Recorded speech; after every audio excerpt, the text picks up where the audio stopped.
I am blessed. Yeah, boy. You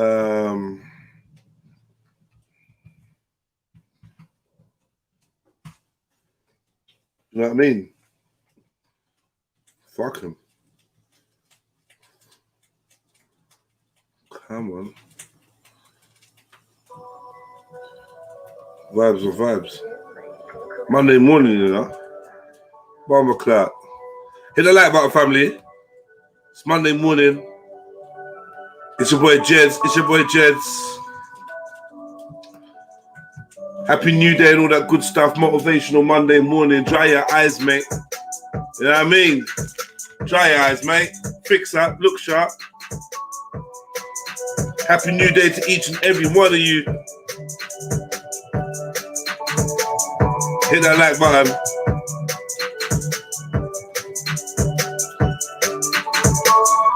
It's your boy Jedi for Jedi Online, Trilluminati Life, REDPILLTRILL. Like, comment, share, subscribe. Hit that button. Hit that subscribe button if you haven't already. Hit that like button. Let me know the number of your like. It's Monday morning. Hey. Dry your eyes, mate.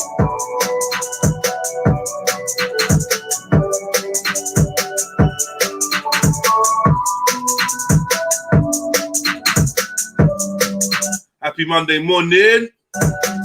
Happy New Day. Happy July. Happy 2021. Happy life. Like up the show, like up the show, like up the show.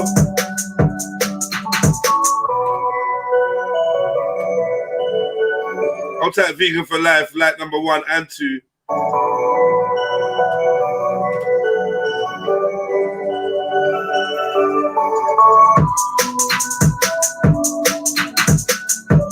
We got Arsenal, like number 3.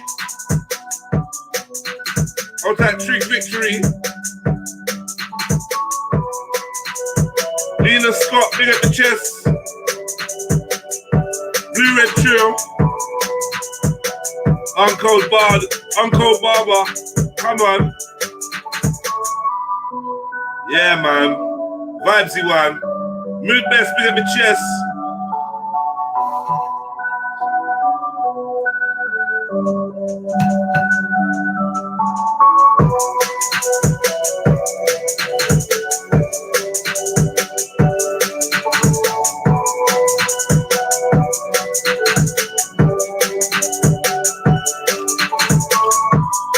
Tell the truth. Who cried? Who cried? Tell the truth. Tell the truth.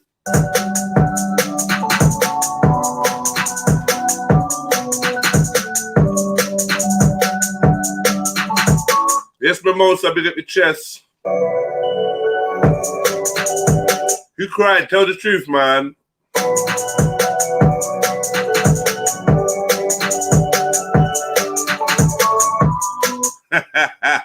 You're not being honest. Who cried? Who cried?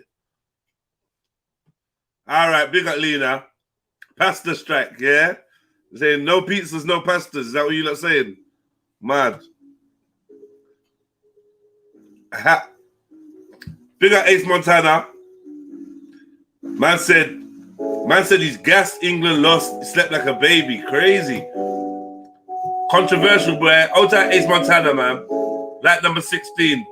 Chill OG, get your own fucking likes. Chill OG said it's calm in Rome. B Rico, get your own likes, man.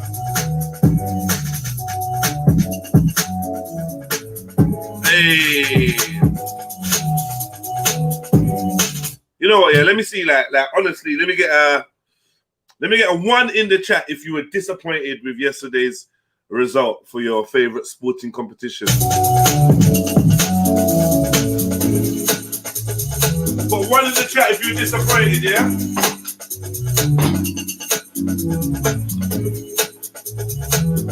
And let me see a 1 in the chat if you were disappointed for yesterday's results. And let me get a 2 in the chat if you weren't. You know how it goes.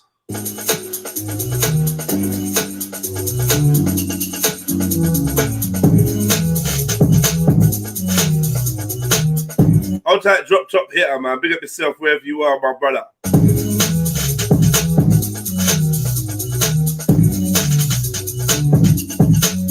I think I might transition to radio, you know. Hey, big up. Hey, True Mimosa, like number 2. Hey, number 2 is number 2. Ace Montana's number 2s.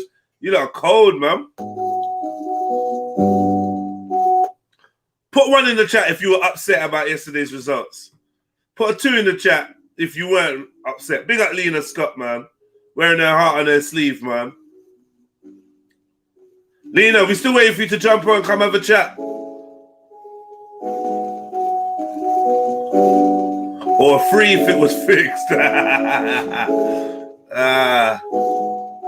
All the blacksmiths. Hey, Chillo G, what's your mouth? Yeah! Vibes. I'll take man like Grant that says he's pissed, man. He's pissed. Big up Grant, man. Hopefully you can lift up your spirits today, man.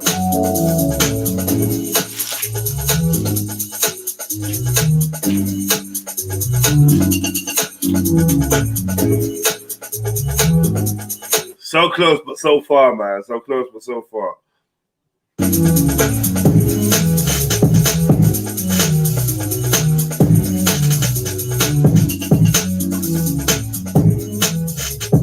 Man like Brock back in the building, Silverback, Snapback, Quark One.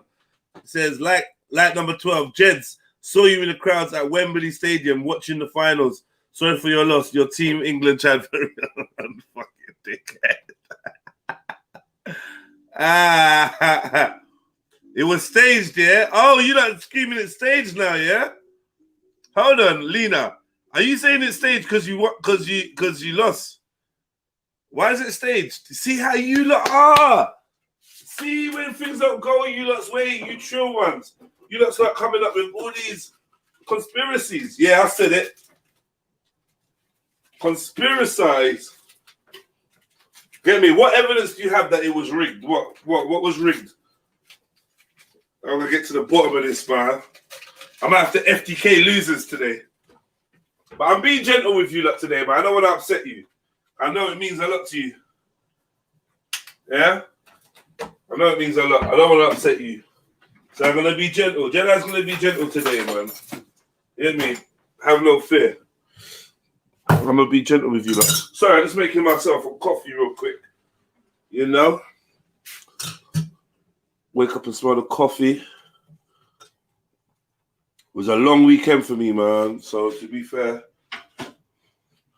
this is my first time actually just sitting down chilling. I know it sounds weird, but Monday morning has been the most relaxed day. I've just been busy, up and down, doing this and that, out and about. You know what I mean? I'm a fucking face, am I?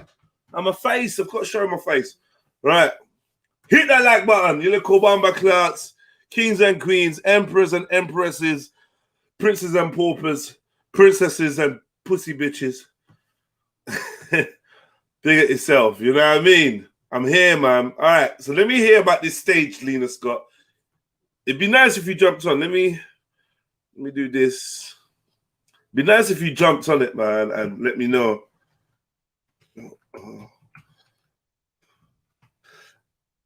And let me know why you think it was rigged. That's a big claim. That's a big fucking claim there, Lena. We want some explanations. Moodbest said setups. Moodbest, what's the setup, bruv? They know they wasn't getting reparation for slavery if they won, so they just sabotaged it. Ah, man. Big up Sneaks, I see you there. Like number 22. All the world is a stage, Jedi. So then why get emotionally invested if you think like that? Why would it even, you know, obviously I know you're not like in bits shredded, but I mean, why even, you know, pay any mind if you think it's just rigged? I'm being gentle, Sticky G, man. I'm being fucking gentle, man. I'm gonna allow you lot. Get me? I'm gonna allow you lot. I love you lot, man. So I'm gonna be nice. The 120 minutes didn't look staged, but the penalty though. Oh,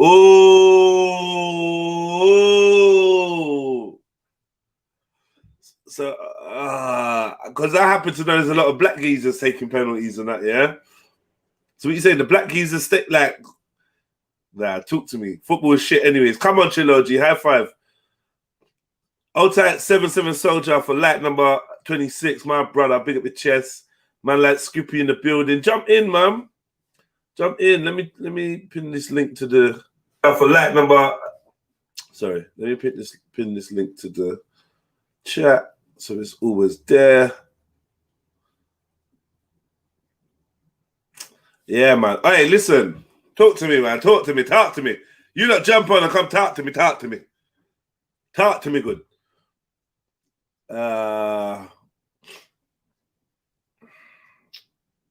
Yeah, man. I mean, I'm not a football fan.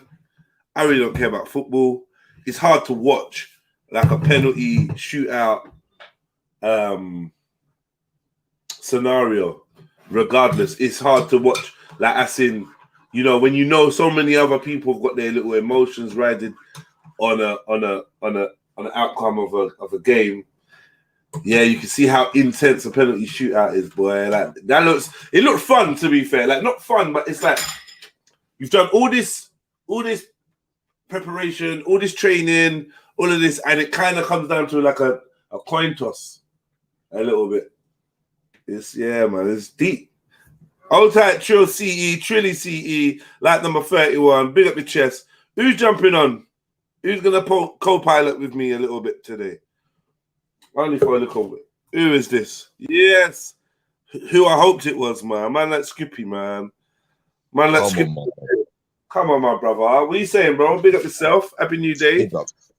Big up yourself, my brother. Yeah, happy New Day to you, my G. Come on now. You do, bro.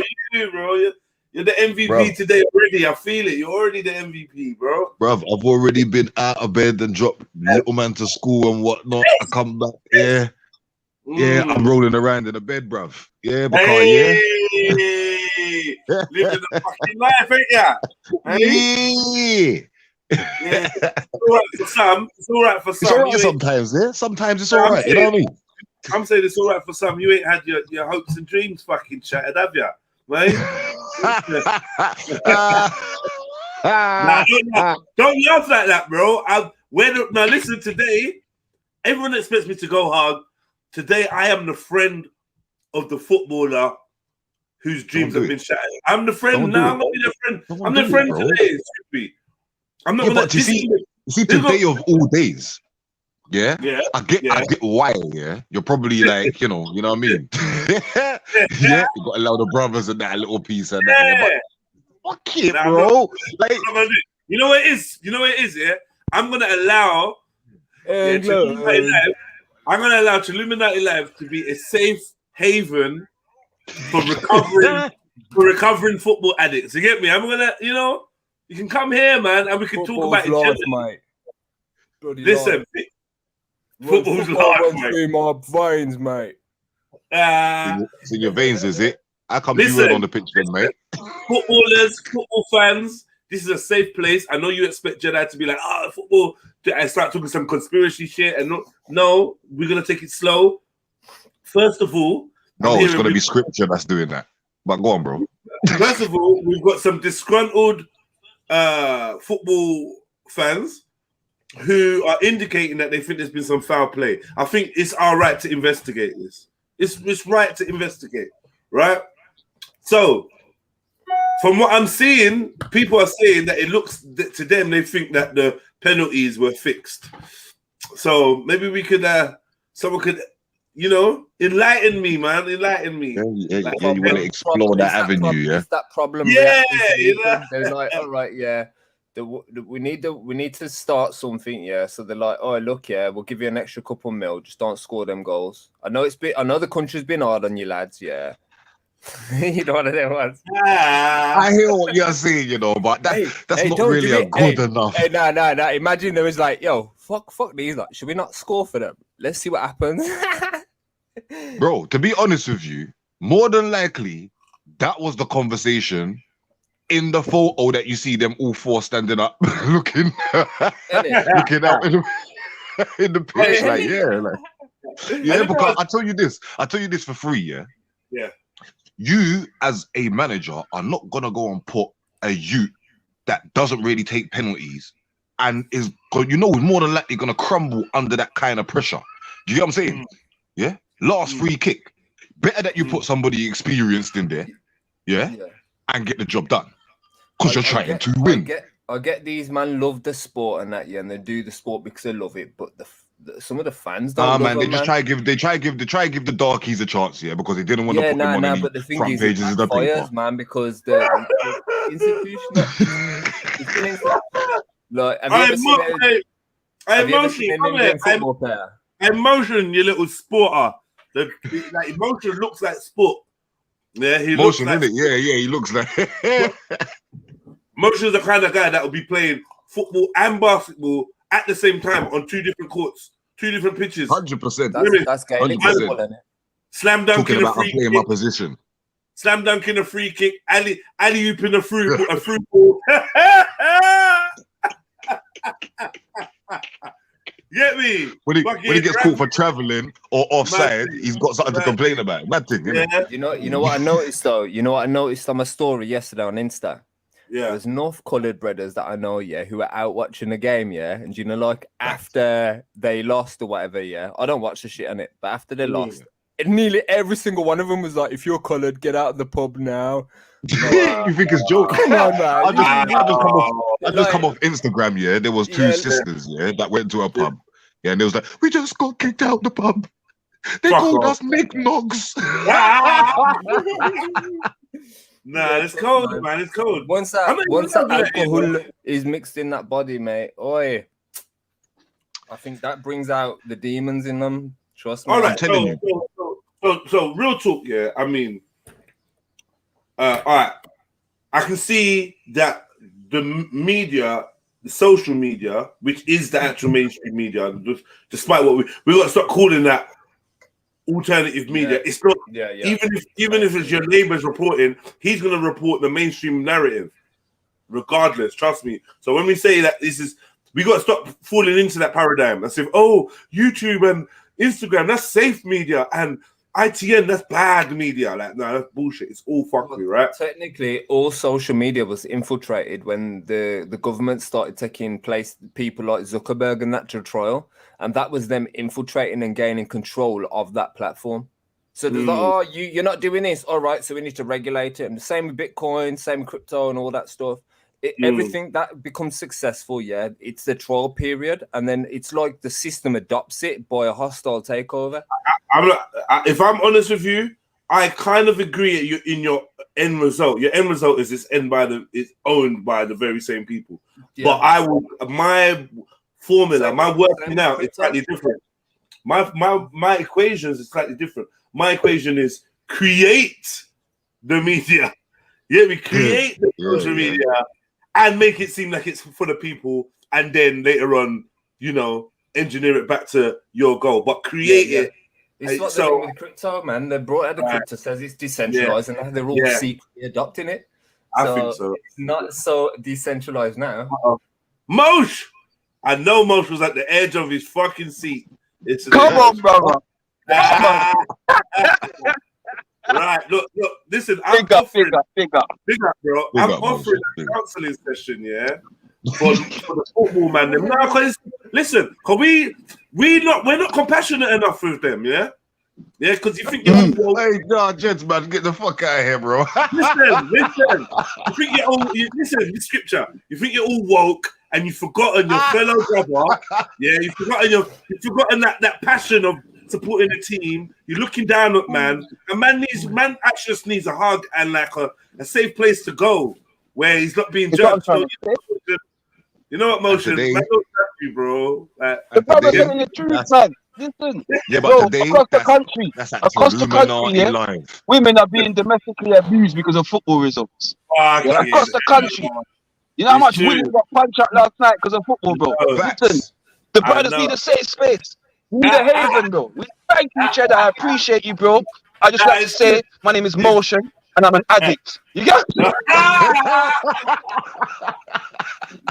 Yo, no, first step to recovery, my brother.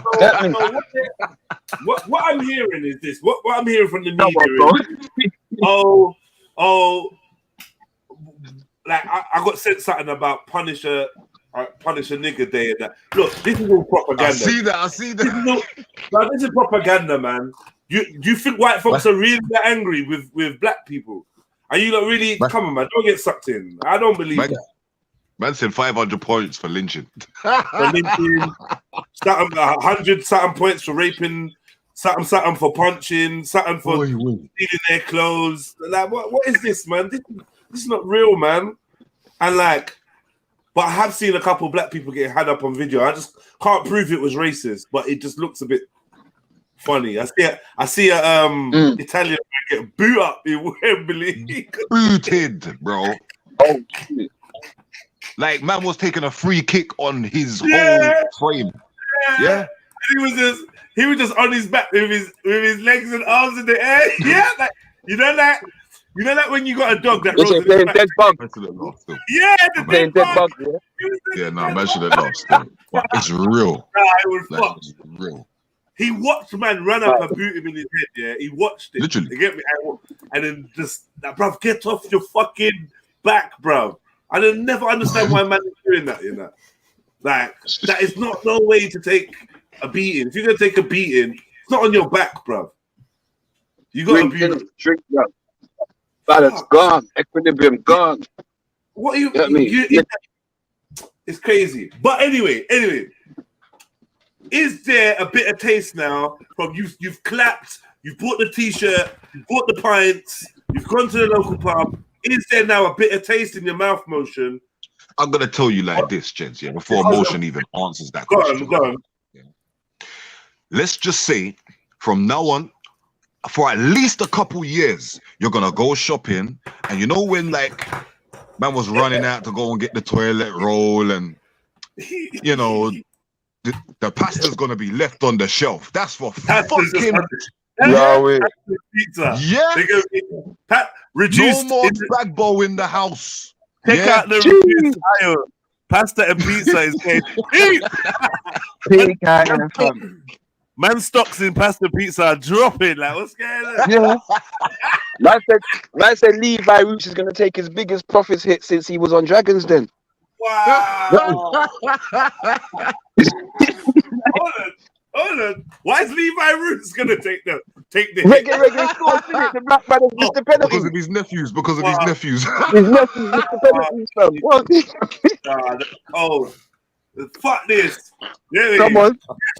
They bear reggae sauce on the wall and that. You get me? Yeah. Them at the distance themselves, no reggae. Yo, everyone's gonna turn to Indian food, bro. Come on. You man are missing bro. We are happy. I don't know, bro. What they might do is just go, they might just go, Chinese, bro. Fuck it, innit? Just Chinese. No. We've had a problem with the Chinese. I can't really say what it is. I've got a feeling a Windrush Act is coming through or something. I don't know. Windrush Act. Emergency Windrush Act. They're not serving us well. That's cold. That's cold. Man said Emergency Windrush Act, 2021 executive order.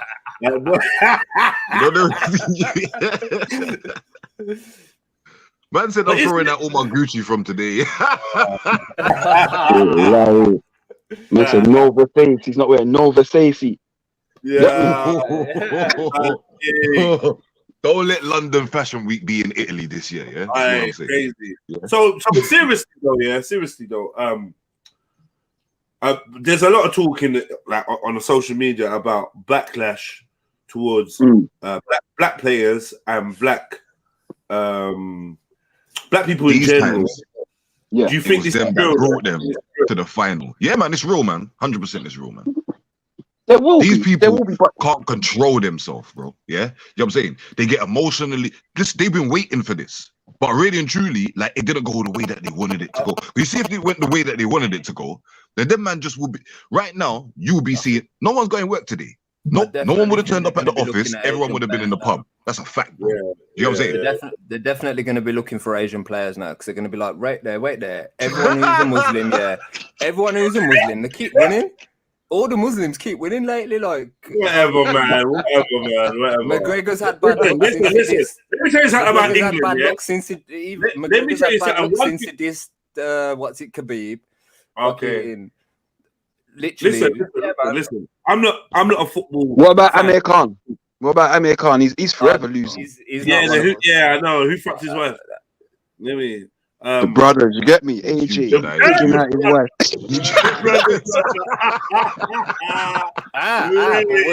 Was his wife Asian though?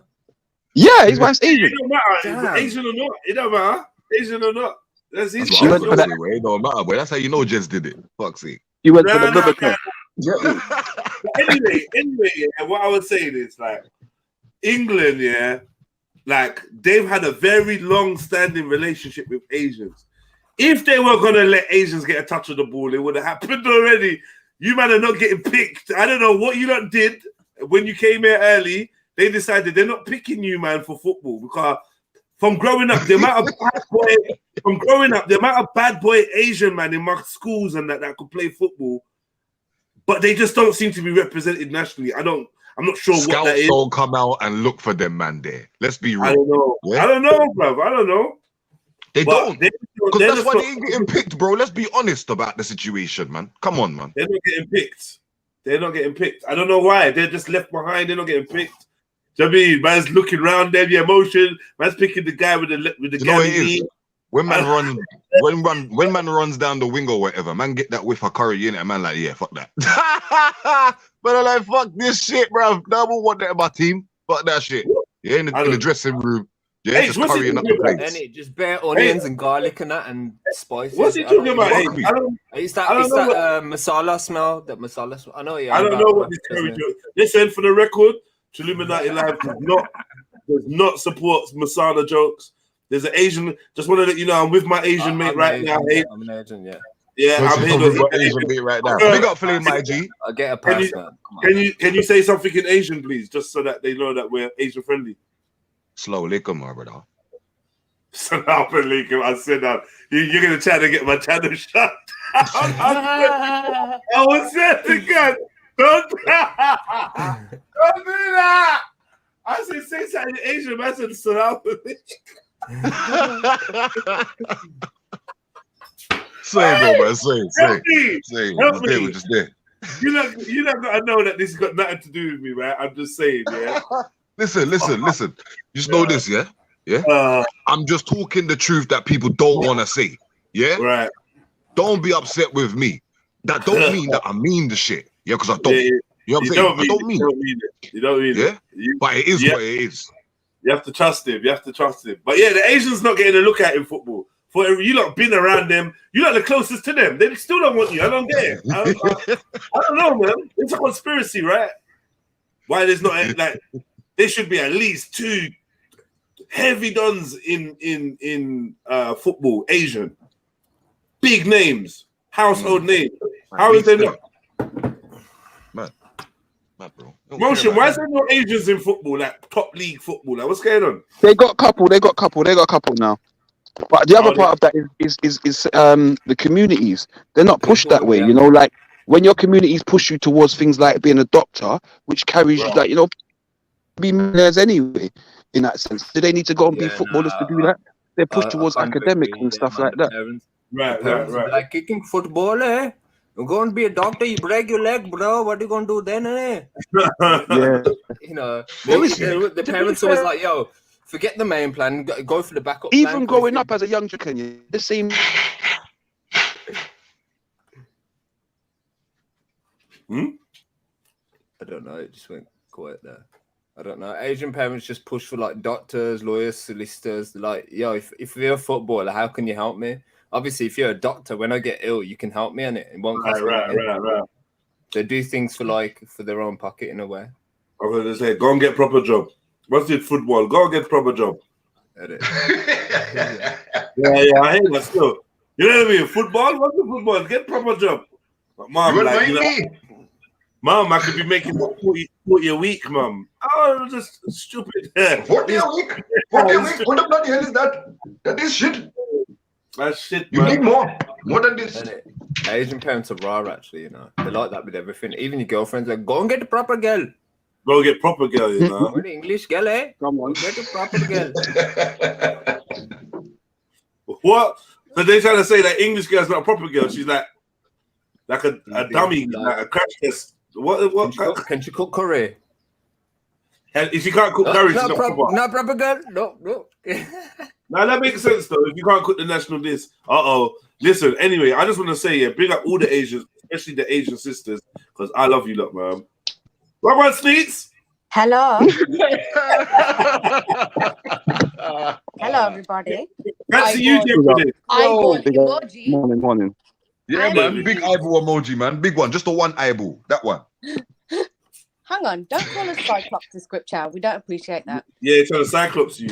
He's trying to say that we're yeah, anyway. So I'm just saying that's the one eye that you can see from that side of the face. Sorry. My detector is detecting all this accent bashings, and I have to come up. I heard that. Yeah, innit? Yeah. Look, so man, what is going on now? I am not afraid. I'm gonna tell you the truth right now. I am not. Yeah, that's what I was trying to say, man. That's all, man. All right. Cool. Give me. Don't take offense. No, I'm not offended. I'm joking. So yeah. Yeah, I know. So was you shedding tears then? Yeah. I don't pretend because you're on Trilluminati Live. Don't all come on there and pretend that you watch football. I know when you're lying. That's how fucking football works. Did you not see me in the goal? Oh yeah. Guys, did you hear the new one? 1-0 now. Did you hear the new one? I don't know how the football thing works. You know, nah. We're not having this. Nah, you don't know the difference between a penalty, yeah, and an offside offense.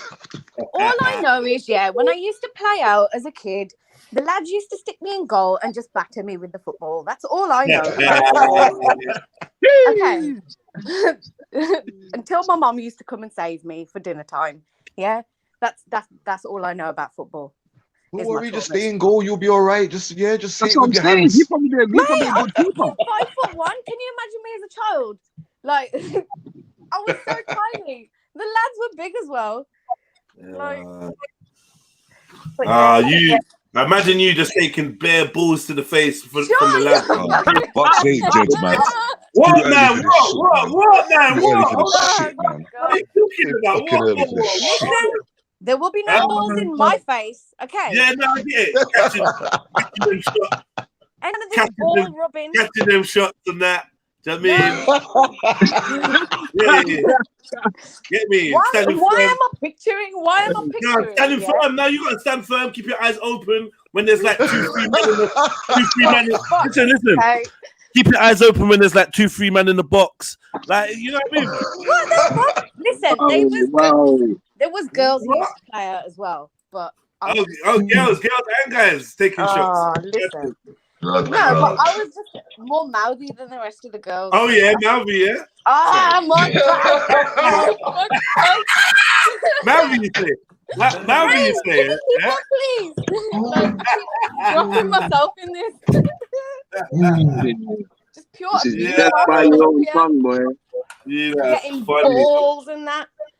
Right, I just want to make sure that no one is too upset to carry on with their week, because I'm trying to do some aftercare, because before the match I was looking all this conspiracy stuff telling you you're all zombies for watching football. I feel bad now because I've seen the play and you just wanted to escape a little bit. I understand, man. No one's perfect. Just wanted a bit of happiness, and a 4-day bank holiday, yeah. Now I feel like your emotions have been, and personally, I was with the man them yesterday, and if they won, then we was going to hit the roads and go and have fun.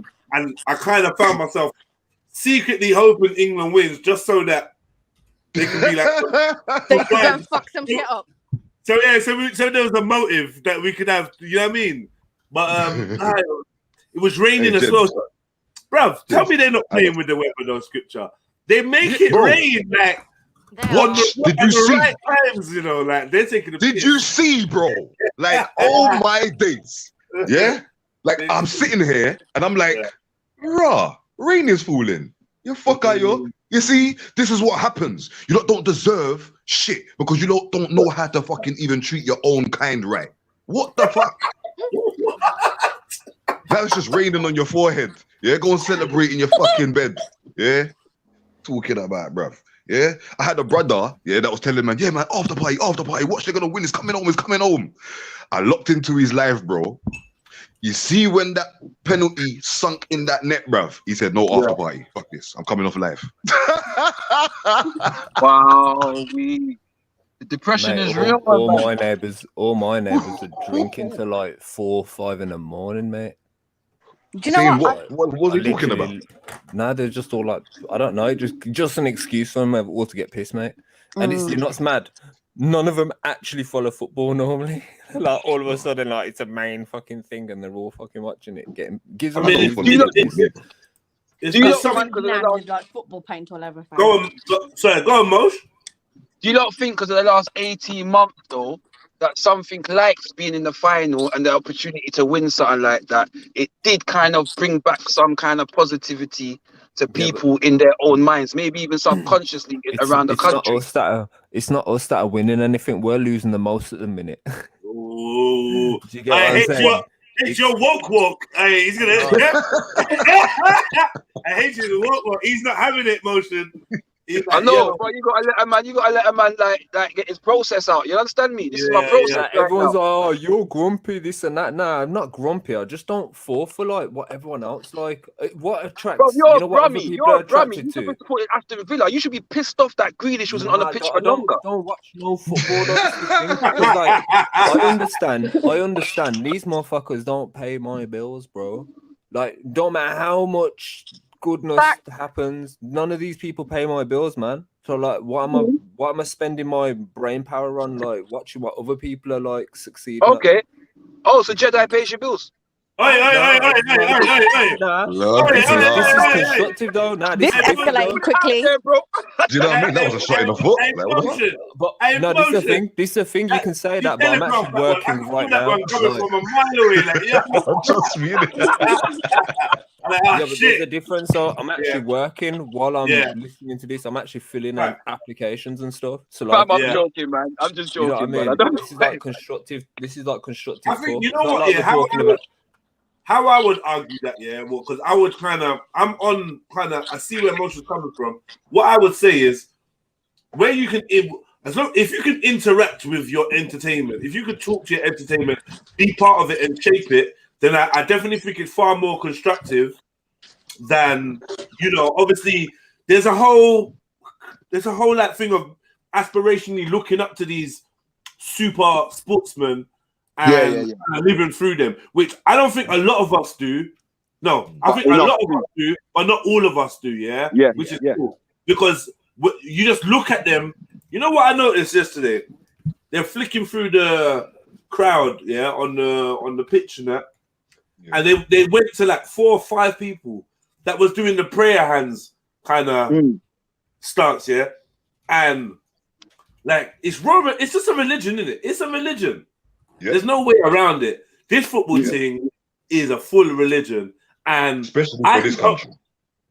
All I am wondering is, if we didn't have things as major as professional football, would the average man have more time to think about his surroundings? Yeah, 100%. Great today. We wouldn't be distracted. We wouldn't. Very proud of themselves, and I salute them and respect them for everything they represent. So big up to those guys. Fire upon them, man. The football's the carrot on the stick. Yeah. One of them. So just bear with me. I mean, Alfred's grabbing 1 and 2 little bits, and they got their radio playing, so I don't want your show to get strike and all that. So I'm just muted up. All right, cool. All right. I feel like I doubt that they would, because look at all of the blatant, like, look at all the facts that slap people in the face on a daily basis, and they still are like, yeah, let me go and get the badge and blah, blah, blah. So if like this is a deadly, they've been told this is a deadly thing. Even that doesn't wake them up. What the fuck is like taking football away going to do? It's going to make a moan and be all, I don't know, smash. You know why? Because for you to be able to take the fact that you've been told you can't come out of your house, or you can't travel, or you have to take this badge, you are given some things, right? And I think you're given things to entertain yourself with. things to make you feel good. Like alcohol. Have a bit of Love Island. Most no, what they say? You're into reality TV, yeah, and celebrities. Have a bit of Love Island. Oh, you're into sport. In it. Have a bit of McGregor, or you're into football. Have a bit of Euro, or you're into boxing. Have a bit of some next person boxing. And why is football directly associated with alcohol? Are you into music? You're into UK music. Oh, have a bit of Stormzy and Chip Beef. Yeah, like I feel like in key times, around a few key days, things look like they've been scheduled to just keep us busy, and then the vibes are, and then the weather's gonna be good. I don't know, man. Yeah, I don't think it will. I'm serious. I've lost hope for people kind of waking up at the moment. Oh yeah. I don't think they're gonna wake up. Sorry, go on, H. You know what I was saying last week about when Rihanna dyes her hair red and everyone has to copy. It's one of them things, you know. It helps you identify who to keep the fuck away from, innit? Yeah, I know what you mean. Like the mask, like the face hammock. The face hammock makes me. Yeah, I'm like, all right, safe, so I know who not to. Not bother with you. Yeah, that's it. I just do my own little thing, and I don't make no time for these people. But I've noticed as well, alcoholism is strongly related to football, because literally everyone out yesterday was drinking. There's hardly anyone that was sober, and if you were sober, you was peer pressured into drinking. But you know what's funny though? What I find funny is like beer will sponsor football teams, which I just think is just fucking hilarious. But then again, McDonald's sponsored the Olympics, so true that. I just didn't get it. I don't get it. I think when it comes to brands, those brands should never be associated with sport. Nothing unhealthy. Nothing unhealthy should be associated with sport. But it is. Did you see who was it that in their press conference had a bottle of Coke in front of them and swapped it for water? Yeah, Ronaldo. Yeah. I think it's deliberately done like that, Jed, because some of the people that watch these things, a majority of them are unhealthy in habits. So it's catered to that. Obviously, you're gonna get healthy people watching it, but you're gonna get more unhealthy people watching it. Yeah. So I think more unhealthy people watch sport than healthy people. Yeah, man, definitely. It's only because, you know what I'm saying? Like they're their little dreams or whatever that they had in their head for themselves when they was a bit younger or whatever, when they was a bit more trimmed or whatever. They didn't do this and they didn't do that. They did a bit of that or they did a bit of this, so that's why they watch it now, kind of thing. Do you know what I'm saying? And on the other note, if you are healthy, people will eventually make people are more likely to be playing the game. Do you know what I mean? You're more likely to be down to park to play football. Yeah, that's real. They lure people in because of the money that's involved. So poor people will be like, I want to be a footballer. They'd actually go look at it as a career because of how much money's involved. Now, if a footballer was paid like less than a normal living wage, what people work at a warehouse earn or whatever, I guarantee there'd be way less people playing it. I don't agree. If man was only getting 20,000 a year, if man was only getting 20,000 a year, that's a fact that man ain't gonna be, because there's other jobs out there that's that much. You know what I'm saying? Like, you can go do this and do that. I don't agree with you. Do you know how many people go and pay their money every year throughout the country to play football? They pay their own earned money to play football. And you think that people wouldn't pay? Do you know how many people pay and get £70? I used to get £75. Yeah, and that was my travel pretty much to play semi-pro, bro. Yeah. Do you know how many people do that?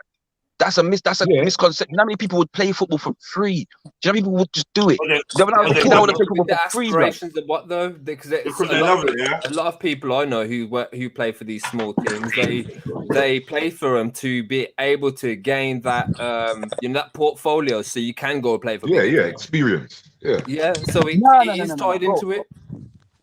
There's levels, but if you're never going to play pro, if you're only ever going to play Carshalton Athletic or Bromley Town, bro, that's your ceiling, bro. You might get National League 2. Yeah, those players ain't going to get to the Premier League. Yeah, they're 25, 26, 27. It's going to be some extreme luck to get to the Premier League, but they still do it. Well, that's the point I'm saying. when you do It's an stuff, you do it. expensive game. That's Well, why. hold That's on, why no, Mo. it's Hold now on, all about money, bro. hold on, Mosh. What happened to semi-pro man getting paid good money in that? Like, don't they get good money? It's the levels though, bro. Man, this is when I was 17. We're talking about 1997, 98. Yeah, Okay, you never used to get as much as you did back then. You get me? Like as you do now in terms of semi-pro football. Yeah. You get me? Okay, yeah. For the love of it. But then was like people them times then were they that educated to know that this was their ceiling and this is as far as it's gonna go? I'd say yeah. There's man out there like I said. There's man out there that had probably been on the books of Chelsea.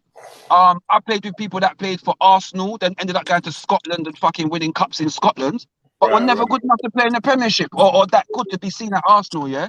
And bro, I played football with them and they were flipping quality, bro. Like better than some of the man that I see that are playing. Like I played in a prison team, yeah, with Lee Hughes. He's not lying still. He's not lying. Yeah. I played in a prison team with Lee Hughes, yeah? This is a man that was touted as an England professional, bro, yeah? And bro, I'm playing against teams and man are marking me more than they're marking him. Because they're saying, bro, you're the provider. Yeah. He ain't shit without you. Yeah? Bro, this is levels, innit? Like, the only thing with football that men don't realise, I realised I didn't make it as a footballer for number one. I fight back too much. I got too much to say. Yeah? Number one.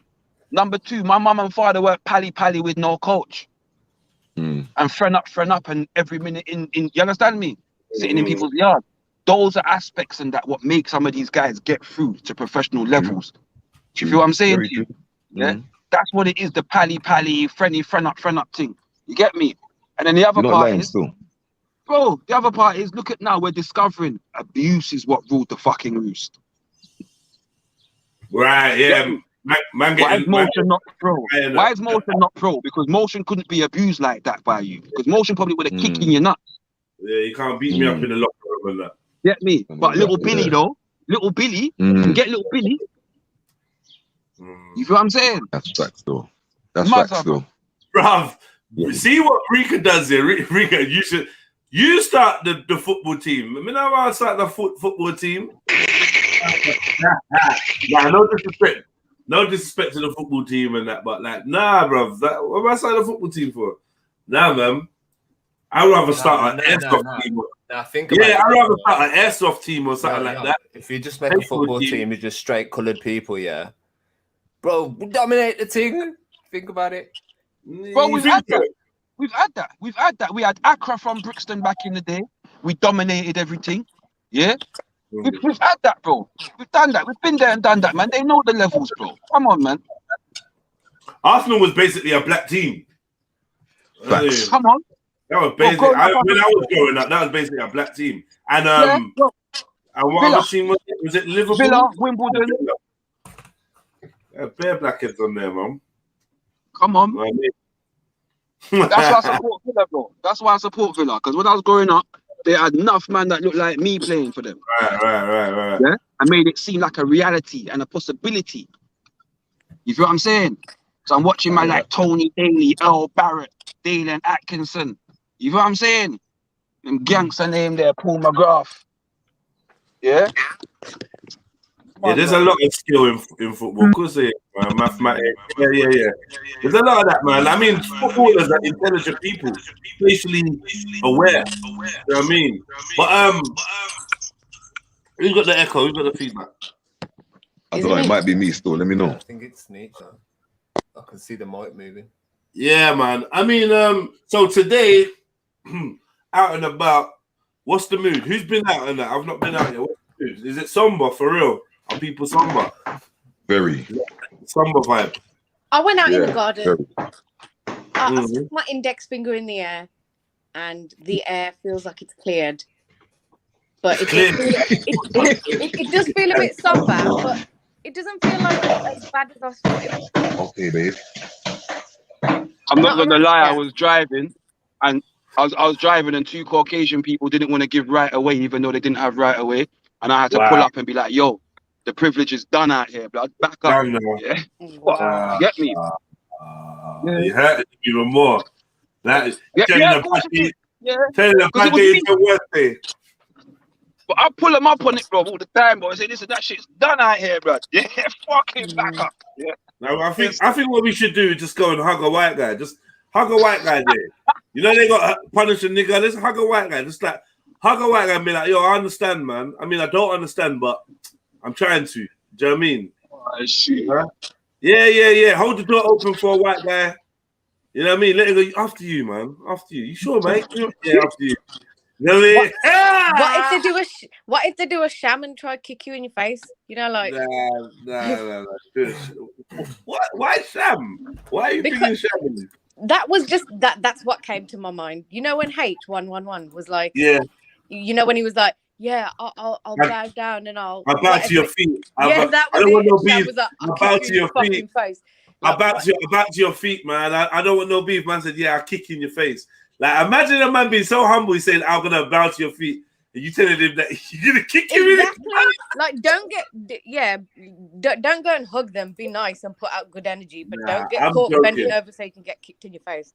I'm joking, man. I just feel like seeing people getting, like, you know, their true life emotions are getting manipulated by the media, and then people got the cheek to say it's a fix. You must be pissed. You must be pissed. Like, people got the cheek to say that, oh, it looks like the penalties are rigged. There's no way that could be. In it, Mosh? Tell them, Mosh. The penalties ain't rigged, man. The penalties ain't rigged. That's a misconception. And anybody who's thinking that is looking for an excuse. Yeah? Rather than saying, you know what? We're not good enough. Or the coach flopped them. You get me? Because in my opinion, England got to the final because of the manager, in spite of the manager. Yeah? This is as far as I'm concerned, look at Italy. Italy's best player, yeah, they take him off when he's tired. England's best player, supposed best player, he's on the pitch. He ain't done nothing for 6 games. Who's that? Who's that? Sterling? No, I'm talking about Harry Kane. Harry Kane. Okay. What's he been doing, really? You got Rashford on there. You don't want to bring on Rashford, but Rashford's got skill, pace, all the things that the Italians are afraid of.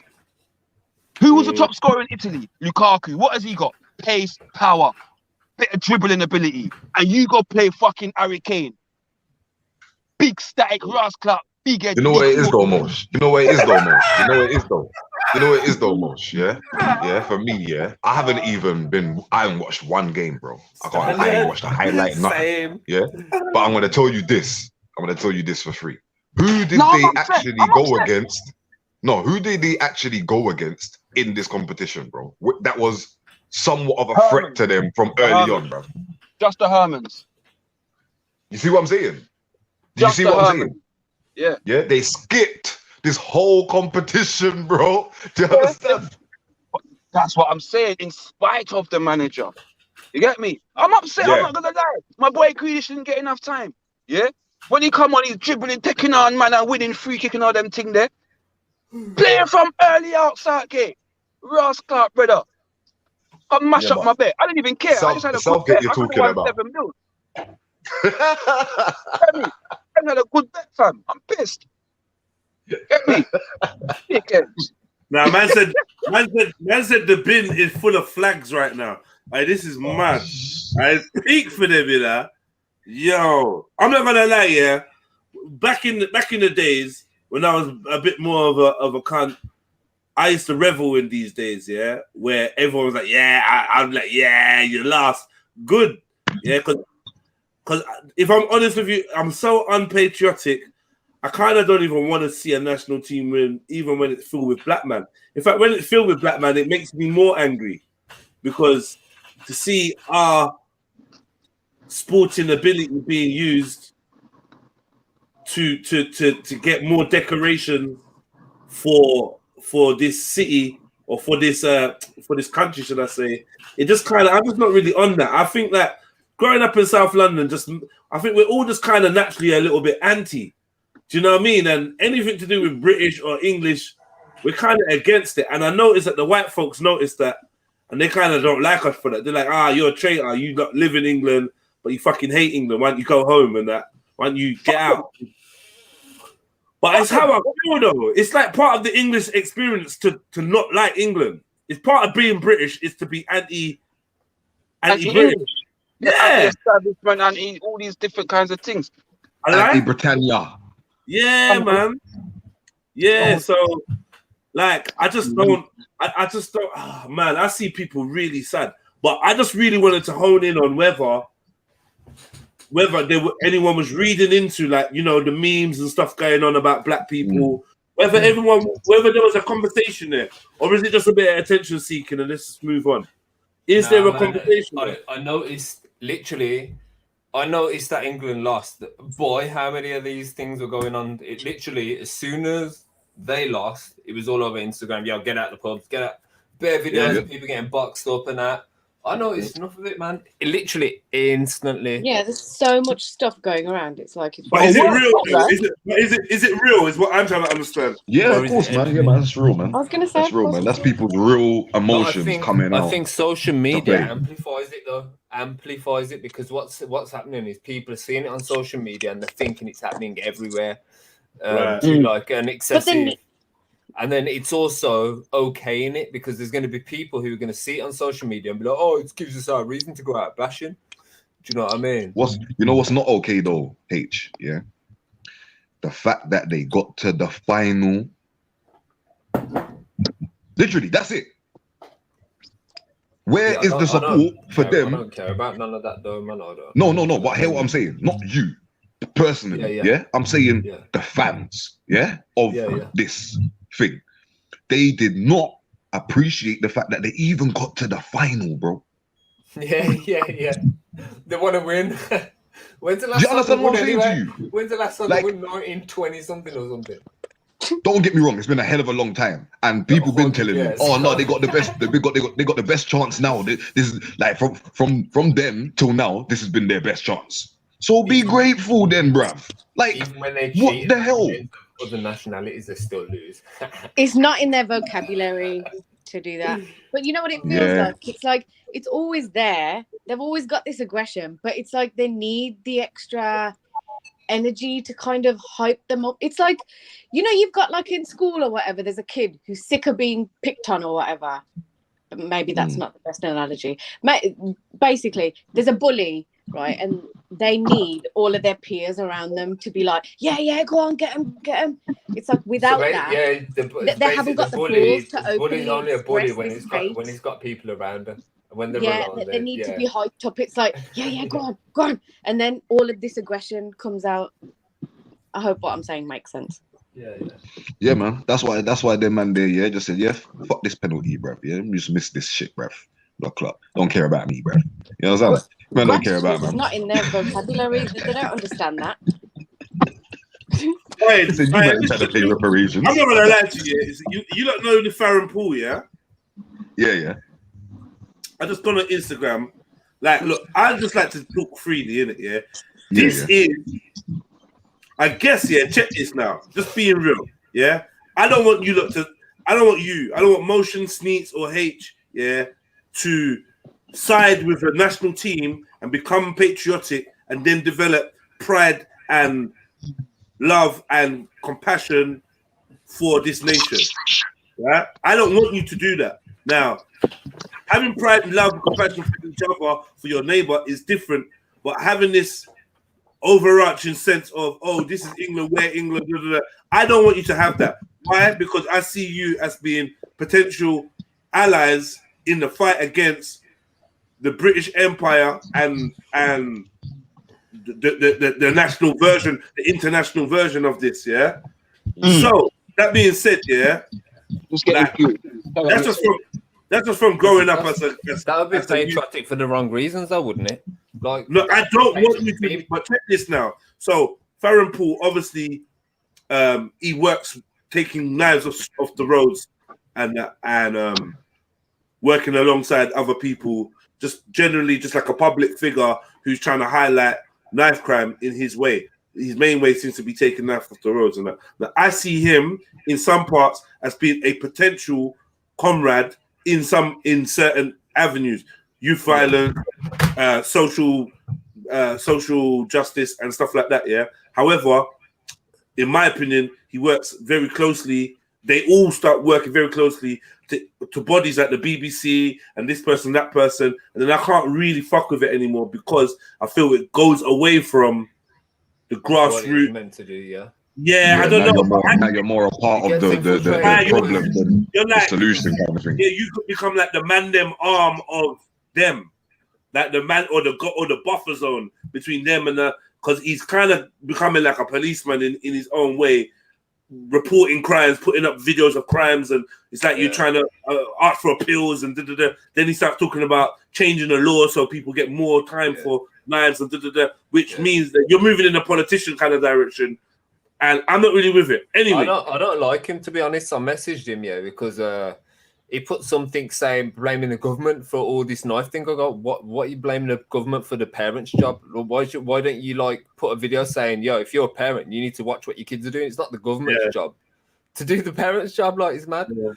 It's too he's like, but he man blocked me and that because I just told him straight, innit? I was like, yo, you fucking I swear I'll show you. I just blocked you straight. Shit. He blocked you. You ain't trying to hear that shit, man.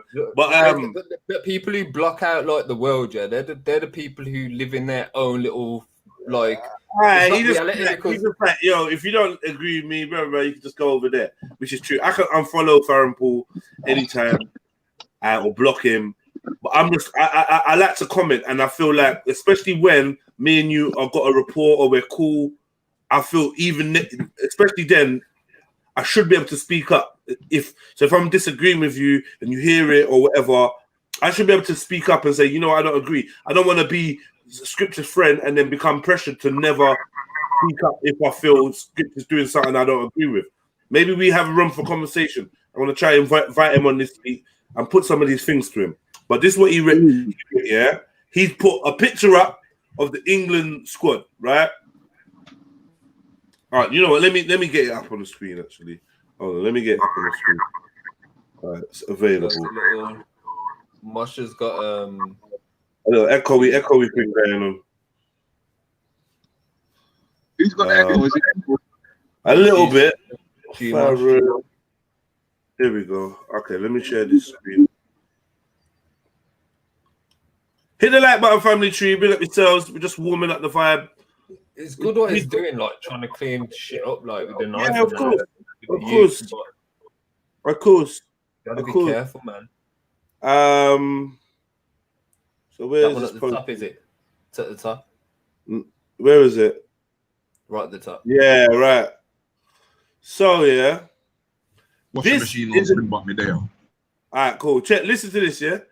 This is an England that feeds and educates our children, that challenges racism, that donates to the NHS, with a leader who set the example. This is an England we can be proud of. And I'm not going to lie to you, yeah? I'm like, fuck this, man. Your comment with the laughs. Yeah. I'm like, fuck this, man. Fuck this. What are we doing, bruv? What are we doing? Why am I so detached from this? What are we doing, bruv? What because do you mean? Donating to the NHS. Why are we donating? Why are we giving out? Look, these people that we don't know are feeding us. Why are we unable to feed ourselves? Because we've been systematically deprived of the privilege of feeding ourselves. If you know what I mean. We've been restricted, like even in lockdown and stuff like that. People are furloughed, but they still have to pay the rent and bills and council tax and everything. It's a setup. Yeah. So like this is their thing to say, oh look, well there's people out there who do good. Yeah, they might be doing good, but there's more systematic or badness that's going on. So even if these men are doing a little something, to me, it's part of I think it's a bit more than that still. Sorry, you get to like and everyone's all confused. Like, who do I believe? Which direction do I go down? And then you look for you look to people like Farron, who you'd think, oh yeah, I can look to you for the truth, and he's pointing towards NHS and systematic things to better ourselves. Everyone's indoctrinated in this world, and so the best thing to do is don't follow what other people like put to you. I don't know. I've always had certain the times. feeling like if something's free, yeah, don't trust it. Know this, bro. Just know this. Certain times, yeah. You see, when you're becoming more of a public figure, certain times you have to just put certain things in your sentences. Yeah. I got a perfect way to put what I'm trying to say. Do you know when you need help and somebody helps you, but they don't go, hey, look, everyone, I help this guy, blah, blah. That's genuine. When somebody doesn't need to do all that, they just help you in it. And then there's people out there who do something for you, and then they're like, hey, look what I'm doing. Hey, like, that's like publicity. Hey guys, so like, welcome to Trilluminati Live. And today I'm going to be helping a good friend of mine, H. Is that no? Like, that's not help. This is a show now. This is not hate. This is not help. This is a show. Do you know what I mean? Like this is content. It's different. I can see that you got a camera on. What the hell? Yeah. People always manage to bring up Sash. Scripture. Let me tell you from early. You got the sound. Me? Nah, not you. So yeah, I mean, this is an England that feeds and educates our children. I don't get that. Challenges racism. Okay, keep football. We keep racism out of football. Donates to the NHS. I don't really get why we care. With a leader who sets the example. This is an England we can be proud of. I'm just like, I'm telling you this, yeah?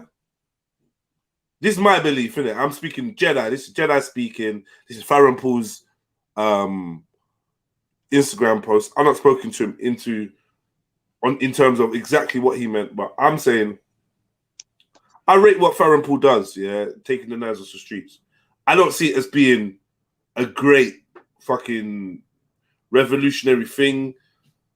Not revolutionary. I don't see it as being like a great game changer, but I think that it's a man that's definitely doing his part to take some weapons off the street. And he's taking bare weapons off the street. And like obviously, as soon as he takes them off, people can buy more and order more and whatever. I get that. So I just feel like, yeah, you're trying a little something and you're doing whatever you can in that degree. So I'm gonna big you up. There's no man can never disrespect you for what you do, right? The knife amnesty. But I'm saying, yeah, you can't be a revolutionary by any sense of the word and promote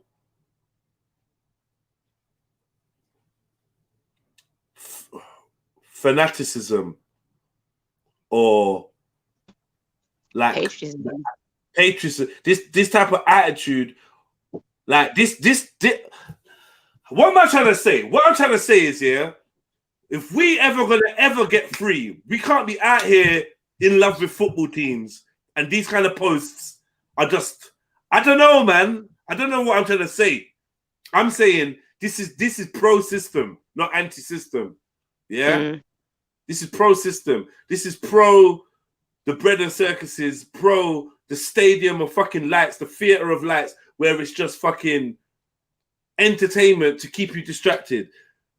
If you get paid a shitload of money, donating to the NHS is nothing. Get in your bed. Yeah? Feeds and educates our children. I'm not gonna lie. Yeah, I don't know who he's saying feeds and educates our children. The football team?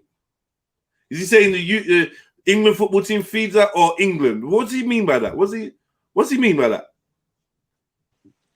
Who feeds and educates? Huh? Wasn't it Marcus Rashford with the school kids thing? What did he do? Oh yeah. Yeah. I can't remember the details. Sash, can you remember? He did some whole donating thing, innit? Like or he set a petition up or something along them lines. He was like to get school kids meal. I can't remember. Wait, why don't you not say it precisely to me? What does he do? And don't put that in the back chat. He was challenging the free school meals. And I think he set up a petition or something along them lines to make the government. Let me do some research. 1 minute. No, what it was, is that what he did is that basically the government was cutting free school meals. Yeah, so he decided to pay for those free school meals for the kids to eat, basically. For one school. No, not for one schools. school, for many schools. Yeah, for many schools. Well, it weren't just one school, for many schools he did it for. Still, you know what I'm saying? Whatever school that was trying to say, yeah, free school dinners, you know what I'm saying? Because it was more the government that was saying, the Prime Minister or Secretary of the, whatever, one of them. Yeah, they was basically saying, yeah, no more free school meals for your kids. You're gonna have to pay from that one, blah blah blah, etc. He stepped up to the plate and said, nah, that don't make no sense, because obviously people are struggling, furlough, X, Y, and Z, etc. I'll pay for it. You know what I'm saying? So he went out his way and he donated. Please. Oh, fucking please. This is all to do with COVID. Yeah. It's to do with feeding children, like giving money to the parents over the time of lockdown. There you fucking go. I was wondering, I was racking my brain. What's the link? COVID. Okay. During lockdown. Okay. Well, that's a good. No one's gonna deny that wasn't a good move. But does anyone think like he does not? Oh, like surely they had this planned. You know, they let out the news. Oh, we're not going to do it, and then they change their decision. Do you think they change their decision for the benefit of anyone? Am I just being very pessimistic here? Change what decision, please? Like when they make these decisions, so they come out and say, "Oh, we're not going to do this anymore," and then everyone gives Yo, you've started the meals, isn't it? The free meals. All right, the free meals. They made the decision to get rid of the free meals, and then they change it. Yeah. I'm with you. Like, you get so basically, they was never going to get rid of it anyway in the first place. Yeah, so it's just to see everyone's reaction. Smoke and mirrors, man. Smoke and mirrors. I'm with you. That could be a possible thing. Like, I just want to reiterate: any man helping kids eat is a good thing, right? But I don't know why I'm struggling with the words today. Yeah, like it's because you know why? Because I'm trying to describe something that I know energetically and not verbally. Like I know that you all know the energy of what I'm saying, man. One of them kids are gonna grow up one day and be like, "Thank you, like real talk." Mommy didn't. Real talk, yeah. It's us against them, you know. Yeah. We live in an us against them world, right? And us being the people, them being the system, and also those that work for the system to subdue, hoodwink, hypnotize, trick us, the people. So if you work for the system, with awareness, you are part of the system. Without awareness, you are controlled opposition, at the very least. And it makes me feel like, because you're part of the England team, like I don't know, I'm struggling to find the words, man. I just feel like I can't see myself posting a post that's lauding a national team and then I'm being conscious of what that national team actually does, which is keep people in their sleep state. Ultimately, a professional sports player is a rook, a pawn on the board, keeping us entertained and distracted, keeping us looking for, keeping us believing in these fairy tale ways out of poverty, these ways out, you know what I mean? Keep giving us these manufactured heroes that show us what is possible to do if you just make it out the mean streets of Peckham. You know what I mean? Mm-hmm. And you too can do the dirt and go and kick ball and then affect change like this and, you know, be so young and do such charitable works and get knighted and then end up, you know what I mean, get knighted and end up coming back as a manager and do like. Football is definitely part of the program to keep us distracted. It's one of them. The individuals that play football are footballers, and I think a lot of them, I mean, all the football clubs, we've been through it already. the Masonic history of football.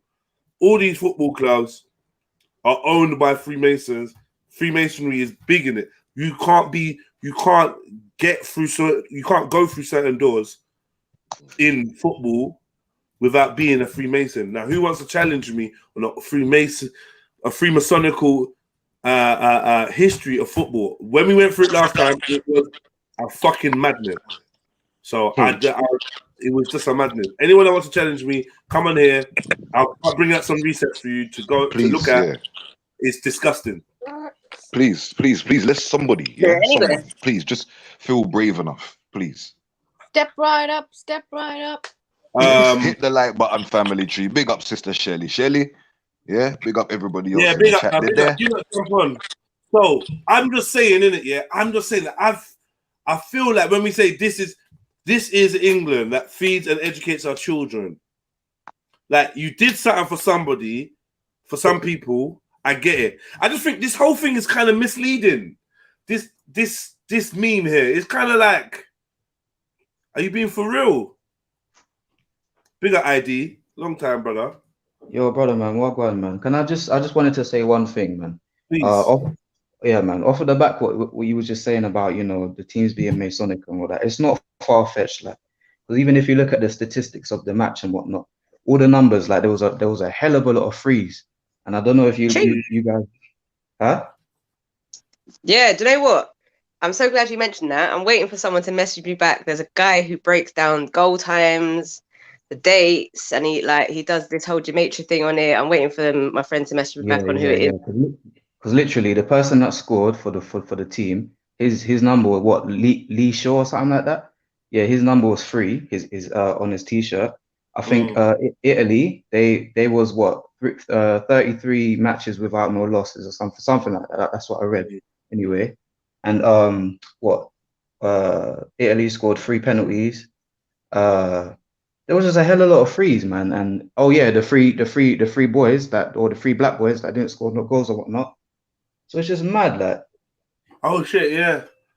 You didn't think that it was all about numbers? It's a numbers game, right? Big up Vintage. Yeah, it's a numbers game, man. I don't know what you mean by that, bro. But what I'm trying to say is, yeah, like the 3 is like a Masonic thing, innit? So yeah. And not just the Masonic thing, but I hear you still. It is, bro. It is. Like, my point. No, but hear what I'm saying. Like, the number exists. The language and numbers we speak is a Masonic thing. You know what I'm saying? Yeah, but hear what I'm saying. Like, this is what you man forget, you know. Like, nothing's new under the sun, you know. So this shit didn't just start with Freemasonry. Do you get it? Number 3 didn't just start with Freemasonry. Do you get it? Yeah. So this is why I'm saying what I'm saying. I'm not saying that, bro. I didn't say that. No. So that's why I'm saying what I'm saying. We wasn't talking about the history of Masonry and all that. No, we're talking about. I'm just saying, innit? Like, right? just how. Yeah, so we're talking about numbers, right? The way that they do rituals, and they use the numbers 3, and they use 11, 9, 6 mainly. Do you know what I'm saying? So 100%. Yeah, so you're going on like a tangent about, you know, the history of all this stuff. I'm just saying what it is. Bro, for you to know what it is, you have to go to the root. Do you understand? There's no point scratching the surface. Do you understand? Yeah, because that's all you're gonna know then, innit? If you want to turn this into a chat about the history of the 3 and the 4 and all that, then that's fine. But I was just making a point to go off of Jedi's point about, you know, the Masonic stuff, and that was just my addition your to point. That. I mean, you can if you want still. What's that Jim Carrey? No, so I was. Go ahead. No, what's that Jim Carrey film? I've already explained. Like, you don't want to listen. Like, you know what I'm saying? I can't force someone to listen to what I'm saying. Like, it wasn't really relevant to like the discussion, but it wasn't relevant because you wasn't thinking, bro. That's not my fault, bro. What do you want me to do? I mean, you're saying that like the whole history and like it didn't start with Masonry. That there was like that the numbers go before that, and all different systems and all different religions or all different types of paradigms have used them kind of stuff before Freemasonry. I understand that, but that's not what we was talking about. No, that's what you wasn't talking about. This is what I'm saying. Like what I'm talking about, yeah, and what you're talking about doesn't have to be the same thing. Do you understand what I'm saying? It doesn't have to be the same thing, but like it wasn't really. It wasn't. Do you know what I'm saying? It wasn't. No, it wasn't relevant to you, bro. That doesn't mean that it's not relevant, though. Do you get it? Go ahead. Yeah. So, like, this is what we need to understand, isn't it? Like, these things have been here. These people have been manipulating these things for a minute. Do you get what I'm saying? Which is why it's trickled down into what we now know as Freemasonry, and them using numbers to do rituals and sacrifices and all kind of stuff. Do you know what I'm saying? But that was there before. Do you get what I'm saying? Yeah. So now these men are using it for their own benefit, so to speak. Do you know what I'm saying? Yeah. Whether they want people to win games, whether they want someone to dead from 3 gunshot wounds, whatever. Do you get what I'm saying? Yeah. Mm-hmm. So we need to understand that these people are deep in the science of manipulation. Point blank period, with numbers. Yeah. All right. So when we're looking at these stuffs, yeah, we're looking at look, there was 3 black brothers that didn't score. Like my man's the 33 games, this, that, whatever. Bro, know this to yourself, yeah. Just know this to yourself, yeah. These people, all they do is work off numbers. That's why they give you a birth date. That's why you have the date and time. Do you get what I'm saying? All I'm saying is they use the number 3 a lot in like rituals that they're doing. That's all I'm saying. And if you're gonna, I don't know, say I'm wrong for that, then that's fine. No. I ain't saying that you're wrong. I don't know. I think anyone that believes in rituals and shit like that is just like crazy and loose in the head. Like, but this shit, I don't know. If you believe in some shit, you make it happen, innit? And if you just don't believe in it, you're not making it happen. By believing in this shit, yeah, you're kind of like normalizing it in your own life. Normalizing what? You get what people. It's like I don't know. Let's say you go to a church and you're not religious, and they're doing a ceremony. Now, the religious people would have a spiritual experience with this ceremony and because of how it's meant to. But then the person who's looking from outside the box would just see as, oh, this is an interesting play. They wouldn't be affected by it because they're not allowing it to affect them. So when people are talking about all this crazy number theory and all this, like, notice it, but don't let it rule your life, man, because it just makes you like crazy, man. I hear what you're saying. You have to, like, you don't be so how can I say, what's the word? Obviously, everything's important when it comes to language and numbers because it's a thing that we have understanding from. Well, my issue is there's not much awareness to the people that are watching this stuff. They don't realize that it's most likely just pre-engineered. And I know it may sound conspiracy, like I'm talking a conspiracy, whatever, but we got to realize, like, the things that happen, they always have to go past some sort of people that are making the choices for this to happen. Like, things don't happen on the fly. That's chaos. Things are just happening without anybody making it happen. That's chaotic. Things are always happening because it's been organized. And that's it. I don't get what's going on. Is nature organized? I don't get what's happening.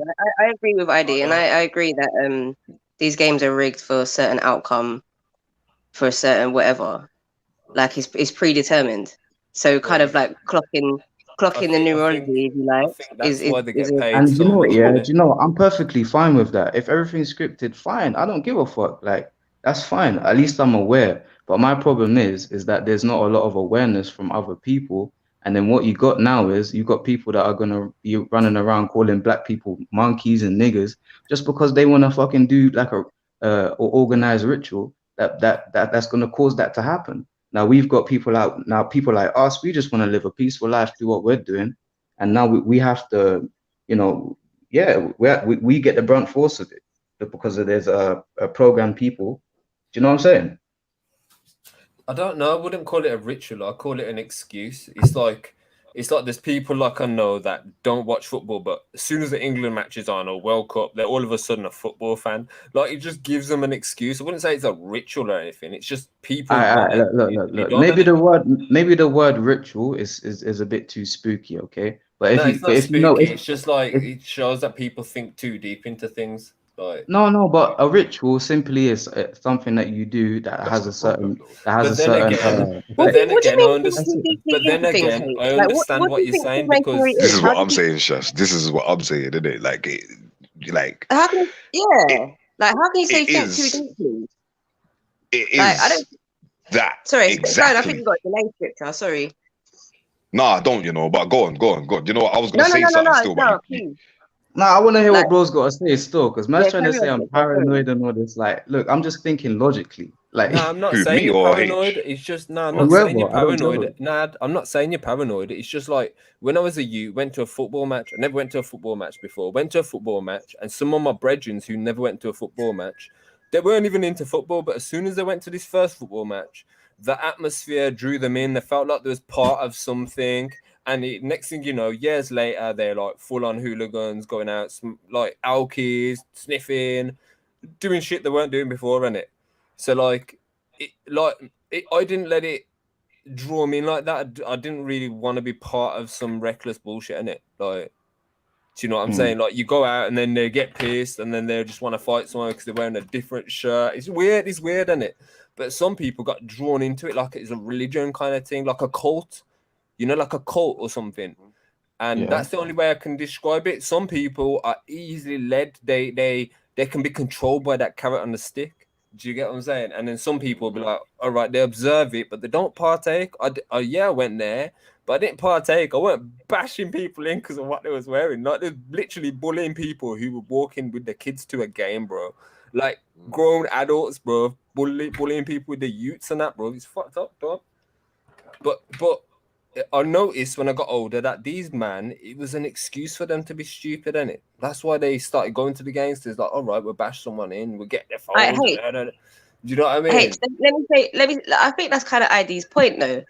He's saying that these things are scripted and whatever, and people are doing real life consequences based on an illusion. A game? Yeah, based on a game. It's supposed to be a game.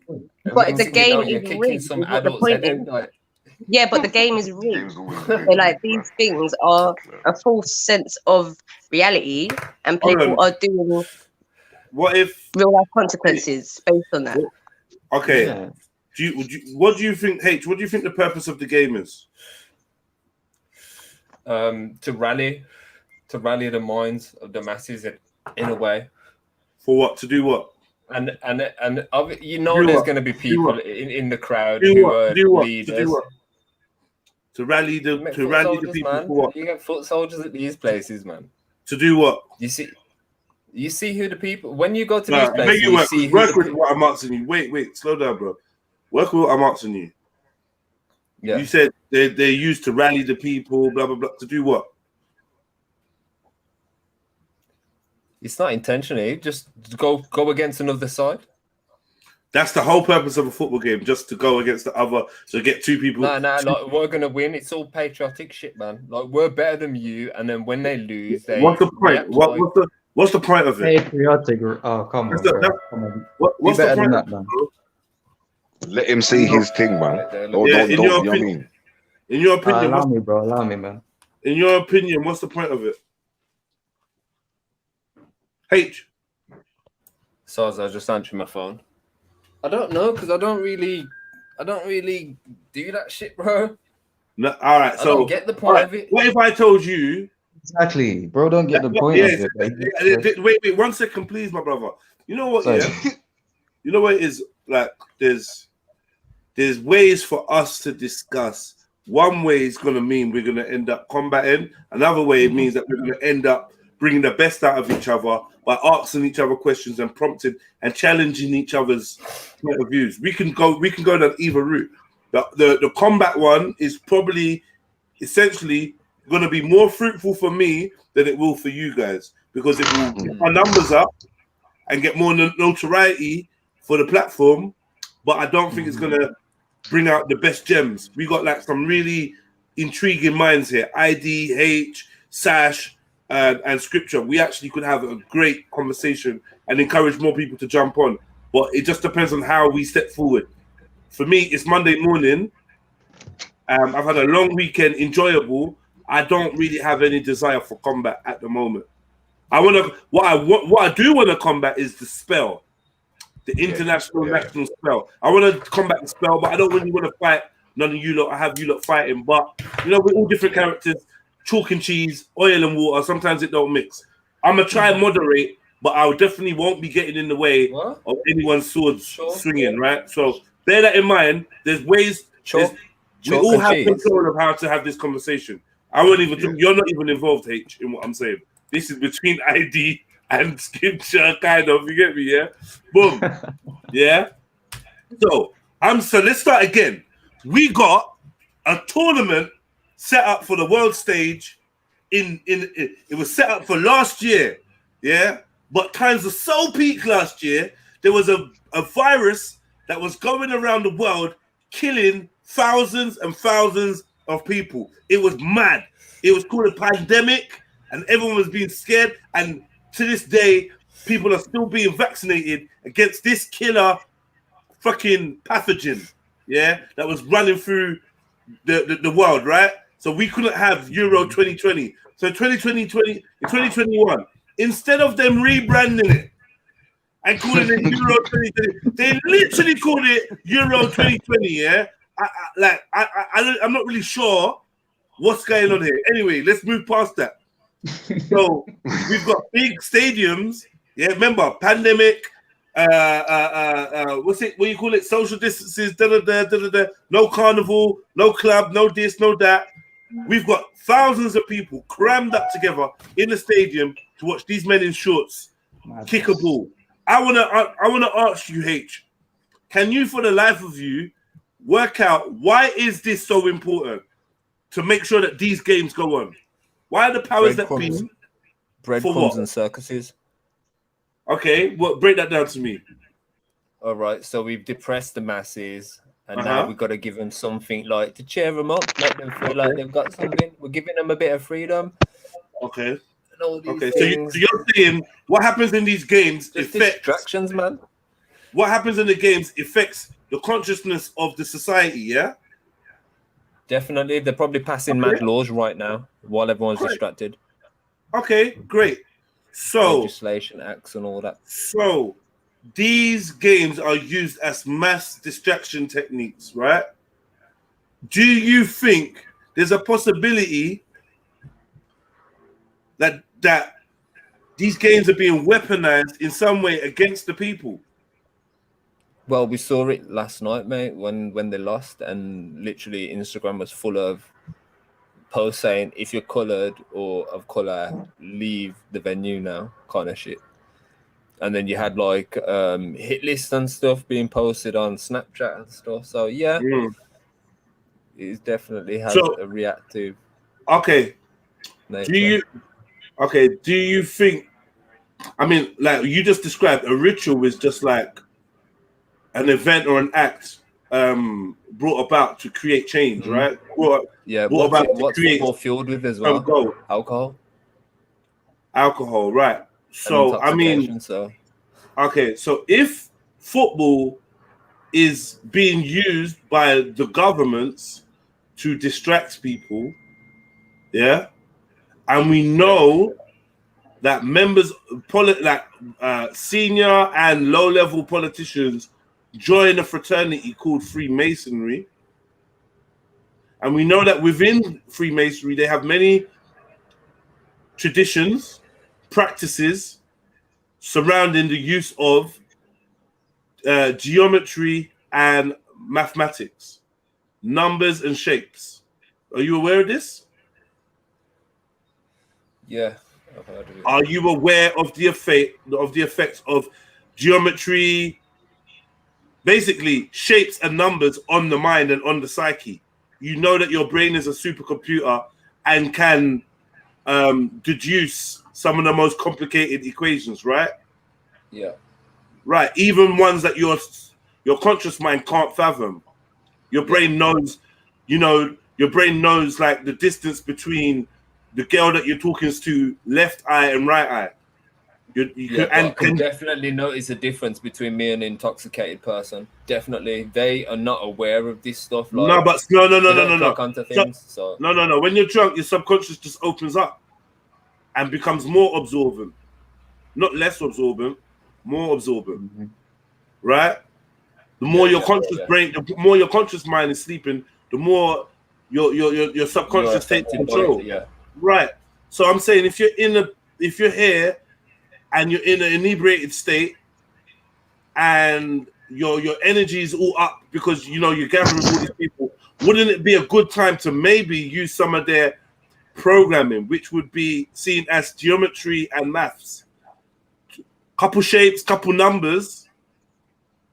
When you've got the people primed, staring at the box, staring at the screen, staring, ready to be programmed, we already know that the TV puts you in a alpha brainwave, which makes you easier to control and teach. This is science. This is fact. Science. So I'm just saying, when we're talking about rituals or we're talking about numbers, I don't think we should dismiss it because you're thinking about spookism.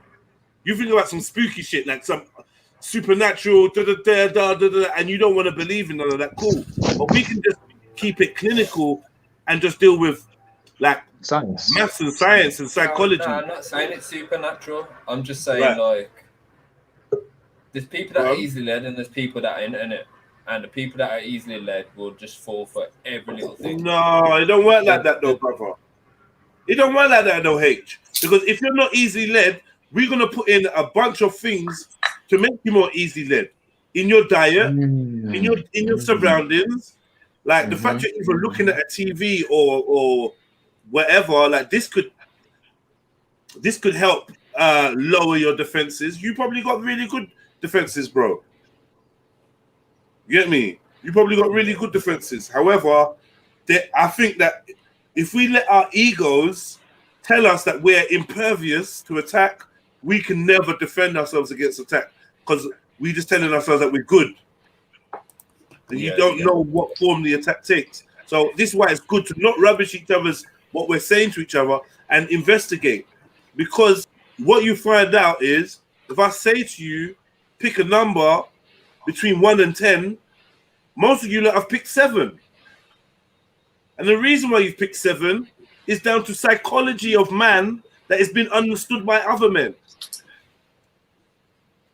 People understand, you get me? In a deck of cards, you're more likely to go for the Queen of Hearts. They understand because they understand our psychology has been primed for certain things. And they know how to work it. So I just think that we should be a little bit more patient and understanding when other people giving their perspectives, because you might find out some shit about reality you didn't realize. This is not to do with an evil spirit or a fucking god in the sky. This is to do with men knowing how to manipulate other men and giving themselves godlike powers. Isn't that what the Wizard of Oz is? A little boy behind the fucking curtain that knows how to manipulate people into thinking he's the be all and end all. Do you know what I'm trying to say, bro? So it could be that all their illusions and all their trickery is just human based and there is no magic, there is nothing. Either way, the effect is still going to end up being the same. Big up yourself, Mag. Either way, the effect is still going to be the same, as in the people are not riding out, H. The people are not waking up. There's got to be a reason, H. When they're not just, everyone's not just dumb. It's not just that people are dumb. There's been a lot put in place to keep people at the level where they are, where someone like you may be able to stick your head above and see what others can't. There's a reason why you're seeing more than others. And you have to mind that you don't fall into the same trap that these other people are falling, which is ignorance. And we become ignorant when we feel like information is beneath us to explore. I'm not getting into that. That's mumbo jumbo. You know what I mean? I'm not saying you're doing that. I'm not saying you're doing that, brother. I'm just saying these are the dangers. If we fall into things and we stop looking under stones, we stop finding things. Yeah. You see what I'm trying to say to you, my brother? Yeah, so I just thought I'd try to take the time out to show you, like, even what ID's talking about, numerology, blah, blah, blah, blah, blah. This don't have to be nothing spooky. This is psychology. This is like, yo, they put 3 cards in front of you. They've done, out of probability, what card you're likely to pick. They know what they know what shape face you find kind. They know what color hair you find trustworthy. They know what accent will make you feel relaxed. They know these things. We can Google these things, you know. I'm not even joking. Yeah, do you know what I'm definitely. saying? I agree with that because they've got everyone's metadata. They've got fully harvested farms full of like servers full of data, like what you like, what websites you look at, what people you contact. What do you think track and trace is? Basically that. So but I'm saying even before all of these things, you know, when they present a politician to you or a speaker, you know, the color of the background, the color of the ties and the blazers and the words they use, these are all thought out. And a lot of the times, things that we take for mistake are actually deliberate. You know, things that they take, and this is why I'm saying football is something that I struggle to believe they leave down to chance. Knowing the intricacy it's got so many followers. Right. I find it hard to believe. Remember what I was saying earlier with social media and even crypto, how it was a hostile takeover. Well, obviously, when things first start off, it's probably legit, but then over time, it gets taken over. That's why there's so much money involved, because it's their perfect way of washing money as well, man. Think about it. So it's like there's always a hostile takeover from the system. Like if they know someone's taking off, they'll try to bribe you with. I'll tell you what I do. Success. Yeah, when we talk about certain subjects, I like to leave money out of it. I think money is the ultimate red herring. When if we think that all of this is being done for money. No, money's part of the illusion, man. Money's. I was thinking the same shit, man. Yeah. I was thinking the same shit. Man. So talk to me, ID now. Now we've opened it up. So you believe that football, in its nature, is quite ritualistic.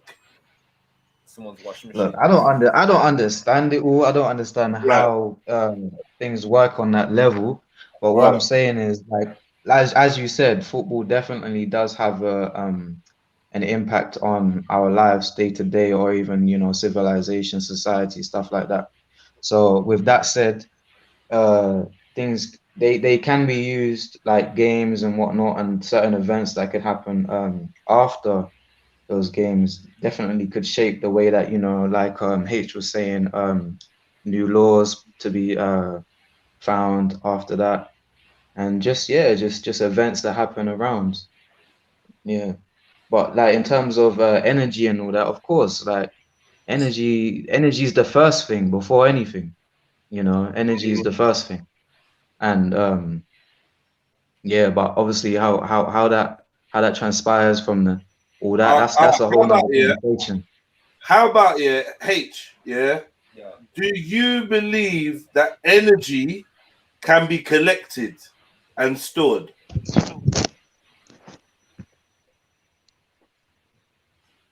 H. Bro, you're asking that question, yeah, bro. Do you not know what a Mecca is? Oh no, H. 1 second, idea. I just want to H. Do you believe energy can be collected and stored? Yeah, I got rechargeable batteries. Bro. Right, so you understand that concept, right? Yeah. What if these huge sporting events were nothing more than a way to charge a battery, to collect energy and store it? Of course. Okay.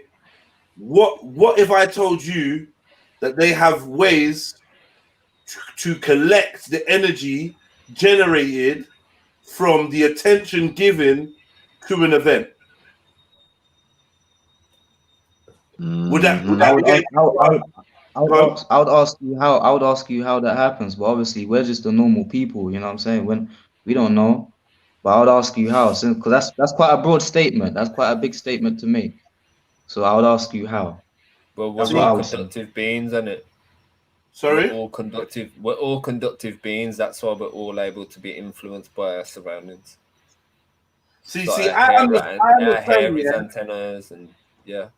If you ID, if you speak to H, yeah, if you speak to H in terms of religious language, yeah, you will lose him because he ain't fucking with that, right? A lot of people. But we can discuss just the same topics, staying away from the spooky language, and because he understands electromagnetism, he understands that people, people are like conductors of energy, yada yada yada. So he's all right with that.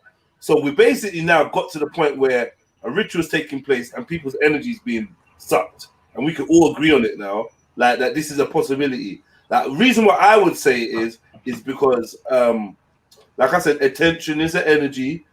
Anything you cast your attention on, you give it energy. Scientifically, they call this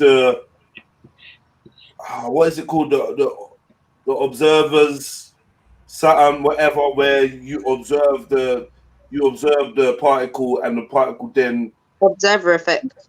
Right, observer effect. Thank you. Is it even called that though? Is it called that? Whatever. Observer. That's to do with where the observer can change the course of the particle or something along those lines. All right. So since you're saying that, since you're saying that, yeah, what if, because all this racism stuff is starting to pop up now. Like, it seems like we was doing okay, everyone was minding their business, going to work, fucking taking care of their kids. All of a sudden, bro, racism was all over the internet.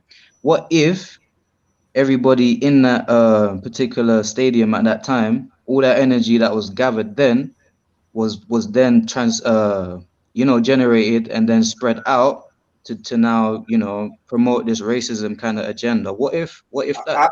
I'm not gonna lie, yeah. I will tell you this, yeah. I don't believe energy is ever cultivated with a view of giving it back to the people. It's never. I think our energy is like a food source for something greater than ourselves. It may I'm gonna be controversial now. It may be that this energy that's being collected at all these different events and these different focal points, these different landlines and ley lines and stuff like that, I believe they go into certain entities that we are being led to believe rule us, but we feed them. It's like I hear that. Right. I hear that. You know what I mean? People call them what archons and stuff like that. Archons, blah blah blah, or like I'm liking this egregor thing now. This egregor, which is a created social consciousness,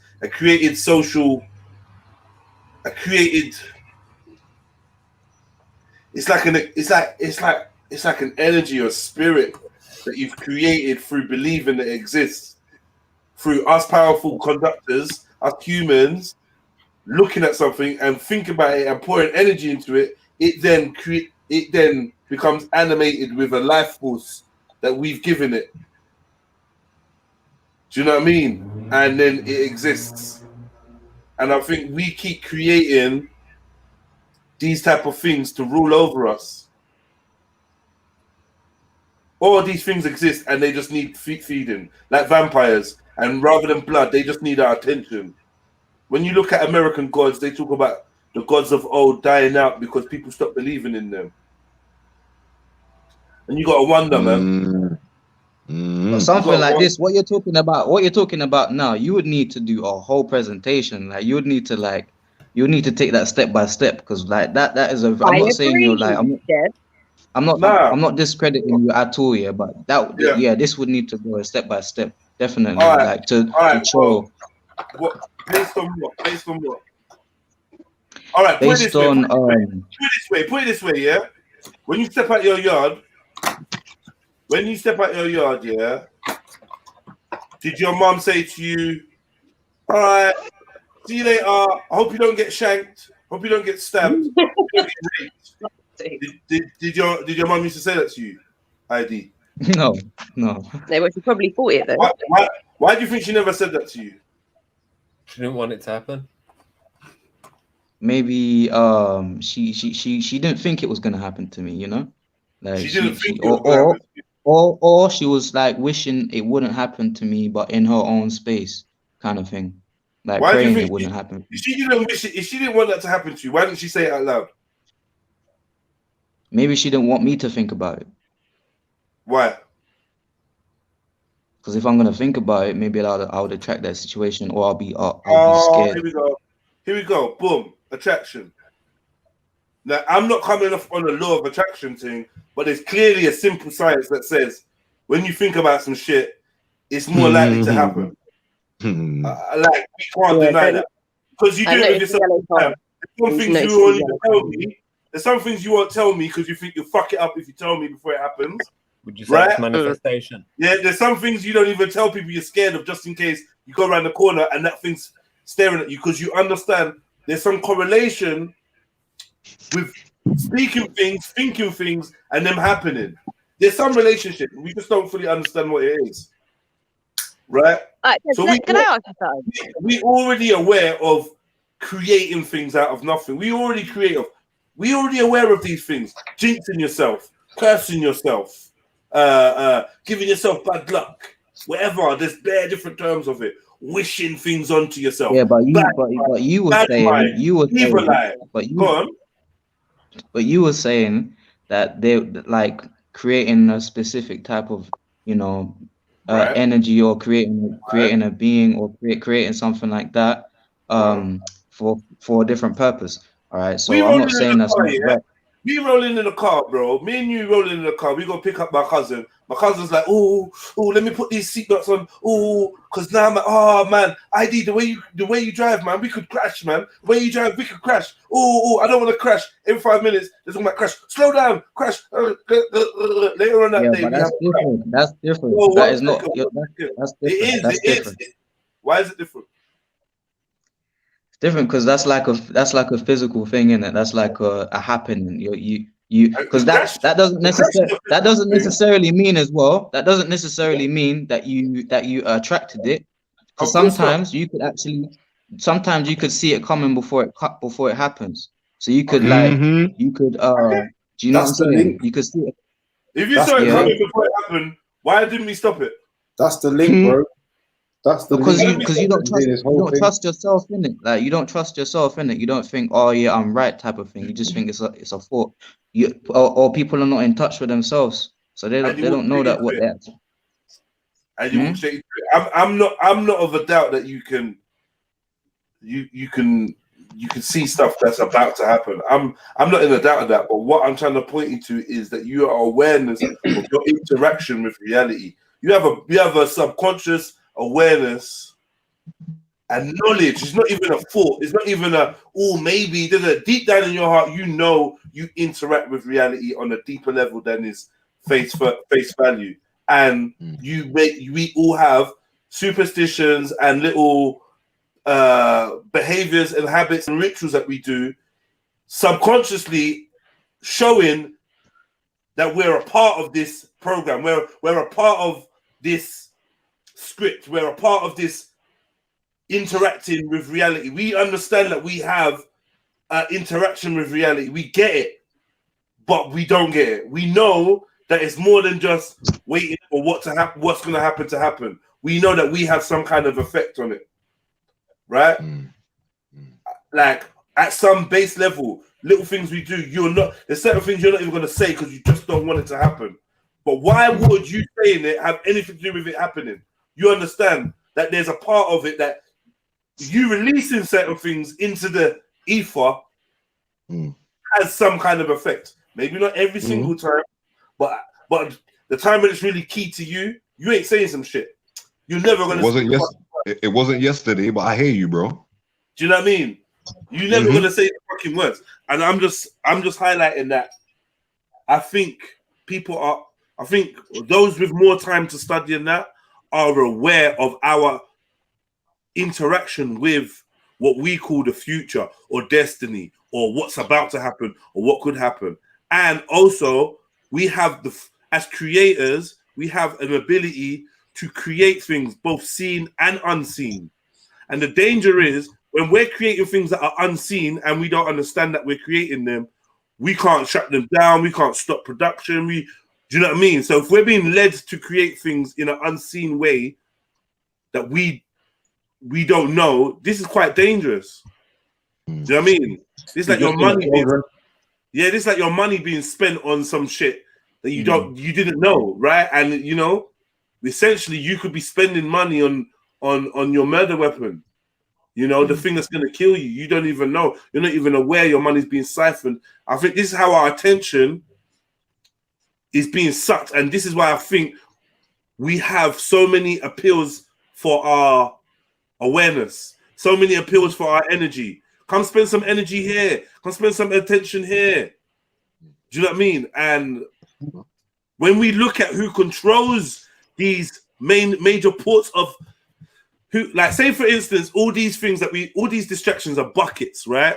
That we put in pound coins in. Who owns the buckets is what we need to look at. Once them buckets are filled, who's taking them away? Yeah. Right. So we fill in I say we fill the bucket at church, we fill the bucket at the mosque, we fill the bucket at the football ground, we fill the bucket at the polling station. We fill the bucket at the box office when we go to watch these celebs and we fill the bucket, you know, when we sit home and watch Netflix. Like, no one's past it. We're not free from this. All our attention's going in different places. Yeah. Who owns these buckets we're filling up with pound coins? And why did they create them in the first place? Because if they never cared about us, this is not about entertainment. Somebody's kettle's whistling. No. That's the what do you call it? You know, the smart meter. Yeah. So I mean, that's just like, I don't know. That's just a way that I've been seeing it lately. ID like the only thing that I would say that nobody owns it. Let me say this last thing. The only thing that is worth anything, the only real currency I can see in the world is attention.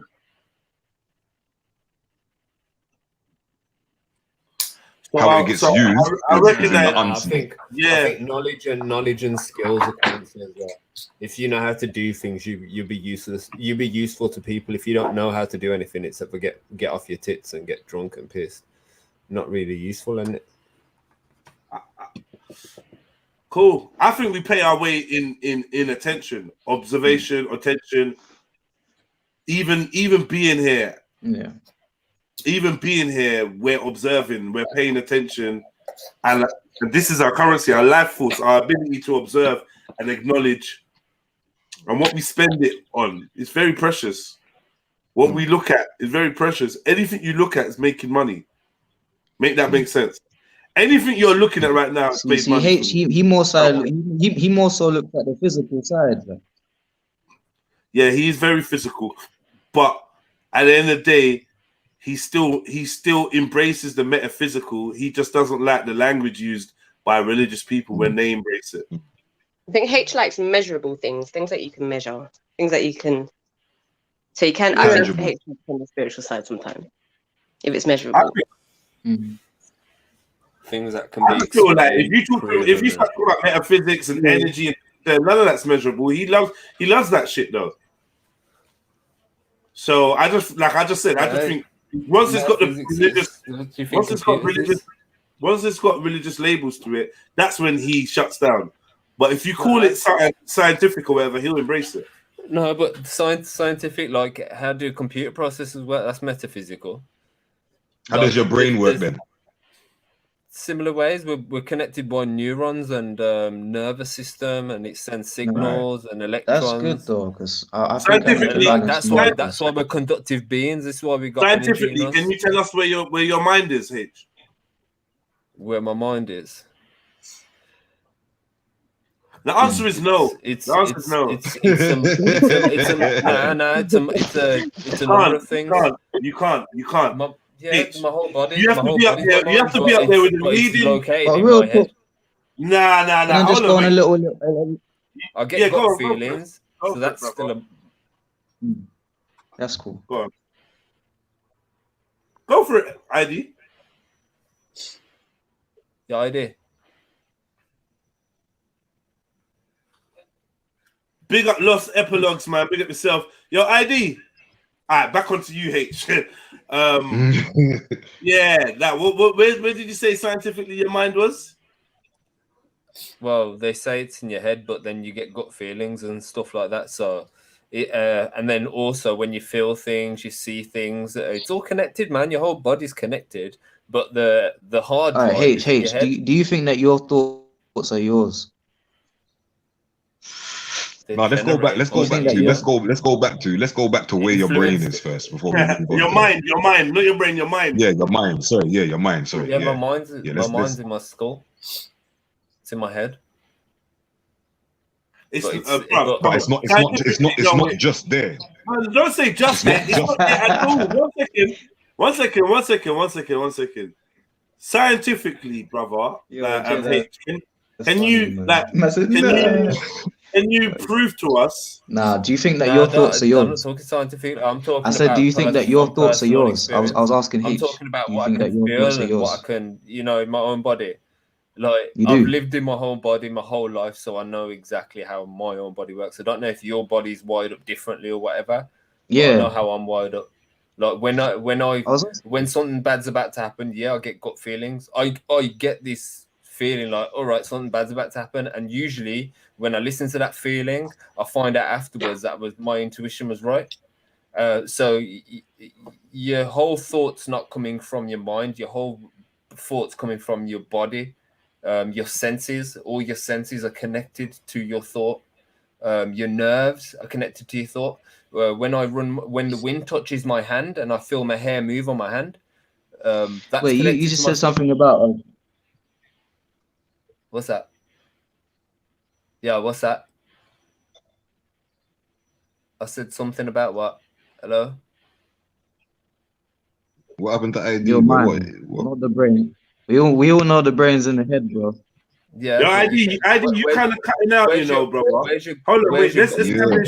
Let's establish a good connection with ID. This is what I'm saying. This is why. Yep.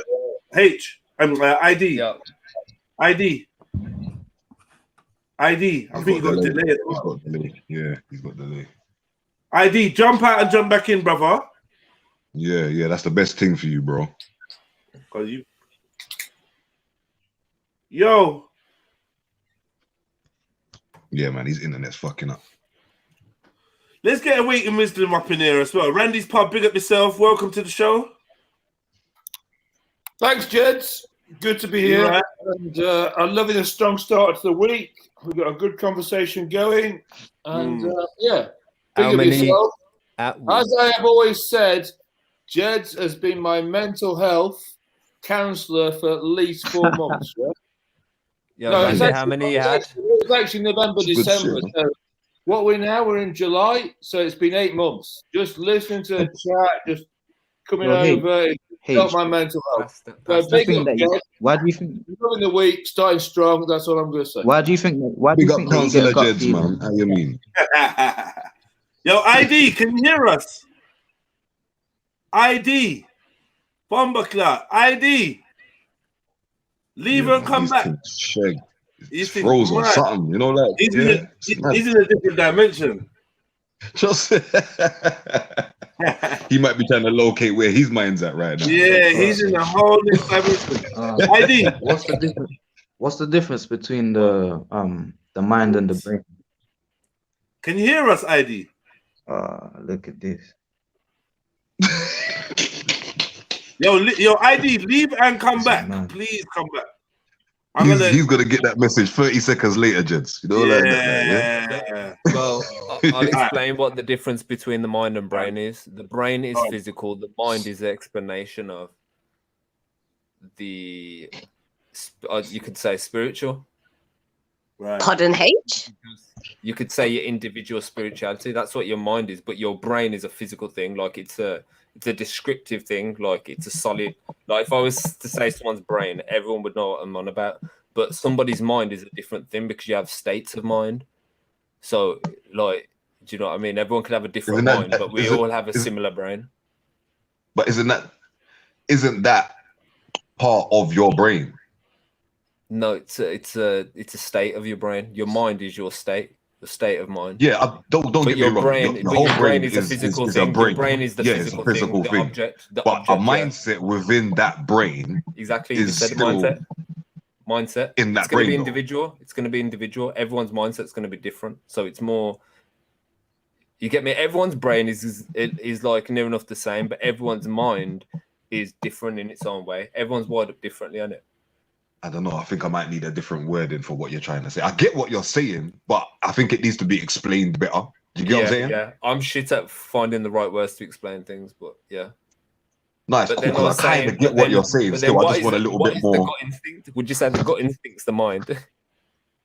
Yeah, no, but I think the mind and the body is one in a sense. Yeah. There's two separate things, but it's one because, like, let's say the wind blows my hand, I could feel my hairs moving. That's my mind telling me that. But so obviously my hand is connected to my mind, but the body is the mind essentially. Your H. I step on a plug and I feel it in my foot. My mind's telling me that it's my foot that's hurting. Your H. Yeah. Alright. Do you think that your thoughts are yours? That every thought that you have is your own thought? That was like, my thoughts are individual to me. You are not gonna have my thoughts in the same way that I'm experiencing my thoughts. I don't know, I could look at a cup on a table and you could look at the same cup and you could see it in a different perspective from me.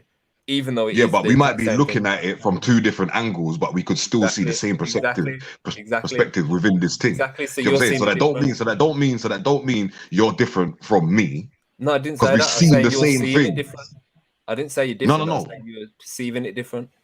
The physical, you know what I'm saying about this physical and the spiritual thing. Yeah. Like how the brain's physical. The brain's a physical object, isn't it? But like the mind is spiritual because it's like you have to use your imagination to even explain it. Yeah, but bro, you're sitting over there, I'm sitting here, yeah, right? Now, this is my thing. We're looking at the same glass, yeah? Yeah. The perspective where you're sitting, you're looking at it one way. Where I'm sitting, I'm looking at it one way. But potentially, we're looking at the same thing. Now, with a conversation, we can both tell that we saw the same thing. It doesn't necessarily have to be like that.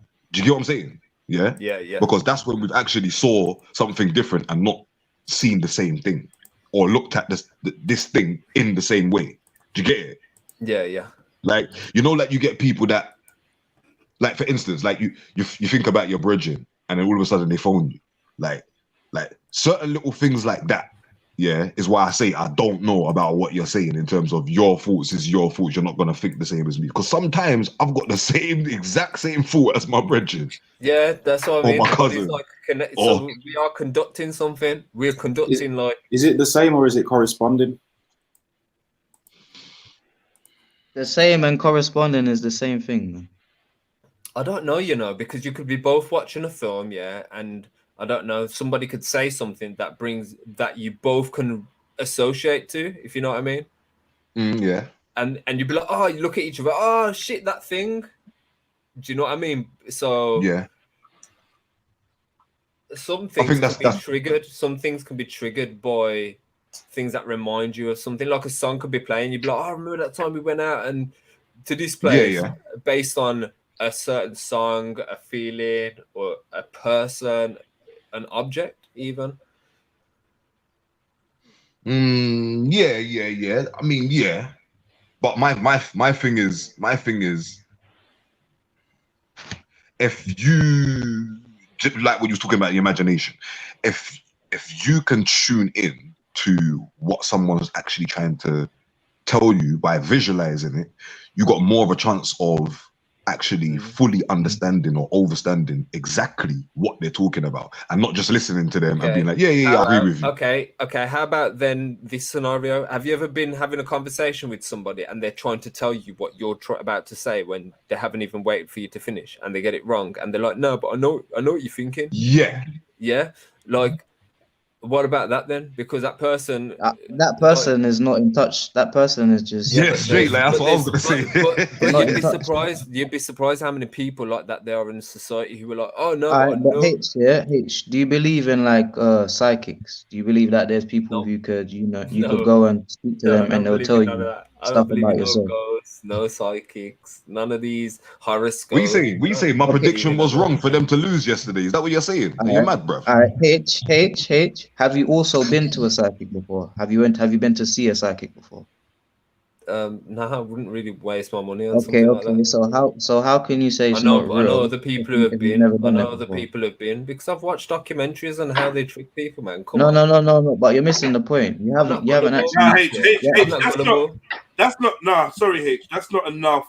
As for someone that's using the scientific method to prove and disprove things, you have to disprove or prove. You know what I mean? You have to use the scientific method. You can't just take hearsay, anecdotal stories. What's that guy who offered like half $1 for anybody who can prove that psychics were real, and he disproved Randy something, forgot his name, and he disproved everyone. And even to this day, he's still like, yo, if you can prove that it's real, I'll pay you. And not one person could ever prove. He disproves them. He even disproved Uri Geller. He's like, go on, bend these spoons. But what they did, they brought their own spoons. And there's another guy who was like, yeah, I can make pages flip. So what they did, he's just a better psychic. They put bits of fluff on the page. They got him on the show, put bits of fluff on the page. All right, now you're talking about magicians. You're talking about magic. Yeah, it's not magicians, magic, man. Come on, man. These people are like, oh, psychics, this and that. Exact same people. Can we just highlight what Mag just said? What if he's a better psychic? That was sick. Yeah, exactly. That's sick, Mag. But yeah, man. All right. What if I told you that before I stayed around a friend's house and we were sleeping in the same room? I woke up and they told me exactly the dream that I had when we both woke up. We had exactly the same dream. What would you say about that? What was your friend doing to you? Boxing. No, joking. I don't know. Like I said, seeing is believing in it. So people can say, oh, look, yeah, I had exactly the same dream. Someone could just be agreeing with you, bro. No, but I mean, they told me. Did you see him have the exact same? Did you physically see? I was looking at myself so I was looking at it from their perspective. Like when I was in the dream, I was looking at it from their perspective. So I was looking at myself from their perspective. I don't know. That's just. But anyway, that's besides the point. What I was gonna say. So yeah, you haven't actually been to a psychic. So to know. Did you have any physical experience after you woke up? Then did you have any experiences connected to that dream after you woke up? Did you? No. Or did that dream just stay a dream and never had any impact on your physical life? Yeah, it was just a dream. Yeah. Couldn't have been just a dream because you're actually talking about like it was an actual spiritual thing. No, it was just a dream. We were sleeping, we woke up, and he said, oh, bro, I had this dream, blah, blah, blah, that you was doing this and that. And I was like, shit, I literally just saw the same shit you're telling me about. He was like, yeah. Like your conductors and you're probably like charged. You know, like, no, come on, man. We're all conductive beings in a way. All right, so I came across some interesting shit, man. Trust me, I come across some very interesting shit. You see, when you was at this person's house, did you watch the same thing? Like on? No, there was no. It was. Activity. We wasn't.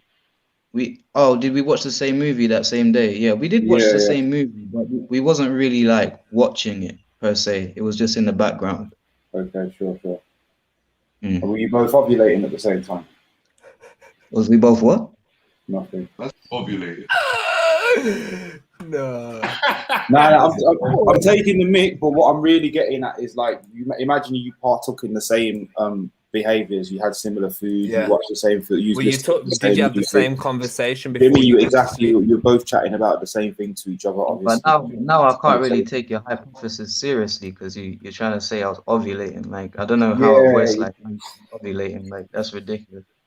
I can't really take anything you're saying seriously now. So. That's fair enough. That's fine. But you don't need to. But as I said, that's the question, isn't it? Like, if you're taking part in the same type of behaviour. Yeah, I can't really take your question seriously. So. Cool. You don't need to. You don't. But like, what I'm bringing to the table is if you are taking part in the same behaviour, doing the same type of activities, then there's a possibility that again you can have a similar dream or a similar type of experience when you're in your non-conscious state. You ever thought about there's nothing too serious about it.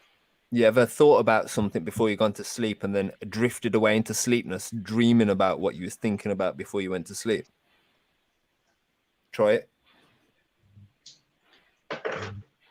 So yeah, man, but yeah, I didn't mean to go away from the subject of the football and stuff like that. So yeah, it's just all mad right now.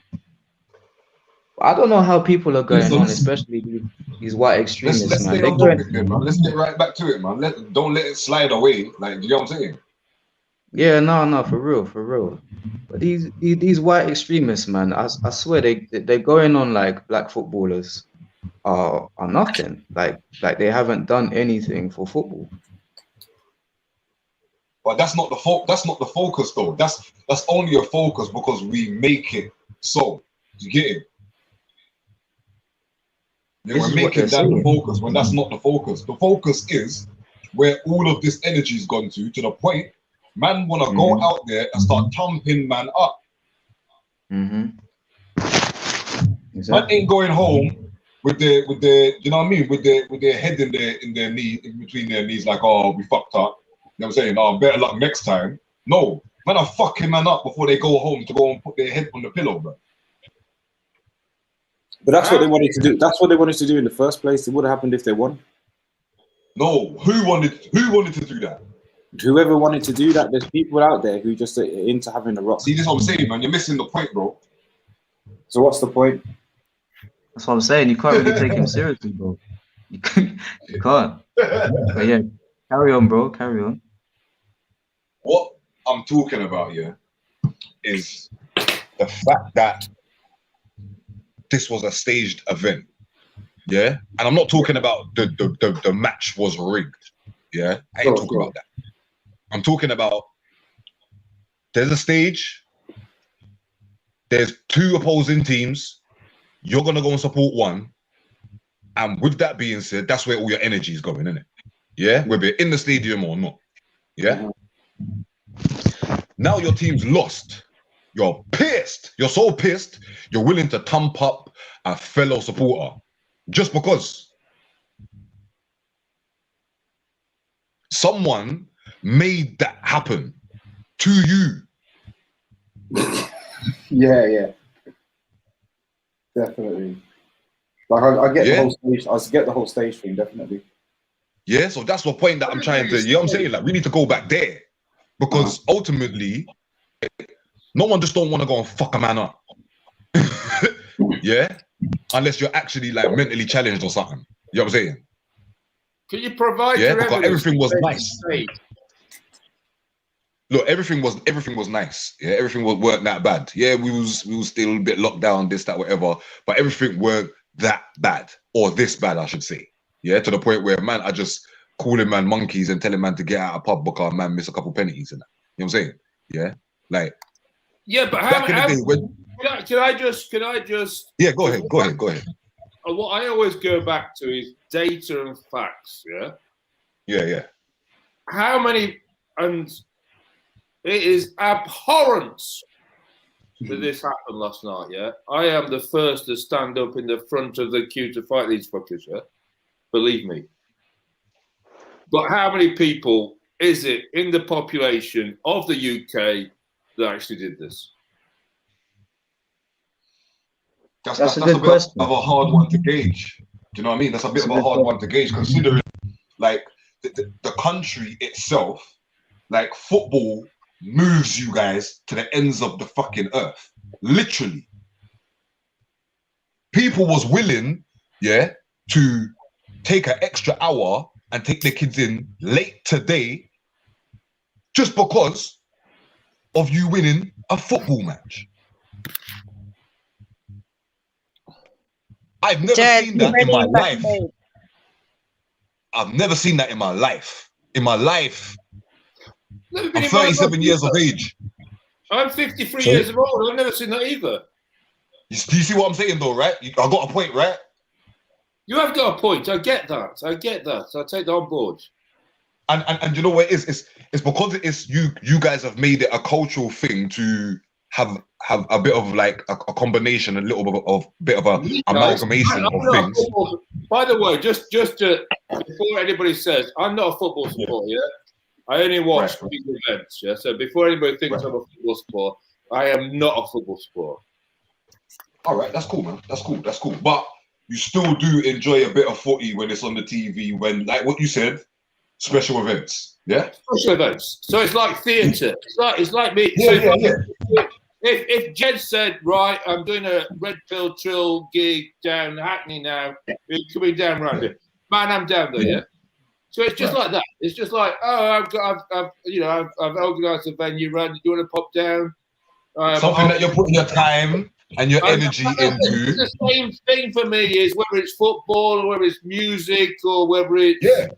But that's what we're talking about, though, where we're putting our time and attention, though, right? Do you know what I mean? That's what we're talking about. We're talking about where we're putting our time and attention, right? Because that's the energy that's being sucked, yeah, continuously every day, right? Yeah, I agree.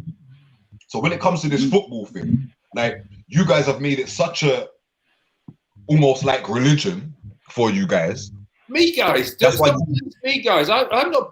Do I look like I'm a football supporter? Really? No, not like that. But hear what I'm saying. Though. Have I got a red and white shirt on? Nah, you ain't got no flags or nothing like that. No, that's not what I'm saying, innit? I'm saying when it came down to it, of you supporting the team that you wanted to support in this competition, yeah, even though you're not an actual football supporter, you were still supporting a team nonetheless, yeah. Listen, let me just clear something, right? I've been watching England for 40 years, yeah? So I started watching England when Kevin Keegan was playing, yeah, number 7. Okay. I've been through this shit. So as I said to my guests in the back room, I said to them, don't expect anything. This could all go to pot. But I just met him just an hour ago. I said, I told you, listen to your elders. They always go to fuck. Yo, Timo said that bare Asian men are racially abusing the black players too. Bro, are there any Asian players on the England team, bro? they're not even good enough to make it on the team, so they can stay in the comments chatting shit. But why are we falling into that though about this racism in the team thing? Like, do people not get, like, football's been racist for the longest fucking time? Like, I'm just saying, bro. I'm just saying. Get that? Like, I feel like just like these lot are on the internet now, and you can screenshot it and talk about it. Like, man, just need to know to fucking stay away from it and not entertain it. One of the first footballs that was ever made, yeah, was from what I remember, yeah, a kid growing up in my day. I'm not sure about the football, the brown footballs that they made, the first ever ones. But when I was a kid, yeah, and I saw a football, an actual football that had 2 colors on it. Yeah, 2 colors, black and white. Yeah. So that let me know straight away, okay, cool. There's a little bit of a division here, because why couldn't it just be white or black? Well, bro, this is when it gets back. Yeah, he's right. What he's saying is right. But as well, this is when it gets back into that masonry stuff, because they deal with that black and white, bro, all the time. You see it everywhere, black and white. Checkerboard floor and whatnot. Yeah. So, hang on, exactly. Can we just check on the panel who actually has played football in their lives? Yeah, because I'm slightly perturbed about Are you talking about just in general though, Randy, or what? Like professional? I'm just talking. Have you ever been to a park, kicked around with your kid or your friends or whatever? Have you ever played football? Yeah. Yes, Randy. Yo, Randy, what's your argument, bro? What's your argument? Yeah, no, that's what I'm waiting for him to get to. Be patient with him, man. He's getting to it.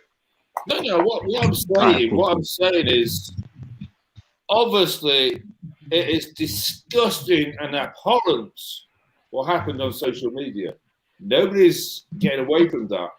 What I'm saying is the mass majority of people in this country are repulsed by that behaviour, and they should be caught, prosecuted, and thrown in jail. Nobody is saying anything other than that. Yeah, I am disgusted about. If I play football, I'm not looking at somebody's colour of skin. I'm looking at his skills. When I'm playing football with a friend's kids, he's 14 and he's dribbling circles around me at 14. Yeah, I'm like, I'm old now. Yeah, but you know what it is though, Randy? Yeah? I'm no good. You know what it is though, Randy? Yeah, you ain't the guy that's supporting for this match to happen. So you ain't Microsoft or I don't know, flipping McDonald's or whatever. Do you know what I'm saying? You ain't nobody like that. So therefore, you ain't gonna make an impact like that when you're saying what you're saying. Do you get what I mean? Only things that matter is basically what you're saying. It's become corporate. It's become business. It's not. You know what I'm saying? It's not grassroots. Yeah, I understand what you're saying. It's all corporate, it's a business, all that kind of stuff. But if I go, all right, say if I go down the pub on a Sunday and we decide to form a team and we decide to play Sunday football, yeah, right, and we get up on a Sunday morning, we play football. So we find a neighbourhood pub and we decide to play against them, and then we go down the pub, yeah. Now, all that is just some guys getting together playing football. Obviously, if they're the same age as me, we might get injuries because we're not fit and, whatever. But it's not. We're not trying to. We're just trying to have a game of football. We're not having some big conspiracy theory about playing football. We're just trying to be camaraderie and have a laugh and play football on Hackney Marshes or Walthamstow Marshes or wherever it is. There's no big thing going on. It's like when I go to India, I play cricket with the kids, and it's like it's great. It's because that's their game in India. They play cricket, and football is our game. You go to the park. I go to the park. If there's an opportunity, I might kick around a ball with some people, whatever. And it's just like, that's all it is. And it's like we've now got some big conspiracy going.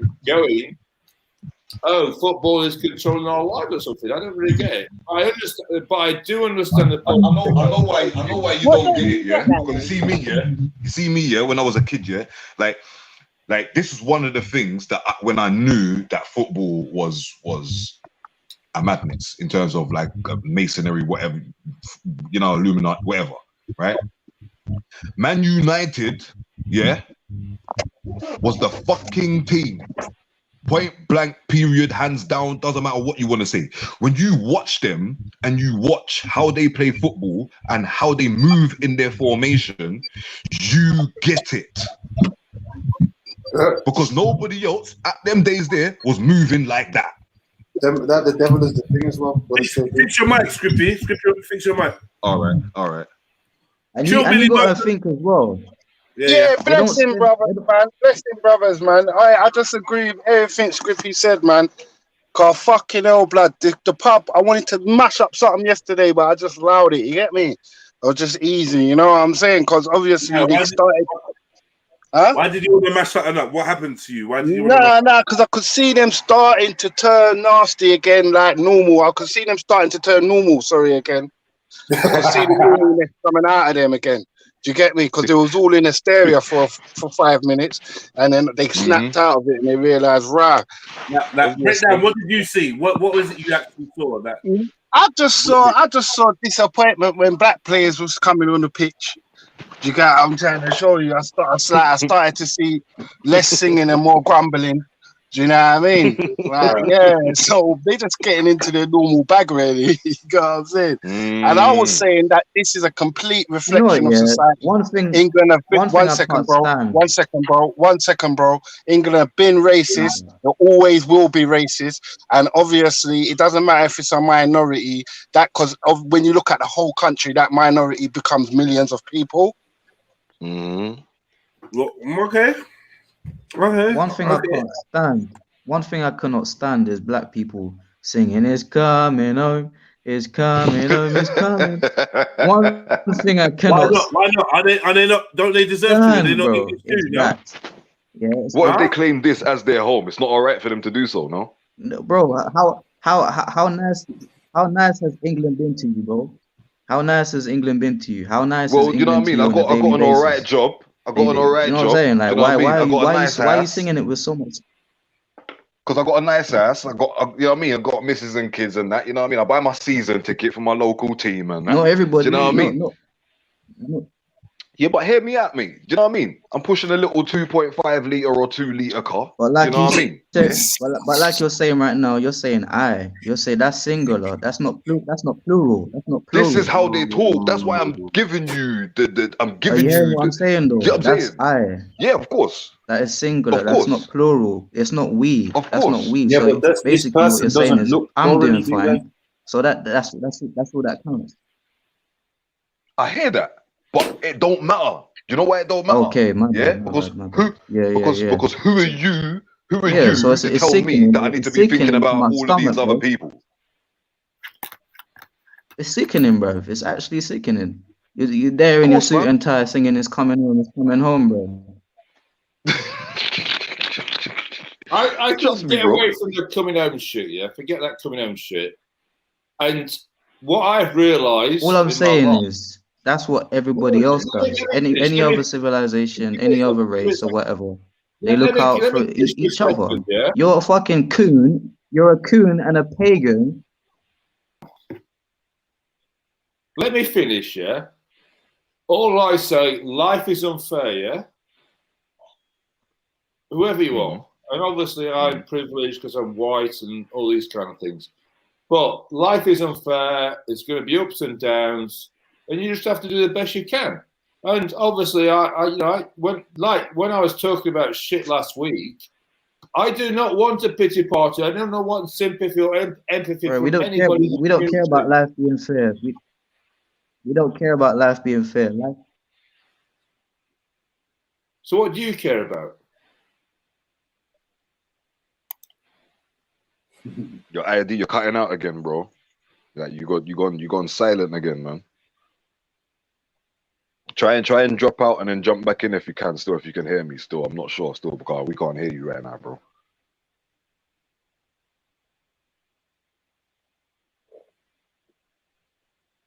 Oh, that's good. Yeah, drop out and jump back in again, bro. Yeah, we can hear you now. Can you hear me? Can you hear me? That delay thing going on. Hear me now? Yeah, I can hear you. Yeah. Can you hear me? Hello? Yo. Oh, this is dead. Yo. ID. Alright, cool. Yeah, someone tell him to drop, or Jed, if you can drop him out, and then yeah. I mean, it's like if I go into a shop and have a black partner, and she goes in the shop, but we don't sort of come in together. Why are the shopkeepers tracking her and not tracking me? That's it. It's like, I didn't realize this. It's the last 5 years I've realized this. It's like, I've noticed this because I just walk in, get my shit and go out. But then I'm like, did you notice that? And it's like, no, I think I know why, because they probably clutch you together outside the shop and then they've seen you split up, so they're like, definitely Same with walking down the street. We're going to get some stuff. She's going to get some stuff. I'm going to get some stuff, and we're paying separately, yeah? So we walk into the shop. I go in and get my stuff. She goes in and gets stuff. And I just clock, because she's behind me, that they're checking her, yeah? And I've seen this with my own eyes, yeah? But I didn't realize this until recently. I'm like, what the fuck are you doing on? What? Because she's black? That's ridiculous. You know, she lives around the corner, she goes into that shop regular. What the fuck is going on? It's a bit like if you remember when I first came on the stream a few months ago, I was talking about when I went into a white give mask and that. And everybody's looking at me. I'm like, "You fucking in Hackney, man. What the fuck are you looking at me for? We're in Hackney." You know what? I couldn't imagine, what man. What the fuck are you talking about? No, but you need to understand though, Randy. Yeah, like. It's been taught to these people that's watching these people, these black people, yeah, that these people are nothing but dirty, thieving, the list goes on. Do you get what I'm saying? Yeah? So automatically, as soon as you go in, that's the perception of you, innit? Yeah? I'm in Hackney. I'm not in some provincial town or something. That shit don't matter. Yeah, that don't matter. You think that these people who owns the shops are living in Hackney? Well, yeah, some of them are now because it's been gentrified or whatever. They live above the shops, but it's just in the last 5 years, it was actually shocking to me that why are you watching my girlfriend? What because we haven't walked in together as a unit. It's like I'm like, and it's just because it's serving me, and it's just like giving me a casual eye on the CCTV. I'm like. Doing? Well, it's either that or she must look like a real tea leaf, boy.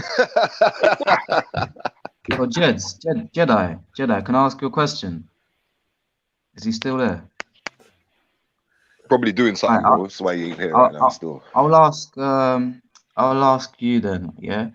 So what do you think it would be like if all black people stopped playing football? Like if we stopped playing for England, then it'll be boring. All black people.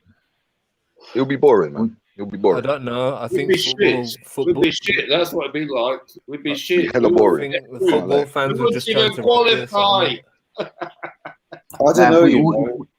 I think we all stopped playing sports. Like we all didn't represent England when it came to like Olympics. We all didn't represent it.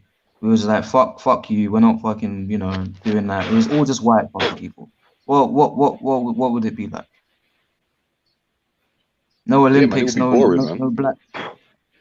Bro, that's like saying if all the Asian people stopped working for white people tomorrow, what would it be like? Like people are sellouts. What can we do? That's not saying if all the Asian people stop playing. I'm not saying stop working. I'm saying sports. Yo, but brothers, let's give white people tomorrow. The world probably might be a better place to talk. Whoa. Nah, right, I just don't understand. You got something to say on that? Go ahead, bro. Did you hear what I just said, man? With me? Yeah, I heard what you just said. Still, I thought one of these lot wanted to respond. I thought H wanted to respond because he said like, "Whoa." Yeah, go ahead, H. Go say something. Man was like, "What did you say? Something about Asians sucking white man's batty and that." I'm just saying, if Asian people looked about Pakistan and looked about Bangalore and all them places, their own countries would be much better than here. Instead of running up white people's assholes and fucking trying to serve their benefits, serve these people's benefits. But as I was saying, on the whole, one second, bro, because we can't really both speak. As I was saying, on the whole, like the majority of black and brown people are selling out. But you can't. No, say that. You cannot say that because it's evident. As our countries would be in better places. It's engineered. What are you on about, bro? Blind to it. I can't believe you're actually blind to it. It's engineered. If the stock markets are all controlled by the West, they control the value of. I'm saying we've got choices in the West. I'm saying engineering is there, social engineering is there, but we've got choices in the West, bro. Like how many hundreds of years do you want to go through the same shit? Oil to a third world nation, yeah, but they. So you want to send So I'm saying, do you want another 100 years of sending your daughter to work and your daughter sending your daughter to work for these?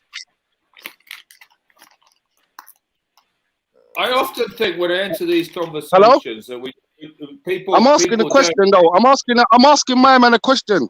Would he want another 100 years of sending your daughter to work for these and her daughter, your granddaughter going to work for these again? Would you like that? But I wouldn't educate my kids that way. Like I'd try to be self-sufficient. So you ain't got no alternative. Most let him finish, I do Fred. actually work for yourself. Most of my family have got their own businesses. We don't work for no one because we're no one's servants or slaves, mate. We go to work when we want. We choose when we want to open a shop. Do you know? Most of my family's like that. We're all business people. So it's a choice, and it's some people. No, I'm not saying you're not. You know, brother, I'm not saying you're not. I'm saying it's like people choose what they want to do, innit? Some people don't have that thought process to do things for themselves, and some people don't have the options to do that for themselves, and so they're restricted. Bro, you're talking obviouses. You're talking blatantly obvious shit. Like, we know that there's social engineering and everything. That's blatantly obvious. Says, would you want your kids to be working for this? It's blatantly obvious. Teach them a better way. You can teach your kids. No, I'm saying it's blatantly obvious there's social engineering in it. But I'm saying, would you like it to continue? Like, I'm saying the only way it don't continue is if we stop going to work for some of these. You get me? And it don't matter if your people's got 10 businesses. From once you're going to get a bank loan from one of these, you're dead. Yeah, but he's not saying he's getting a bank loan. He's saying he's starting his own business. No, I'm just saying in business. I'm just saying in business in general. If you're going to the oppressor to get the money, it's his business. I'm sure you understand that. Inevitable that your kids have to go work for these people, but now you're just trying to say that. Oh no, this is an option. Bro, you fucking didn't care. It's all right. From his mouth. Bro, you misquoting what I said in it. Yo, brothers, yo,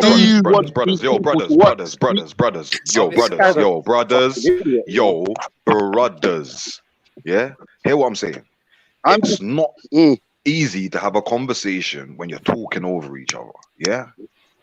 It's not, and it's not clear for other people that's listening in to be able to engage with that. Do you get what I'm saying? It's not like, let's make it conducive for people to engage. Do you get what I'm saying?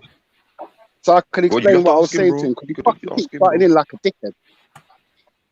Has he finished? He's right there, bro. Talk to him, bro. You finished, mate? H, he's talking to you, basically, bro. what I was saying. What I was saying, you ain't finished. So you finished.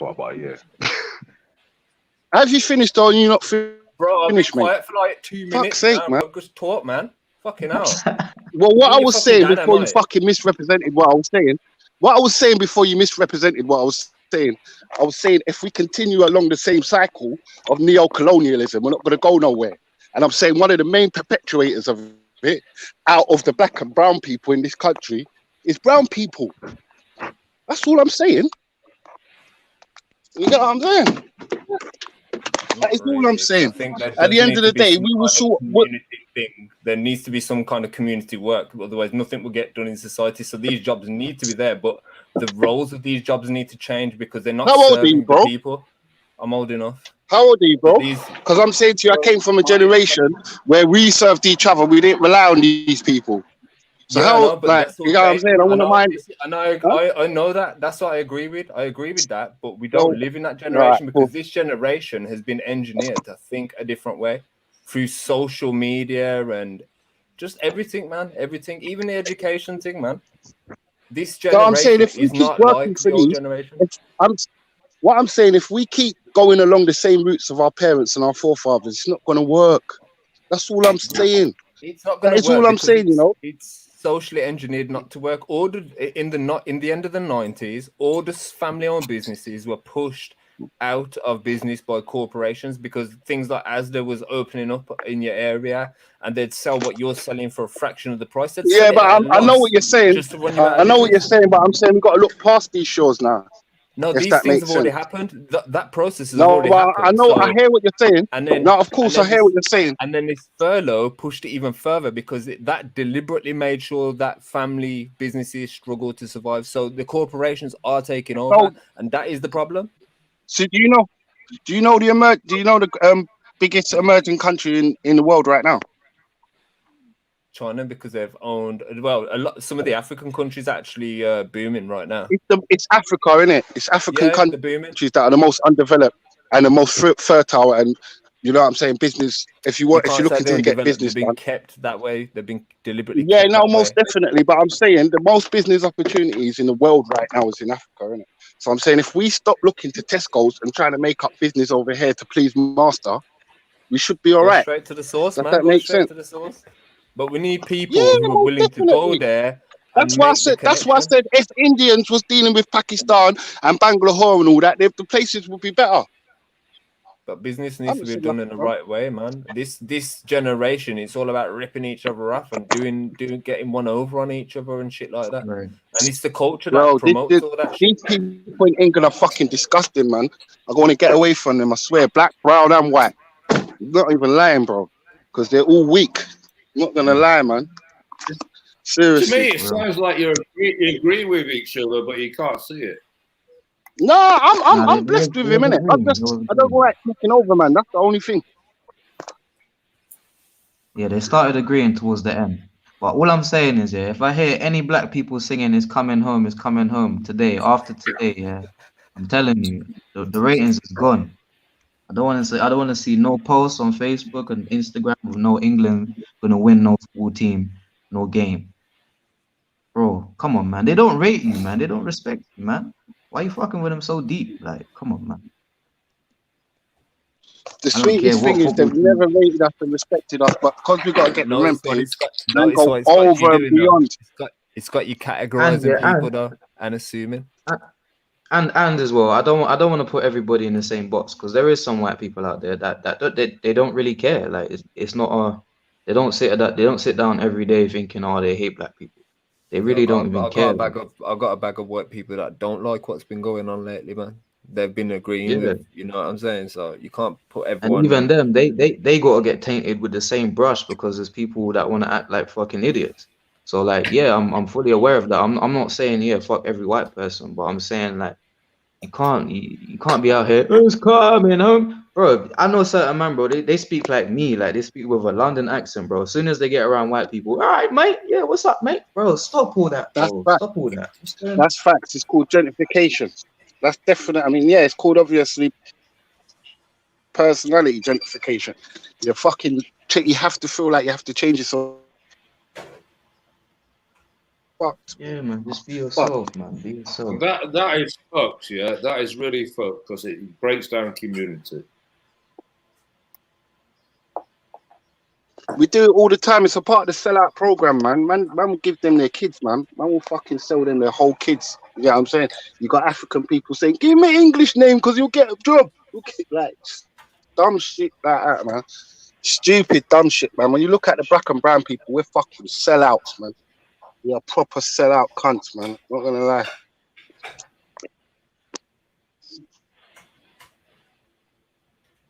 All right, I'm going to change the discussion. Can we just focus on Mag, and what is that piece of wood that you've been artistically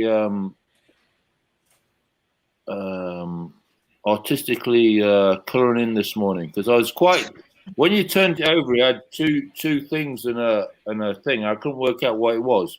So, Mag, can you just tell me what that piece of wood is that you're just repurposing right now? It's not wood; it's concrete. Oh, is it? Okay.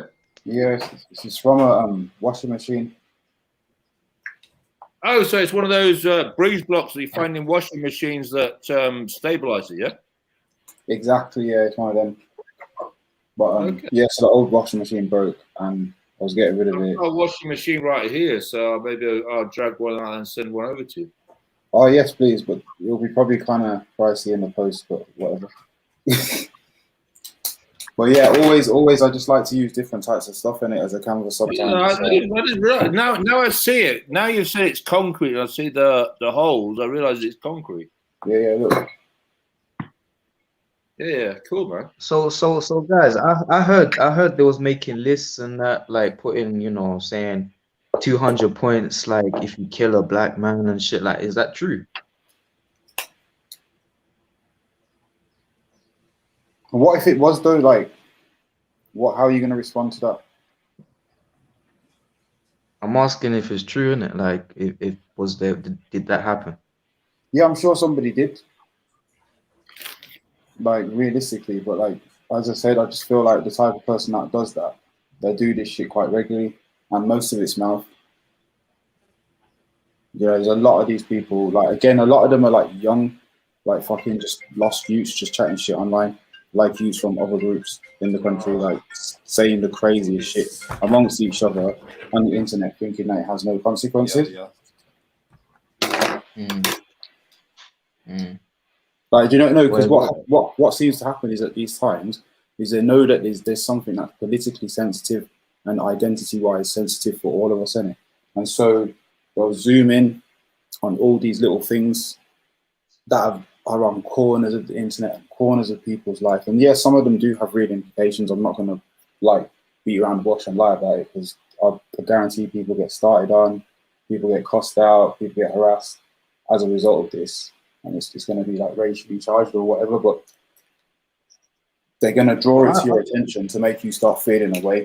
There's a whole, it's like, you know, like you ever seen like them old cartoons and that mystical shit, whatever it is, and the witch has got a cauldron.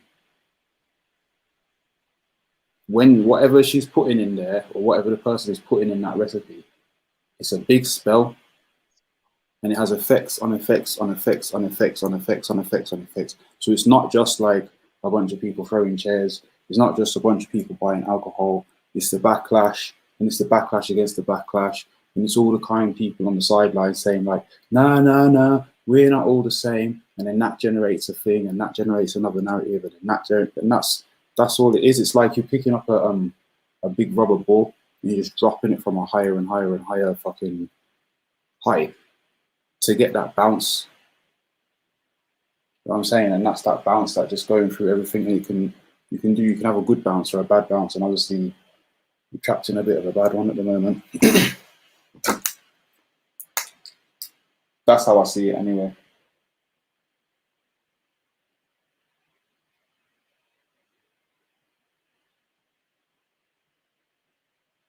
And then there you go, silent.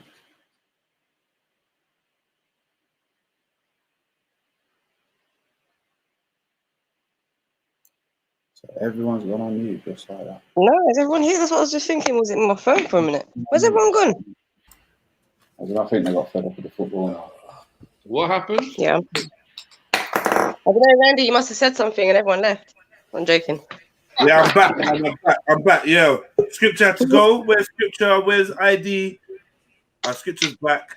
I'm here. ID, where are we at in the conversation, man? I was just on the phone. I want to talk about something here. Randy just changed it still. I've been listening to all you men talking. Now it's time for a female to speak. Seriously, guys. All right, here we go. So I was chatting to my sister about it yesterday. Yeah, I actually felt quite sorry for people, and I didn't want to, but I did. So I thought, you know what, these people, more for them to be fair, but I mean they've been locked in. They've been told they can't see their family, and da da da da da.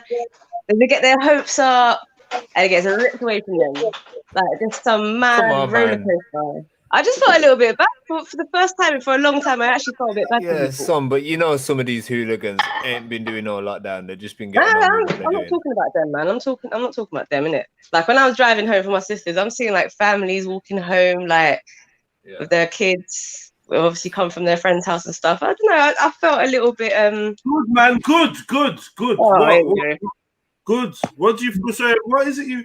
Get to the point. What are you trying to say? I felt bad for them. Like that is my point. I felt bad for them, and I was trying to break down why I felt bad for them. Why am I for the simpletons?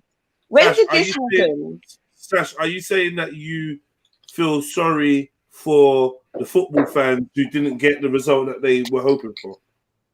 I think it's because I'm seeing them get emotionally manipulated on every angle, and I'm just looking at them and thinking, how much more can you take, man? Like, are you just gonna ride that wave of, like, not even riding it, man? You're just drowning in it. I don't know. I just looked at them and just thought, how much more can you lot take? Like, what is your breaking point, man? You know what I mean? No, I understand being able to. No, but it's like, again, I think with me, I have my voyeur lens when I'm doing that, so it's like I'm looking in at them and I'm just like, yeah, that's bad still. Like, you're gonna jump for a next hoop. Oh, scene. Oh. Olympics for you, man, next. Oh, really? Like, there is a level of that you're going to kind of look at and think, it must be deep to feel like that. But then at the same time, it's like, look at, especially when it's people that you kind of know that are on the peripherals of your circle now, and you're like, look, from when I've been telling you. When people I know, it pisses me off. Do you know what I mean? Like, even if it's people that are around in general, in the essence of that, like, and you know that they're the type of person that if you was to tell them one or two things, they'll be screwing. If I was to suggest to these man that football was fake, or that the scenario is manipulated one way or the other, like, you'd be getting all sorts of bullshit from them. So then it's like, oh, how can I feel sorry for you? Like, you signed up for this because there's people who've suggested, like, because even if somebody that weren't that clued up just told them at some point in their life, oh, it's only a game, they still would have flipped out. Do you know what I mean? And that's probably bare man flipped out there. Mrs. Just all right, that way. I mean, feeling sorry for people. I mean, I find I do struggle to empathize with them. I struggle, man, because I like, especially the ones that actually are saddened by the results of football games, like to the point where it affects their life. I kind of struggle to empathize with them, but I understand there's a big culture of loving and falling in love with things that you have no business loving and falling in love with, right? Yeah. So, like, I think that these big national games, national sports, they're nothing more than like a golem to pour your emotional energy into and then animate it. You bring it to life. It's like a puppet. You bring it to life. Your emotions, your intentions, your hopes and your dreams are the strings of the puppet, and you move it along like a little marionette, and you're looking at it and you're getting entertained by it. But you have to know that without you putting any of these things into it, they wouldn't exist. I'd far more be sympathetic to like the owner of a local kids team who wanted to see his kids from his community win their league or whatever, and maybe have his dreams scuppered. I'd feel way more connection with someone like him, because I know his motivation is that these are youths from his locality and he's trained them. He's put in the hours. He knows them personally. He knows their backgrounds. He knows some of the things that some of these kids have been through. It's real, isn't it? It's real. Whereas the big theatre, it's more like, all right, you're being manipulated. I don't really have the time to feel sorry for you. I'm more angry that you're allowing yourself to be manipulated. So there's something that blocks the empathy, right? And I think it's a spiritual basis why I know this. Intuitively, I don't connect with it because I'm not supposed to, because I'm supposed to remind others of what it's like to be detached from these things. So I remind my friends that you don't have to be head over heels in love with this. You don't have to become depressed. You don't have to let these things control you emotionally. I know it's just a game, right? So some of you are going to be thinking, all right, you guys go into conspiracy mode over everything. Now we're talking about a game and you're going into conspiracy mode again. I just want to know, is it conspiracy mode when they tell you that the CCTV cameras in Parliament were turned on just to catch our health secretary? Is that a conspiracy? Do you know what I mean? Is it a conspiracy when we follow our prime minister to a secondary school and they show him addressing 4 pupils evenly spaced 2 meters apart from each other with masks on, right? And he shows them him addressing them, and then the cameraman suddenly veers off to the right and shows the rest of the classroom squashed up, cheek by jowl, literally sitting on each other with no mask and no social distancing. Is this a conspiracy that you're being allowed to see these type of imageries? I'm saying there's a big game, and the biggest game, the biggest match is being played for your hearts and your minds. And I think somehow us not understanding that, us not getting it, just means that we should be throwing the baby and the bathtub out. We can't afford to entertain anything that they give us when our basic needs are not being answered. Human rights are being violated, yeah? Your human rights, your God-given, your natural, if you don't believe in God, your natural laws, your common laws, they're being eroded, eradicated, abused. And we have half the nation finding energy, finding empathy with multi-millionaire footballers on the screen. This is when you can tap into your humanity. This is when you can feel something for your fellow man. This is when you want to come and display your emotions in public, is when you're given this charade, this psyop. That's what worries me. What worries me is the energy that we as a nation or as people, individuals, will pump into something like a football game compared to when they're telling you that 1,000 people a day are dying of a virus. That doesn't really get you up and off your ass and motivate you, but a football game does.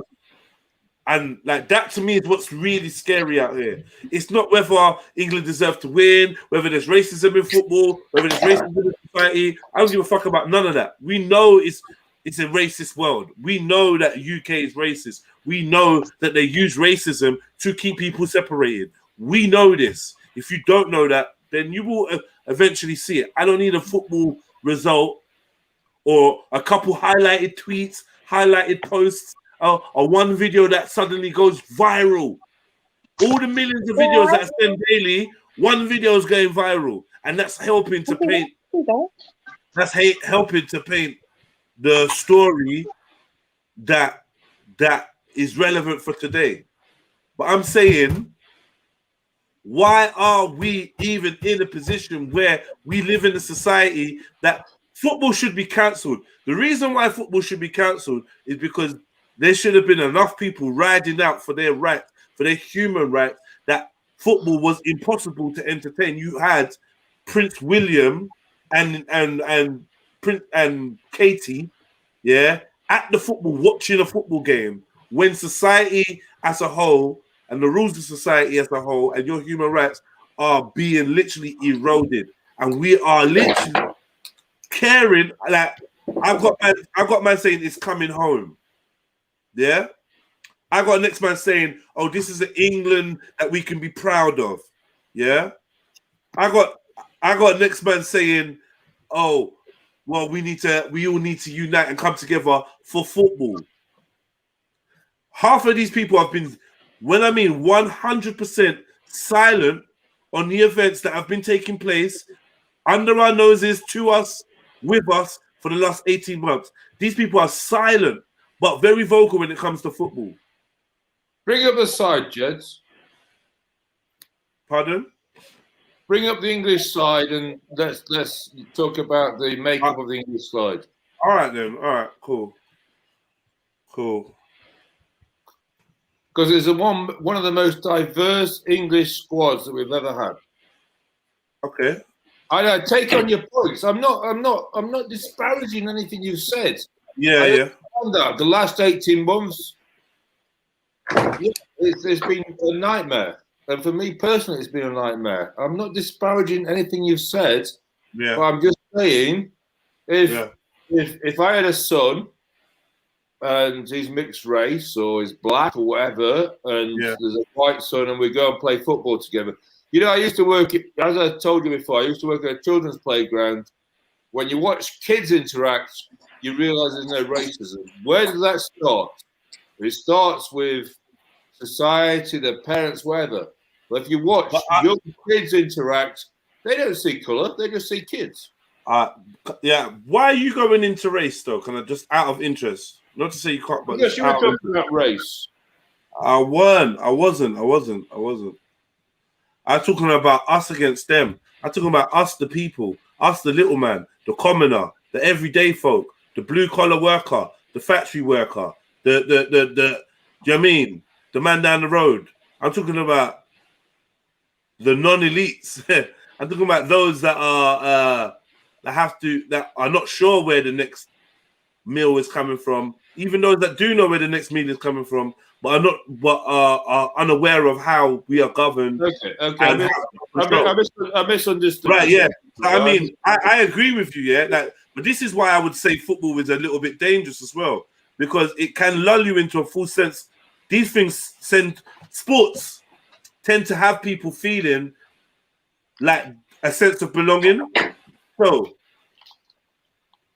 I don't necessarily want, if we talk about black people, I don't necessarily want black people to feel a sense of belonging to Great Britain. I think that is counterproductive for the freedom of people everywhere. I think integrating more people into this system that we call Great Britain or the British Empire is counterproductive to the sovereignty of mankind everywhere. More assimilation, more integration, more morphing into the system equals less independence, less freestanding, less sovereignty, and ultimately less power and control over your destiny. That's how I feel. Yeah, I understand. I understand what you're saying, Jed. It's just all I do is go out and live my life and do the best I can. Every day I do the best I can. I get up, I go out. Every single day I go out at 7 o'clock and I walk for an hour because I've got a bad back, so I need to get my back moving. So I just go out and walk, and sometimes I chat to people if they're walking the dog or whatever they're doing. And that's all I do. I don't listen to what the media's telling me or whatever social media's telling me. I just meet my community. And this has become more apparent over the last 18 months as I've actually got to know so many people in my community over the last 18 months I didn't even know before. You know, I've been living here 27 years. I didn't even know people in the next street, but now I've met them and meet them. And that's been one of the good things about COVID. There isn't many things, but I have become more locally aware of what's going on in my community. All right. Okay. So look. I was like, just even though I wasn't saying this, let's just pick up what you were saying. Are you saying that looking at the diversity of the England squad shows you how far we've come in terms of racism in the UK? No. What I'm saying is, I think the way this England's, I mean, I don't follow football, as I said earlier. I think the way they behaved and performed, and there's no wags involved, and it's just been to me, it's been you know, they've stuck together, they've supported each other. I think it seems to be good. And this nasty that's happened last night is abhorrent. Don't get me wrong, it's abhorrent. And I just think we just need to highlight that minority. I mean, it isn't a minority. They're not fans. They're folks, whoever they are on Twitter or Instagram or whoever they are. They are not me. They're not you. They're not. And why does any of us care? In my street. You know what I worry? I worry that it's not even relevant. Like this so-called racism or whatever, it's not even fucking relevant because, like, these things can be manufactured. Why? Like, without football, we wouldn't have had the day that we had yesterday or the day we had today. Half of the topics of conversation wouldn't have come up. They'd be non-starters. Well, what would we be filling our times and our minds with if we didn't have distractions of such mass importance that's got the whole nation talking? Only a few things have the nation talking, right? Yeah, and I find that a lot of the time, those things that have the nation talking hardly ever have anything to do with our freedom or our God-given rights or our earth-given rights as mammals on this land to just be and exist. I think that we often we often are creating our own boundaries and limits and roofs and ceilings and cages, our own constructs for us to live in when we have these national conversations. So now we're all talking about racism. Racism. Oh, these people on Twitter, these people on YouTube, these people in the Instagram comments. But ultimately, who actually gives a fuck? Who actually gives a fuck? How do these people alter our day-to-day living? And if they don't, then why do we give them the time of day? Or why are they being given the time of day? It's because they create an atmosphere and a mindset for those that are plugged into the mainstream of, okay, you're under attack. Oh, you're not appreciated. Oh, you guys are fucked up. Oh, the rest of the nation are looking down on you. Oh, these lot don't like you. Oh, you can't trust them because, they'll clap for you. And then when you do something wrong, they'll try and lynch you. And it's like this air of distrust that is being woven into society at a time now when we needed to be more unified than ever. I just find it quite convenient because in an alternate universe somewhere, no sporting events went on, no BET, no Super Bowl, no Wimbledon went on. The people made the streets run red with the blood of those that would have us separated from our sovereignty, right? That's what the people would have been focused on in the alternate universe. Nobody would be interested in a tournament right now. We'd all be about fighting tooth and nail to get our freedoms back and make sure that we never return to society like the one we're in again. That's in the alternate universe. In this universe, everyone's watched the football, ate some chips, and is waiting for an announcement on whether we're going to be allowed out on the 19th. Yeah, but all right. Let's take a tangent, yeah. So last week I was trying to marinate some chicken, yeah. Yeah. I don't have to marinate chicken. What does this white boy know about marinating chicken in Caribbean spices? So I'm reaching out to the community and saying, what do I do now?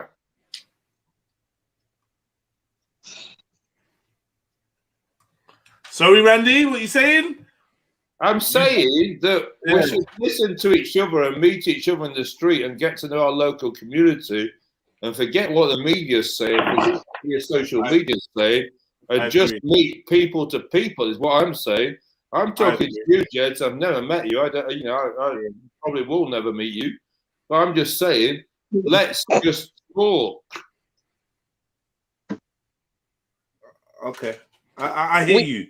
Turn off your TV, turn off your radios, and go out in the street and listen to your neighbor.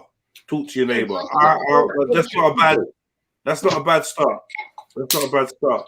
I'm saying, like, I've got Turkish Cypriot neighbors, I've got Italian neighbors, I've got Rosie at the road. She cooks me some jerk chicken sometimes. I've got white middle class neighbors that I've talked about that give me fucking head fucking trauma. And I've got an Iranian pizza man who makes my pizza. I'm just saying, go out and talk to people. Just forget what the fucking news says, Sky News, BBC News, and whatever it is. I'm saying, make your community strong. Talk to your neighbours. I've met so many people in the last 18 months. I didn't even know my street. 27 years, and I've met so many people in the last 18 months. I never spoke to in 25 years, and I've just suddenly met them. And that's what I'm promoting, is try to build your local communities, talk to your people, go out in the street and just say hello. Hi, how you doing? What's happening? Did you have a good day? I find it really, really hard to develop a relationship with people that came out and banged their pots and pans on Thursday. And I'm not even trying to be a prick, but I honestly find that quite hard to like kind of look past. I don't know about you, Randy. I did that once and gave it up. I don't really have an affinity from what I've said already. I've complications with my neighbours. I just had a fucking neighbour attacking me this morning. And I just have to. I'm a renegade. I'm fucking an outlier. I'm just trying to make my way. That's it. And I just, every day I get up and I'm positive, and I get up and I've got to go and do my 1 hour walk, so otherwise my back's gonna fucking kill me. And that's what I do. And I'm just trying to get through every day. I live day to day. I couldn't tell you what's happening next year. And I come on Jed's. I've listened to Jed's for 8 months, as I was saying earlier. And I just, it helps me. Right. Okay. So, I mean, awaiting wisdom, big up yourself. Hopefully, you can bring us back to the theme of conversation, because it's just random stuff about. Bless up, everyone. Bless up. Big up. So, has anyone seen? I'm an old git. Anyone seen that old movie, Day of the Triffids? Do you remember that film? Well, I remember that film. No. Yeah. So essentially, it's not a great film. It's probably a 70s film, but essentially the story was that one day these plant creatures came from space and blinded everybody. So the world became blind and people were moving around and these trees were attacking people. I was probably 8 or 9 when I watched that. And the plot obviously was that a couple of people didn't get infected. One person that was in hospital, they took their bandages off the next morning and could see. There were just a few scenarios where people escaped. This will make sense in a minute. That's always made me think about, so the people that there was some bright flash in the sky and that's what caused everybody to go blind. Whenever I see the nation being directed to watch TV about something, whether it be sport or the latest box set that comes on, etc., I'm always dubious. I always think about the Day of the Triffids and how most of the public looked at the sky and became blinded. Right. You know what I mean? So I didn't watch any football. I sort of assumed that the score was not in England's favour because I didn't hear any horns. That being said, there's a huge Italian community here as well. And that was remarkably quiet.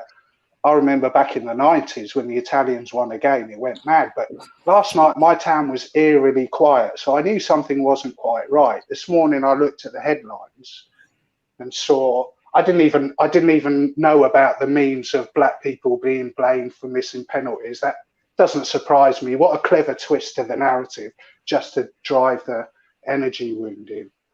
But what I did see were loads of scenes of England fans taking to the streets and fighting each other, fighting Italians. And what really disappointed me, and I think you touched on this, is why the hell can't these people use that energy to ride out for their freedoms? Right. It feels like the whole country is, even us here, we're talking about football, slightly different context. Right. The whole country is ready to be absorbed by football, and yet our obvious freedoms are eroded and no one is ready to ride out. In fact, they're ready to ride and get a badge to show just how compliant they are. Mm-hmm. I don't really get it. I'm at a loss. Yeah. And, I usually have an answer for things, but I wanted that address, Jedi, to the alternative universe that you were talking about, because I want to go there, man. Right. I mean, like, to me, it seems like a non-brainer. Like, I just don't. Man, it's really weird. Yeah. Like, literally, there's never gonna be that tipping point organically from the people where we wake up and say, "Fuck this, I've had enough." It's not going to happen.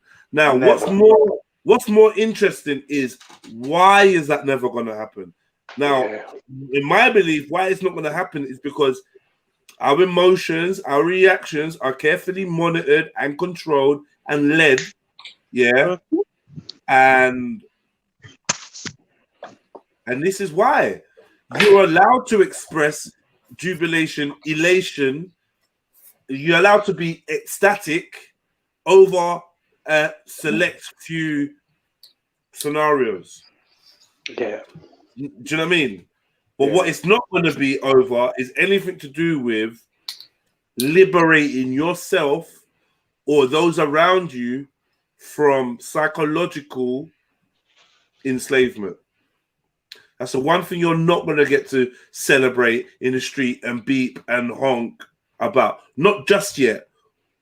Not not in an organic form. When you do celebrate your freedom, it's going to be manufactured and given to you, right?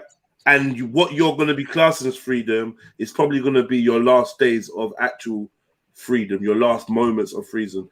Because when you think you're free, all they've done is found a way to make the cage bigger, less apparent to you. Freedom is a happy slave. Ah, man. So, I mean, does anyone think we're over-exaggerating? Does anyone think that, well, what cause do we have to kind of, I suppose, riot in society or kick off? Is anyone wondering what... Do you know what I think it is? I think you're not taking people's awareness into account. Okay. And you're being a bit selfish in it. Okay.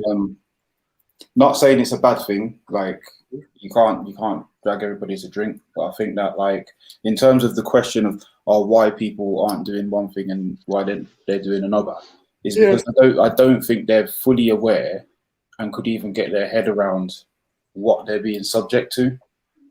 All right, like, I think what we need to, there's so much it's a massive... What I'd like you to establish, Mag, is are they being subjected to anything in the first place, or is it just me and is it just in me and Wisdom's head?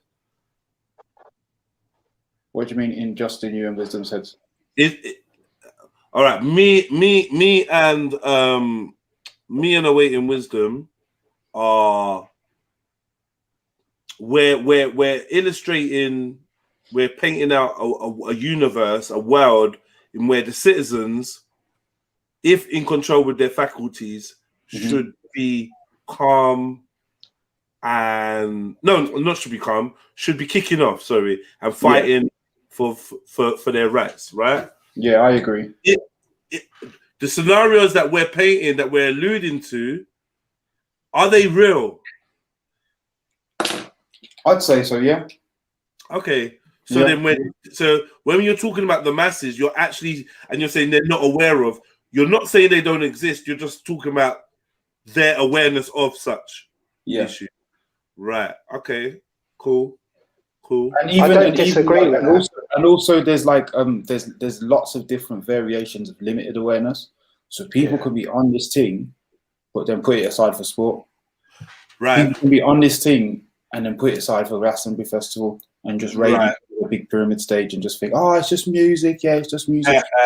But like the rest of your life, you know, you're on some fuck the system, rare. And I get it because I think that we're all gonna have it because we're all born and raised here. Unless you really come and separate yourself, there's somebody who, like, again, on this thing, and then they talk the most when it comes to crypto, and you're like, sorry, like this is just who we are, innit? And I think that, like, this football is a situation where we all here can look at it and think, I think because there's a physical manifestation as well, a physical manifestation where you see also the violent capabilities of the masses, and it's like, imagine if we could just point that in this direction. Do you know what I mean? And that's why it's like it's a bigger kick in the shin than a lot of the other stuff. We sold our rights for pennies. Just what Jay's saying, we can't reach an old dog. We can't teach an old dog new tricks. As we're happy with crumbs. That's the key point. Non-brainer. They're mostly just using their left brain hemispheres and can't use the right hemisphere. I mean, all you guys jump on, man. All you guys jump on. Next man's struggles ain't everyone's struggles. Someone said that the other day, right? It's not my struggle. And I ultimately think that thinking someone else's struggle is not yours is an illustration of how uneducated you are. Yeah, but all right, Jez. I would say, a wise man would say, tell me about your problems till I realize they're mine. Yeah. Yeah, but Jez, tell me about your problems till I realize they're mine. All right, so I cannot walk a mile in your shoes, yeah? I don't want to hear nothing about jerk chicken, you know. Go on, carry on. I'm not going to mention jerk chicken. Just preempted. Now I'm playing. Sorry, Randy. Carry on. Nice. Anyway, so I cannot walk a mile in your shoes. I cannot physically walk a mile in your shoes. I do not what it feels like to be judged walking down the street. Yeah, that's never going to happen. Yeah. But what I go back to is when you said about Nipsey Hussle and what he built up in his community. And I always like go back to that. And it's like he built up black community businesses. Now I'm a white man. All I can be ever is an ally. I cannot be part of the black community because I'm not black. And that's what I always fall back and say, all right, if you want something from me, I'm here, guys.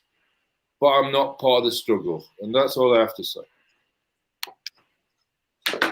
All right. Well, okay. So, I mean, you not being part of the struggle, I mean, like that's one viewpoint.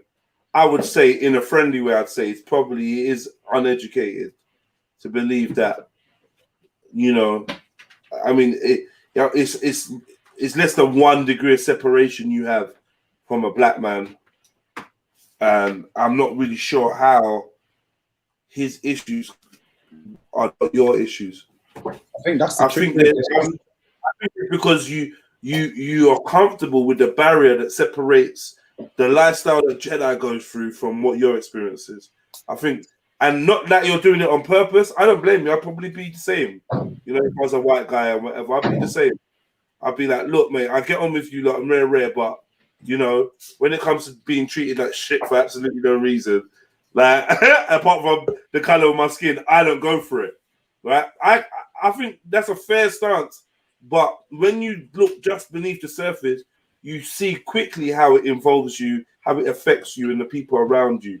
Obviously, for somebody, just let's say you have a certain type of partner, a certain type of woman that you like black women. Now, for you to like a black woman, and have genuine empathy for her or genuinely want to build with her, you have to take into consideration not only her, but those people that came before and after her that look like her and share a culture and other aspects with them. So in that way, what happens to your girlfriend's son, for instance, is therefore going to affect you. As an honest man that is empathetic, that loves his woman, therefore loves her children, you're going to love that black man as being a stepchild to you or family to you, at least a friend to you. And if you have a black man that is genuinely a friend to you, then what he goes through and what his world experiences will affect you and therefore be a problem.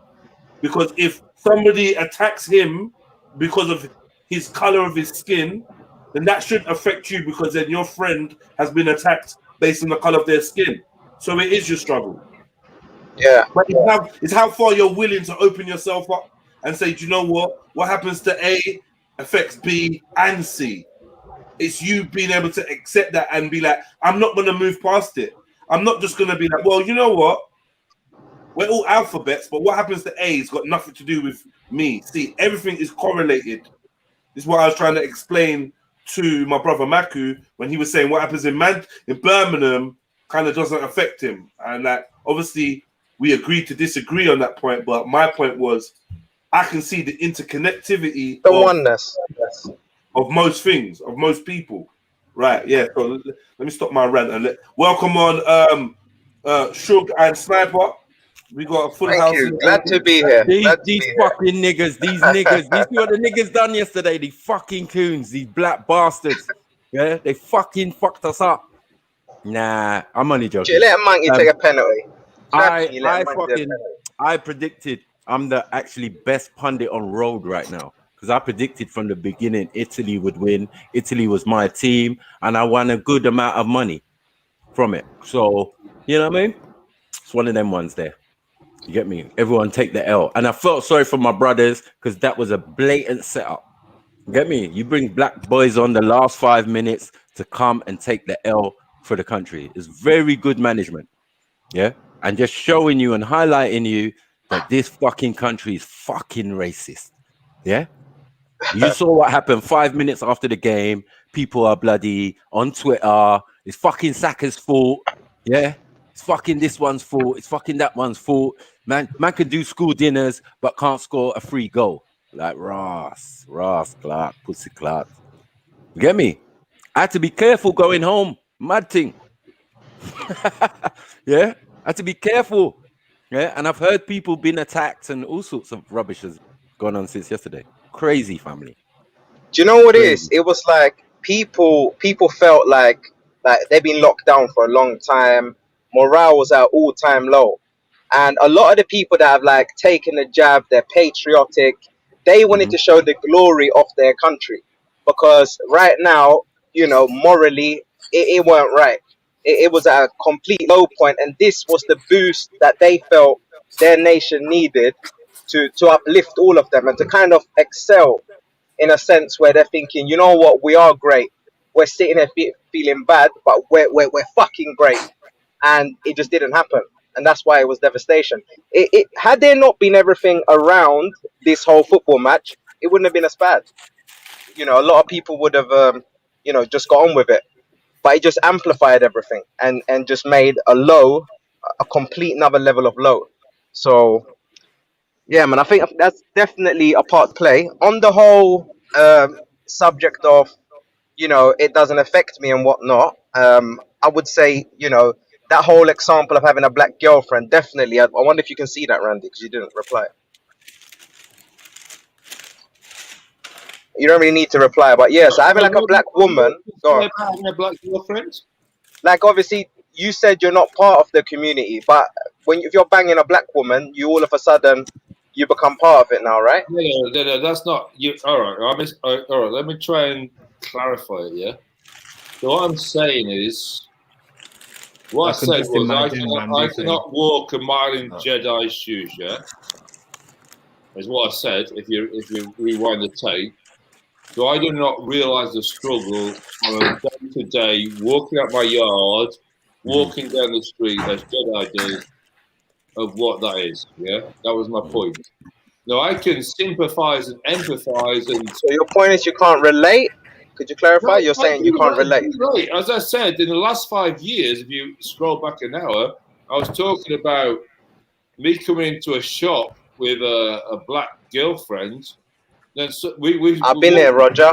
Roger, that I've been here. Separately, just let me finish. Yeah. Let me finish. We walked in separately. I'm paying for my stuff. She's paying separately.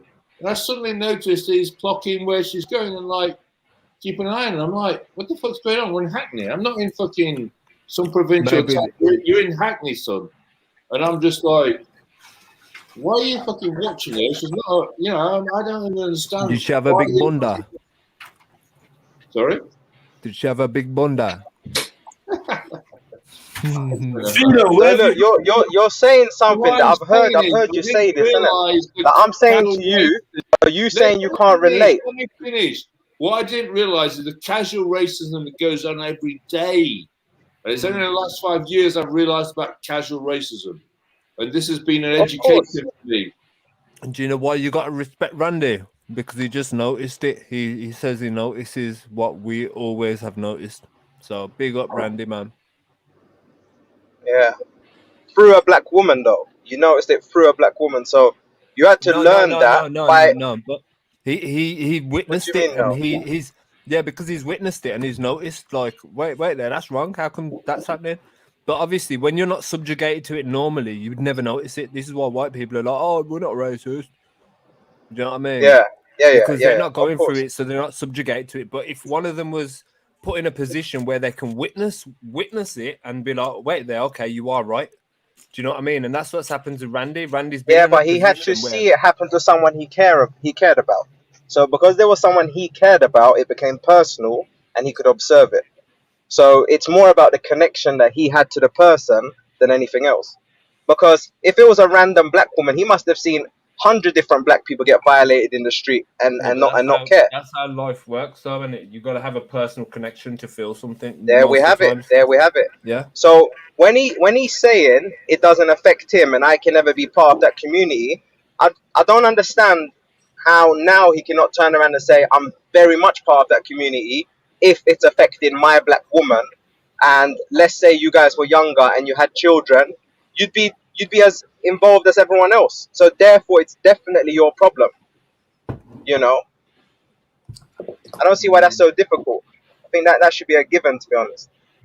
I think you make a good point, and if I did have, say, if I got married, I'm 53, so if I got married when I was 30 to a black woman and had mixed race kids, then obviously I'd be more involved, and that's not what my experience is. So yeah, I totally understand your point.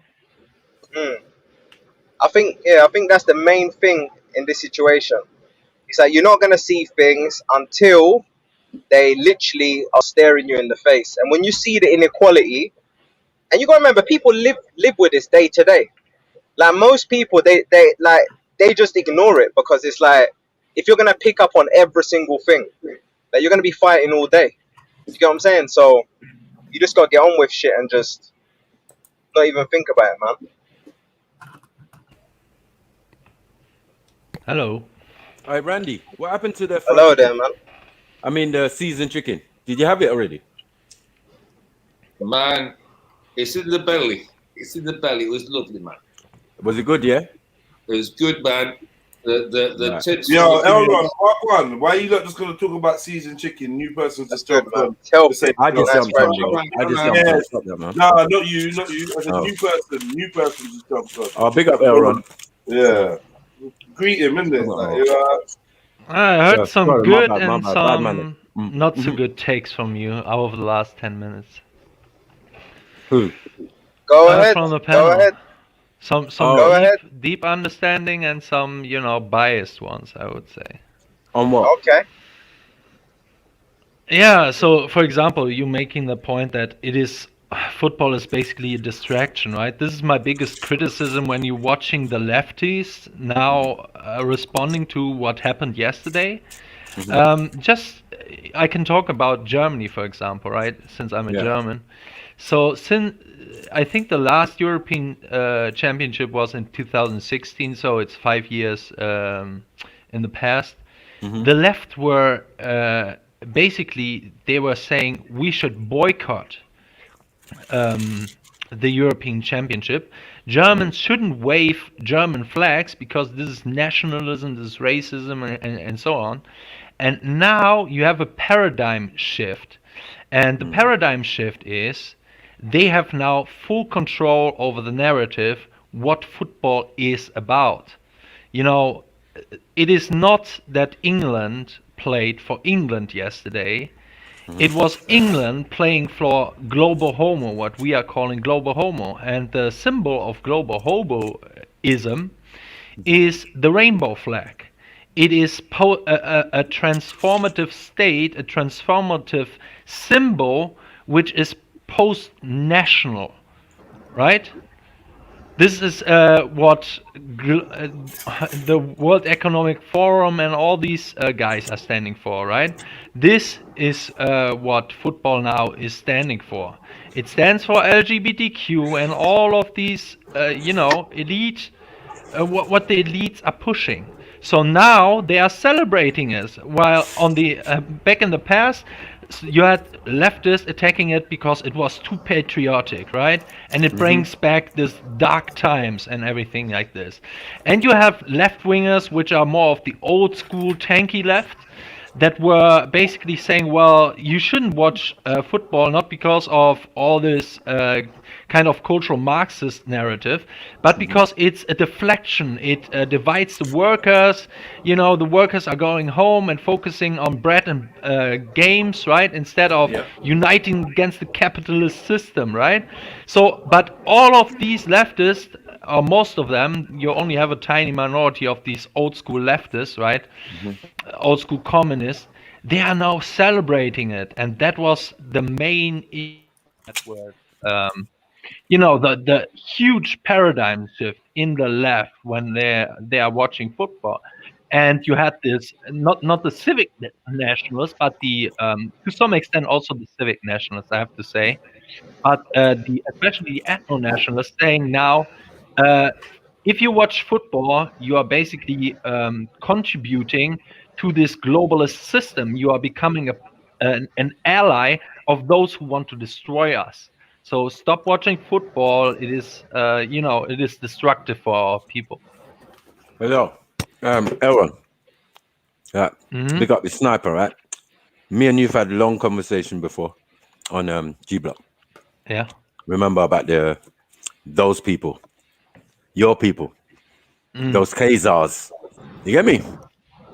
Or Ashkenazi, or which one? Yeah, I think that one even Ashkenazi. Wait, that episode we did got taken down. You know that, innit? Oh, really? Yeah. Didn't know that. Yeah, it was a deep one. It was a good one as well. Remember, we went on for hours. Yeah, we're probably not trying to resurrect. I mean, doesn't really surprise me. Yeah, definitely. But anyway, to move forward. Anyway, what I'm saying is, what you just explained was a bunch of waffle. Because at the end of the day, what has that got to do with the situation that happened yesterday? My lord! Absolutely I nothing was to do describing the one thing I saw. When you now look on YouTube, for example, I was on Right Reaction. He was streaming a few minutes ago. Right. And he was bringing up a video of the left-wing take about what happened yesterday. And you had the soy boy with some Mickey Mouse and teddy bears in the back, right? So some white soy boy saying, I have to now become the white savior for the black people, right? And I'm thinking to myself, okay, first of all, I bet that you are not a regular football watcher. You're just watching football because of the process I just described, because they're now celebrating all this LGBTQ stuff and so on, right? So that was the first one. And then I'm thinking to myself, which alpha black man needs the help of some weakling like you, okay? That was the other thing. So, yeah. Did you see any alpha black men in the England squad? In what? In the England squad. Did you see any? England squad, what does that mean? The team. The football team. The football team. The football. Yeah, well, depends on which layers. I think it's a betrayal if a black man plays for the English team. He should rather. No. I think you have a problem with that for a whole separate reason. Just first on the whole left and right thing. So I watched the football yesterday, but you can't put me in a left or right box. So where does that leave you? Because all of this right, left, this and that, it makes no sense. Yeah, your average person might be a little bit racist, like the far right. They might, like, people are more complicated than right and left. If you're going to stay in the whole right and left, because you mentioned it at least, if I would have had a count, it would have been at 10 times. So your whole focus is on right or left. But no one that I meet day to day is as simplified as right or left. Do you understand? Oh yeah. And with this whole thing about black people shouldn't play for blah blah blah blah. I mean, what you're saying there is pure racist. It's pure racism to the highest level. Yeah. Or you could. Why? It's pure what racism. do I mean with right and left? Normally, yes, you're correct. I have many left-leaning views, right? So what I mean when you use the terms right and left, the thing is you have to use them because that is the thing that everyone lives under, right? That paradigm, right and left. What normally is described with right is people who are identity aware. They're aware of their identity, and then you have these other people on the left who are either anti-identitarian to white people, for example, or they're individualists. They don't care about identity at all. What about liberal right wing? Where do they fit in? A liberal right wing. Tell me. Minute. You see, you're listening to Right Reaction, and you know who Right Reaction is, right? Of course. Right? No, Ralph, of right? course. Yes, Right, of course. So I'm saying to Elron, if he's your guru, yeah, maybe that's why you're saying what you're saying. We're not really interested in. He's not my guru. I don't know where you're getting this from. I'm in contact with Ralph. Hold on. Because you lot frequent my friend's channel. So, you know what I mean? I see you on there together. I watch episodes. I tune in now and again, like I donate or whatever, right? So what I'm saying is, Yeah, if Ralph is your guru, yeah, this is why you've come with this rhetoric. But we're not concerned with that. No. We're concerned with what is openly in front of us. Kick racism out of I know football. One second, Ralph Elron, only a man. year ago. I was I an know. ethno-nationalist way before I ever met Ralph. Yeah, but you just said you just watched Ralph's stream. So Yeah. you know what I'm saying? So that's what I'm trying to say. So I'm putting the two together and trying to show you that Ralph is a victim over here. Do you get what I'm saying? I've smashed this ethno, nash, or left or right or thing. It's all futile. This is just politics, right? And it's not really, you're not in the majority. You lot are small groups that are trying to outweigh the majority or assume everybody thinks the way you guys do, and you know that's obviously not true. In this country, You're it's making very up a lot of difficult. strawmans here. Wait, I have man, to say. it's not straw man, bruvs. Like, you lot are following ideals that are only exercises in other countries. Do you get what I'm saying? So when Ralph is talking and he's saying, yes, the right and the left, it can work and blah, blah, blah. We've seen examples. Okay, where's the example? He'll say somewhere like Sweden or Belgium or somewhere like that. Do you get what I'm saying? Anyone far from where we're at. You know, I know Ralph personally. You get it? In real life. Yeah, You know let me explain it to you. I mean, first of all, I was making posts on Telegram before Ralph's stream. It was yesterday. It was during the match. I was making posts out of my own brain. Okay, imagine that. Right. I don't need Ralph to what were your tell me posts? What were your posts? What? No. Well, Carry on, this is the first thing you're saying. Basically, I'm indoctrinated by Ralph, and I can't come to my own conclusion, right? I did not say that. You did say that. I said guru. Yeah, guru. What does a guru mean?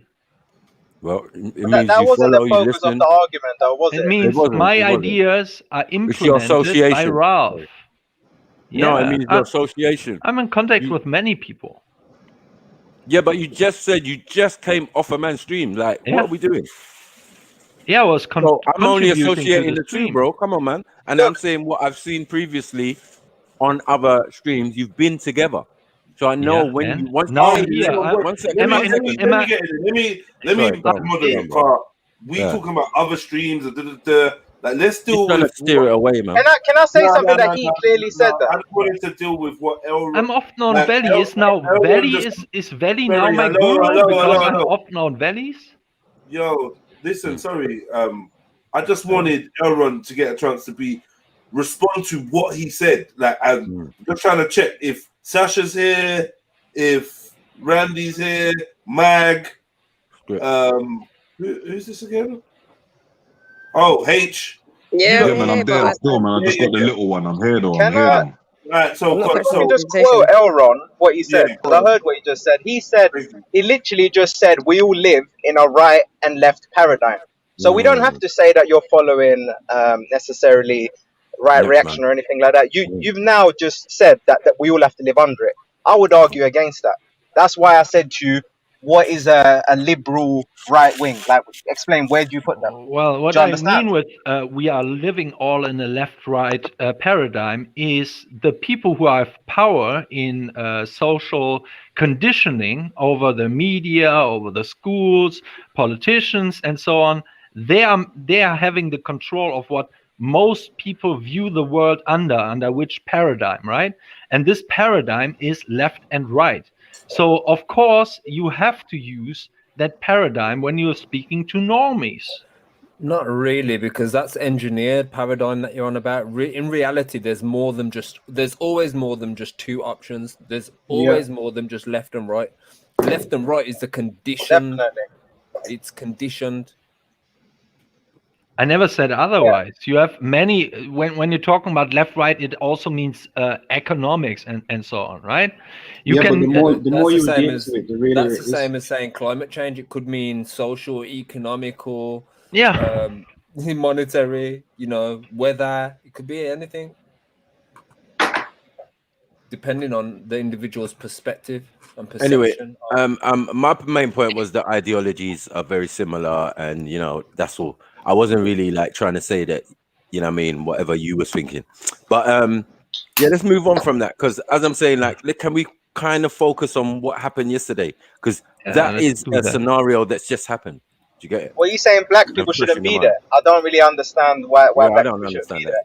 Because if they're born in Germany or England or whatever, how are you gonna say they shouldn't be there? I'm lost. I agree. Look, I don't think black people should be playing for England. No. I heard what you said earlier about this. I understand your stance. It's just that I think that this stance is kind of different in a sense that the black people. I don't think him not having black people there has got anything to do with more of trying to break down the system. I think it's more just the fact that he doesn't think they are part of the country. I could be wrong, but I mean, you could share yourself why you don't think they should be there. I'd love to hear it. Maybe you can convince me, and I'll agree with you. They shouldn't be there. And then he's gonna answer why Asamoah. Let's go back to the topic. German okay, ever. that is my overall topic. Okay, what was the plan? Why I think the coach of England was choosing 2 young black people to hit the penalty, and especially setting them up to the last ones, right? Oh, you say 2, yeah? That is the take from Keith Woods. He's a Scottish nationalist, right? So he says, media plan if England won. Say diversity won them the Euros. Mark it as the beginning of a new colorblind British patriotism. Media plan B. Place black players at the center of a victim narrative and create a big discussion around racism for the next weeks. Right. Okay. Where are we at now? Where are we at now? I agree with Elrond still. We are at stage 2, at media plan B, Right. So we could see it. We could clearly see it on the sideline. Like if you study football, a lot of people don't study football. We study football, so we see when you make these last-minute substitutions. Yeah, I was sitting around with my people, and some people said if it was me, I would have never come on.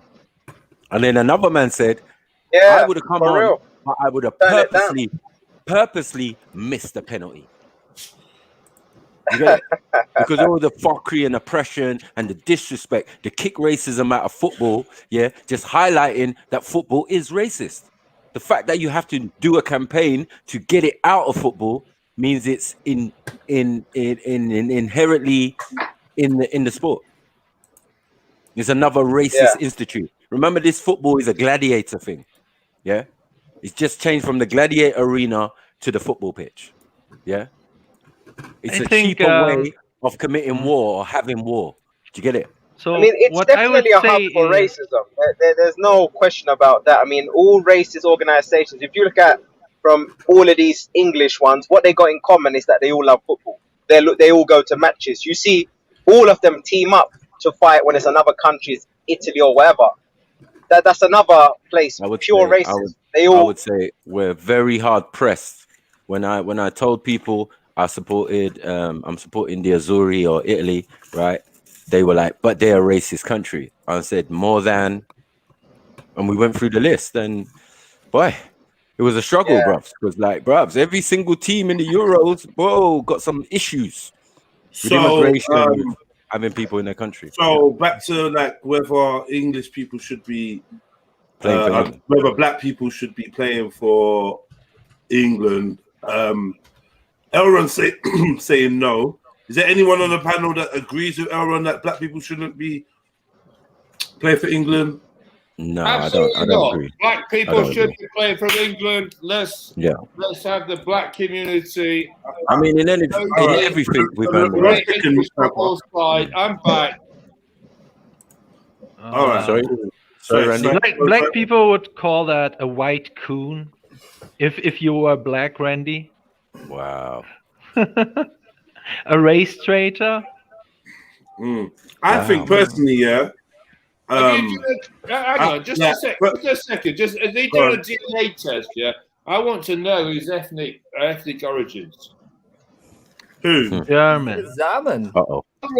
Elrond. This guy Elrond, he comes on giving all this nonsense. Why she wants to know where he's from and what his origins are. He always comes on spouting nonsense from his little German town.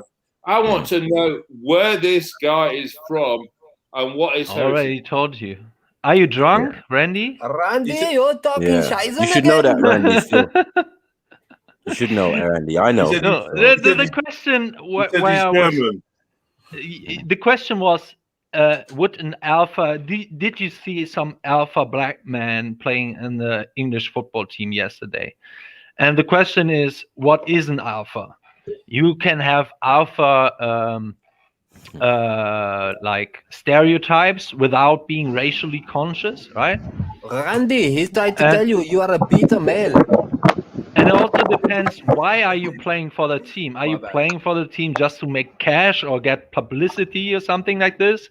Or, you know, having the chance to win the title? Are this your attention? Or are you playing for a team because you want to represent the country?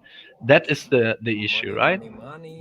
I think, listen. My issue with it is, like, hold on, guys, 1 second. I think my issue with it is representing a country that you cannot stand by ethically. I think is dangerous. Like, we could argue that, just because I'm playing for the team doesn't mean I'm supporting the country's foreign policy or whatever. But I wouldn't play for instance, Rapist United. Even though none of the players to my knowledge are rapists, I wouldn't play under a team with that name. Now, no disrespect to my English brothers and sisters, but the history and the stance of the nation of England is opposed to my politics as an African man born in the UK. My politics are not aligned with British politics, the system, or the title Britain or England. They're not aligned. That's why I could never be a member of the British Empire or officer of the British Empire. And it's why I would never call myself British, even though I'm a British citizen. And I'd never consider myself to be English. For somebody that would never consider myself to be English, I understand that the football is you could be from anywhere and pretty much play for anyone apart from another national team, right? I get that. But for me personally, I think it would make me feel odd to be representing England. Like, for instance, I would do a rap battle, right? And if I won the heats out of England, I'd be the English representative, but I wouldn't be representing for England. When you are on the English team, you representing for England. I feel like it's a whole different shebang. And we know that by our Prime Minister indicating that upon winning, we may even be awarded an extra holiday, a public holiday. So that's how you know that this is the levels of this game now, the symbology of this game, what this game represents can affect actually the economy of an area, the livelihood of an area, the politics of an area, you know. So for that reason, I see being part of the England team is actually more of a political absolutely position. And for that reasons why I wouldn't want to be standing up doing the national anthem to England's music, blah blah blah, now, because I don't represent that. So that's why I think they shouldn't be black people. Just like I don't think they should be, like, personally, if it's a nations thing, then you should be representing your nation, innit? Yeah. If you see yourself as British, then I understand why you're in the English team, right? But for me personally, I don't see myself as British or English, and that's why I don't think I would want to see myself in the team. I did. Here we go. To emphasize my point, sorry. For a second. No, Randy. You were a sprinter, yeah, Jeds. So you were like that Jamaican sprinter. I forget his name for a minute. You were a sprinter. Well, yeah, go on. And we're like, fuck, Jez is a fucking Olympic standard sprinter. Who would you run for? This is the funny thing. He doesn't even know the name of Usain Bolt, right? But he wants to virtue signaling of how much he likes black people, right? This is the most hilarious thing with people like this. They're not really interested in black identity or black culture or anything like this. I know it's not. But we understand this already. We understand that. But Randy, what can you make your point again, please? Because I kind of lost it. You said if I was Usain Bolt. All right. So you're Usain Bolt. I forgot his name because I'm old. I don't remember names. So Elron, fuck off. I would just say, right, Jez is a big guy, so he could be the London Usain Bolt, yeah? So just because I forgot Usain Bolt's name, Elron, does not mean I'm virtue signaling. You have no idea who I am, Elron, so stop making your fucking assumptions right now. So all I'm saying to you, Jez, is all right, so you went up through school in Peckham and Ladbroke Grove. And all right, Jez is the UK Usain Bolt. What country would you represent? So as far as I can remember, Usain Bolt is ethnically Jamaican, and I see it as a crime or a betrayal of the Jamaican people that he's not running for Jamaica. It is this whole thing about basically it's similar to the brain drain, right? So Usain Bolt robs the Jamaican people of their victory in Olympia. This is how I see it as an ethno-nationalist, right? Yeah. Yeah, he knows that he knows Usain Bolt runs for Jamaica. He's saying in this scenario where I'm in England, it'd be weird me running. I think because he said because of my DNA or because of my genetics.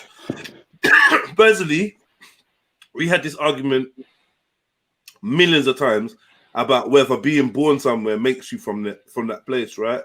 I personally don't think it does. Because African elephants born in Scunthorpe are not suddenly Scunthorpe elephants.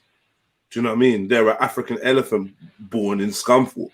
So on that premise, a Nigerian man born in the UK is not necessarily British or English, in my perspective anyway. And on top of it, for the years I've been here, I don't believe I've been made to feel so. And I don't believe that the luxuries of being British or English have been fully afforded to me during my stay here. So, isn't it for that reason, sorry? Job? Like, because people play for Manchester United, you could be from London, for instance. But I upsetfully agree with Jedi 100. Upsetfully, because the truth hurts, isn't it? It's like it's real, a reality of where we live and what's going on. That is a definite truth. I've never felt comfortable. You got what I'm saying? Like with all these titles and all of that, but I know who I am. I know that there's no change in my DNA. Just location is what we're dealing with. Do you get what I'm saying? Now, I had had a discussion with my cousin on the train going to football training yesterday, right? And hear what happened to me, Jeds. I got racially abused by this woman, right? I'm sitting on the phone. You know the WhatsApp, you can have multiple people on the WhatsApp call, right? Like conference call thing. So we're having a discussion. He's saying, "No, cuzzy, why did you choose Italy?" I said, "One, I grew up on Italian football, all that goal Lazzo stuff when it first came on Channel 4." right. Yeah, my Italian team is AC Milan. My mom's brother emigrated to Italy like 25 years ago, and I got cousins who are fully Italian with the same surname as me. Do you know what I'm saying? But fully Italian speaking and whatever. Anyway, aside from that, plus I love the football, right? So my cousin saying, "Bruh, but I don't understand how you can't represent the country that you're born in." I said, "Bruh, when it's international, I go for Nige, right? World Cup, I go for Nige. Or I go for Brazil, or I go for France, right? Because I believe that Africa won the last World Cup because almost 90% or 95% of the squad was from some African There you country, go. right? Randy, do you listen to this? But hold on, Aaron, because at the end of the day, sorry. At the end of the day, it's still a con. It's still a con from France, the most racist country, because we can see they maximize. They want to win, right? So what they've done is maximize on their colonies. every African that was in that thing is from a French colony, meaning most of them have French passports anyway. Their biggest aspiration is to leave Congo, Ivory Coast, and go to Paris. France. Yeah. Yeah, Paris. Now, yeah, the ones that are from the Commonwealth on the English side want to come to England. So Nigeria, Ghana, and all these places, you will see that more of us frequent this country, right? And so on and so forth. Do you get it? But the main two right now that we can see clearly, yeah, if you want to win, you draw on your colonies and you play those players. You let them play for you. Do you get what I'm saying? If you want to win. Now, England haven't. What I would say to this is yesterday, homogeneous. Randy, please. Let Elron go. Let Elron go, and then you go after him. All right, because he started first. Go on, Elron. Yeah, thank you. So what we saw yesterday, I don't agree with the generalization that basically a multi-ethnic team would beat a homogeneous team, because yesterday was proof that a homogeneous Italian team beat up this new kind of diversity team, right? That the elites have planned for all of the world. So I don't agree with that notion. Bro, if they're elites, they plan the Italian team as well. This is what I'm saying. Like, you need to start looking. You can't keep flip-flopping between whether if it's serious or not. There were Saudi Arabians on that team. You can't keep. I'm sorry. Like, there's an inconsistency here. Like, I get where you're going with this, like the diversity thing, but like the diversity team didn't win or lose. It's not about it seems mad. It seems mad. You know, like 90 minutes of guys kicking the football around. It could have went either way. Like if you played it 100 times over. Mag, for example, like their goalkeeper is Brazilian. You get it? Yeah, there's diversity on that team, so everyone don't know about football. Can't keep going back and forward. So this is my point. This is my point. Randy, did you have a point that you was going to make? What I was going to say is, can you teach me how to jollof rice this week, Jeds and Snipes? Wow. This guy. Yeah.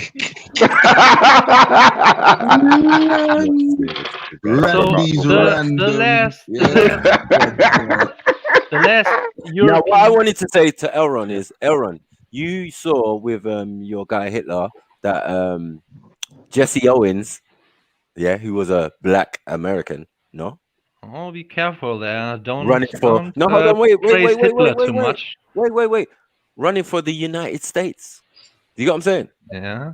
So really, he should not have been running for the United States against Germany, and the Germans didn't seem to mind. Yeah, but it was to their detriment. Do you get what I'm saying? So all of this supremacy, alpha, but where was the alpha when it was Jesse Owens? Well, first of all, Germany won the Olympia back in that day, medal-wise, right? Wow. So there you go. It doesn't matter if you had Owens in your team. Do you think that is the medal that counted? Like, everybody wants to win the 100 meters, 100-yard dash. Everybody wants to win that. That's the pinnacle of being a track and field athlete. What are you talking about? Well, like, we don't care if you win javelin or discus. No one cares. That depends. Cultural, what you value as sports change, right? Before that, the most valued Olympians were those who are in like, I forgot the name. It's like 10 games at once, who are very good at all kinds of different jumping, long 4,000 meter runs, sprinting. Yeah, I want to speak next, please. Just a short while ago, these people were like the most praised Olympians out there, right? Now you have, I would say swimming is big in Olympia here in Germany, 100 meters. And what really else? I think these are the main ones. Let me just say a quick hello to everyone, man. Big up yourselves, man. Big up the show as well. I just want to say hello. I don't have an opinion on this. Can I jump in? Can I jump in after Elron, please? Because I just want to say something. Yeah, go on, brother. You go. Yeah. I want Elron to finish, and then Red can jump in, and then Kay, who you've just jumped in, you can jump in after Red. Yeah. So, Aaron, you finish your point? I'm pretty much finished. All I'm saying is when you look at the beauty of a World Cup, for example, what you will want to see is nations playing against each other. When I want to play against the Japanese, I want to see a Japanese team and not a team full of mercenaries that takes the soul out of what a World Cup should look like and should be. And you see it with the numbers. The numbers in football are dropping because of this, because it is now like a commercial thing, and it has Surely you've had more than 10 minutes to talk, brother. Come on, man. We all want to have a chance. We know what you're saying, Elrod. Let the man say that. 1 second. Let's not start interrupting each other because it'll turn into chaos. My bad. I want to manage the conversation so it flows. Right, Red, go for it. Right, so I want to big up the whole panel, the channel, Jedi, everyone, yeah? And I want to acknowledge that me and Elron have had debates. Big up. Elron, we spoke before, yeah? And when you go into this high level right-wing this year, you know I don't rock with that. When you start, like, when you keep it on a medium level, that's when I can engage with you. When you go to this level, that's when I get a bit, like, funny with you, yeah? So don't get offended, because when we're on the normal level and we're talking, the conversations are a bit normal. Yesterday was a big day for London, England, and I didn't see no Germans in the semi-final or the final. So respectfully, yeah, I'm going to say it respectfully, please, like, a lot of people don't actually care about your opinion, even though you know, you're very political and whatnot.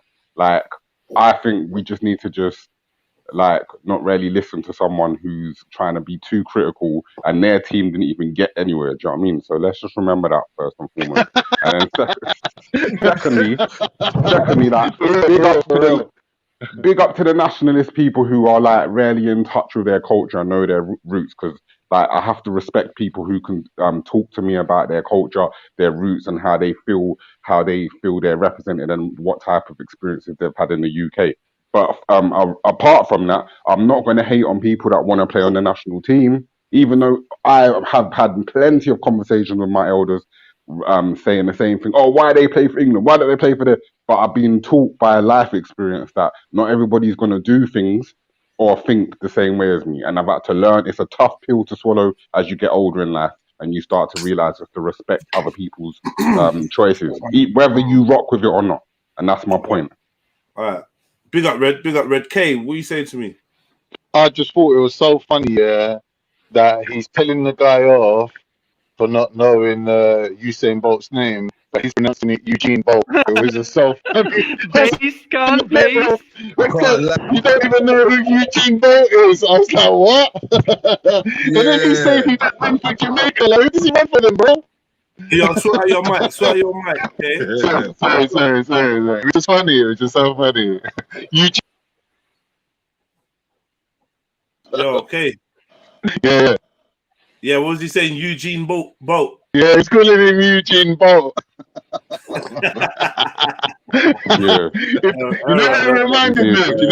You know, in Coming to America, and they go, and the old Jewish man's going, well, it's Eddie Murphy again. If the man wants to be called Muhammad Ali, you should call him Muhammad Ali. And the guy's like, to me, he's gay. He's not a name gay. I'm calling him gay. Your mic is fucked, K.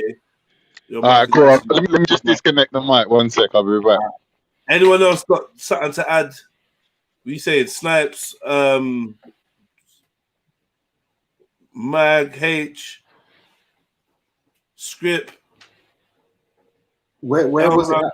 I don't know where it's at now. Like, are we on about people not having to play for the team? Right, yeah. So Elron is saying that a mixed team still gets defeated by a pure team, but then I think what everyone's pointing out is the team that he thinks is pure, which is Italy, actually isn't pure because they've got, from what I'm hearing, a Brazilian goalkeeper and someone from Saudi Arabia and something like that. Yeah. Right, Italians by geography are mixed, whether they want to admit it or not, by the geography of the country that's shaped like a boot, with the toe of the boot and the heel of the boot in the direction of the northern hemisphere of Africa, and then their eastern stretch of their landmass is near the Middle East, near places like Albania and Indian and all kind of cultures. They're brown people, they're olive skinned people for a reason. Do you know what? Yeah, I don't think the world actually works or should work like that, especially with the whole mercenaries line. I think that like the countries that we have, whatever we decide are the countries, and are broken down into that, it's been decided by other people, isn't it? And you're born where you're born, and you end up where you end up, and you can go where you want to go. But the country itself is going to be a product of its history and its story. So if there's certain people there from somewhere else, obviously if they've got the opportunity and choice, they can play for back home. But you just got to play for where you are. Do you know what I mean? So like France being in the situation it was in after World Cup is the story of France in the world. And if you don't want to read it as that, if you want to pretend that was just a purely French thing, or you want to pretend it was like a purely African thing, then that's your business. But I feel like that's falling into the trappings of politics again. I mean, because they roll out these kids, yeah, 22 of them, or that's what, not 22, 11 of them aside, and decide, yeah, that's the team. And it's like we're in denial. Like they could have got a white team for England if they really wanted to. Okay, cool. Anyone else? You know what I mean? Like, it's a popularity contest as well. Like, people need to stop reading into this, because this is what I'm saying. I feel like we're walking a tightrope of like what this thing is politically or not. Is it just a big sham, or is it real and it's just a natural competition and it was all normal and everybody who made it to the cup for the team, it was purely on merit? And I just don't really think it's any of that. All right. So, yeah, no, I don't know if someone else wanted to like jump in. I was having overheating problems. I missed the last bit of what you were saying. But if you're talking about identity, and obviously you're still on the same subject, I would say look at what the Americans are doing with ADOS, and look at what they decided. They decided it's not necessarily Africans or it's not necessarily black people that they feel close to. It's their own thing. So I think when it really comes to the crux of it, people will want to identify with what they feel, and it might not be a mass movement, because there'll definitely be black people that feel English, and they feel very strongly about that as well. So of course they want to play for their team. Do all of them understand the political side of it, and do they feel like they represent, all the badness and all the stuff that's gone on? I don't know if all of them feel, responsible playing for the team. I don't think they do, actually. I would hope not. It seems a bit strange to me. Can you not hear me? Yeah, jump in. Yes, can hear you. Jump. Right, go ahead. I got a really bad connection, so let me know if I start breaking up. Yeah.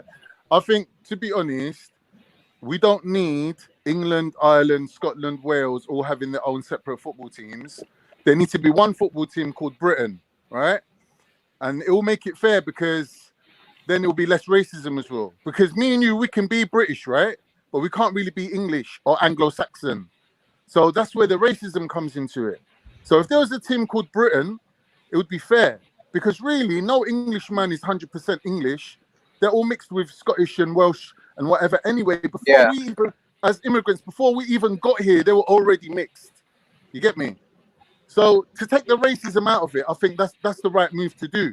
What Elron's saying about having races going up against each other in some Olympic type thing. Yeah. Am I cutting out? No, you're not. You're not cutting out. Yeah. No, I think that's true. I do think there might be a element of, if you're going to call it Britain, then why shouldn't Scandinavia be able to just have a team called Scandinavia? It might be a bit unfair. So that might be a reason why. But I do think it would be a lot better position to take, because it includes more people. But I just don't think, FIFA would allow, it's just not going to happen, I don't think, personally, anyway. But can you see, like, I see the logic behind it. You see, it's like it's getting mad out of hand over hurt feelings, though. Yeah. Like, do you know what I mean? Like, where will it just, there'll be no teams, because someone's going to be upset, like, oh, but I'm from Earth, let's have an Earth team. Like, Just, do you know what I mean? Like, just take that all. It's either a fucking little game, yeah, and you just play for where you fucking want to play for, where you've got a little passport for. You just get on with it. Like, all of the emotional side, like, and trying to read into it politically, and then deducing things of just pure victim narrative. It's just fucking long for everybody. I hear what you're saying, but you did hear the argument before how deep my man went into, you know, what it stands for and that every player has to be a Mason. So you do realize we can't just simplify it. Yeah. No, but that's where I go with it. So that because I go there with it, like, I don't want to hear about like the little side nuggets of race. And okay, in what sense though? Because none of these things change that thing. Okay, so are you saying then? So what did you give your opinion on if you think there should be black people in the English team? What do you think? I don't really mind or care because I see it as just a job, but I know that obviously there is something that comes with the badge of representing the country. But again, it's just an individual choice thing because I see it as it's just a job for these people. And how can it be just a job if we're saying they're part of a fraternity, they're part of a Masonic order, you know? So how can it just be a job? It's not just a job at that stage. Even everyone has agreed it's definitely political at the very least. So then that's a job. Though. It's still a political job. Yeah, it's a big job. But yeah, when I see it as like an individual chooses, oh yeah, I'm going to play for this team now. So it's a job, innit? You get paid for it, and you turn up and do it every week. Okay, so are you saying then with jobs there should be no such ethical approach to your day-to-day, you know, the way you earn money? Yeah, there should be an ethical approach, but that's to do with like not hurting people and not scamming people. Whereas if the process of sports is a scam, then it's a scam anyway. So stop trying to fix little bits of it. I don't think it's so much a scam as it is for you to excel and to get to the next level. You have to be a public figure, and once you become a public figure, there's rules of, you know, there's rules of engagement of how you approach the public. I think that's that's your job contract, isn't it? That's within the job description of what you've been asked to do. You don't have to wake up every morning and do 9 to 5. However, but in the middle of the night on a Saturday, when you're partying, you have to hold a certain face and drink a certain drink. Okay. That's their job. Yeah. Like that's how I see it anyway. And like, yeah, I get it. They've done deals and shook hands all over the place, and it's got bigger implications, but it's still a position that they've been elevated to or put in by somebody or something. And it's up to us, like, do we want to say and agree with it and go along with it and say, yeah, this is important, this person's important, this thing's important? Or do we want to say there's people kicking the ball around? And it's so how do you put it? There's just people kicking the ball around. What's that? Is that how you look at it? It's just people kicking the ball around? In some sense, but I also see that it's like the whole pantomime has an effect in the midst of everything else, in the midst of Love Island and God knows what else. You know what I mean? I think the whole thing is there to have a specific effect. It's a designed experience. Okay. So then if you know that, you can't really say that, can you? Because you're saying two things at once. So you're saying it's planned. You're saying there's something that's planned, in a sense, being constructed and produced. Yeah. Then it's not as simplified as just people running around topless in Love Island or someone kicking a ball around. It's much, much deeper than that, right? No, because it's as simple as what it is. Yeah, what I'm saying is, like, if we can treat it as that, then we don't need to pay attention to it, because it's our attention that is the insidious deep part. Okay, but how can you not pay attention to something that they're even considering making a public holiday around? Like, it's affecting you. Like, does it need to be a gun to your forehead until you understand this is affecting you? Sometimes you should learn it's affecting you, like, before it's affecting you. No, it's I'm not denying that it's getting to people, champ. What I'm getting at is, for it to not get to us, we need to collectively make a decision. So do you know what? Yeah, this ain't as important as sitting down tents for 90 minutes and going through a load of like group mentality behaviors that don't serve any positive purpose for us as a group or individuals. Oh, so you're saying in a sense of we should learn that it's unimportant and ignore it. So get away from the system by ignoring it, you're saying?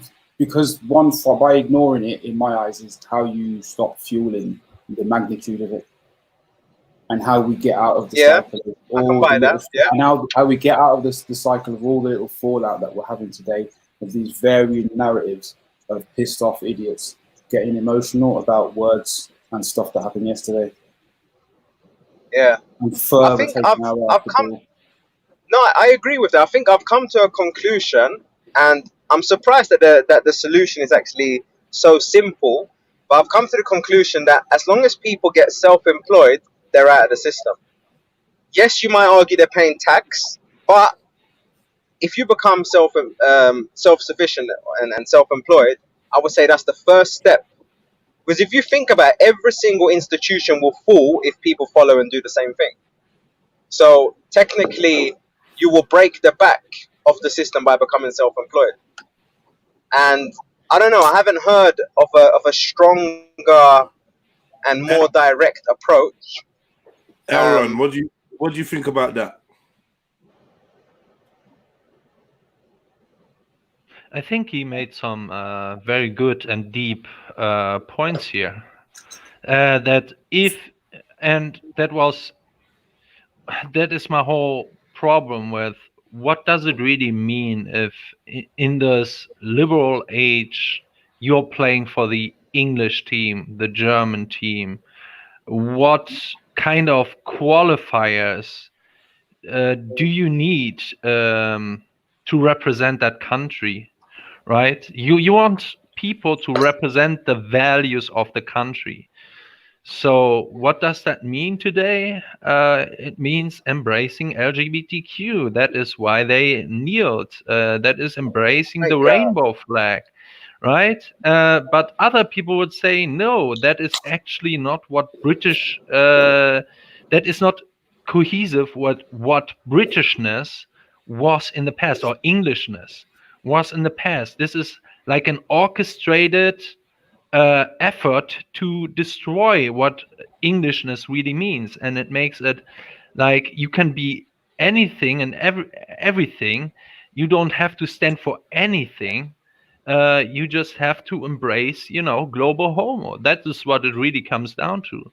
Normally, you would have let's say, a Japanese team, and the players representing that team should be in line with Japanese values, tradition, and so on, and not just be on the place because they're good players. That is something that is, it is like mercenaries. Yeah, I would compare that to mercenaries, that you only care about the victory and not really the nation and what it stands for, right? Okay. So in my idealistic approach, everyone who would play for the German team would also represent in their private life German values, right? They wouldn't be like degenerates or something like this. They should be idolized. They should be people who are representing the best values of the country, the best man of the country, just like a politician should, right? That should be the idealistic. Can I just ask you, because I think I've got my opinion on what I think the values are, but what are the values that you're saying should be they should adhere to if they are to play for the team? Because mine might be different to yours. So like, what are we saying here? Like, it sounds like yours are going to be slightly more right wing when you're saying traditions of the country. Elron, can I ask you a question? You can tell me. Yeah. Elron, are you suggesting that there's a conspiracy and these players were selected to represent England as a multicultural country and they were picked over other people? Is that what you're suggesting?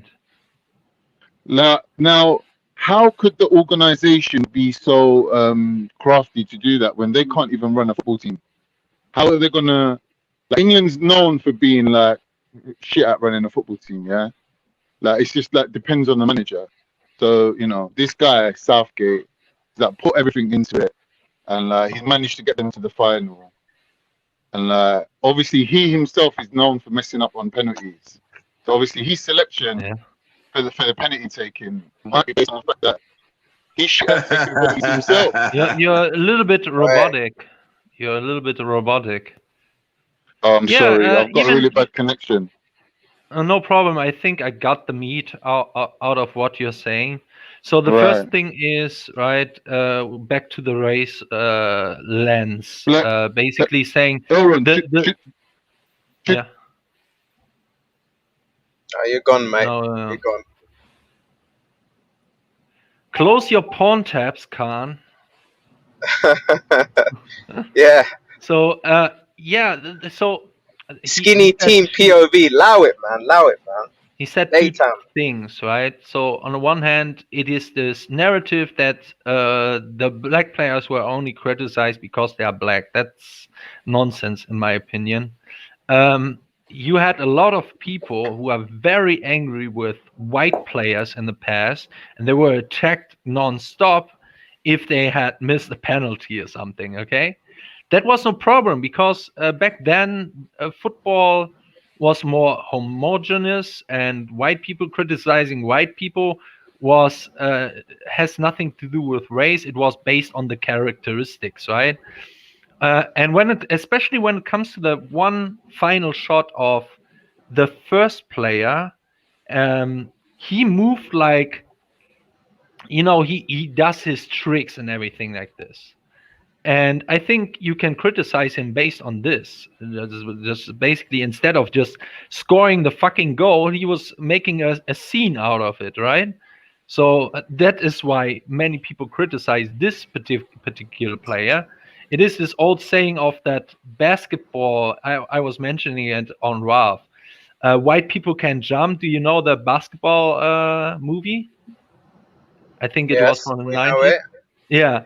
So basically, the white guy was saying, I have to look for the real quote, but basically he was saying, white people want to win and look good secondary, right? First want to win and look good secondary. With black people, they want to look good first and win the game as a secondary thing. So this is my critique on that specific player. If a white guy would have done it, like Ronaldo or something, I would criticize him for the same thing, right? He wants to be like a cool guy, not only scoring the fucking goal, but making it like a scene, a personal thing about it, right? Yeah. So let me ask, where did you get that information? Where would a black player? What would a black player have said, being asked the same question? I wonder. Can you rephrase that? You can't rephrase a simple question. If a black player was asked the same question, black athlete, whatever, was asked the same question, what do you think that their response would be? Do you think that their response would be win first and then look good secondary? And what I think about how the white man does his thing is look good firstly and then win second. Like, I'm trying to understand, like where'd you get that from? Where'd you get that from, basically? I think it's overall there's a truth in this thing. When I'm looking at basketball, that's insanity, my friend. That's complete insanity. You do realize that, right? That's no. And to be honest with you, I would love to pick your head and find out which other little rules or which other little laws that you believe exist. They're not reality. That's insanity. Is that what you think they train all year for? Come on, man. That's so ridiculous. It's unbelievable. Like if you like the question he's asking you, if you ask them the same question, what do you think? Do you understand it now? What do you think they would say? Of course, they would deny that.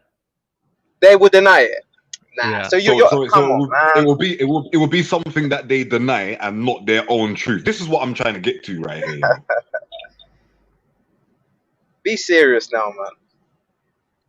Come on, look at it from a human being's point of view. Just even forget about color. Is that how you think? Is that how you think? Is that how you think people think? You think people train all year round, but if it comes down to if it's looking good or winning, where if a pick look good, because like you really think that's the case? Really? Come on, man. For some, yes, 100%. For some. So Yeah. you're telling me I would rather, be in my best dressed, than win the game. I think I'm a many. black man. Listen, hold on. Let me give you some context. I'm a black man. Yeah. So with that being said, is that what you're saying? So I think generally, the football players, they want to promote themselves, right? Right. I think there's way too much focus from the players at their own gain, what they can gain out of it, than this team spirit. Okay.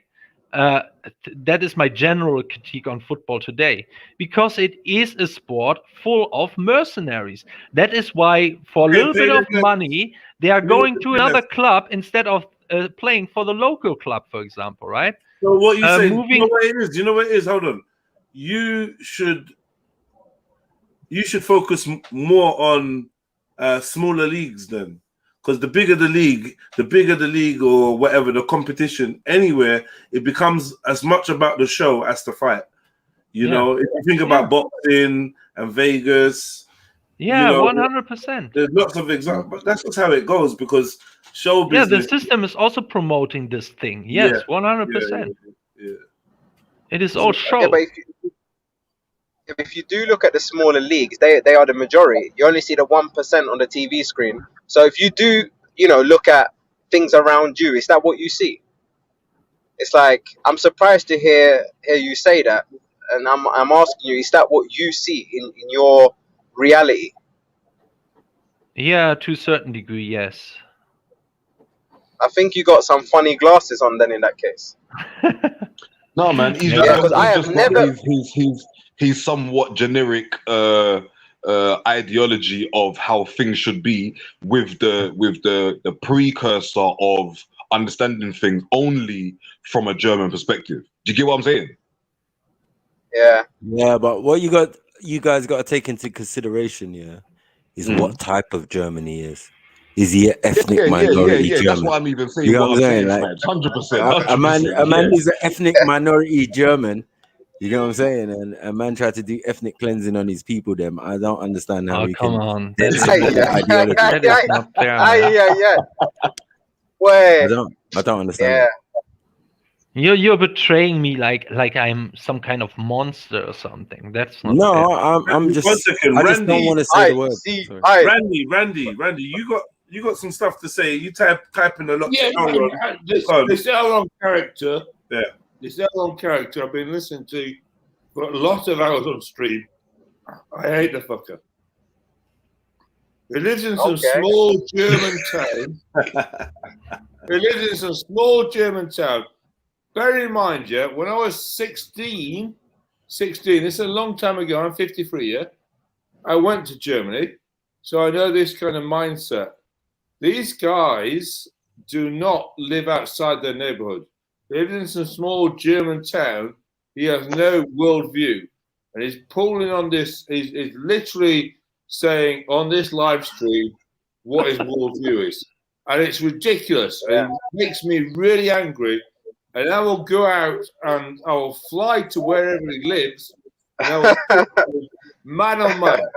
I will man said he's gonna fly to where he's at. And go to speak this fucker because that's how angry he makes me feel. Oh, I'm very scared in front of a 53-year-old drunk man. Me as a 33-year-old. Yeah, you will definitely beat the shit out of me, right? But you do realize that, like what he said there's some truths in there in the sense that you're saying things. No, let me just finish. You're saying things that people know. Exclusively to German people living in some kind of village or something. I hear what you're saying, but it sounds like that's the case. It sounds like you're coming from that, mentality. Because for you to sit there and say black people don't want to win, this is not a reality. It's like telling, I don't know, you can make many examples, but it's like, it's I'm like saying they there's want no to truth win, to and it. I'm saying this is probably the majority are caring about winning. Now the question becomes, why do they want to win? What, do they want to win out of personal You're saying so things? they want to win I to would look also good. say that is true to white people. They want to win the world championship to marketing themselves so they can earn more money. That is why they are playing for the national team, not because they have some kind of patriotic feelings about the country or something. I hear you. I'm trying to help so you it's out got to nothing show to you do with, you're it's got nothing to completely do wrong. with their skill, is what you're saying, basically. Can anyone hear me? You're saying it's got nothing to do with We their can skill. hear That's you. what We you're can saying. hear you, man. Okay, sorry. Yeah, Elron, did you claim reparations? What? What Let's have a yes reparations or no for what? question, man. Yes or no, man.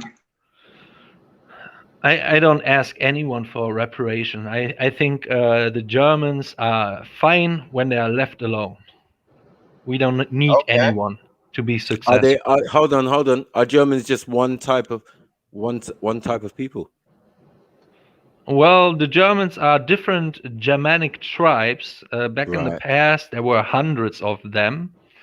But yes, due to the circumstances of technology, exploring other countries, then getting in conflict with empires, they have to bound together under a bigger umbrella of Germanic, right? That is No, I'm just asking because there was some incidents in history where it seemed like the ethnics, or ethnically native to the region, were the majority. So I'm asking, who's German, really? Yeah, we're still the majority. There's about 60 million ethnically Germans still in Germany. We're still the majority. So, you're ethnically German. Yes. So I mean, if you're ethnically German, meaning that several generations of your people were born there, but are you really originally from there? Well, you now want to go into the debate of how much mixture of other European people do you have in this, and can you then really say the German people existing? I can make the same kind of I'm not even saying that. I'm not even saying that. Well, that is where you were going with this, correct? Are you blonde hair, blue eyes? Be honest. Do you have blonde I'm hair, blonde blue eyes? hair. This is the stereotypical thing about German people. No one, even Hitler. Okay, this is the back to Hitler, He wasn't back from to Germany. demonizing, He wasn't from Germany. back He was to from Austria, demonizing so that yeah, there let's is move on. such a thing as German. The blonde beast, right? This is where you're going with this, trying to No, demonize I'm saying the that the concept ideology of German. Aryans. 1 second. Right, the idea of Aryans is not exclusively German, right? It was something that was brought to the German people, right? The concept of Aryan, where you are considering, was not exclusive to Germanic people. That was the concept of the Nordic race from Hitler. Okay, that was what it has not much to do with Germanic people. You have the Bavarians. The Bavarians, for example, they are a little bit darker hair and so on, a little bit smaller in their stature, but they are very big, strong bones and everything like this. So this is one tribe of the Germanic people, right? Then you had the Saxons, then you had the Visigoths, then you had the Vandalen, right? All these people, they are somewhat now mixed together, but the big ones, you still can differentiate between those, right? The big groups, not the small tribes, but the big groups like the Saxons look totally different from the Bavarians. Still, they are so genetically close to each other. So hold on, which one do you look like? Would you say you're closer resemblance to Adolf? To what? To how Adolf Hitler was looking like? Yes. No, I would be more closely to what he had in his mind about the Aryan people. Right. So that was an ideology from a particular individual. Imagine being created from an ideology. Yeah, but I'm not agreeing with the existence, description of Hitler. It's quite a short one as well. Because to some extent it is unscientific, right? Well, it was very scientific. I mean, because to some extent, yes, he was practiced right eugenics, no? Yes. Right. To see who was who. This is how he was able to distinguish a certain set of people who dominated the country. Dominated. Yeah. They were outbreeding, outthinging, all this concept of Aryanism. You had to go to the Far East and come back with the swastika and all of these type of things, right? That's where all that came from. Yeah, again, what's your point? Right, because he was out there looking for to be honest, when it comes So when you, it comes to the every swastika, time you wouldn't we are have to go. speaking about the 1 German minute, Aaron, man. ethnicity, you are bringing it back to Hitler to Aaron. demonize the concept 1 of minute. Germanness. When you're talking No, about I'm the not. swastika, you No. don't have to go past Finland, which is quite close Right. to Finland. I wouldn't call that Eastern though. I don't think Adolf got the swastika from India. It's a different. No, it's a he didn't different go thing. to India. It's not only in India, Yeah. it's in China. But the It's gone to Finland Tibet, people use yes, it. many places. It's all over the Far East, to be honest, right? I mean, Yeah, or even in Greece and Turkey. Eastern Eurasia. Let's put it that way. Yeah. Because it's all one even in land, Greece, in ancient buildings in Turkey, like the ancient Hittites and that used it as well. Yeah. So East. This But like is where Elron, Turkey one is minute, where Elron, I don't know when my connection's gonna cut out. Yeah, but I do really think you're misrepresenting the truth here. Like you're making out that there's this drive from the media to represent multiculturalism and this and that, and it's all designed to break up England. That's not true at all. If anything, the true opposite. Black people and any other minorities are underrepresented in the representation of England, be it in the football team or on the TV or in movies or whatever. Yeah, and that's a known fact. And I think for you to kind of try and dispute that is a bit disingenuous, to be honest. But I can see how it fits in with your narrative. I don't agree. They're definitely not underrepresented in the sport, and they haven't been for a long time. In fact, they just look like they get used. As a black man, I feel used.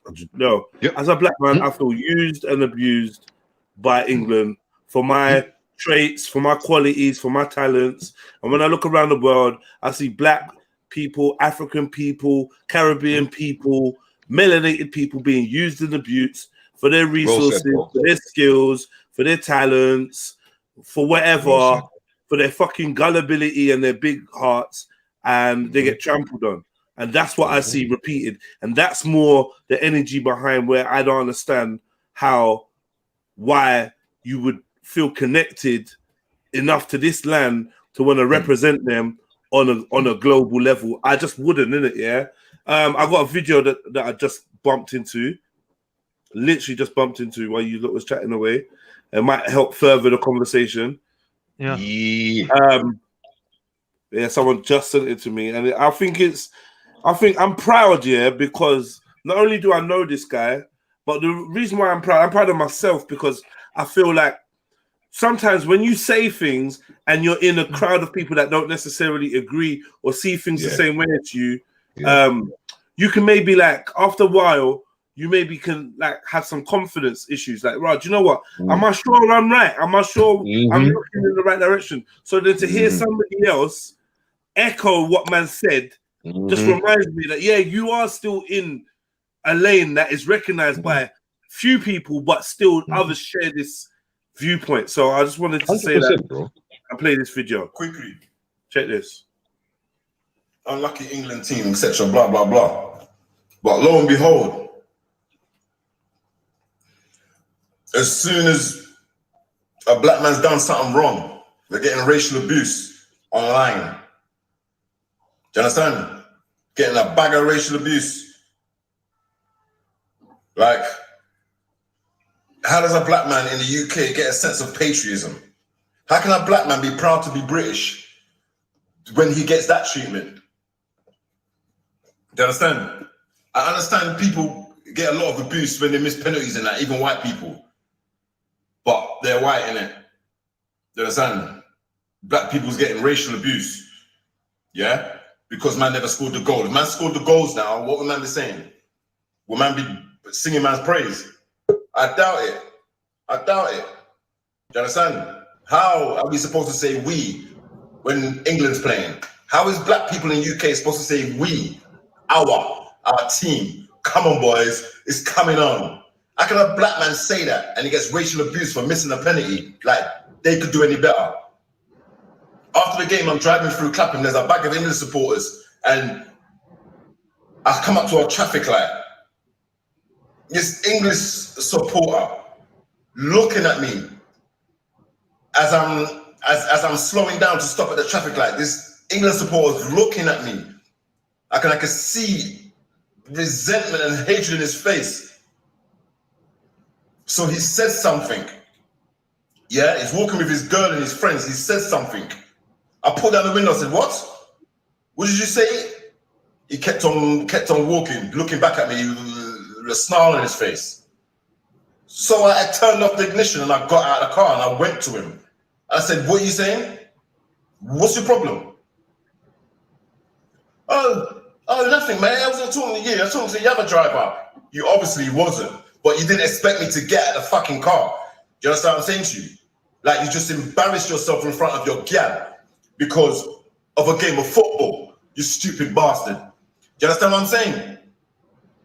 Like, he didn't expect me to jump out of the car on him, expect me to keep it moving. Oh, I don't want no trouble. How does a black man get a sense of patriotism in the UK? How? Unless you're brainwashed, how?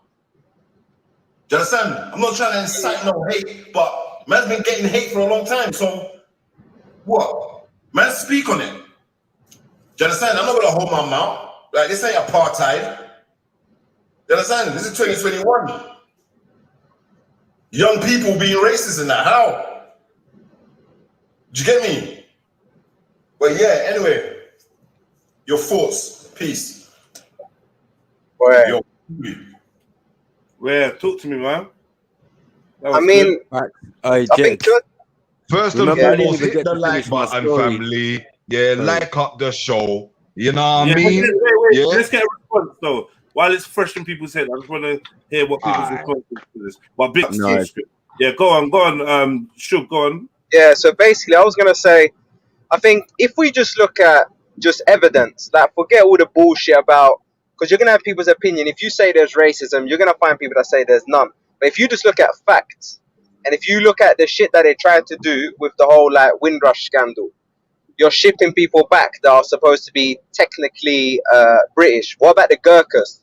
They're supposed to be technically British, but you're fucking them over. What about when a black man goes to prison, has never come to this country on asylum, born in the UK, and you are deporting them? There's a whole big thing about stateless people. So, I mean, when it comes down to it, it doesn't matter what it says on your paperwork.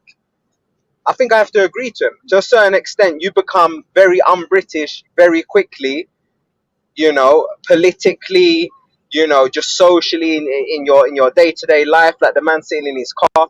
So I think, yeah, I have to agree to him to a certain extent. All right. So anyone else? What you lot saying? Yeah, I do agree 100. I think it just came as the package, you know, being born here and not feeling welcome. The weather was quite difficult anyway. You get me? Makes you know that you're definitely thing. And the attitudes of people. You got to remember, some of us definitely grew up in a fully racist Britain. Do you get it? And watched it change and become slightly different. But the thing I was going to say about earlier was, when I was speaking to my cousin yesterday, it was on the same subject, right? He's saying to me, "Oh, how can you not represent the country that you're in?" And I'm saying, the country don't represent me, cuz. And then I get abused by this woman sitting in another seat. This white woman just jumps up. Yeah, can you fucking shut up, you fucking idiot? No one wants to hear your fucking conversation. Excuse me. Oh shit. You get me? And I'm on the video call, remember? I'm talking to my cousin. I'm saying, look, this is a clear point now, family. Yeah. These are the people that represent this country. He said, no. He said, no. She's not all of the people. I said, come on, though, cuz. I'm sitting on the train coming to your ends. You live in the ends that is like Eltham and that. Do you get what I'm saying? I know the history and you know the history, right? And the funny thing is, I cussed her a little bit, tiny bit, yeah, and just said, "Oh, shut your mouth, man. No one ain't talking to you," or blah blah blah. Right? I seen other people, white people on the train, all nervous, looking out the window and blah blah blah. So this woman gets up, right, when it gets to her stop, right, and gives me 2 middle fingers, yeah, 2 middle fingers, like yeah, and then tries to duck off the train, right, but it has to stop and then it has to wait. I look around, yeah. Oh shit, it's Mike's stop. Yeah. I jump up. No, before she goes, yeah, I said to her, I hope you die of COVID-19. Yeah. Got a couple people chuckling on the train, right? You get me? So I turn around, I see this black auntie behind me. I didn't even know she was there. So she basically witnessed all what happened, right? And I was like, rah, cuz, look. And I'm still on the video call. I'm saying, cousin, imagine that. You get me? How the universe works so well. Now we're getting off the same stop. I'm saying run, rabbit, run. Because you got to press that button to open the doors to get off. I'm right behind her, right? She's gone to the thing to tap out now. I'm still right behind her. I'm saying, look how the universe works, man. You know what I mean? These racist people, you get me? Yeah. Why? Hold on one second, cuz. Why do you live in this racist area? This woman is getting off at my stop, your stop, where you live. You get me? I'm only coming to visit and play football or do whatever, right? And I'm saying, this is your ends. Yeah? In fucking 2021, yeah? And you're telling me about patriotism and loving England and all of this type of stuff and respecting the country that you're in. Fuck this country. Yeah. Fuck it. You get me? I mean, I'm saying, look, perfect example. So when I got out of the station, wait. Just make some space here. Anyone going to argue against that? So yeah, I want to argue against that. Yeah, me. All right. So this is a photo I've shown many times on the screen. Yeah. 1 second, Randy. 1 second. Yeah, go for it. All right. Yeah. Is that you? Why do I have this photo in my hall? Because that's someone that you care about. Who is that? All right. Yeah, that's true. That's true. Yeah. The reason I have that photo is because I'm talking about my mental health and shit last week. Yeah. Is because I remember the good times. Okay. So that is an inspiration to me. That photo is an inspiration. Okay. To me. So life is shit. I've gone through bad times. I've talked on stream last week. Yeah. Okay. Yeah. Carry on. Yeah. So that's an inspiration to me. I have a black woman partner who has propelled me and loved me and I'm gonna get tearful. But she has helped me, you know? Yeah. And there's no racism involved. You know, okay. Let me just keep you on track. You're giving us a window into your personal life.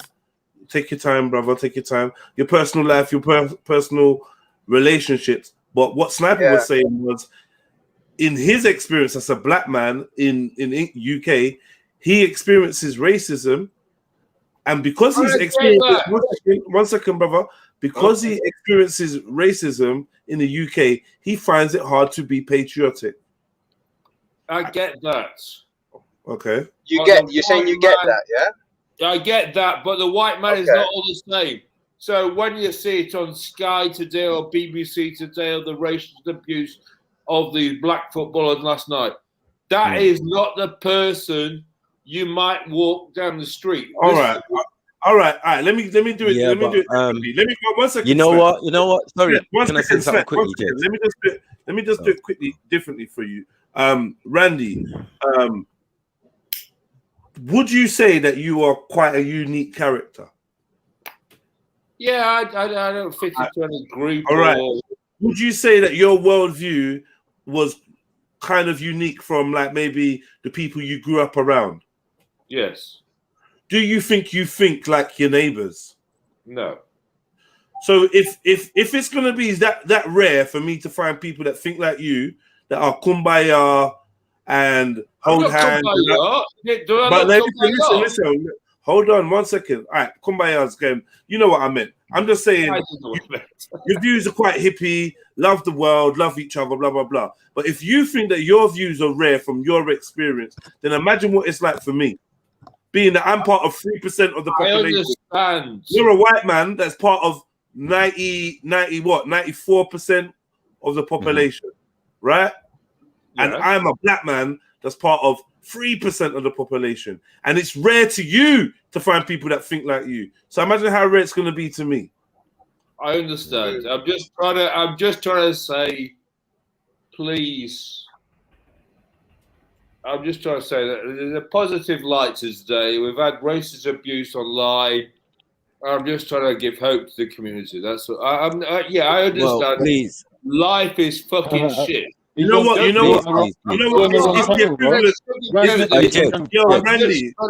Randy, I'm here. I hear you. But it's the equivalent of saying. It's the equivalent of saying 2 out of 10 lions. No, it's equivalent of saying 2 out of 10 lions won't bite you when you climb in the cage. Yeah, the old Muhammad Ali one about. I agree.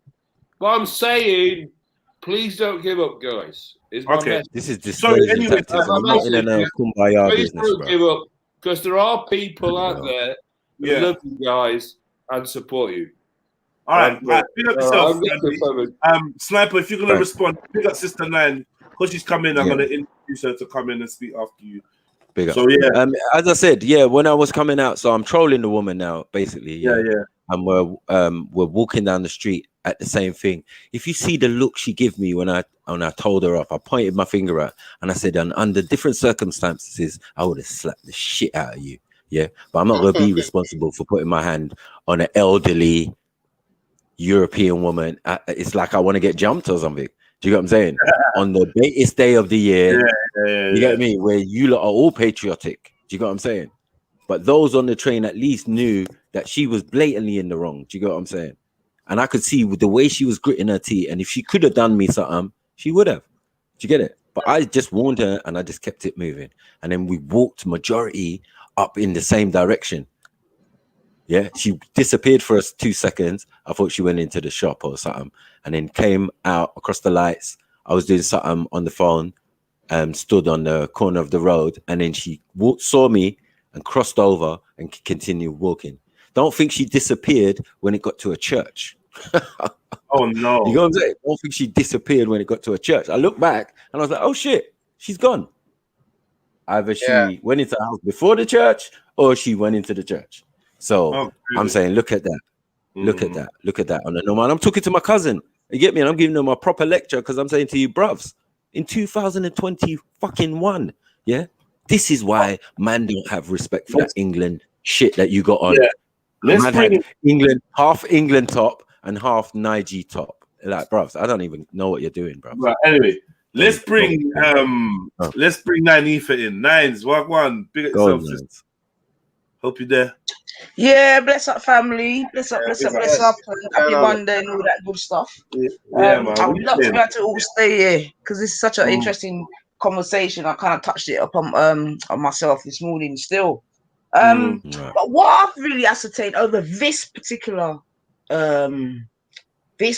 competition, the ones previously, but certainly this one, it seems more apparent, or you know what I mean, like the new buzzword is accelerated, and I would even put that in a situation whereby it seems a lot of the family either want or need a place of belonging. You get me? Like they want to feel a part of something like that.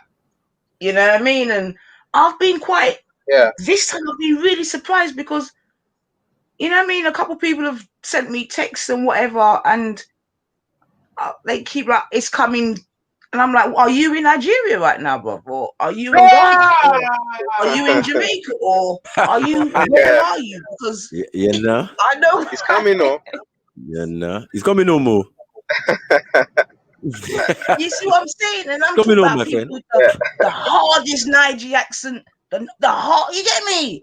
I don't know if you lot have probably seen the meme of one Yagi man kitted out, and I'm like, So on and I've been a couple places as well, to be honest.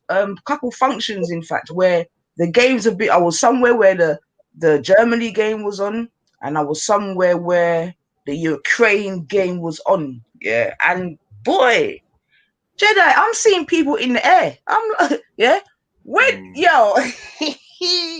when my eye and their eye make four, you know. Yeah. First question, Nine. Yeah. First Yeah. question.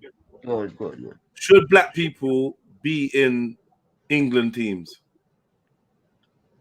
Well, you see, I'm the wrong person to ask. Now you're the right person because he likes football, innit?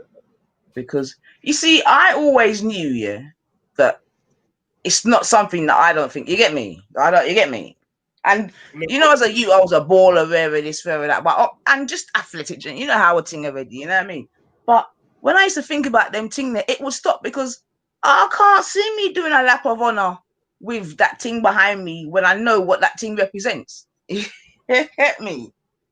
You see what I'm saying? I talk about it. You know what I mean? So which one? St. George's flag or Union Jack? Well, the other one's the even worse. The other one, the Jack. Either or, ain't it?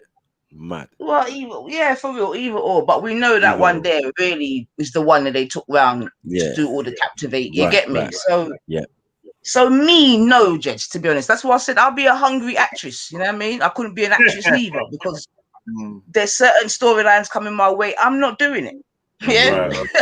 I'm not doing it. I would rather get my girl's email, goddess, you know what I mean? And go bond some candles. Why not, man? Burning, man. Easy money, innit? You see what I'm saying to you? But yeah, man. But what I have to also acknowledge, and it's a big acknowledgement, everyone's different. People are at different. Some people have no racial. You know what I'm saying to you? Some people are just lost. You know what I mean? But I'm saying, I'm seeing the celebrate. I'm like, cool. But do you know that they're doing midnight 2 a.m. deportations? You know what I mean? So, like, and I'll tell you the beautiful thing for me, and I heard Neville, and I hate Neville in it because he plays for Man U. But since he stopped playing football, I can work with him still as a pundit, etc., etc. But he himself said, and this is when say what I go on. He himself said he knew that once their man they missed last night, he said he knew what I go on today. Yeah, and that's Gary Neville. Not Gary Neville, Phil. Which one is it? Phil Neville. Yeah, it's Gary Neville, isn't it? The black hair one. Yeah, the pundit. You know what I mean? And so he knows. So we know. Listen, racism is alive and well. Yeah, it's alive and well. You know what I don't understand? Where do people think that this racism went all of a sudden? Where do they think it was went? always there. It was always there. You see in the last game for England, Nanifa, while man was taking the knee, man was doing monkey chants in the stands. So, like, but this is what I'm saying, but this is what I'm saying. So, Snipes, one thing I think, and I know certain probably people ain't gonna like this one, but one way I think that man them in England have tried to get over racism, is to fuck their way out of it. I've got to keep it 100. I've got to keep it 100. You saying, you saying black men or white men? Who are you saying? No, I'm only talking about, we all just respect. You get me? I'm not talking about nobody else people them, but for my one. I don't know about that. But I'm not talking about my one. But in the football sector, are we talking football? Just generally. No, I'm saying if you think about football though, what's expected of you is to not have the sister on the arm, is it? No, absolutely. All them things. That's why again we have to big up Raheem still. God, you get me? Right. And a couple of the others. That's why we had to big up Jogba and them, man. So I hated Jogba with a passion. Yeah. But Mano say he had some nice big round thing from where's she from? The French speaking place. Yeah, something like that. But man. But you see, the thing is now, Guyana. No, it's not Guyana. She's French speaking. It's like Mozambique or something like that. Yeah, it's Ivory Coast. He's from Ivory Coast, and they're French speaking as well. Right. But you see, and I think Jedi, and obviously Jedi asks a certain question, whatever. But the thing is now, what do the man them do? Do the man them keep playing under these circumstances, or do the man them just say, "Well, now play"? Because I'm not playing, I think I'm not saying like, until you lot can get your team together. I ain't playing. I'll play for my club. But Nanifa, no, but I'm saying even club wise, Nanifa, even club wise, I noticed from Alex Ferguson, he was always trying to get our players out of that nonsense. Do you get it? Feigning Not injury. to play for the England team, Right. you mean? Yeah, because that's where man go yeah. and come back injured. We've had Yeah, many a black well, player go. listen, come on, Yeah, man. we've had many a black player go play for France or whatever and come back, mash up. But it's the club's responsibility to take care of him and nurse him back to health and all of that. So what's the point? You get well, it? especially if you're not even gonna get any thanks for it. You know, for but at the Nigeria, same we got time, so the many players are players. supposed to know this for their own self. So it's for them to make a decision, man. Because they know We what got it so is. many Nigerian English players who basically trialed for their country first of their parents' origin. Do you get it? Before then trying for England. Do you get it? And then other people are doing junior as well. Look at the goalkeeper, Donnarumma. Man's fully Brazilian. Played for Brazilian under 21s. He's 22 now. So he can choose his senior team. And it doesn't have to be the country of his birth. We all know that. That's how they genuine get around things. Like Owen Hargreaves and all of these. You know what I mean?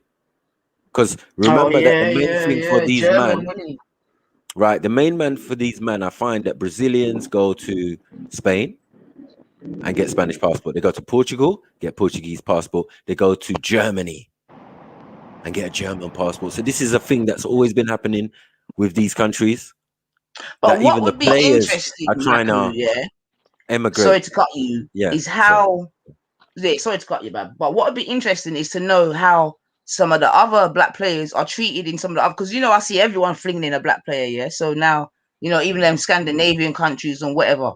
So it'll be interesting to see how they are. You know what I mean? Treated within their national team and this and that. Although they're probably not as high thingamably as England still, but it is a shame still, man. But at the same time, I think it's an opportunity for us to really know what I go on, and you know what I mean. Because like I say, a lot of us are just too comfy. Management wise, do you think it was a shrewd move to bring on the ethnics at the last minute of extra time? No warm up, no nothing. They ain't played 90 minutes. They ain't even played 30 minutes of extra time to get warmed up into the game. This is why I'm saying, to take a England penalty shoot. Football team, as far as I'm concerned, is still picked by the press. You know what I mean? Because if you're a tactical manager, you understand what I'm saying to you? You know that them Italian man, them are getting old and tired and legs gone, rare. You got to fling on them youth there, make them run them. You get me? Run them ragged down the channels and whatnot. And can we be honest? And other then than Rashford, they're all youths in a sense. They're still youths. Saka's a youth. You understand?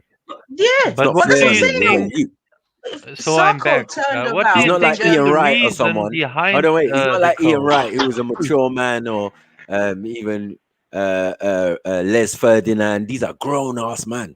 You get it? You're going to place this responsibility of a whole nation on youths.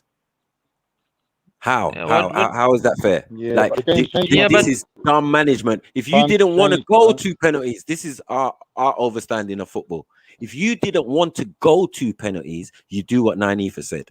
Yeah, you play these young players, you play them all together. Because last time you did that, you won 4-0 in the same tournament. So it's obvious what was going on. Oh, you just want to whiteify and have the golden boy.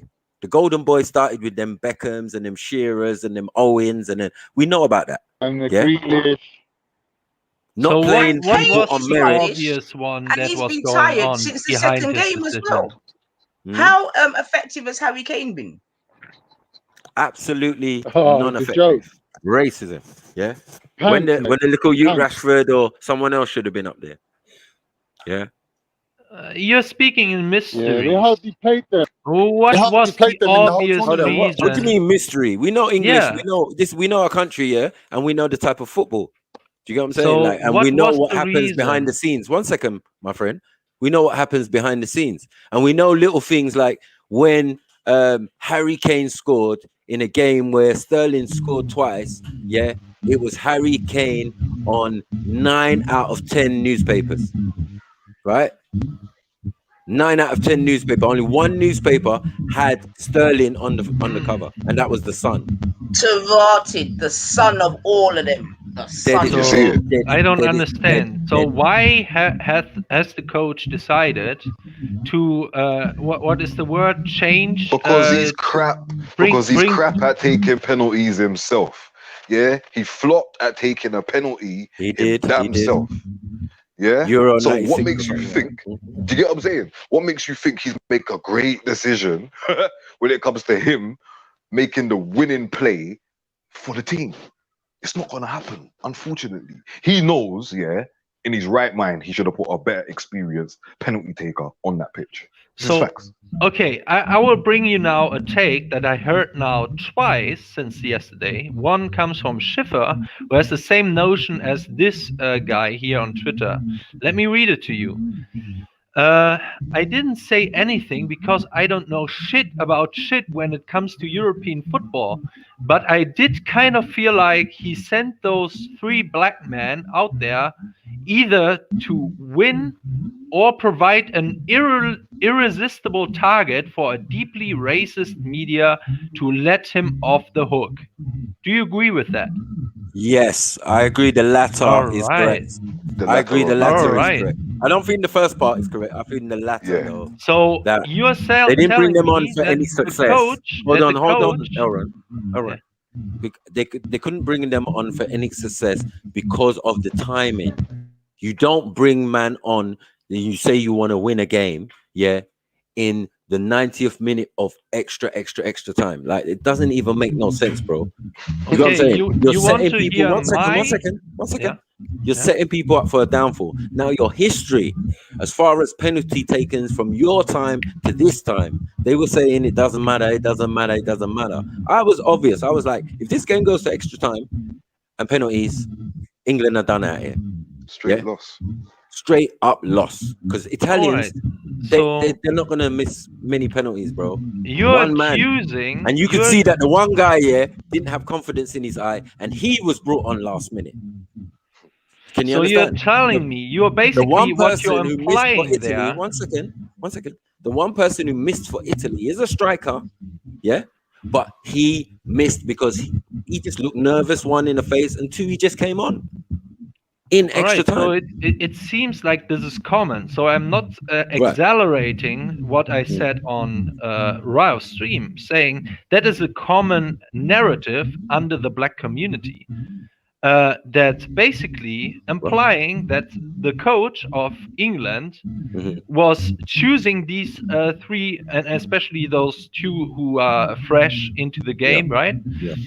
Because he wants, if they fail, to put the blame on black men.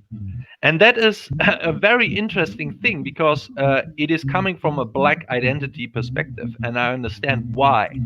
But now let's go with my perspective. I think he choose those 2 black people because he wants to grant the victory for diversity.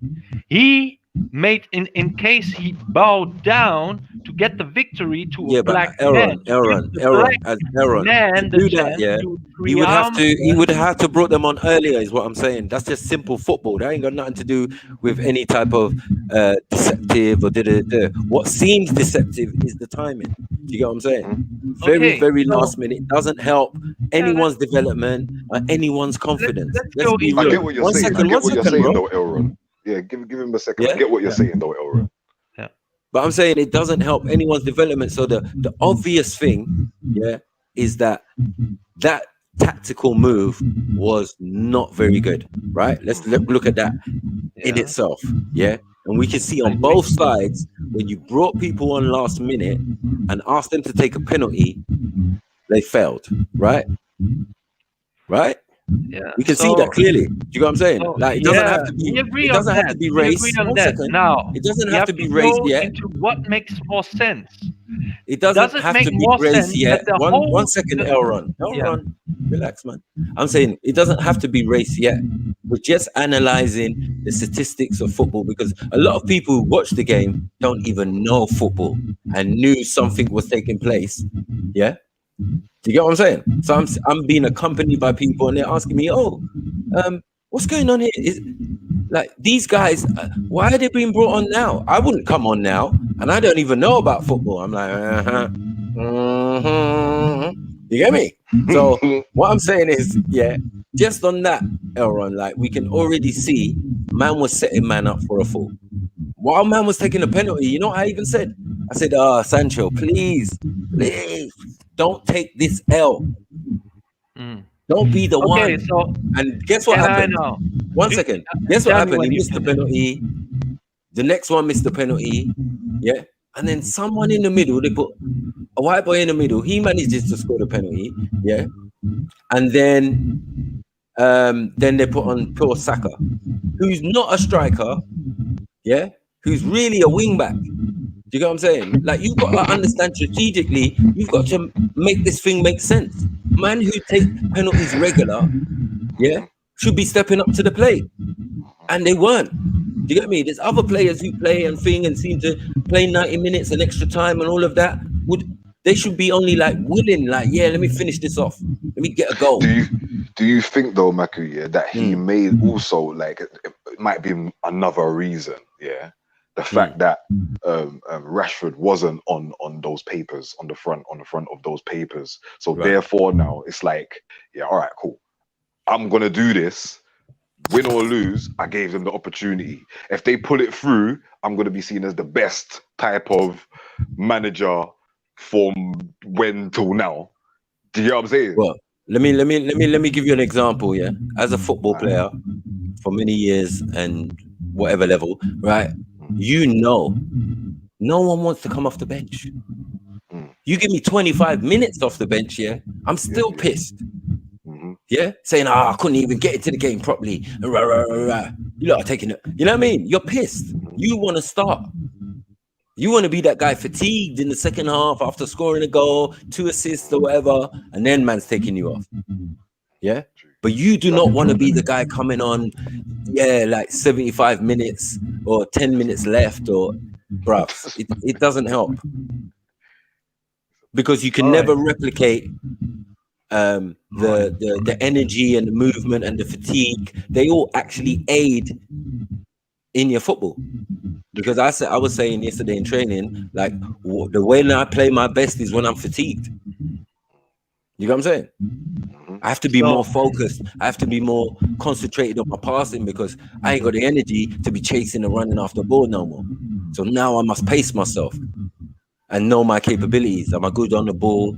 Can I hold it up? Can I give and go? You know what I'm saying? Like, football is a science. Yeah. Do you know what I'm saying? And I'm saying, as a manager, yeah, you know what you're doing when you're bringing man on in extra time. You know what you were doing. It was only to take the L. There's a little bit of element of, if they had scored, yes, it would have looked good and whatever. But we know history says, would look good for whom? History says in these circumstances, one second. History says in these circumstances, and what Gareth Southgate's about is tried and trusted. This is why when they had no games left and they'd already qualified, you played the brothers. Yeah? You played the brothers then, and that was a wonderful game. Boom, everyone looked excited. Man, you get me? Sterling's with the man them, so he's all flicking and man are doing all sorts of stuff, and they score 4 goals with no reply. Yeah? Then you get to play Denmark, then you start doing your funny stuff again. Yeah? You start bringing on man second half, and yeah. Man, he should be starting. Man just got a 70 million move back to England. And you ain't starting him. You starting these no marks. Yeah? And there's more black people in the Premiership that should have clearly been in those teams. Yeah. That's not the only black people we've got in the Premiership. Yeah. How dare they? That's not even like 10%. You get me? If you wanted to fill that team with black brothers, you could have done it. If you wanted to fill it with mixed race brothers, you could have done it. Yeah? Whatever you wanted to do to represent the country, you could have done it. But as Nanifa said, the media picked the team. And it depends on the manager. If he's a strong one or a weak one, he's going to bow to the pressure. Yeah? But Southgate's smart. As a defender, he gonna defend his corner. Do you get it? He gonna put himself in a position where they can't really get at him and say, you know what, because of you getting to the final, we're gonna let you handle the team for the next competition. You get it? Because this is further than any other man has ever got. 100%. Hoddle, Venables, it doesn't even matter. Right now, he's the thing is, though, this was the best opportunity that England's gonna have for a long time to win something. You get me? People did say it, man. People did say it. problem I is, can't lie. You're the third person that I've heard that from. I can't lie. You can't put it on a plate for Mando. I was saying that you're the third person that I've heard that from since still. I was just saying. I think we're overlooking the subject here. Let me have a go here now. Go on, so we got your perspective, and that is exactly what I thought it would be.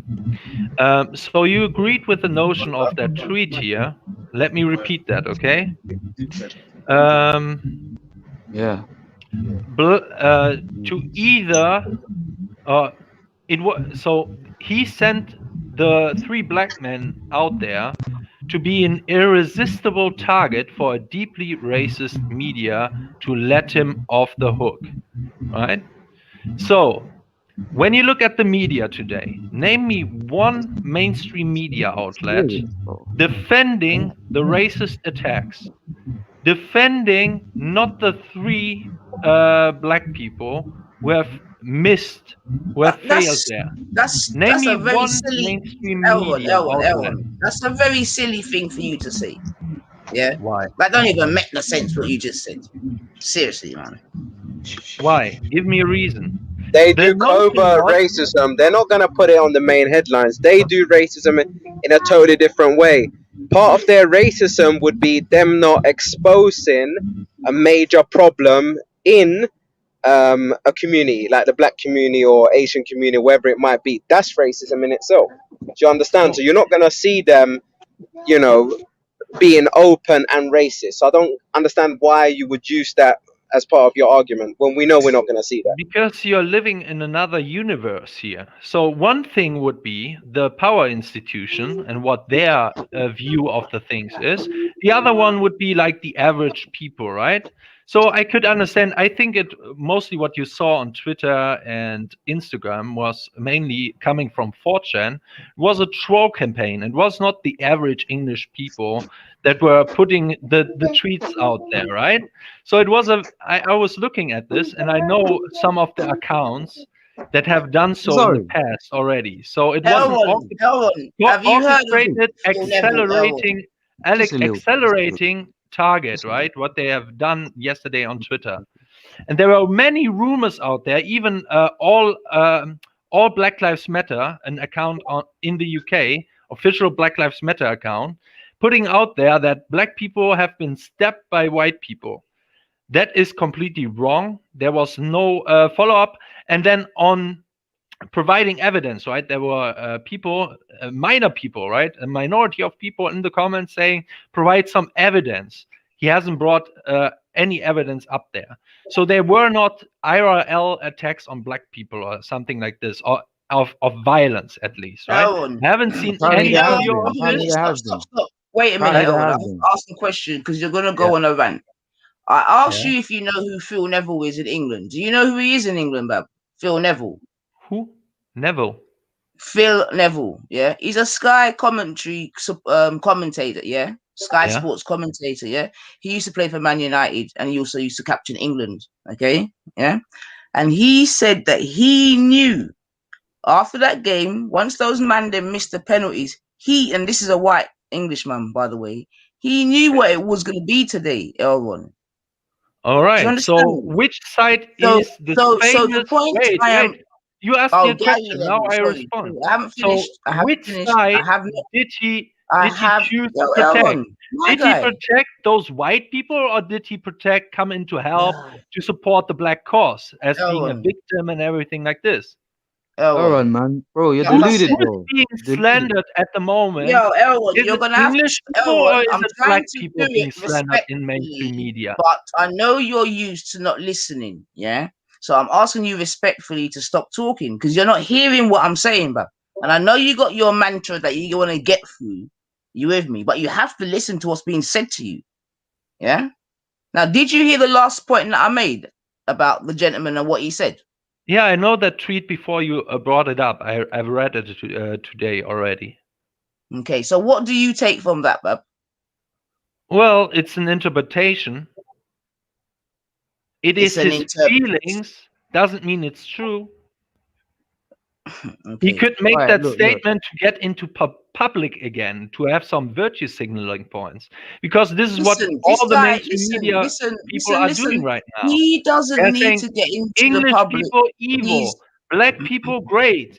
Stand behind black people. You see, That's you the know, mainstream media for you see the problem that we have here. It's persons like yourself, innit? You with me? Because you're being told something. You understand what I'm saying to you? Yeah, and you're using all sorts of excuses as to why it can't be what you're being told. Virtual signaling, this, that, and the other. You know what I'm saying? And me personally, I'm getting a little bit sick and tired of people feeling that they can tell us how we fucking feel. You with me? Or how we should feel. Like Or how it damage should be control, perceived, damage and all control of type these shit. kind of things that are on. Like, and seriously, you're all the way in Germany. Damage You know what I'm saying control. to you? So at this point, like, I don't even know if your thing will be of much significance to myself. You get me? Because you definitely don't want to hear what you definitely don't want to hear. German media is reporting right now about the very issue. Here, it is trending on German Twitter right now. All right, you talk, Owen. Go on, you talk, bro. It's trending, bro. This bro don't understand that this shit's a mass ritual. You don't understand this, do you? Bro, look, let me just say this one more final time, yeah? 3 black men didn't score a goal. Italy didn't miss. They've won 33 matches consecutively. What else was they? They scored 3 penalties. What else was there? There's a lot of recurring threes, and if we know this already, we've been through this already today. It was a mass ritual. That's all it is. On. And now we're dealing with the brunt force, which is the racism off the back of that. If you don't agree, that it's right there to show you. That is, you know, if you go, right there. Look, there's a lot of truth. It's right there, bro. Come on, man. Into analyzing symbology, and yes, the elites are playing with this, but to like go into absurdities like this, like saying they can manipulate people to score or to shoot or the goalkeeper can hold the football or something to make it like a Masonic ritual is laughable. There's much better evidence when you're talking about Pizzagate or something that is much more better proven than this kind of thing. If people hear you speak, you will discredit all the valid stuff about Epstein and so on, right? But if you come up with a football game and you pushing, you know what Satanism is, for example, the rainbow flag is a deep symbology thing to transform the world into this new world order. If you look at the symbolism of the Noahide laws, for example, the rainbow is always there. So when you say, okay, they are putting the rainbow flag out there because of this agenda, I can follow you. But to have like the score 3-3-3, there is for me it's just crazy talk. Sorry, man. No. It's not just the score. There's been other recurring themes that, along with the score, whatever. Like, I wish it wasn't this way. I'm not trying to make something out of nothing. This is what it is, purely. So you're talking about a manager's decisions to bring on people that don't have the correct experience to come on the pitch, as if they don't know this already. This is a common thing, common knowledge. You are not a professional. You already know this. Most people on this panel already know that wasn't a smart move. These people get paid millions. You think they could get paid millions not to make smart moves? Really? Now we just got to use common sense. It's common sense. So my thinking behind this, why has he done that? What is this coach? What is his name? I just told you. I just told you. It was all planned from the beginning, bro. I don't mean to sound like some conspiracy guy, but really, this is what it comes down to. Like I said, they get paid millions. This guy is subscribing to the agenda of diversity is our strength and everything like this. Black Lives Matter, that is why they are kneeling, right? So he thought it would be great, and I would be in the mainstream media everywhere, right? By just letting the last goal, and that is the most important goal, right? Everyone will look at this person who will score the last goal.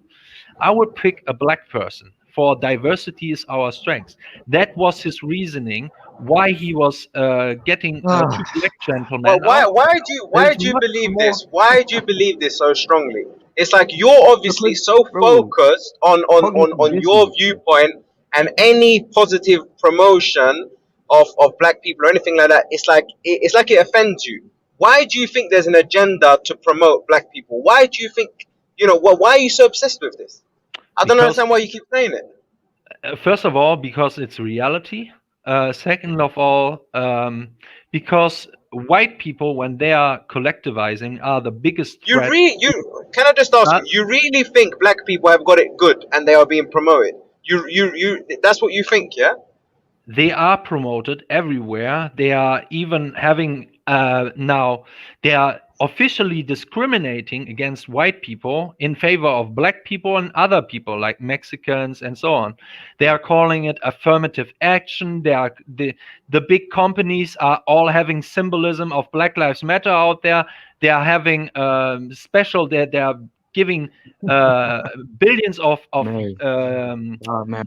dollars to black causes, black activists. This is typical right-wing propaganda.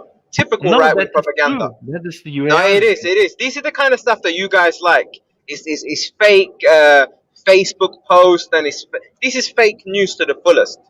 Yeah, fake news to the complete fullest. And I can see this is the sort of info that you're consuming. Yeah, it's absolute delusional to think that black people are being put on some sort of pedestal. The reason they're rioting in the street and all the things you see is because they feel like there's a clear, agenda against them, and a lot of the times, just day-to-day life, things are not fair. So where you're getting this from, I think it's insanity, and the fact that you're perpetuating it is even worse. You should have enough common sense to. I'm talking about official policies.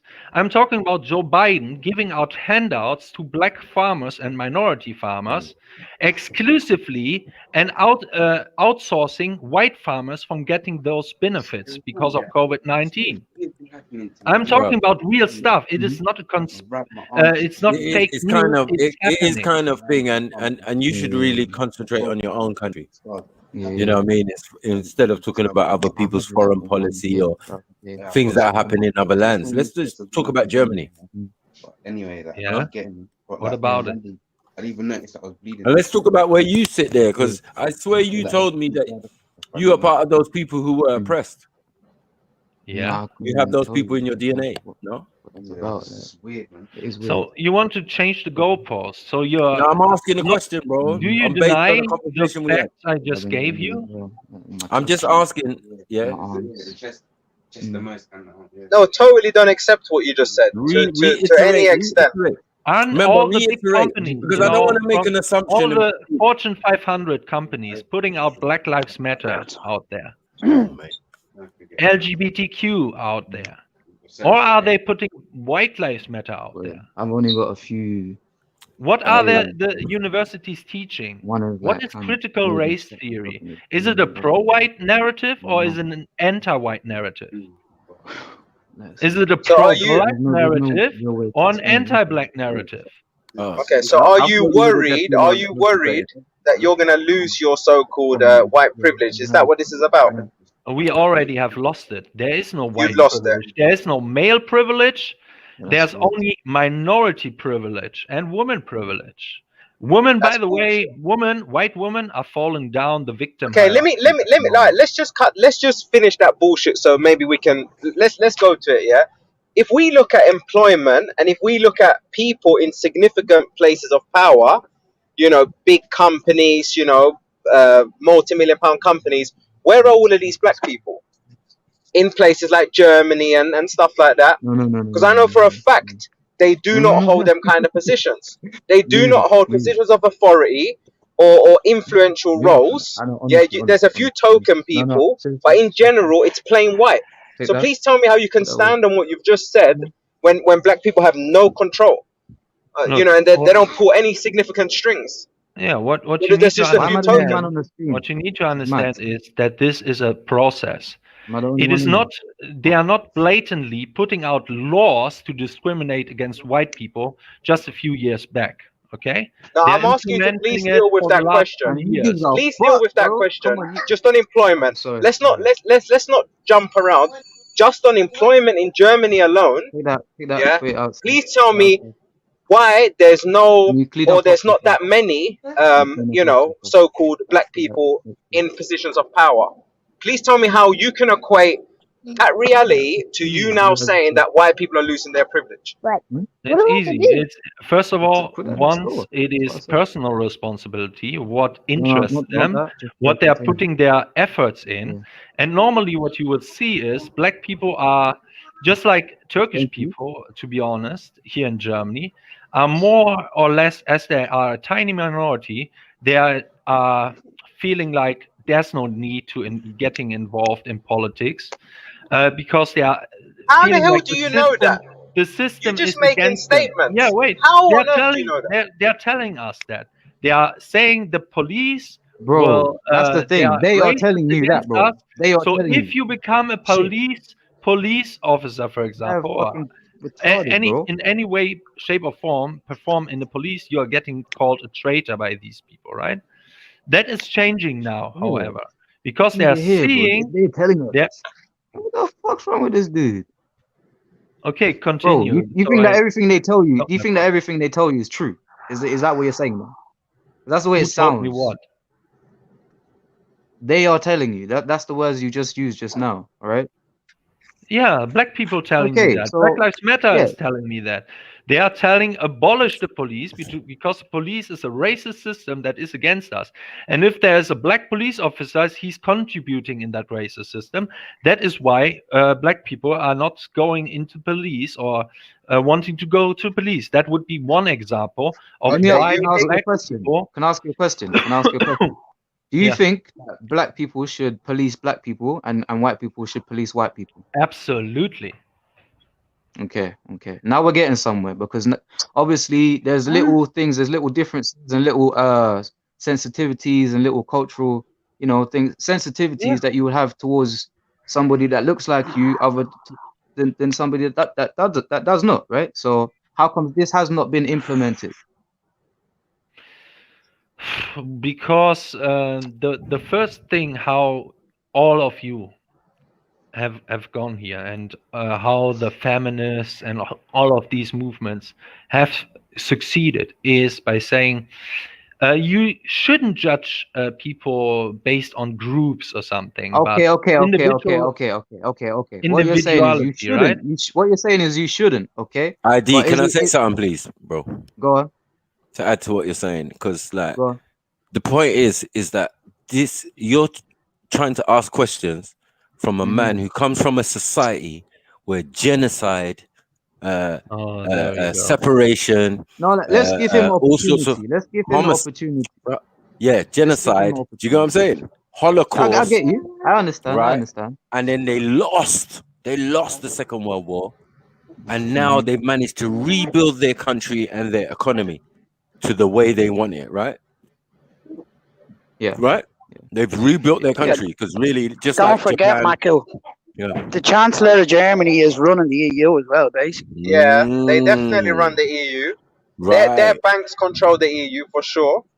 Right. Now, how did they accumulate all this wealth? How did they rebuild their thing? Maybe that's the question you should be asking. But we saw some of the 2 minutes. Just give me a little break. But what I was gonna say is, he was about to say something, and it's the other thing. He was about to say something about some moral reasons. You should know not to treat people a certain way, or you should be, have your morals intact. That was about to be his rebuttal to my question. So he's basically saying you should just trust people and people should do the right thing. Okay, we live in a place where crime is committed every day by people that look like me and you and other people. Are they doing the right thing every day? No, nobody does the right thing every day. So that is not a good reason to not have, these black people policing black people and white people. He just You know told what I'm you saying? he just told you the reason. He said they don't want to be there, which is bullshit. This is what I'm saying. So obviously, Oh, like I just haven't finished bogus. my You not point. yeah. I haven't finished Okay, my finish your. point. You go ahead. Finish Okay. your point. Finish your So, point. what have the elites told white people? They said, you have to let go of racial identity. You have to let go of German collectivization. You should be viewing things from an individual perspective. And when you view things on an individual perspective, then you have to let go of white privilege. We should all be treated equally. Now, however, with now is the new kind of thing coming, the next step. Now these intersectionalism comes in, feminism comes in, and they want special treatments. Now you have to see race. Now you have to see injustices, right?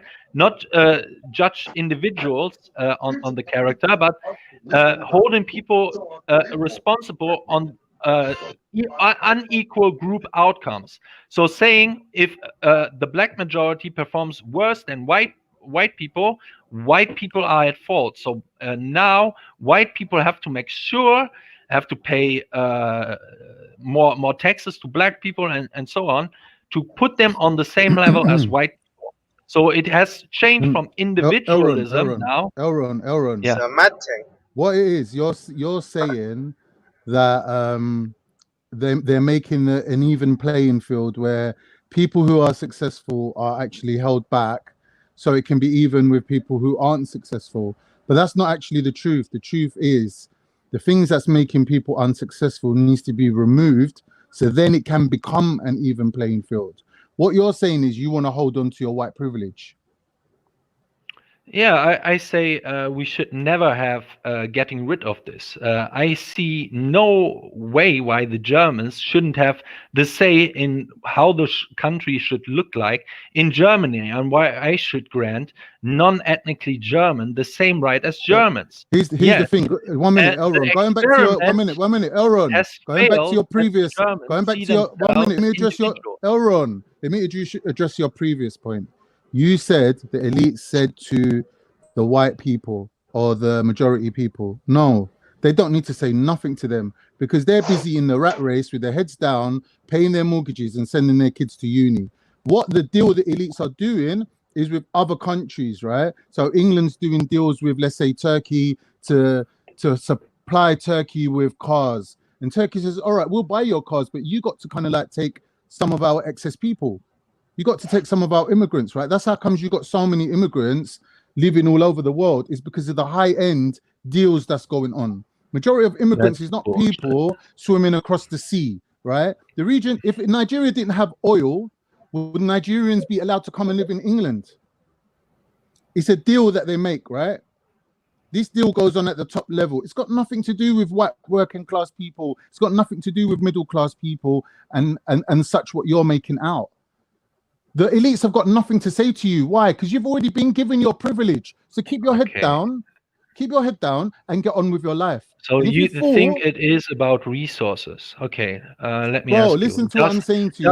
Elron, let me make one point that you can address. Hong Kong. Elron, let me make one point. Debate in the UK. Hold on, you spoke a lot, bro. This ain't your political, bro. Please, like, to be honest, yes or no? Elron, for you to come on here, yeah, and be allowed to speak your right-wing kind of views is a privilege for you. Like, you should allow us the chance to respond to you, right? Because you know that none of us here got the same views as you, right? And you need to be addressed because you're having a free run. Listen to what I'm saying to you, Elron. Yeah.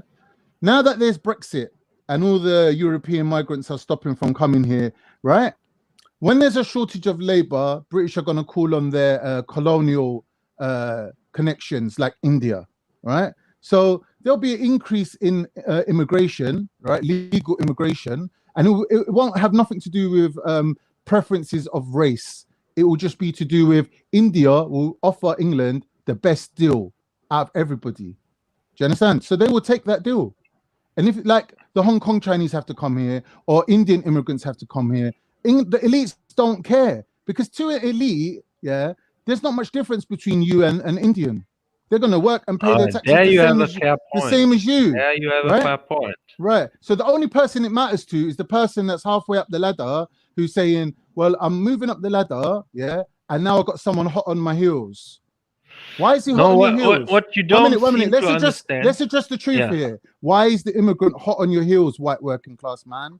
Because, white working class man, you're spending £70 a month on Sky TV you don't need. You're running 3 cars, one for you, one for your wife, and one for your daughter that you don't need because you don't want your daughter getting on the bus with all the foreigners, right? This is the problem. That's why you're not moving up. That's why immigrants get here and they're hungry for success and they have 3 houses and they live in one and rent the other 2 out. Do you understand? Because when you go in their house is basic.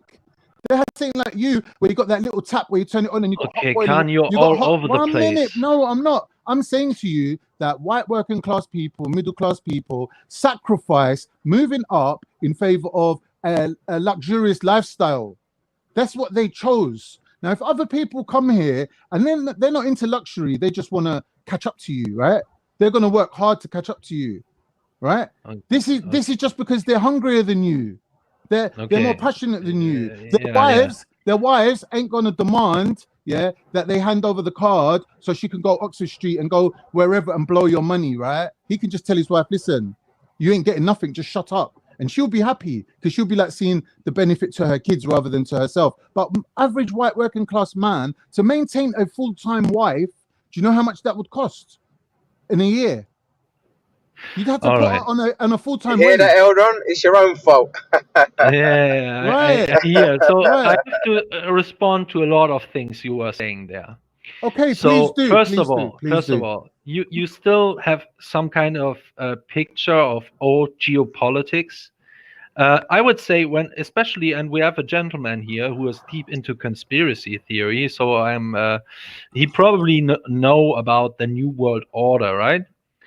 So what this is, what is the end goal? They want a one world government, one world currency, one world people, right? They want to mix them all together.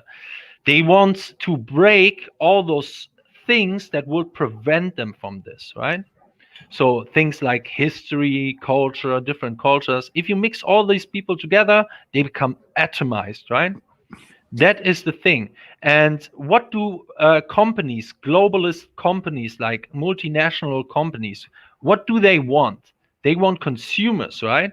So it would actually be a good thing if what you were saying was true, that white people are better consumers than the migrants coming here, which I would pretty much disagree on. I see a lot of white people, especially here in Germany, saving their money like crazy. That is the problem that many politicians are mentioning. They are not buying all that consumer stuff.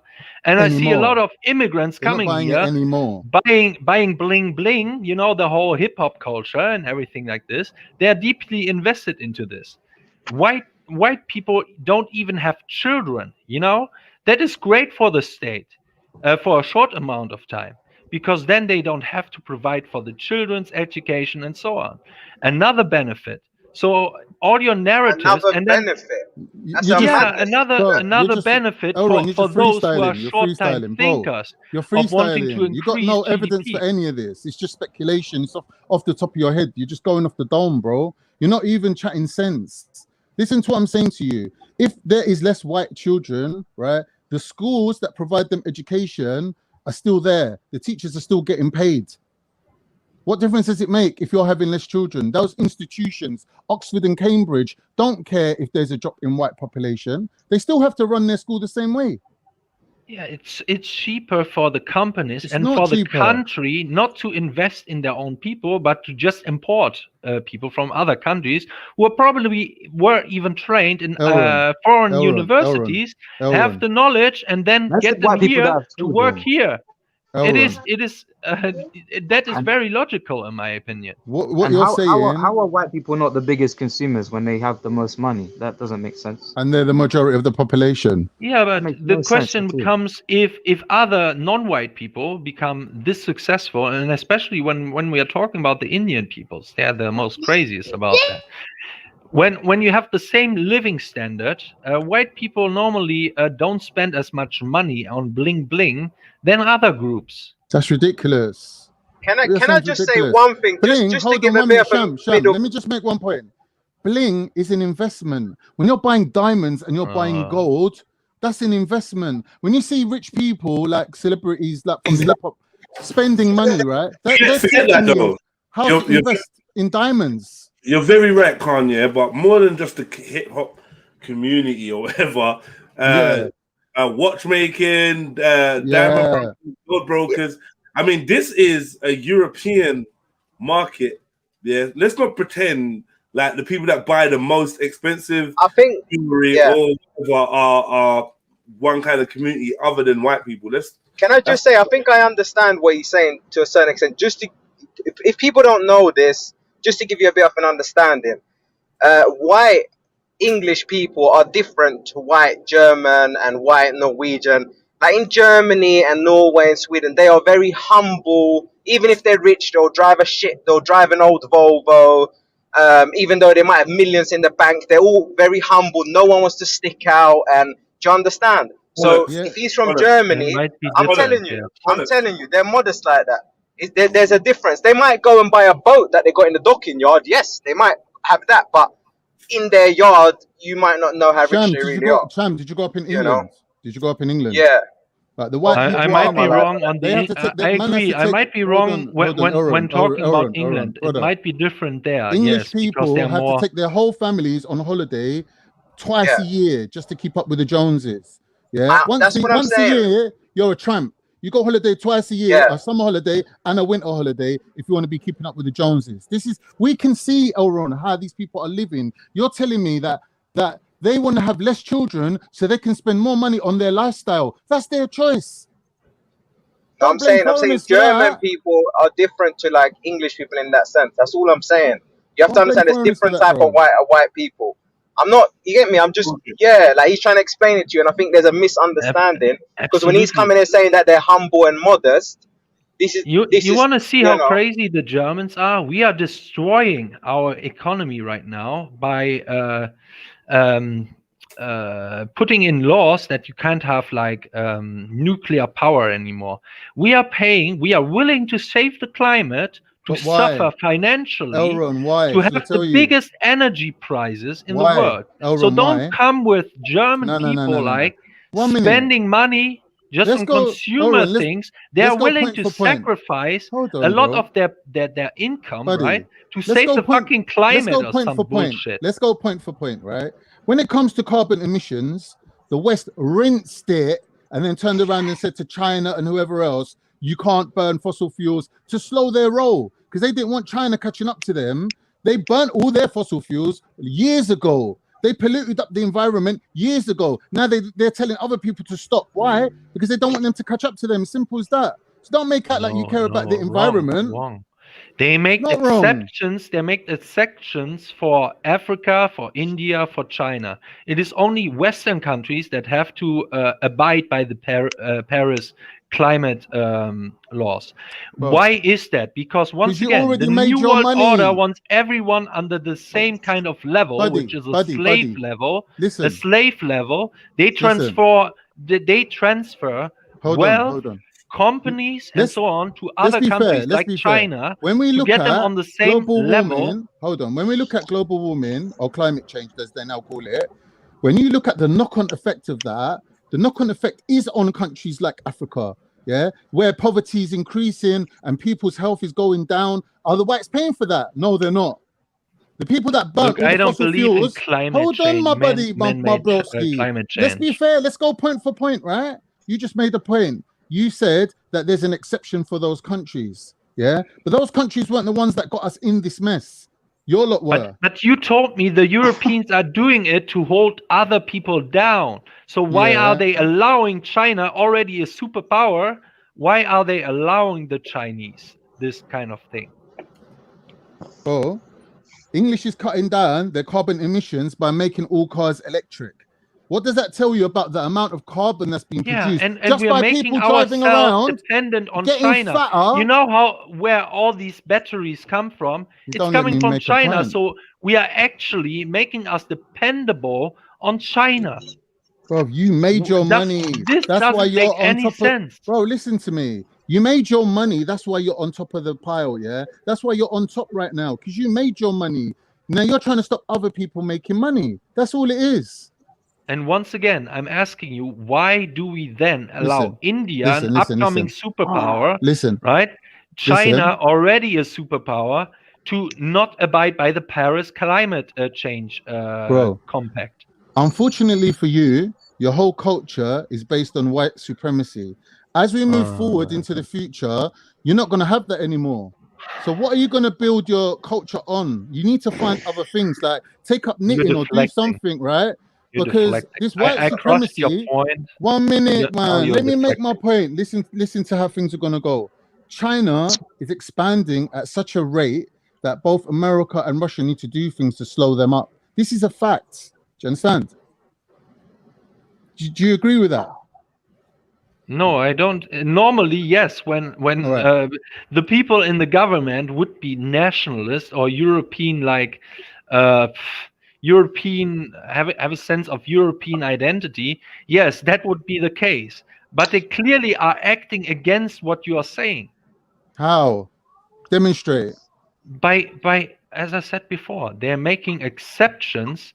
They are only holding white countries accountable to this new kind of standards of CO2 emissions, and not all these other big continents. Because the other countries that you're naming have to carry the burden of the impact of the global warming caused by your countries. You're sitting in England and in Germany, there's not an increase in famine. There's not an increase in pestilence. There's not a burden of the global warming here. But you caused the global warming. So Can, what's the big difference between Turkey and any other big European colonized power? What's the difference between Turkey? Yeah. What do you mean? I mean, you're coming off there as if Turkey's bib is clean and all of this. Did they not have a big empire there 100 years ago as well? No. Well, we could ask, what's the difference between Ireland and England then? How's that now? What do you mean? Most of the slavery that happened in America was by Scottish and Irish immigrants. You lot walk around like slavery. Yeah, that's why a lot of slaves walking around with Irish names. Right. Well, didn't you know that? That's not what I was really asking. You didn't know that, no. No, I do. I do know about it. But like lynching. When you start pointing the finger, guess what? No, you're the one pointing fingers, though. No, I'm not. I'm talking about geopolitics. Turkey's been held back for 100 years. They've been on lockdown. They can't invest any money in any growth. They can't expand their army or their territories. They can't even excavate their own oil. It's been 100 years. They've only just got their water back, innit? Right, they've only just got their water back. So what are you talking about, bro? I would say, can I just add a point about what you're saying about why they shouldn't be held accountable, Africa and all these other places?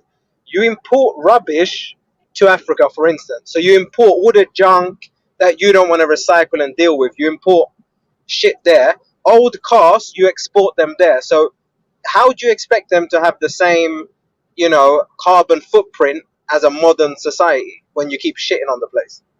That would be my sort of rebuttal, to your question of why they can't be held accountable. Yeah, Aaron, if you want to answer that. Aronda.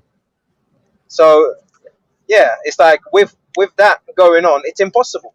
You're basically asking for something that's impossible, and maybe they know that them standards are just too high at the moment, and it's not a reality. So I think it's a bit absurd to be asking for that. Aaron. That makes sense, right, Kondo, innit? Maybe he's getting a drink. Like he was talking for a lot longer than that. You're exporting shit to the place, like literal shit, and all of these other things. So you're not going to be able to tell them to. Sham. Yeah. Ultimately, this is my point. Yeah, I'm going to make it in black and white terms. Most of immigration is not illegal immigration; it's legal immigration, and that is arranged by the elite countries, the elite of each country, when they make deals with each other, right? So, for example, very recently, Boris Johnson went and made a deal with the Australians. When they came back, part of the deal was that it's going to be easier for young British people to move to Australia.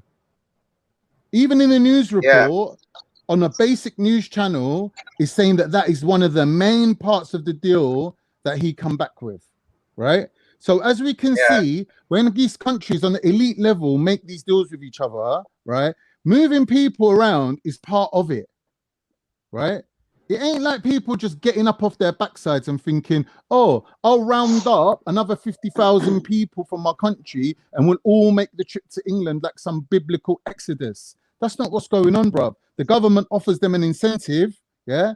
They say to them, England's open the border for 50,000 Indian immigrants to come to England. Like we know have to be qualified to a certain extent. If you apply, we'll consider you, right? So I got an uncle, he come over here from Turkey back in 1960. No, was it 1960 when he came? There was a deal between England and Turkey to provide England with qualified people in the textile industry, because England didn't have a textile industry, right? So they had to buy clothes from India. Yeah, they were all doing it back in the day. They wanted to boost up their own factories all over. So they said to people living in Turkey, right, come and live in England if you're qualified, right? That happens across the board.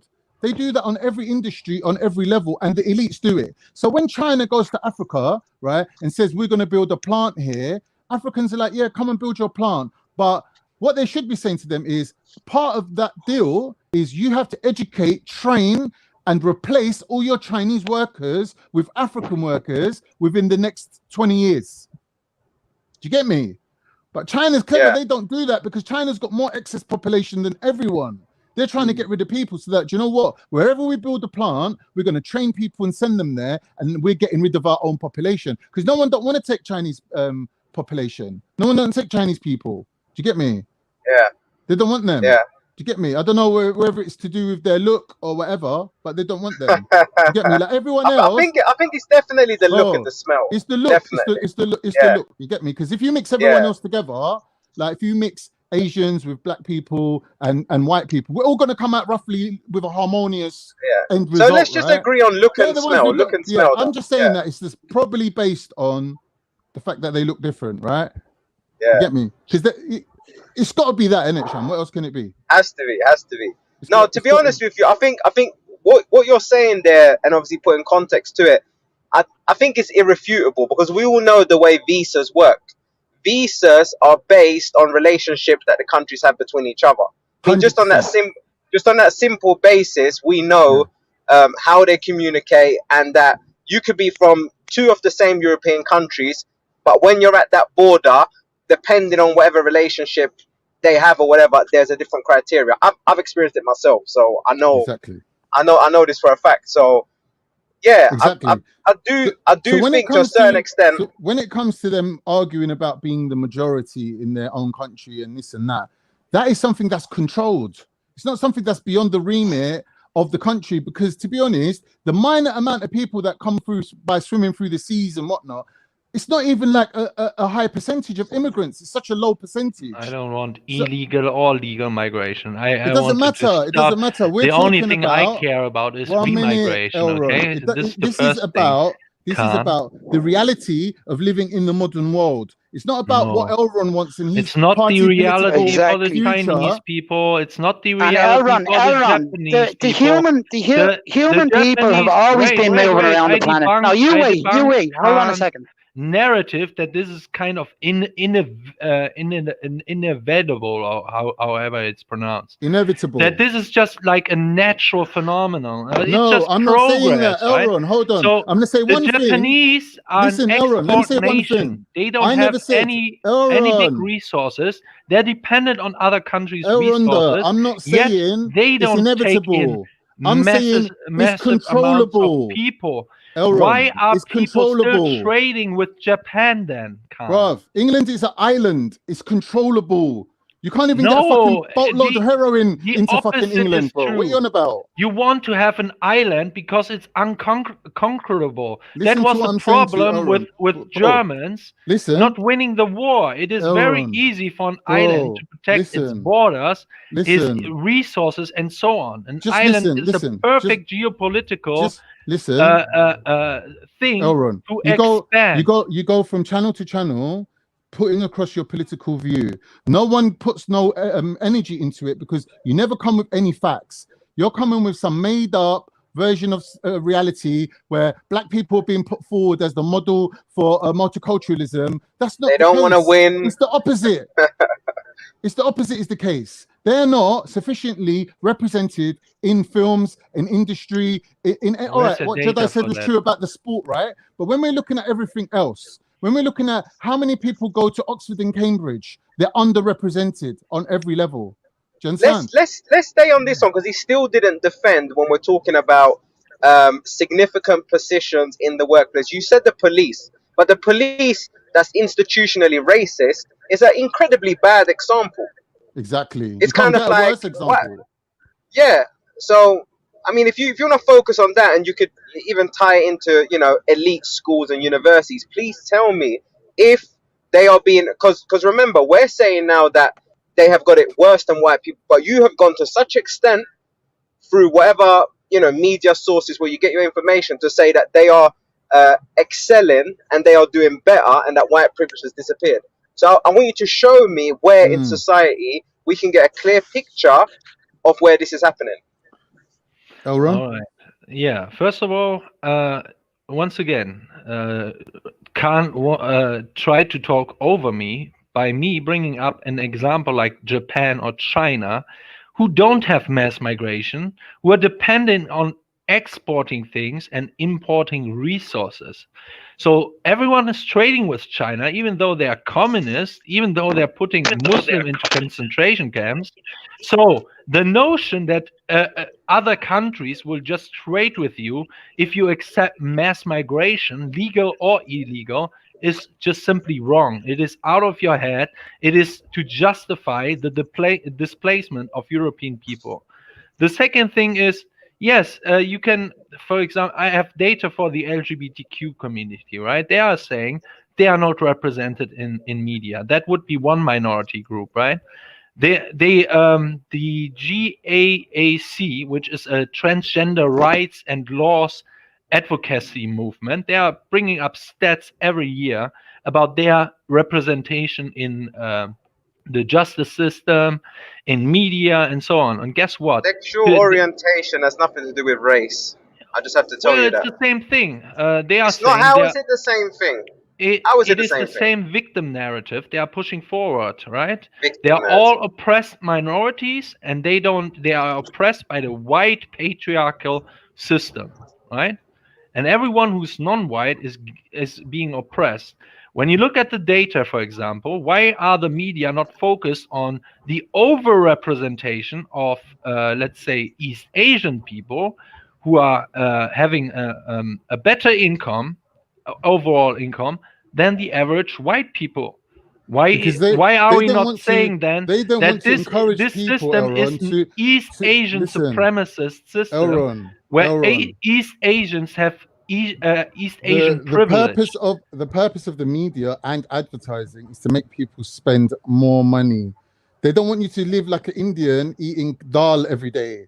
They want you to eat McDonald's 3 times a day. So they're not going to promote an Indian lifestyle, are they? Use your common sense, man. Do you think that being gay, bro, we live in a multicultural society? You think I didn't grow up with Indian people? Now ask them, what do Indians eat for breakfast? And they're like, the same thing what we eat throughout the day. So I'm like, what, curry? And they're like, yeah. English eat different food for breakfast, different food for lunch, different food for dinner. My mum cooked 1 pot of food, bro. 1 pot of food a day. That's what we're eating. 1 pot. Everything in 1 pot. There's no the first time in my life I heard this, Elron, was from English people. I ain't eating that. Why? I already ate that. Not so what? I don't eat the same thing twice in 1 day. Huh? Are you for real, bro? Do you understand? We got a situation now, Elron, in the UK where takeaways are cheaper than cooking at home. People are living on takeaways, bro. People got Uber Eats on tap, bro. This is a consumer society. Let me ask you one question, Elron, right? Serious question. See this whole lockdown thing, yeah? There's been no schools, no use of the police forces, no use of the hospitals. Do you think the elites have made money or lost money out of this? Oh, they have hugely gained money and control over all of the system. This is what I'm telling you. You want to still have this old mindset of it's governments doing this. No, I'm saying the governments have been taken over by multinationalist corporations.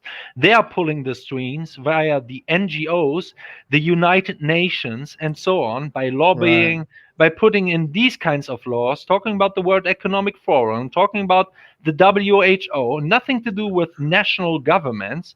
These are all internationalist committees, not voted in by the people. Okay, why did Margaret Thatcher shut down the mining industry? Why did the British close their own car building plants? Why? What? I don't know about this. All right. So in England, we used to make cars. Yeah, there's like little companies like Triumph. There's big companies like MG, right, which was bought out recently by BMW, right? Why did they stop these industries? Shall I tell you? Well, I would say because, because you don't, basically the politicians are puppets, and it's not in the interest of the companies who don't think anymore in patriotic ways, but are globalist cosmopolitans, and they are saying, well, we can produce cheaper stuff in China, for example. And you know what? We also have more consumers in China. So we move our companies to China or to some other place. This was in the time that is why a nationalist government wouldn't allow such a thing. Look at fucking Putin. When a few companies, there's an interview of this, right? The Russian propaganda TV was filming Putin doing that. He was sitting with the big companies there, saying, if you move your company, we will make your company state-owned businesses. In nationalistic societies or cultures or countries, do they have unions for workers? In nationalist countries? Yeah. Well, it depends on which, how hardcore nationalist these companies are. So would you say nationalism and capitalism is hand in hand, hand in glove? No. And that having a union... It's the opposite. Okay, so what in reality is not though. Nationalism. When we talk about the unions, the enemy of the unions capitalism. the unions that used to protect the rights of workers, that stopped the nationalists, the capitalists, and the multinationalists from taking advantage of the workers, right? Got dismantled because they were the only force that was fighting against, the right wing, The right wing are in bed with capitalism. The left wing, however, they have unions, trade unions that protect workers. Margaret Thatcher, destroyed the entire coal mining industry so she could destroy the National Union of Coal Miners, and even the people that build cars, they had their own unions. They used to strike all the time. They used to always be on strike. Why? Because they were getting abused and they had the power to stop them. So what happened? The government destroyed the unions, This shows you that right-wing politics and multinationalism and global imperialism are all on the same side, and they're not on the side of the people. So when you come here saying these sort of things, Elron, we've got experience in this country because it's a very small country, right? We've got experience of all these things at the highest level. So for you to come and tell us these things, like, you have to do your research, bro. You have to understand who you're talking to. A nationalist is not thinking in times of what you have in Britain, right? In this kind of class society. A nationalist is not doing this. That is what Marx called the bourgeoisie, an elite class separated from the average people. A nationalist wants the best for the overall people, and not some kind of structured society where you had the royalty and all of this. That's wrong. When you say the nationalist wants the best for the nation, You don't mean the nation as in the constituent elements of the nation, meaning the people. They want the best for the nation as a whole, which means expanding into other countries and therefore taking in immigrants. No, that is Every imperialism. expansionist. That is empire. What's the difference? Empire What's the building. What's the Empire difference? building. I'm against empire building. So you're right? going to stop short the of it. So empire building. Empire. What you will realize is, for example, the expansion of the British Empire. When you're talking about the East. India Dot Company. These were capitalists. They were the first ones saying, well, we want to expand our our companies to these and these lands, and only after they lobbied with governments in line. By the way, I would say then the government has betrayed the average English people there, because they have aligned themselves with the interests of the companies, not with the interests of the average English people. Okay, but I think what he's trying to say that this is typical right wing. So like when you look at definitely in the UK, if you're telling me it's different where you are, then please say so. But here they are hand in hand. There is no doubt. You'd even have your average person saying, I voted blah blah blah blah blah because I'm a businessman, or whatever. It's because they believe that they will further them.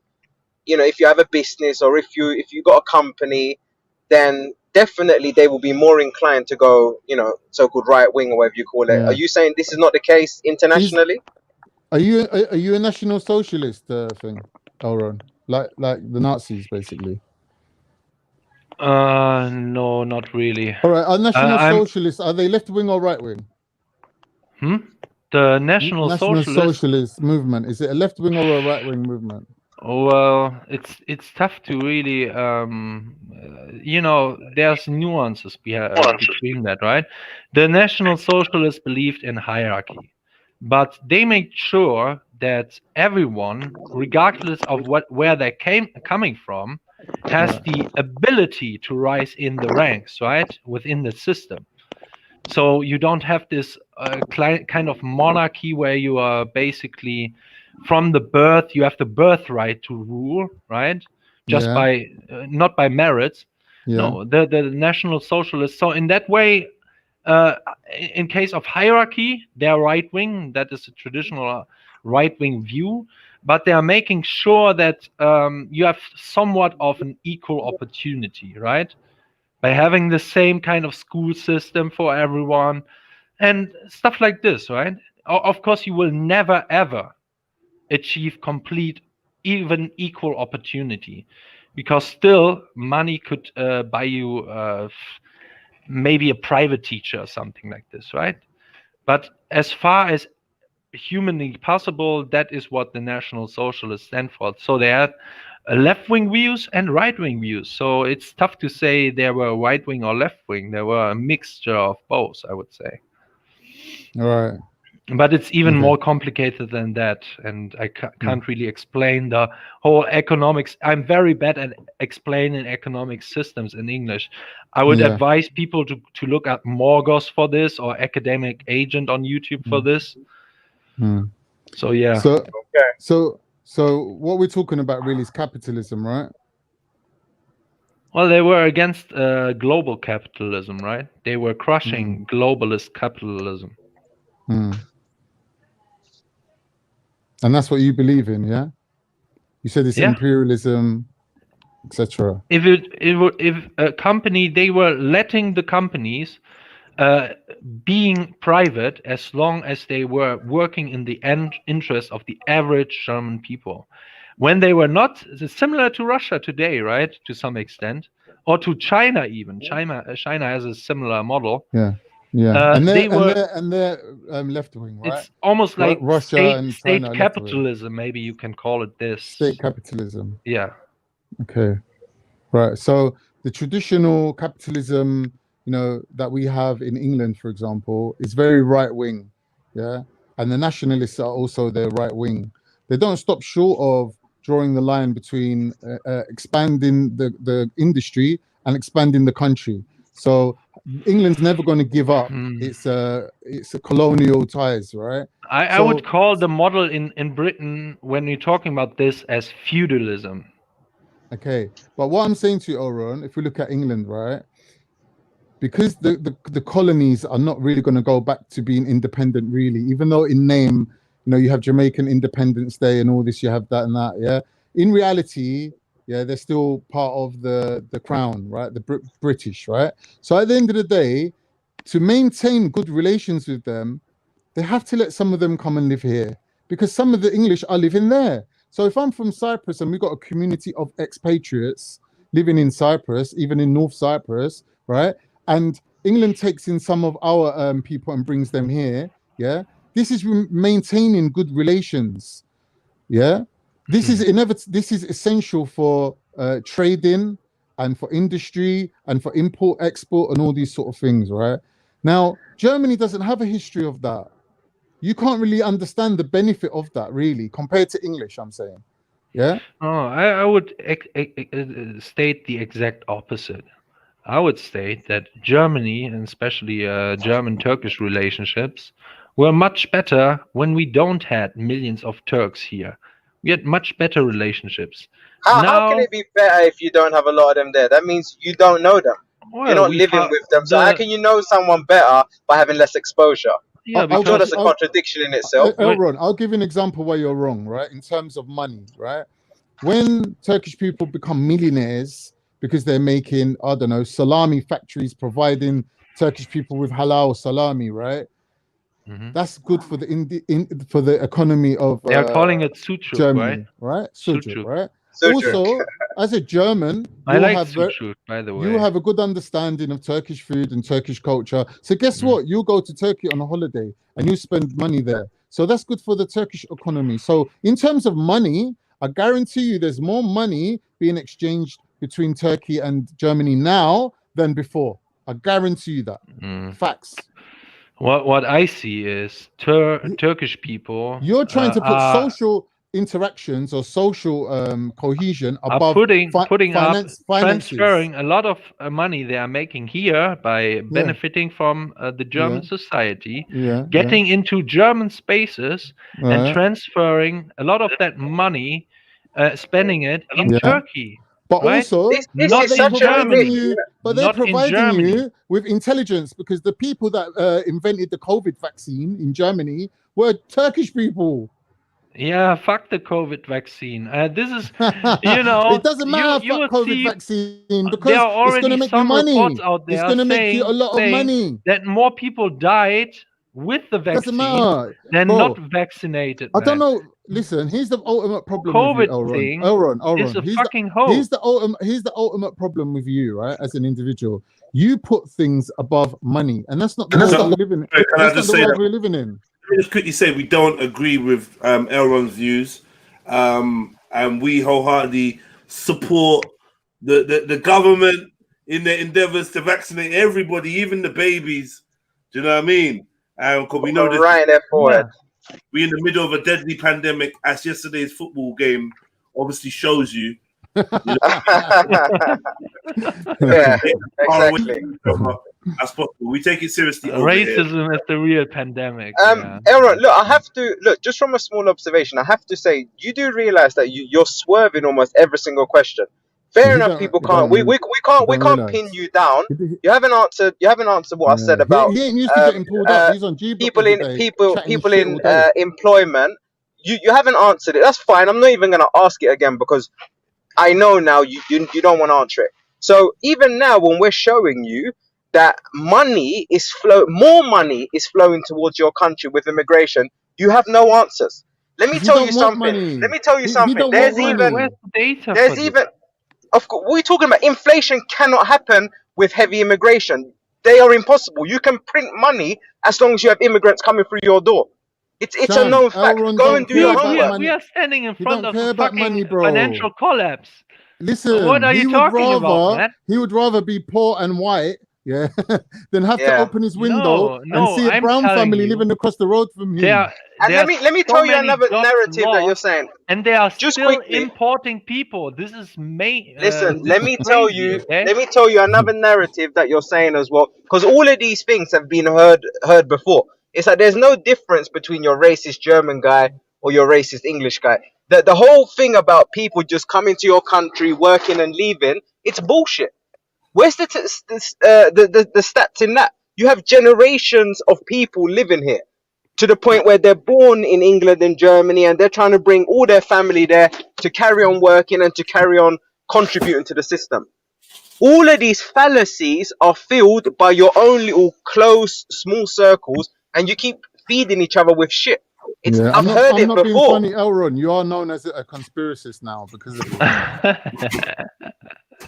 Well, yeah, if you don't see how all this COVID-19 thing, is a big power grabbing thing of basically a multinationals corporation, the tech industry, the pharmacy lobby, right? If you can't see that, I can't help you, right? I mean, Event 201, if you can't see it, they have literally months before the pandemic hit, right? They have planned all of this. They said, this will happen to you. Wait for it. So if you know all of this, why are you blaming immigrants? Because you're talking like you're woke and you understand the power, like the structures. Why are you then blaming an immigrant who has no power? Why should they matter if you have this information? I tell you, because even when if you're gonna tell me, if you're gonna prepare an answer that quickly, let me add some more weight to it then, yeah? I'm putting in front of you Fatima with a headscarf. She's got £500 to her name and 2 kids. Please tell me how she can affect you. When you have a multi-billionaires that are planning, all kind of atrocities, towards their own country, whether they be white or not, just to benefit their own agenda. Please tell me how little Fatima can hurt you. How can she affect your day-to-day runnings? I agree with you. That shouldn't be the focus. The focus should be on the elites. The problem, however, is that they are using all these minority groups, so white people can't collectivize and fight against these globalists and their plans. I'm not being which funny, is Elron. the only thing that is stopping globalism is nationalism. And these people are proxy warriors for the globalists and saying racist when you talk about this. When you're talking about globalism, you're meaning anti-Semitism. Show me there you go. There you go, right? Show me a movement of white people that's anti-establishment. Every ethno-nationalist. All Alex Jones and all of these people, when we're talking about the World Economic Forum, when we're talking about the New World Order, many now also non-white people talking about it, where do you think they got all these information from?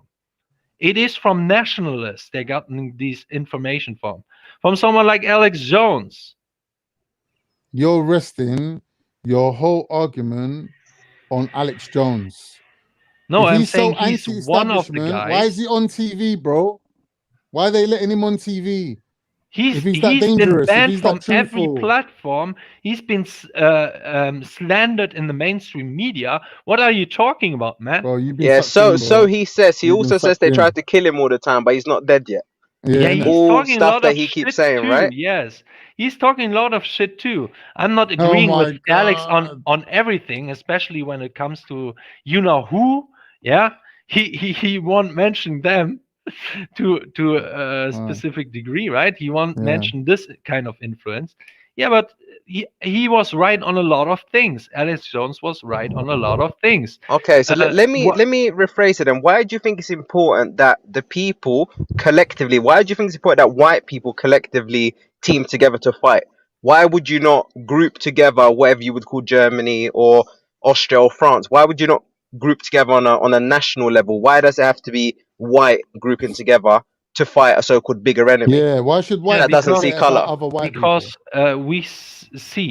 we tried that kind of patriotism, and no one is interested in that, because it's only white people who have bought into this kind of civic patriotism, overall. We know from data, right? Talking about data and studies, that white people are the less likely to think about in-group preference or to prefer their own, right? Yes, that's all true. the other people are They only all have a bit of interested foreign. in their own ethnic group, or to a very large degree. So it won't work.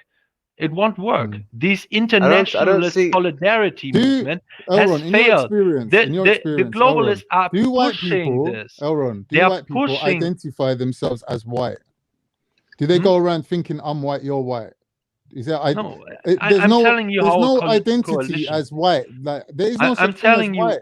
I'm You lot telling don't you have how a any coalition could institutions, happen, right? organizations, any investment in being white, right? Am I right or wrong? There's no investment in the concept of whiteness. What do you mean? I'm saying white people don't walk around calling themselves white or thinking of themselves as white. An Englishman's like, I'm an Englishman and I'm proud. A German's like, I'm a German. A Turkish is like, I'm a Turkish. Like, we're not going around saying we're white as if there's any benefit to it. Do you understand? So in that respect, why are white countries, why is English people, ultimately what I'm asking is, why is English people going to give a fuck about German people? Well, they more and more do. If you listen to ethno-nationalists, they more and more describe themselves as white. And when demographics will change, you will even see that people are moving to saying, there's already people out there like Richard Spencer, for example, saying that. He's saying it's too far gone. You can't be an ethno-nationalist anymore, because the demographic change is so big. We have to unite under whiteness now, right? Under white identity, because the demographic change, you have to ally with the Poles. You have to ally, that is because of multiculturalism. And yes, we are losing, therefore, because of multiculturalism, our ethnic identity. We have to now unite under European civilization, or under race, which is way more like, I would say, abstract than concrete, than this beautiful See, thing. again, you've missed out the most important thing, which is the finances. It's the money aspect. The whole of Europe and the European Union is based on money, right? But in your equations, you always seem to leave out the most important thing. Because ultimately, your goal and the realistic goal of people living is two different things. You're saying there's more important things than money, but people aren't saying that. People are saying we're living in a world with limited natural resources and we need to be able to live, because look at other people. Other people are starving to death. Other people got famine. Other people got loads of shit going on, right? They're swimming through seas and walking through deserts to get to a better life, the life that we have. So ultimately, it's all about money, right? It's all about economics. It's all about the resources of the planet, right? But you're putting color above that. No, your skin color. Why is your skin color so important? Everyone is. The whole panel here is. The whole panel here is. They are talking more about identity. Would you rather condemn your future generations about economics to death or poverty? Would you rather do that? Would you rather condemn your future generations of your nation to being white and poor, or white and dead? To stay white, would you rather choose death? And that is a false. But it's not though, because everything what's happening now is a survival instincts. It's a survival mechanism. People, I told you, are swimming through seas. Babies are drowning to get to where you are. Yeah, and so it's there's no human right to live amongst German people. That must mean you know what that, you sound like, bro. That German That's people so bad. basically don't have That's a so right bad. of self-determination and putting their destiny into their own land. Right? You're denying the German people this fundamental natural right that you can see everywhere in nature. You want to say, be just this abstract thing. Be a human. Not only be a human, you can be like an animal or something, right? This is coming with bestiality. They are pushing for this as well. You can change gender. Nothing really matters. We can transcend this, right? This is what's going on right now. And that is how they control the people, right? Elron, the people are controlled because they want to be. They make it worth their while. the energy putting into changing things is too much for them. So they keep with the status quo. It's the same with the governments that listen to multinationals because they make it worth their while. They grease their palms, corruption and money and all this sort of thing. Like, you can't make someone do something against their own interest. And your argument seems to be that the German elite are going against the German people and the German nation. Yeah, it's just counterintuitive. It doesn't make sense. It would be one thing if we are just being attacked by migrants, right, who don't hold any sort of power. It's a complete other thing if the institution of power are attacking you based on your race, on ethnicity, and your cultural identity. That is what, and when we are addressing even this aspect of just addressing the elite, saying, well, CRT, for example, that they are pushing now in Germany as well, and how do you say, whiteness classes from a anti-white perspective, and we are pushing back against that, defending us against it. You have all the minorities saying, well, you're racist for opposing this. So it's not only the elites that are attacking us if we are defending ourselves, it's also the minorities, right? Because they feel threatened. If German people unite, they lose their little privilege status that the system is granting them at the moment. My solution to this is I want to have a coalition between ethno-pluralists. So you as a Somalian want Somalia for the Somalians, and we can agree on those terms. We will unite against these globalist forces that coming to your country, like Nestle and all of these crazy companies, right? Let's talk on that. We unite against these people, but understand that Germany also, the Germans, want to preserve their German identity and heritage. Let's use this example of yours, right? You're Germany, I'm Turkey, and who else is on the panel? Snipes is Somali, right? Now, the deal that Turkey's offering Somalia far exceeds anything you can offer them. Why are they going to choose your deal? Well, if they are saying, no, you can't maintain a German identity, you can't maintain Germany as an overwhelming German-ruled state, then they are my enemy. And for you to say I should just ignore that factor, even though the media is especially giving those people, you know, now airtime promoting this anti-white stuff, I couldn't do it, right? The thing is, your argument is a strictly academic argument. It's only on paper. When you bring it into the real world and you have to deal with real life situations like food and money, it falls flat because people only care about food and money, really. They don't care about these things that you're dreaming up, like these identities and things it's not that important. When you're faced with starvation or when you're faced with economic collapse, you'll make deals. Like, look at Turkey, for example. They made a deal with Russia. Russia provided them with arms to survive the Second World War. Their enemy, their greatest enemy, Russia and Turkey hate each other for millennia. Russia provided arms for Turkey to fight England. So when you're faced with a survival, when it's your survival instincts kick in, your self-preservation instincts kick in, that's when you're faced with harsh reality. So, you know, I think you should become more realistic in terms of survival. And as German people, you've always had the luxury of living very inland, surrounded by other people. You've never been like England, for example, is a tiny island floating in the sea. They're faced with death every day. Like there's 4 or 5 tribes on one island. It's like Hunger Games to see who's going to survive, right? Germany hasn't really been in that situation. Only when the Romans came. What are you talking about, man? I'm saying you don't have the same after World War I history of survival. After World War I, the British, the British people, the France government, and so on, they have starved hundreds of thousands of German people. After Second World, the same thing. We are dependent, especially after they've taken so many territories of ours, right? We have now a little tiny thing called BRD, Bundesrepublik Deutschland, which the main territories was stolen from the German people. We can't, with 80 million people, survive based on our territory we now have.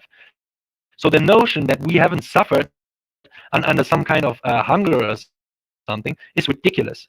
They have starved us out because they controlled the seas, because most of the German borders don't have sea access. We are not an island. If you want to have an empire, you have to have a large seacoast, right? Italy is an example. The Roman Empire, right? The British Empire, the American Empire. That is how you do it. You need to have natural borders like mountains and so on. Germany doesn't have all of this. So that is why the Russians from the one hand can attack us. The other front can come from France or from Belgium and so on, right? So we are open for other people attacking us, right? While you have Britain, who is totally like a Festung, I don't know what if, like a castle, right?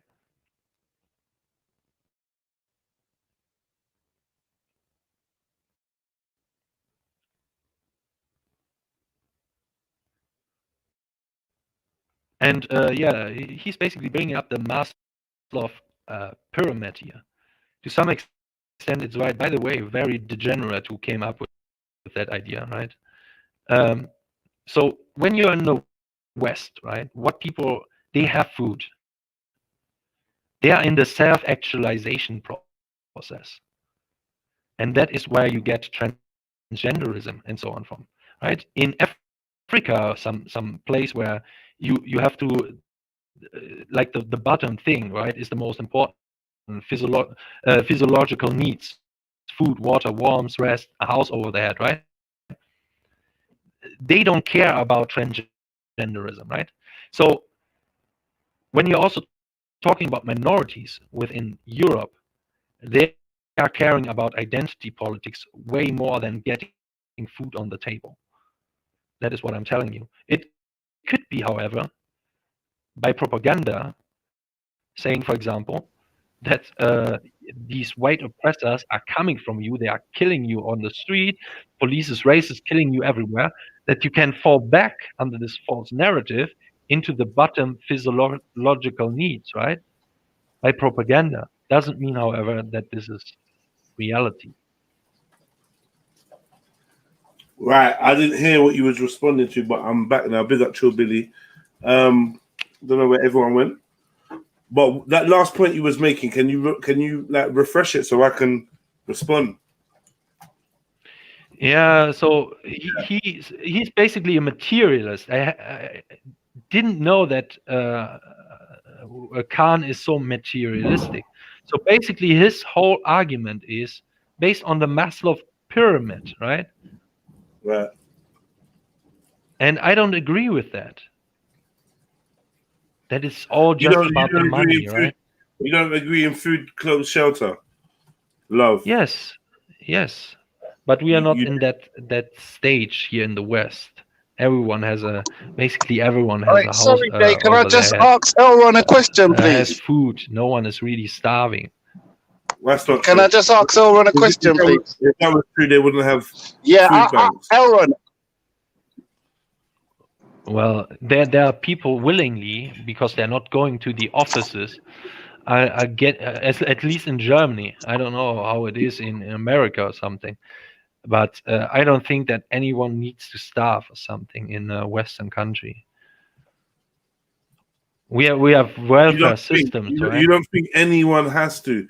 Yeah, but even some welfare systems, some people are even outside of that and don't fall within the criteria, or are not deemed to be suitable for the welfare. So it's not like the welfare is a blanket policy, everybody can get it, blah blah blah. There's some realms where that doesn't fit, and there's sometimes where that welfare system is not there to interject on that day. I mean, some vulnerable people who be argued don't have the means to access the welfare system anyway. They may be too young or too old or too mentally ill. But whatever the case may be, there's definitely people that need assistance, and left on their own, they will die. Yeah, you know, there was a story not long ago of the man that died in Birmingham is it Birmingham? Yeah, or Manchester. He starved to death. You know, because his benefits had been interrupted and they hadn't put anything in place to rehouse him to reignite his benefits. He died. Obviously, it's not the same as a child who's living in an area where there's no food, and it's not quite the same. But I mean, you know, there's a saying: one man's floor is another man's ceiling, right? Comparative poverty is what I'm speaking of, and this is how the world works. So, you know, a pound here is not the same as a pound in Venezuela, for instance. You know, you know, so like we already understand that, you know, value varies depending on the land you're in. People are poor here. If you're below the poverty line here, you're in trouble. And in countries where they don't have welfare, they have naturally occurring foods and fruits that grow on trees and stuff. They have reachable, you know, beaches and the sea that they can go and catch food. You know, they have different options. Different options. Oh. You know, in a place where there's lots of water, there may be other things that are missing. So here I definitely do think it's relative. Compared to the rest of the world, is relative. Are people walking hundreds of miles or whatever, tens of miles to get to a well to get water for drinking? No, they're not. But can you struggle for food over here, and struggle and definitely struggle for shelter? That's without a doubt. We know London is one of the most expensive cities in the world to live in. You know, and the rate of pay versus the rate of living. The rate of living is far outmatches the rate of pay, so it's even difficult for a working man to keep a roof over his head and some food in his stomach. If you got some, why do you need to live in London? This is where you are, is where you're situated. If your family's there, this is what you've been born into. Jay, let me fire a little question at El, please. Still some, you know, self-accountability that you, Elron, can you hear me, brother? have to go to wherever you get your welfare from or something, of course. Yeah. And there might even be some single cases where you have just a fucking bureaucrat that is like a maniac, right? That will cut your social benefit systems, and then you have to like be hungry or something for a certain amount of time, but you can sue them, right? Normally, can you hear me? Can you hear me, Germany would be unthinkable. He's just gonna finish speaking. Can you hear me?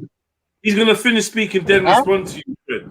Freddie. I think what he's saying is, yeah, you know. Okay, I can hear you, Freddie. He's just gonna draw, man. All right, cool. He's not powering you, but he's kind of in the middle of a sentence. So you have to... he's drawing. He's just going to draw, man, because he's been chatting for long, innit? I just wanted to find out one fucking thing, but... Yeah, because he's been chatting forever and he ain't saying shit. Not saying nothing. I was going to say, basically... What in your mind do you think white people have united on, apart from subjugation of others in the last 100 years? True. But this is powerful. Did you hear the question? Yeah. This is powerful. That is the most powerful narrative to unite people under. We are the oppressed, and you have a specific oppressor. That is the most effective way to unite a people. No, but I'm saying, what subject or topic have white people united on in the last 100 years, apart from subjugating other people? You never heard, did you? Because they can't unite. They're incapable of it. Oh, we have united. You get what I'm saying? We have united against. Like history shows you. 1 second, because you've been talking a lot. 1 second. History shows you that, and also common sense tells you that. These people are not uniting in no way, shape, or form, especially not across the lines of race. Do you get what I'm saying? All right. I think whenever there's an outside threat, Europeans back in the past have united a lot of times. You had the Huns, for example, where Europeans united to push them back. You had the Christian, what was it, the Holy War, they're calling it? A lot of European nations have united to push back the Muslims, right? You had, yeah, that's to subjugate other people. I'm not talking about to subjugate other people and put them and commit genocide. I'm talking about to uplift each other. When is the last time has that happened? In the last 100 years. You're calling it a genocide as if we are the initiators when we are defending our borders. It was the Muslims, we didn't get the question, bro. It's all right. Forget it. Forget it, bro. In Austria. Yeah. So yeah, but it's also true for other people, right? You take the Chinese and Japanese; they are ethnically very similar to each other, yet constantly in war with each other, right? You look at the African nations; when were they really ever united? African people. I'm saying white. You're not understanding, because I'm saying white on white crime is the most genocidal in the whole human race, in the planet. White on white crime. Do you get that? History shows you that. Why are you running from your history? Well, yeah, because there was no competitor when we were fighting the First and Second World War. Yes, the main enemies were other empires like the German Empire, the British Empire, or the Russian Empire. Yes, of course. But you want to say to me that we are basically that would be against the whole notion of racism, right? You're saying, well, we would be kinder to non-white people if they were on the same level of a threat or something. Are you seriously making that point? No, I'm just saying you're incapable of uniting in any way, shape, or form. So what everything you've just said for the last 45 minutes or hour is you're talking out of your bottom. You've got no evidence for white people uniting unless it's to commit genocide or murder, bro. No, that's all I'm telling you. The you know, the whole industrialization, for example, right, was different European nations working together in yeah, doing the. I mean, you know how many stories, like, bro, for do you know example, how, you know anything about the industrial revolution? Do you know anything about the industrial revolution, or are you just talking for talking's sake? Because most of that came off the back of Africans and Asian people. Oh my God. Do you understand that? No, I don't understand that. Oh, okay. No, but you can even go with let's go with a better identity. You don't know nothing about the industrial revolution. Identity driven thing, right? Sake. Europeans united. We had empires, right? For example, the German one, called what's it called in English? But anyway, they were united under Christendom, right? Very big factor where we united under one empire, right? You had the Roman Empire, which combined many nations, right, under one empire. So now you have the European Union, which is kind of failing now, right? Because it is anti-European. But yeah, Europeans have united. They have a similar culture, similar customs, similar ways of living, similar law system. You'd have to demonstrate that. You're saying it sounds very good, but in history shows you that what you're talking about is a lot of bullshit. Because you're not demonstrating it one time. Doesn't mean there is no similarities and no cooperation between European people. We have different kind of things where even the Germans back in the past sending German students to Russia and so on, having intellectual exchanges. I mean, you can't really say that there was never unity. Elron, the king of Ethiopia used to send children to Italy, and the prime minister for Italy used to send children to Ethiopia. We're not talking about fucking educational exchanges, are we? We're talking about cohesiveness, agreement on one subject. White people cannot do this. What is the matter with you? No, we have cohesion. We have similar. For example, just take the story of Aschenputtel. You know how many different kind of version of Aschenputtel there are, all around Europe, all the same baseline story. This just shows you that we are culturally very similar. Okay. I think I never asked you if we're culturally similar, but you're gonna dance around the question because you can't answer it with truth and integrity. Because I never asked you if you're culturally similar. I said, do you, in the last 100 years, have you agreed on anything unanimously? And the answer's fucking no. So what you're saying for your white fucking future plans will not happen at any time, any stage or shape or form, because it's been proven, history shows that you are non-agreeable.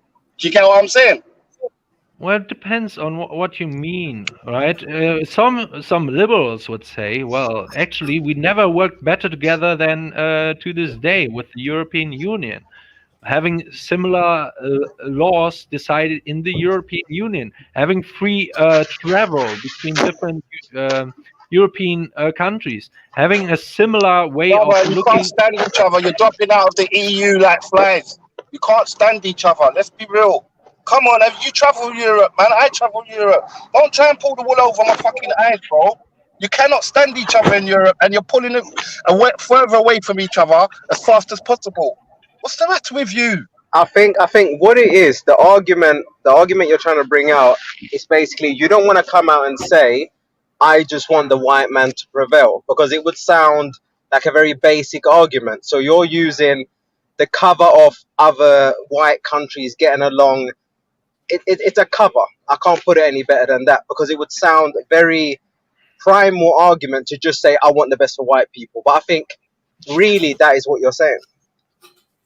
Well, the thing is with the Renaissance, the notion systems of nation states, for example, right, is a very new concept, the nation state, under our understanding of what a nation state is. So you had national chauvinism, for example, there, right? And you had these old kind of empire, kingdoms, things involved into this. And that is why many now arguing for a fourth political solution, aside from liberalism, fascism, and communism, which is promoted by a Russian thinker and also by Richard Spencer and many more, right? So yeah, it depends on the metrics what you mean with working together, right? Does it mean you have to be constantly in war, or what kind of level of working together is finding some kind of differences and different opinions? Is that enough to say, well, you hate each other? What's the metrics of hate, right? And what's the metrics of working together? This is what I'm asking. Can I ask you, you know, when you say working together, can I just ask you, would you be happy for them white nations to have kids together? Yeah, to a certain degree, yes. So basically you're saying the only issue would be if there was a non-white person or, you know, coming into that mix. That's your issue then? I'm against the freedom of movement of the European Union, especially when it comes to work and everything like this, which will then lead to thousands upon thousands migrating to Germany, migrating to the UK, not anymore, but to France and so on. I'm against that as well. But am I against someone meeting someone on the holiday, a Frenchman meeting a German woman in the Oktoberfest and then having kids, and we shouldn't allow that, and he then can't live together with his wife here in Germany? No, I'm against that. But I'm telling you, mass migration of different European nations into Germany, I'm also against that, of course, yes. Okay, so when you say mass migration, are you talking about other white Europeans, or what are you talking about? Yeah. In that case, you asked me that specific scenario, right? About that specific scenario, yeah. I'm against that as well. Okay, so if you have, let's say, for instance, a black Frenchman, he identifies as French. Would that be a problem, or could you see yourself working together with them? I see that as an attack on French identity.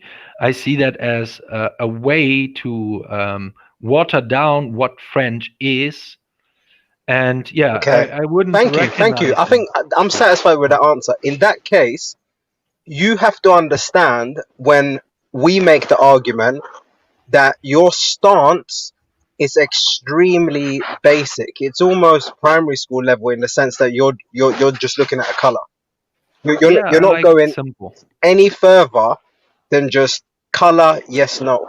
And this is why I No. said in my first instance, instead of trying to draw up policies that sound clever and intellectual, they're never going to work if your argument's just based on color. If No, you're it's just not saying just this on person's color. bad and this person, it is. You've No, confirmed that. no. Okay, so you're saying a person who's born in Germany, a black man, cannot Yeah. be German in your eyes because of what? He won't What feel custom? nationalism, For or example, what are you saying? I hate. I'm an ethno-nationalist, right? And I hate the future outcome to really have to ally myself to only be a white nationalist and basically form a European empire where you don't have Germany anymore, where you don't have French anymore, and so on, just out of necessity. What does ethnicity also combine aside from biological heritage? Well, that would make It means that would make cultural quite the new heritage, world order then, isn't it? origin myths, history, homeland. Now, can a Frenchman lie to himself because he looks very similar to a German one, and maybe if he changed his name, the next generation doesn't even know anymore that he's not German? Yes, and this is what I'm saying. But if you are basically black, you will always see you can't be part of that history of Germany, right? My You will friend, there is also no logic to what you're saying. With all due there is respect, logic there is to no it. logic. He You are knows saying that it's just the his color. no, it is when you're It talking has to about be more history, than that. common For history, me for to example, respect right? your cause, you have to give me more than that. Let's say you're trying to convince me. You can't just say to me, it's a color thing. It's color. It just sounds to me. Yeah, but Shan, Is that your whole basis? Your whole guess what, basis, Shan? your whole hatred, Guess what, everything. Shan? Always know that he Half of is not France German. don't even believe in what he's saying because some of the African countries, or most, like about 10 or 9 of them, speak French. So if what he was saying, the African people, the French people agreed with, they would have drawn out of Africa a long time ago. And what you're saying don't make no sense. Yeah, that is an attack on the African identity. Language is one of the most important things to hold on to your identity, to your stories, to your history, to your mythologies, right? To destroy a language and force another language upon a people is a cultural genocide, a way of cultural genocide that could lead to really, when you look at the Indians, for example, that could lead also to physical genocide, because then they find no spirit anymore. Why they should go on, right? This interlinked cultural genocide is always linked with physical I'm genocide. just saying that white people can't unite on economies. They can't on economical lines. They can't rely on unite on religious lines. They can't rely on racial lines. Like, you're just talking nonsense, man. Because but there was it sounds good to you. It sounds good to you. So never really when you're talking about the younger history, there was never a necessity to think in the kind of way how to unite the different European nations, right? Now it's called globalism. We have to unite. We have to also, aside So from do you think being a globalism is a new nationalist, concept? You think it's a new concept? Do you think it's a new yes, concept? in this way, yes. Yes, because of the technology and so on, it has a different dynamic, different mechanism than in the past. Let's say, well, you can say globalism could also be the Roman Empire could be an example of this, right? It could mean that Alexander the Great would be a globalist because When he they wants carved to up expand. Africa, do you think that would be a good agreement? It would be a good illustration of what you're saying. Globalism, global intentions. Yeah, well, what you're saying is old, and they still can't unite on it. It's many hundreds of years old, and there's still no consensus on the way white people are going to move forward regarding it. No, well, I see a huge unity between different ethno-pluralists all around the world. Can you prove anything? All around the world. We are basically agreeing on everything, right? We are basically, when I'm talking Wait. What is the UN if it's not United Europeans? The UN, the United Nations. These people are rejecting anything to do with ethnicity or with race. They are working constantly against that. Are they? Is it a united? What about European Union? They have a civic understanding. They want to get rid of the nation state. That is why their building is formed like the Tower of Babel, right? Yeah. Symbology. They rejecting nationhood. They want to get rid of the nation state. They want a European super state. And then after this, they want this one world government, right? This is a step towards this, basically Satanist system, right? Yeah, that's what it is. A technocratic bureaucracy. And in your imagination, all white people are in unison working towards this, yeah? Well, the current elites, yes. All right, Jay, we're going back to Africa Thursday. Make sure you bring your swim trunks, all right? Because we're all going back in it. Because according to him, it's easy like that, you know. To get everyone. It doesn't sound like a very good approach. It just sounds like a very basic approach. The same way, anyone would be saying, okay, as long as you got a tattoo of a triangle on your hand, you're cool with me. It doesn't matter who you are. How are you going to build a society like that? What about, all of these people that are bad people that, that are going to, put society in a bad place? You don't care as long as they're white. How does that make sense? Of course, that is another straw man. We are talking about bad white people all the time. The whole thing with Hollywood, the whole thing with corruption.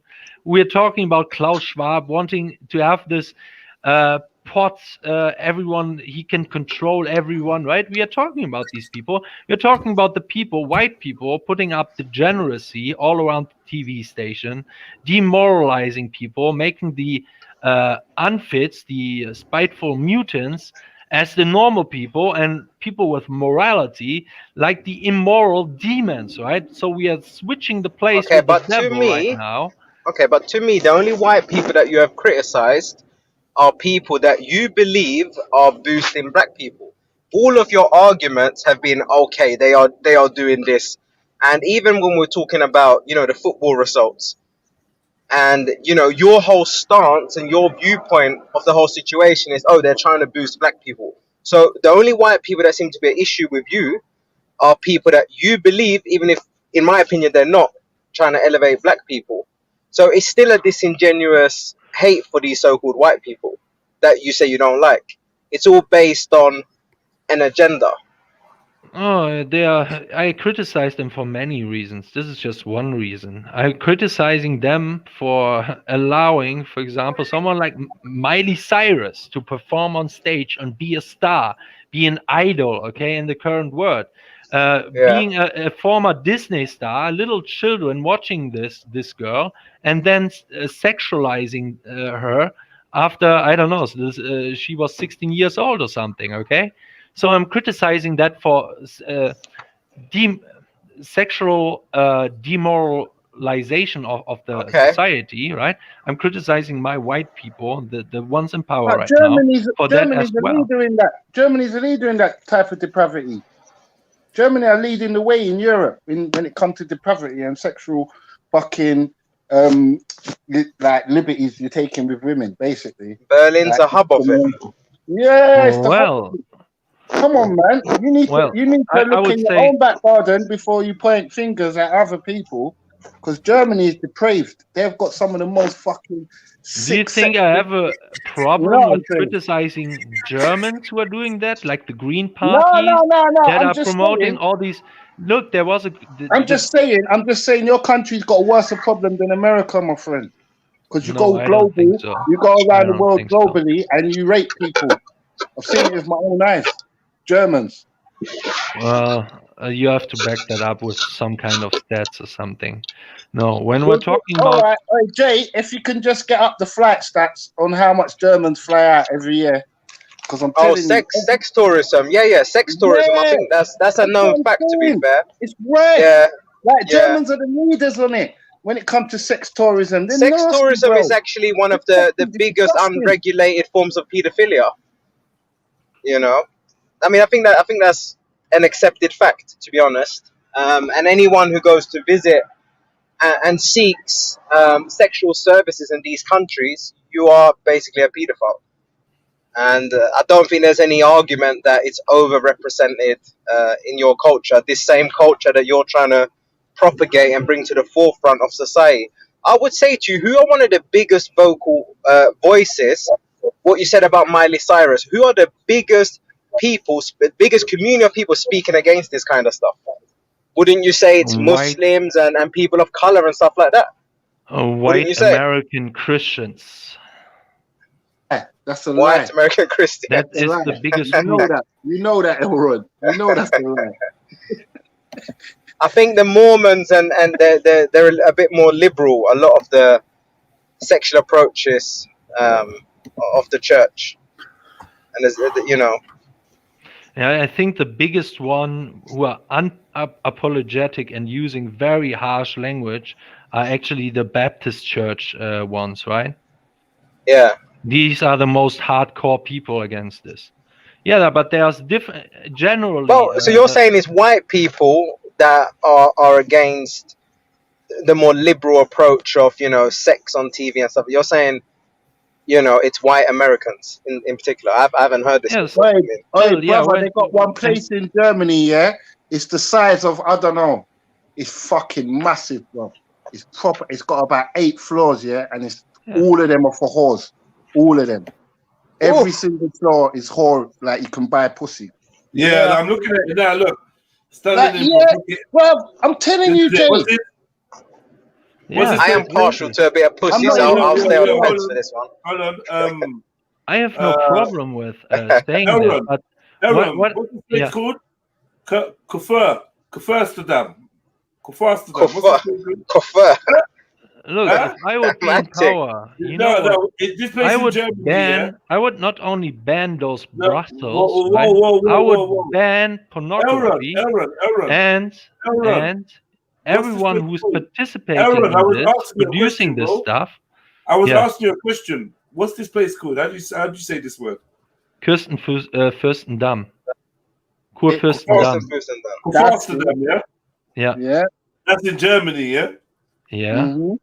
Okay. So, hey, Jay, man be taking the fast treat there. Are you saying that they're saying here that Germany's being called Europe's biggest brothel? My lord. And these are the same people that you want to bring to the forefront of our society. Yeah. Yeah. Are you seeing now? Are you seeing the sexual deviation that you are unfortunately attached to? That's in your DNA, unfortunately. Of course, yes. No, you have to understand one thing, right? When we're talking about all this stuff, they're promoting sexual liberation, they're calling it, right? They have a pretty nice name for everything like this. Also with all LGBTQ stuff, they are saying, well, we just want equality. It's not like we want to groom your children, right? They're using all these euphemisms. When you realize with which people it started and where it started in after World War I, right? There was in Berlin especially they were degrading our women with all this filth. They're spending right? 6 million euros. The Frankfurt School, when we're talking nasty. about cultural nasty. Marxism, is called Frankfurt because it was these people were starting in Frankfurt, right? Right before they were transferred to America, fleeing from the National Socialists, right? Then after World War II, these people coming back, and you had re-education camps, right, for the Germans, the press in the hands of the Americans, demoralizing German people, promoting liberalism, sexual education, feminism, and everything like this. All of this is just you trying to deny it's a part of the German culture, and it's been a part of German culture for years, centuries. Yeah, it is It's both a part of being the depravity and the listen to this. prostitution. 1 second, Elron, man. We both can't talk, bro. I'm saying the depravity and the prostitution is part of your culture for centuries, bro. Look at They used to this. fucking wear wooden Part of shoes and back each anti-German other. culture, yes. I mean, we all know we want to see someone shit on another person. It's going to be a German man, isn't it? It's going to be Hans doing it, isn't it? It's like we know where to go for different things. It's like it's You basic. can laugh all you want, right? You are eating babies in Africa, right? You are raping babies in Africa. You mind if I just You are, interject for a second? you are Triggered. Hashtag triggered. It's very easy, right? But you're making it up like Elrond, this is can part I- of European culture. This is just stupid, okay? Elrond, You can troll all you want. Elrond, you should just back them up with facts. You know, Africa is the highest rate of rape in the world, right? Yeah, South exactly. Africa is the When we're highest rate talking capital in the about world. raping, when we are talking about Yeah. slavery, enslaving women, enslaving men. Well, I mean, they're talking about Africa sexual is on the degeneracy, top. and South Africa has the highest rate Yeah. in the world, right? Triggered. Why are you so triggered, Elrond? Yeah, I don't know. Look, let me put it like And this. you know the funny thing is, No, many sorry, black sorry, nationalists are sorry, proud guys, of guys, people, guys. are proud of you wiggling talking about- their asses, one right? second, all one these second, one women second. doing that. One You would second, never hear such a thing from a white nationalist. If you get energetic, they think you might throw them into the ovens, mate. So Hold on. Yeah. I'm saying to this, yeah. You was talking about the purity of the German mindset and the modesty of the German people, and then we found out that Europeans are calling it the brothel of Europe. So I'm like, yeah, but can I interject? Can I give you some facts? Can I give you some facts, guys? The highest rate in the world is in Africa. The highest Why does it hurt you guys? Just let it land. Why does it hurt you guys? Listen.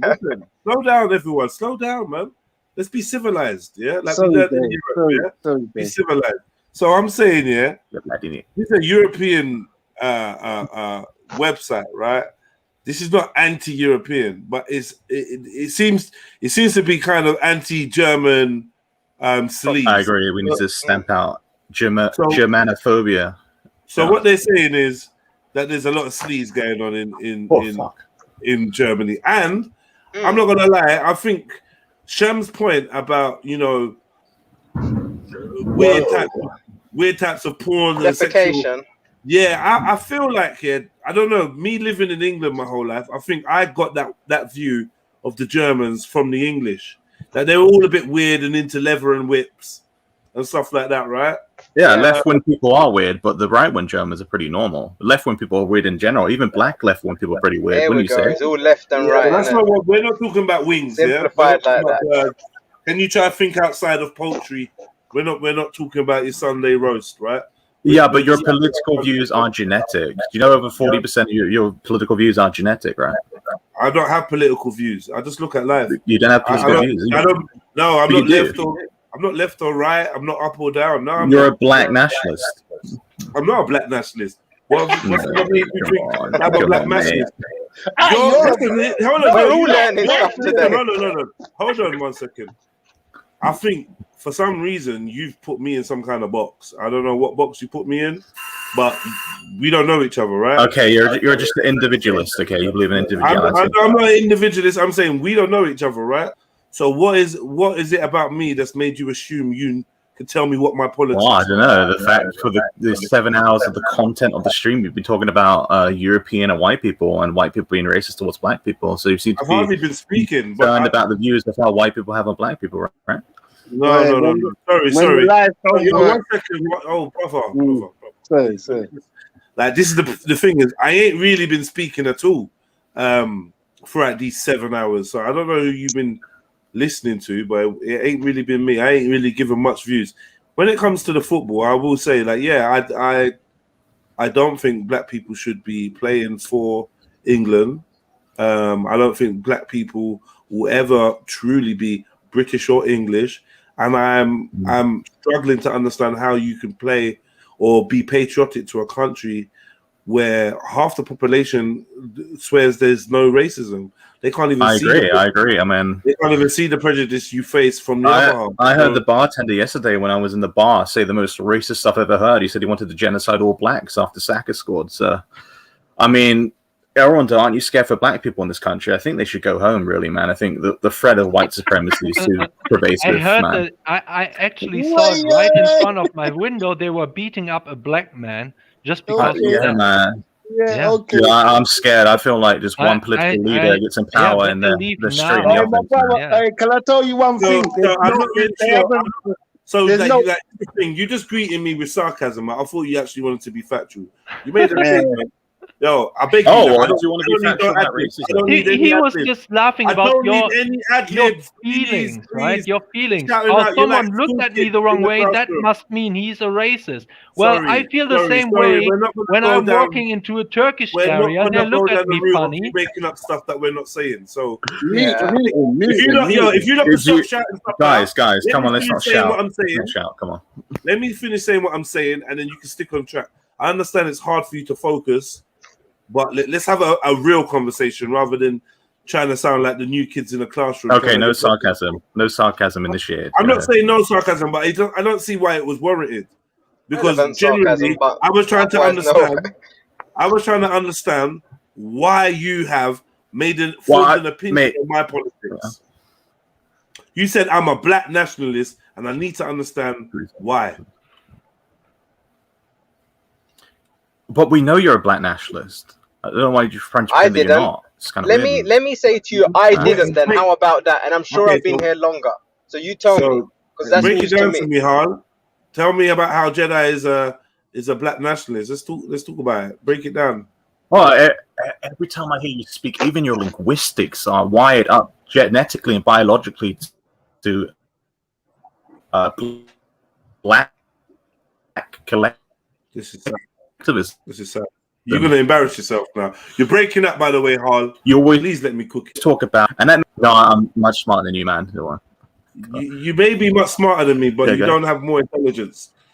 I think they're two different things. I mean, what do you think would a white person tell me, or a black person, you?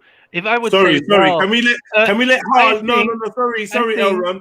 Can we let a black person should never play for the English team? That would make me finish his point, a white ethno-nationalist or white nationalist. Please, thank you. Hal, please continue. You were breaking up. You was telling me about how much of a do you know what the moral foundation in group preference is? Do you understand how it works? Please, can you tell me why you have black in group preference? Break it down, show it, prove it. Because you don't want black people to play for the English team because you realize they're not genetically English. So no, it's because of the treatment and the unfairness. They don't think they should represent. No, that's not the reason he wants it. Yeah, of course it is. All right, so there's a lot of speaking for me. I understand you're struggling, yeah? Do you want to backtrack and calling me a black nationalist, or do you want to provide evidence to suggest that I am such? Because all of this is just long. And what would you like to be defined as? I would like you to explain to me why you have defined me as a black nationalist. I've explained it, but every time I explain it, I get an interruption or, All right, go again. Maybe you try again. One more time. Sure. In-group preference is what you show on your moral foundation, and if I map all your behavior onto logically, all your language, everything you associate your identity with is around your blackness. Therefore, you're pro-black. Therefore, you're black nationalist. Everything I said. Okay, so give me an example of everything I surround my identity to as being pro-black? You you're concerned about racism towards black people. I am concerned about racism towards black people. I'm not only concerned about racism towards black people. I'm concerned about white people's issues too, human issues too. Like it just so happened that it was topical because of the football that had just happened yesterday. So I'm just doing what every other media outlet would do. Can I respond to that? Subject. Exactly. Can I respond to that? Doing what the main can I respond to that? We covering it, right? The mainstream media is pro-black, my dude, my brother. Sorry? My brother in arms. Sorry, what'd you say? The media is pro-black. They are victimizing right now white people, saying white people bad, white people racist. To report on the story, right? And the story is a couple black lads have missed penalties, and there seems to be an increase in reports of racism. Can I respond to that? Sorry, yes, increase of racism, reports of racism on social media. So we're speaking about it, and it came to the bigger question of, well, actually, should black people be representing a team in a country where they face racism if they make a mistake? Sure, mate. Now, that's not me being a black nationalist. That's me covering. All right, mate. Respond to that. Go on. Can I respond to that claim? What claim? I notice you don't care about the English team. You only care about the consequences. And you only seem to identify with the English team because there was black players playing in it. No, I don't identify with the English team. Did you care as much as the English? Question. I don't like football. I don't like football, and I don't identify with the English team or the Nigerian team or the Scottish team. I don't like football. Did you watch the match? No. Okay, well, I can give you a scenario anyway.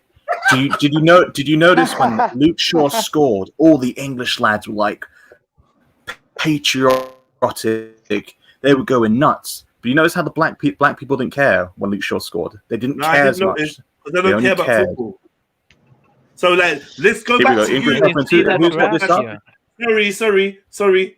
I'm going back to you, assuming I'm a black nationalist, because I'm speaking about the racism within football and the wider culture of English racism.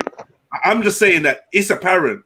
It doesn't make me a black nationalist to see that there was a lot of racist comments thrown about, whether it's by stooge accounts, whether it's by the powers that be, or whether it's genuinely disgruntled. Halo 84, don't talk nonsense. Sorry. Whether it's disgruntled English people that are actually just expressing how they feel, I don't know. But I brought up the subject.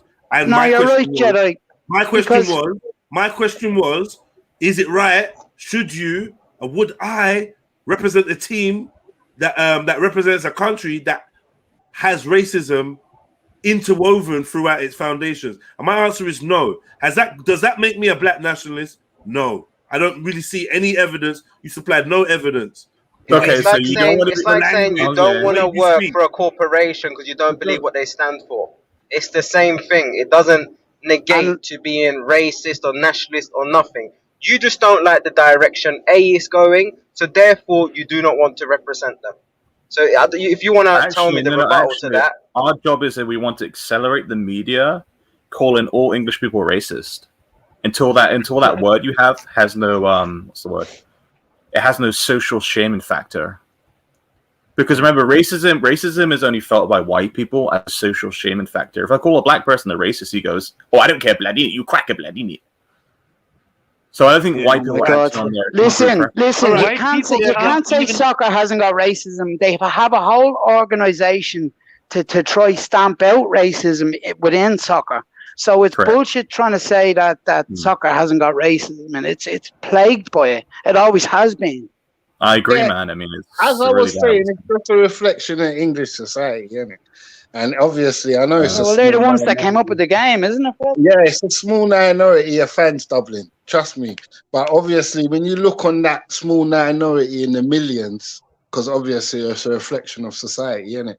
That's why there was a lot of white on white crime, because they don't even like each other. I mean, there was loads of white on white crime yesterday. Wembley was full of it, isn't it? Yeah, so because they don't like each other. So, according to Hall, do you? I mean, you follow the football. You're interested in football, right? I love football. Right, and how do you feel about Africans playing for England? I mean, I wouldn't mind 1 or 2, but when it's like 4 and he's brought them onto the bench and they've missed all penalties, yeah, I understand the racist or the outer preference discrimination that they felt. Would you prefer? Understand the racist? Sorry. Would you prefer they were just a pure indigenous white European players in the team? Well, first I would like to retain what is on the cards, which is the propositional nation state that says any immigrants are allowed into the nation. Any demographic makes England England. I want to change the nation. I said the nation is defined by the blood and the soil instead of my values. Yeah, and then would you prefer it if there were no black players, no African players, no Caribbean players? No, it wouldn't hurt me at all. It wouldn't hurt me at all. Like I wouldn't be. Would you prefer it? Yeah, preferentially, yeah, I'd prefer it, man. Of course. Right. Because it never win a match. Is it that you don't care about the athleticism that the non-white players bring to the team? Do you not care for it? We're a country of 66 million people. I mean, English people are amazing at football. To say that English people don't have the same athleticism as black people is just absurd. So that's why I asked. That's why I said I didn't say that. I didn't say whether they have the same or not. I asked whether you appreciated the athleticism that's brought by the black players. Yeah, sure. I like Paul Ince. Yeah, I like Paul Ince. To English football, full stop. No doubt they've made. I'm not against all black people, but yeah, preferentially, it wouldn't hurt me at all if there wasn't a single black person in the England squad. Do you think your English squad would be as successful with it being an all white? Well, we saw with Italy. Yeah. I think they had more group cohesion going into the last. But they have people that you judge them by skin tone. Hold on. Yeah, they judge them by skin tone, but they had a mixed race of people there. No, they had one Brazilian. I mean, that's pure. One doesn't make it a pure Italian team. Yeah, but look, remember he was from Portugal, so the difference is very minute. That's the difference between Italian are different. Either way, they're not working with a pure Italian team. Well, yeah, wasn't there a few Middle Eastern? The more diverse a team is, the more successful it would be, right? And that is the point Howard was making. Say that again. Italy won. He said more diverse, more successful. Sorry, say that again, please, Aaron. Aaron, you just start talking in the middle of nowhere, and we don't get to hear your point. Exactly. You think it's more important to finish your sentence? Sorry, you think it's more important to finish your sentence than to be heard? This is the problem with you, Aaron. Just take time, make sure people are listening. Let's not argue. Go on, let's go. It's no argument. I'm making a statement. Oh, you're playing willfully ignorant here. That's what you're doing. Ignorant. You're trying to say, well, I don't know what these guys are telling me. Well, you had this one mixed race guy. That means this is a mixed team as well. Not so mixed as the UK. The UK, according to your metrics, should win, therefore, because diversity is our strength. And white people listen, when they are left alone with them, right? You cannot thrive off of straw man arguments alone. At some point, you have to address. Stop. At some point, you have to address the words that are being said. You can't just keep making up your own arguments and making up your own ideas, and they're actually not.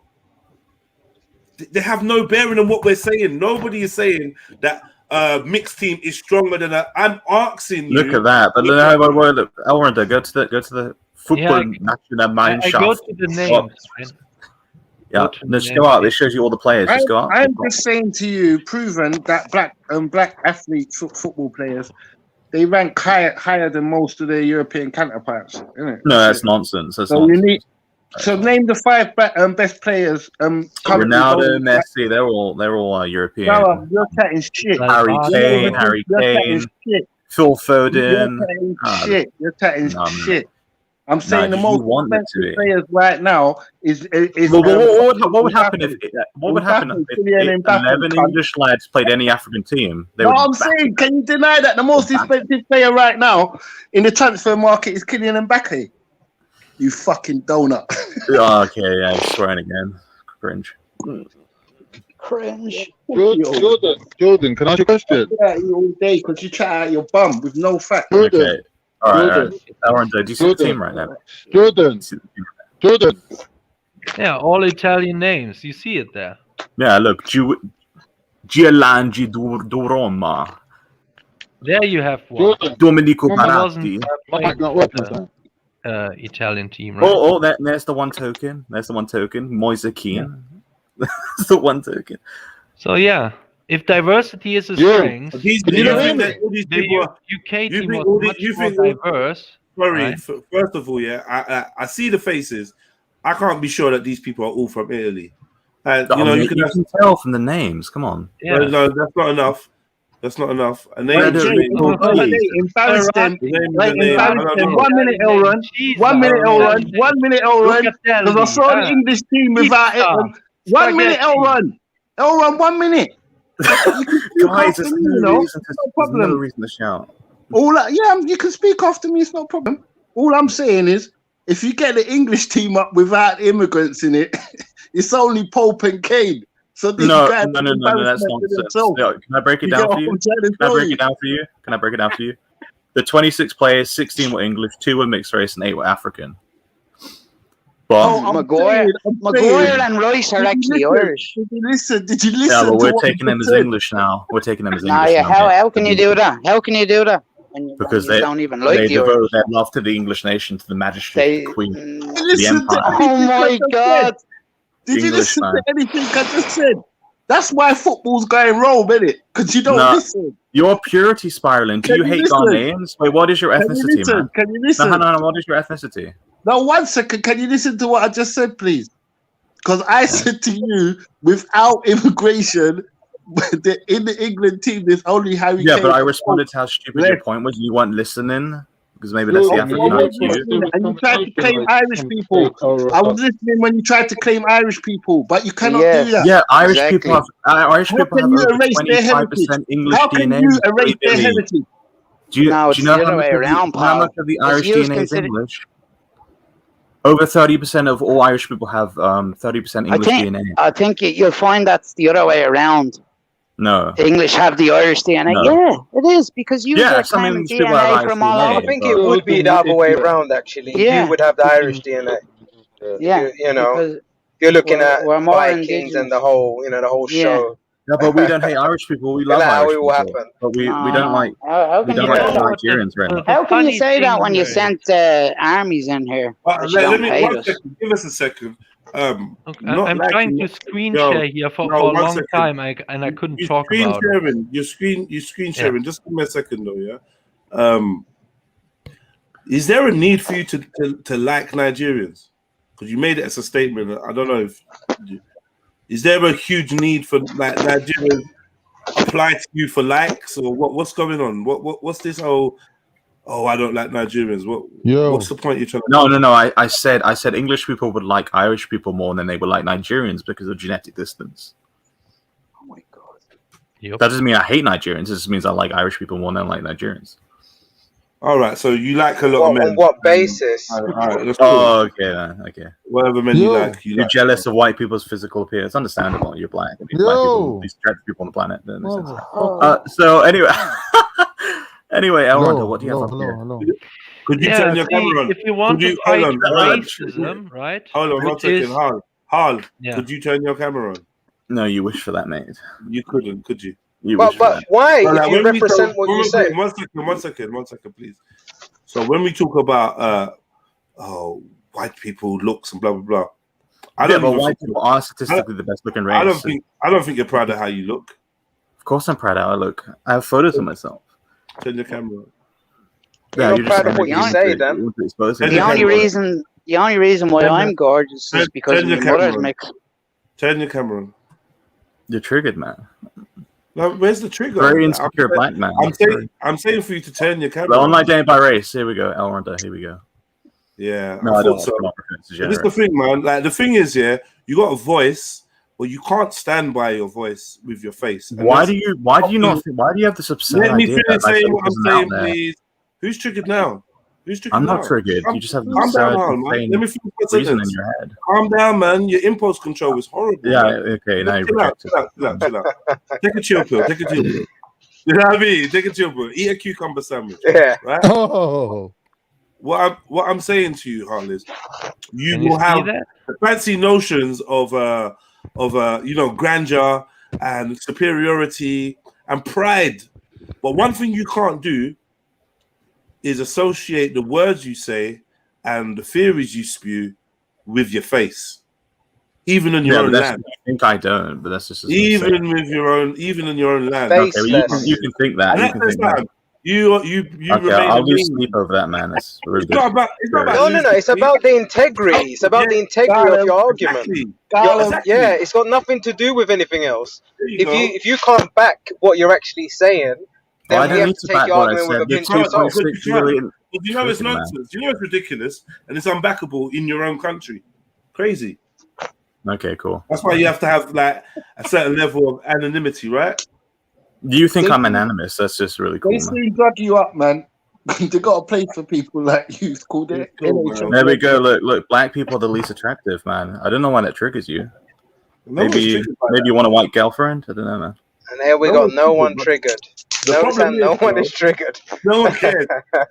The problem is, though, this is the same sort of people that I tell you that, it's cool to have sex with a donkey as long as you're not hurting it. As long as it's a white donkey. And age is nothing but a number. You carry on down these statistic routes, Some insane mental illness you have, man. You're going to end up in a quagmire. Yeah? We can't go following these things. We can't go following these dead statistics. We really can't, man. The We can't live our 2.6 life million like them. study of all other No, not at ethnicities, all, great man. black people, least Let's go attractive. with anecdotal evidence Yeah, and what the anecdote. media present a You feel picture great. in the white in the black man's head. You know what? I'd appreciate hang on.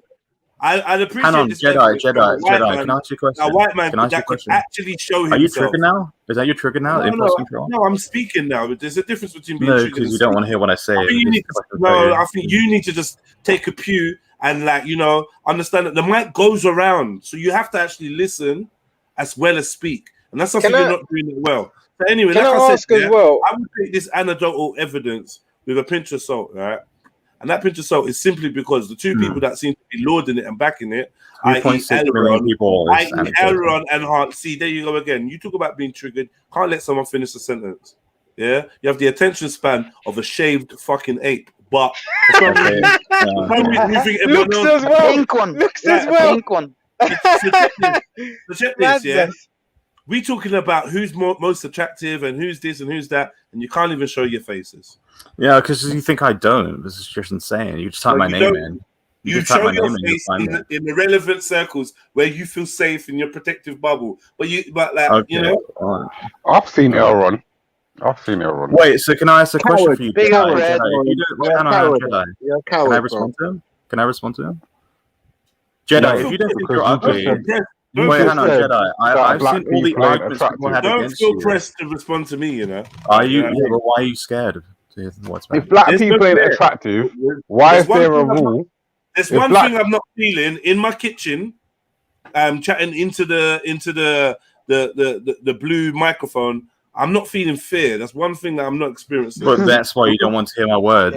man. No, because you just told a What lie. we're trying to let you know is, hold on 1 second. What we're trying to let you know is, socially, there's like, there's ebb and flow. And if you don't want to respond, to the coups when people are telling you, let somebody else speak or let them finish their sentence, then, you're not really going to get the same courtesy rolled out to you. So it's simple. Oh, but I need to respond to one. People, I need to respond once. if you listen to people without interrupting, they listen to you without interrupting. It's kind of how it Yeah, works. but we've heard you for the last 5 minutes of time, do you, man? It doesn't matter. Time on or not, you've got a short attention span. And I think that you should take something like projection again. Ritalin.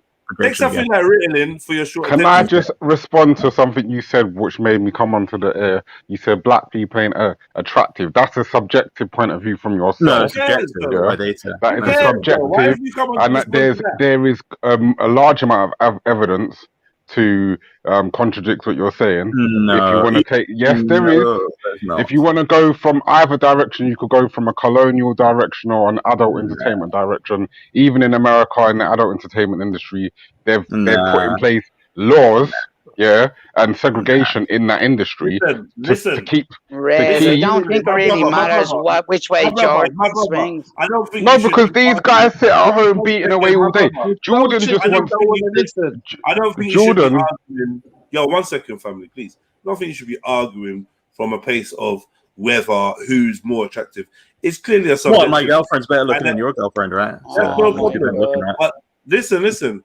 It's clearly a subjective thing, but the facts remain. The facts remain that there's no black man out there that would argue when I say that he's welcome in lots of the country. He's welcome. So I've never felt unattractive living in England.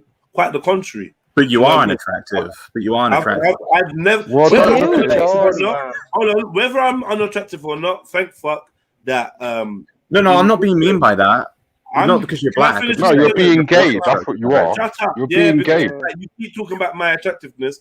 Anyway. No, I thought women would find you unattractive. Shut up. You're not a woman. A woman, exactly. Yeah, bring your girl and she can find that. Do you know the funny thing is, a lot of the skinheads. Homo F though. Homo F. A lot of the skinheads in the 70s were gay. Did you know that? A lot of the skinheads, like Right Said Fred. Too sexy for my shirt. Too sexy for my shirt. Too sexy it hurts.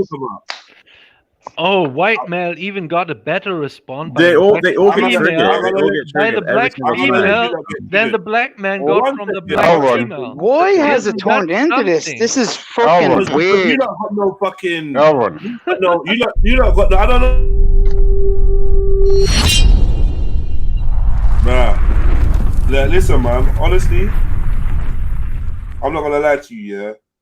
Like, sometimes I feel like you lot just need to just chill, man. Just fucking chill. You can hear two people exchanging, and then it's like you don't want what's gonna be said to be said. I ain't gonna fail. Speaking to Harl, I'm not gonna fail, but it's no point 5 people all talking at once, and then you give him the excuse to say that you lot are triggered because there's no order, whatever. He was Harl is displaying a lack of order, an inability to let the other person finish their sentence. And he was showing all the components of being triggered, and then everyone else to start jumping. Do you understand what I'm saying? You just did it again now, didn't you? You just literally did it again, right? So just shows his lack of impulse control. It just shows you, man. He's the one more invested in this. Look, if there's any black man on this panel that actually feels in living in England, no matter what you look like, that you're unattractive, bruv, you'd be a fool.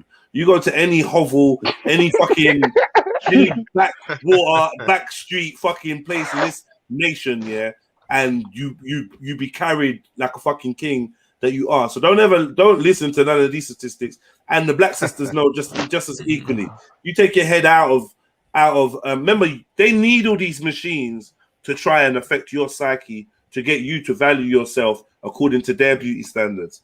Once you're living in your reality, dude, I mean, you calling me gay? I mean, you just have anecdotal evidence. Fucking mentally on interrupting. No, shut up. Are you scared, man? Listen to the trigger. Listen. He's scared because he's ugly as fuck. He looks like a gorilla. Elron.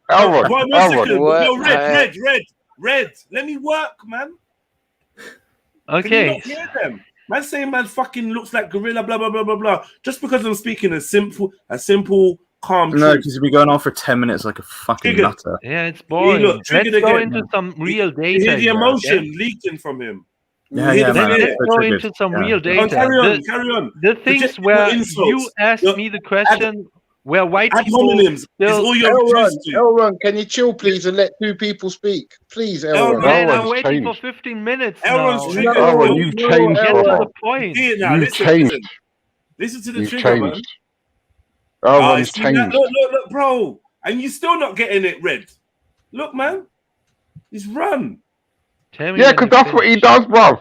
But Elron is that dude that wants to have a black girl. He's into race play, man. So, Elron is into honestly, normal white bro, people, honestly, right, wouldn't hire, for example, honestly, like, black I'm gonna people. go on mute, yeah. I'm gonna go on mute, yeah. But like for real, like man, them have to learn. Like I don't wanna, because if I break character and start getting mad at you lot, it looks like I'm triggered, innit? But sometimes a man, them have to just let the cooking be, bruv. Like, come on, fam. Look how man's running, because at the end of the day, he's not armed with nothing. Once you see through the silly games, but you can't be responding to you can't jump on because he said black people are unattractive. How are you gonna jump on? You just laugh at that because you know what time it is. Because it's true, and you have to go on 20-minute spiels. There's no truth to it. There's no truth to it. You're weird. You're weird. No, I'm weird. Says the crazy black what person I don't on understand radio. about black men, especially black men, is why you need the validation about especially from white people. No, but look, I don't think anyone's seeking it. You two are on giving it. You two are on giving it. Interrupted. Why are you so scared of me? Why? Do you know what I also noticed about black people? They're very mentally ill as well. Sorry. I was gonna say, oh, like mentally ill. Have you heard yourself? You are, man. You're fucking bipolar. Your not mum me. is. I see the Red, same you got thing. no discipline, Red. Like you got no discipline. You coming on to play his game. Like, but you're like, come on, man, discipline yourself. Elron, what are you saying? Like you was talking and Dublin cut you up. I wanted you to finish your sentence. All right.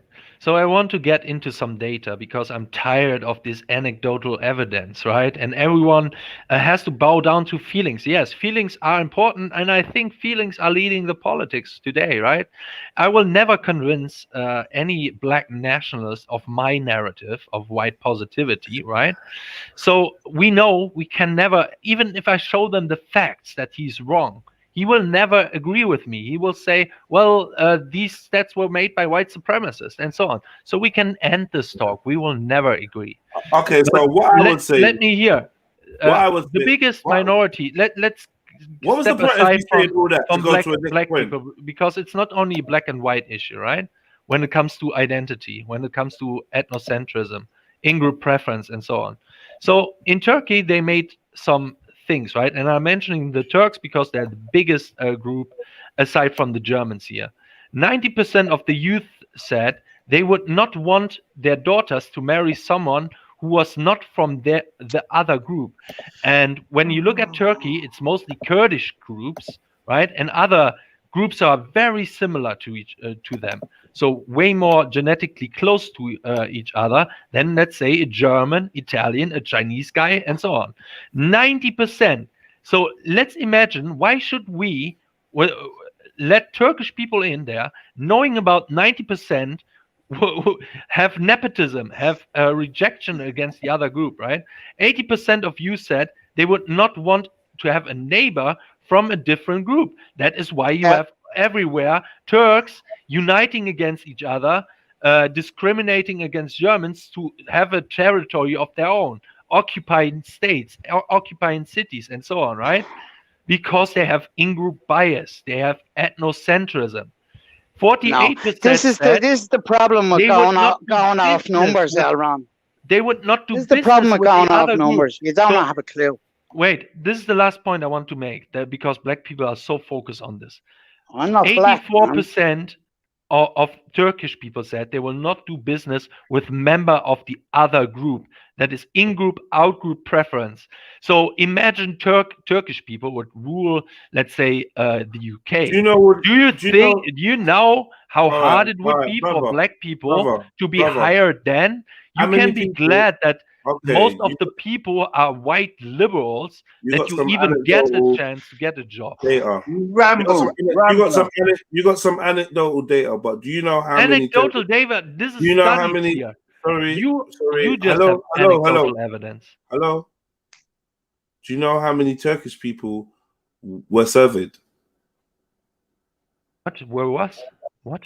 Surveyed. How many Turkish people, Turks as you call them? You have to go into the analytics. How many Turks were surveyed? Yeah, well, when you give it like, because for all we know, that could be a survey of 50 people. All right, let's check it out. Right? I mean, we got to realize, like, these numbers, I'm not going to lie, some numbers can actually create a little image into, how people are thinking and feeling. But I don't think we can go on it as an absolute accuracy of 70% of Turkish people don't want to be with anyone from outside the group. Blah, blah, blah. This is But even so, I don't find a problem with a group saying that they have a preference towards themselves and they wanna keep their money, their power, and whatever revolving in their circle. I got no issue with that. Having their own form of group economics. Even nepotism, I don't have an issue with nepotism. Nepotism is only an issue in public roles. I think in public roles. We also have to remember if Turkish. you create a business, you deserve to be to have nepotism. Turkey has not been allowed to join the EU, so he's got issues with Turkey or Turkish men because they came to. Yeah, you're gonna just talk over me. They came to your country. Elron, please. Don't just speak over people. Elron, we've had conversations many what the metrics and of many. the studies were. Yeah, but somebody else is speaking. Is 1,200 people enough for you? Elron, someone else is speaking. Do you understand? I wonder. I feel like some of our European brothers are having difficulty in conversing in a group dynamic. Would you like me to remove everyone else so you're less distracted by all the other men's voices? I know they're quite deep and booming. Not really gay. Okay, cool.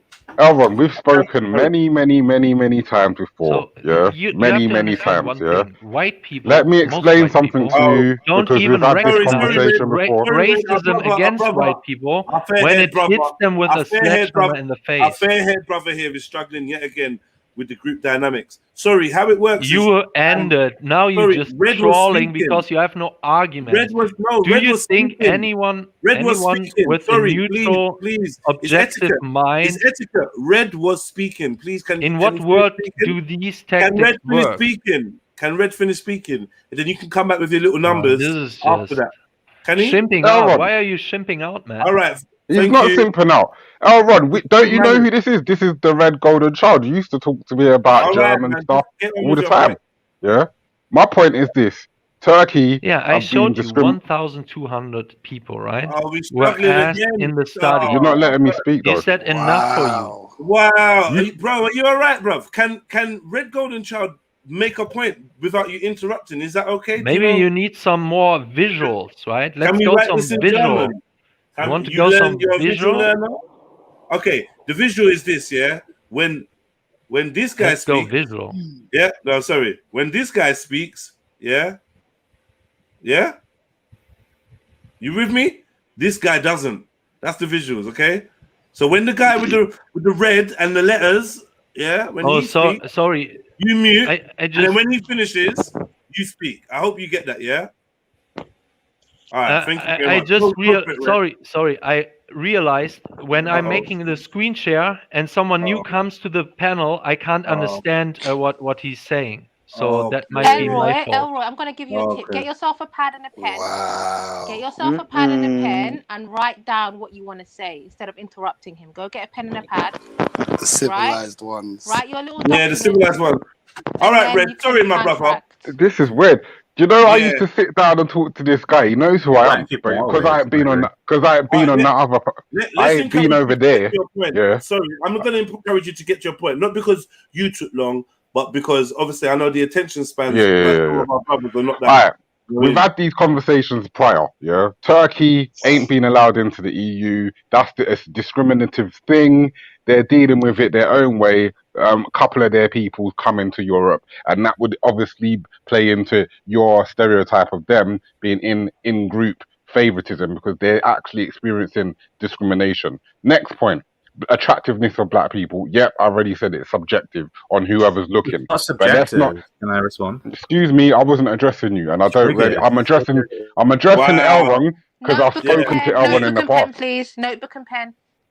Yeah, Elron knows who I am. Yeah, so I'm addressing Elron because I know he's on. Like I know who he is.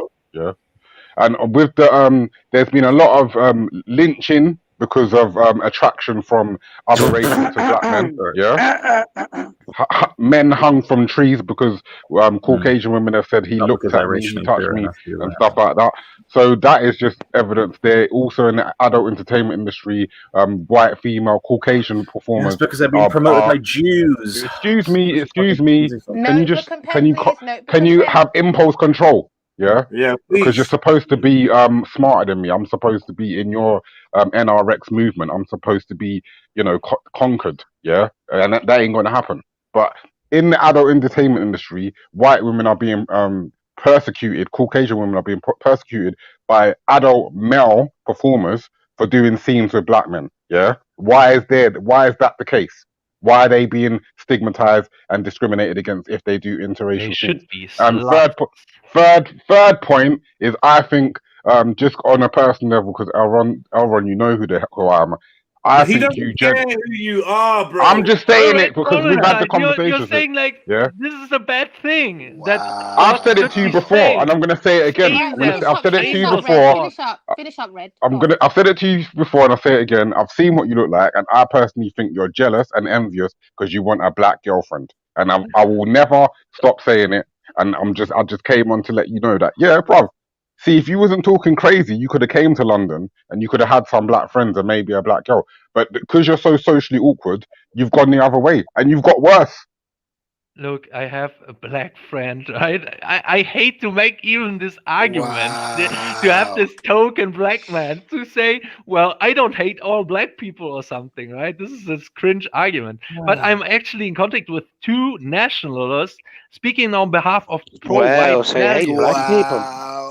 So one of them is Did I a just guy hear that? called Axel West. Yo, one second. You can still find him on please, YouTube. Aaron, please. Yeah. Listen, I beg you, lot, don't let if you hear a man interrupting, don't follow him on that behavior. Let's highlight who's actually what out here, because there's a level of trolling that these men employ. They only employ if you match them. If you match them, you get dragged down into the same fucking pool of shit that they reside in. So you kind of can't really fight fire with fire on this. Let them talk shit. Let them come with the insults. But just be patient, man. Be patient, please. And the shouting out only just muddles up the story, muddles up what you hear. Sorry, please continue, Elron. We're all listening attentively. First of all, I want to apologize because there might be some people I haven't heard. I'm using the Brave browser. The problem with Brave and using StreamYard is whenever someone new comes, I have to click on the monitor to hear him. So it might be that I wanted to talk. I hear no one talking, so I was talking and overhearing people while doing the screen share, right? So I'm apologizing for that. So yeah, where you want to go with the next thing? I'll tell you where we go. Welcome, witness, to the show. Thank you very much, Yadai. Welcome. I'm not going to stay much. I was just going to say to what Elronda was saying about the Turks. Well, Elronda should be happy because he proved with his stats that the Turks are implementing in-group preference, and that is what he wants. So he shouldn't be complaining. He should be happy. He's getting what he wants. Smart. People are implementing. I haven't finished yet. People are implementing the in-group preference that he wants. So he shouldn't be here angry or irate. He should be happy. And in regards to the guy who made the claim that black people are ugly, yeah, sure, fine, yeah. I don't know why he's bothered. He's not black, so it shouldn't affect him. So he should be happy. I agree. Big up, No, he made some good points, and he understands where ethno-national is coming from. Ellery is not. He's a very smart guy, and no one is saying I was complimenting this panel previously because the panel was making before I jumped on. Maybe some people were left in the meantime. They were making some deep points, and I agreed with them. With some of them. Of course, they were also making these ridiculous claims, like the English coach was actually choosing those two black people, so they fail and then accelerate like this 4D chess plan of Ralph. That is just insanity, okay? But this is the average. I'm talking now to 4 or 5 black people who are all telling me this, so we have to take this serious. Yeah. Just on your Turkish point as well. Like I was saying, there's no point going off numbers on that one because the Turkish people and the Kurdish people are at war, basically. Do you know what I mean? They don't like each other. So to say that some Turkish people wouldn't marry into Kurdish families, it's like that's just like saying we wouldn't marry into Protestant families up the north. Can I just respond? Can I respond? I've waited like half an hour. Please. If you don't think you're ugly, and I've noticed all your arguments is people go straight to why are we going back to ugliness, man? Grow up, whoa. I'm grow just up, asking. bro. I mean, Afghan's not a very good looking person, but sorry. Can you repeat that, please? I popped out. Yeah, Afghan is not a very good looking person, but even he called you ugly. What do you think the mechanism is? I think, maybe he's just jealous or something. Obviously, when you're grading men's looks, I mean, I wouldn't know because I'm not of that persuasion, so I don't really know. But you keep going back to gay. I mean, why do you grade men's books? You sound gay. I'm not saying that you are gay, but you do sound kind of gay. Okay, I sound gay. I called you ugly and made you insecure. That's a good. No. I don't feel insecure. Why? I think you want me. Listen, let's keep it real. Yeah? Let's keep it real. Yeah. It's understandable. You're being black. You're struggling again. You're struggling. See, obviously, what I lack in your attractiveness is kind of similar to. No, I'm into women. I'm into other women. White women would not be attractive. You're doing it now. You kind of struggle. No, because you're straw man, and you didn't want to be straw man. I've not even made a point to straw man you. I've not made a point. For me to straw man you, I'd have to make a point that you weren't making. Okay, straw man. What happens is I start speaking.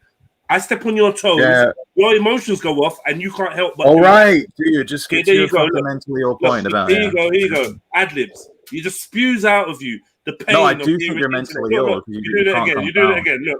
So I feel like you only really feel comfortable when your voice is under another man's, which is another indicator that I think that the tone in your voice isn't just the tone, but actually it indicates to your lifestyle. Because every time a man speaks, you want to speak.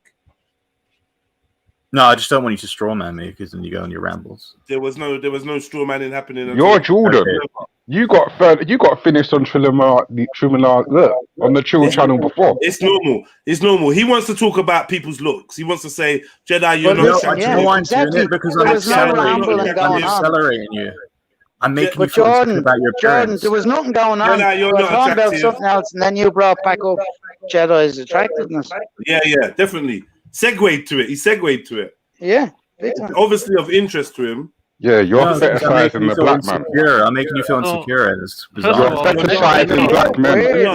Let me make a point to relativizing the racist bias of the Turkish people, right? The study was not talking only about Kurdish people.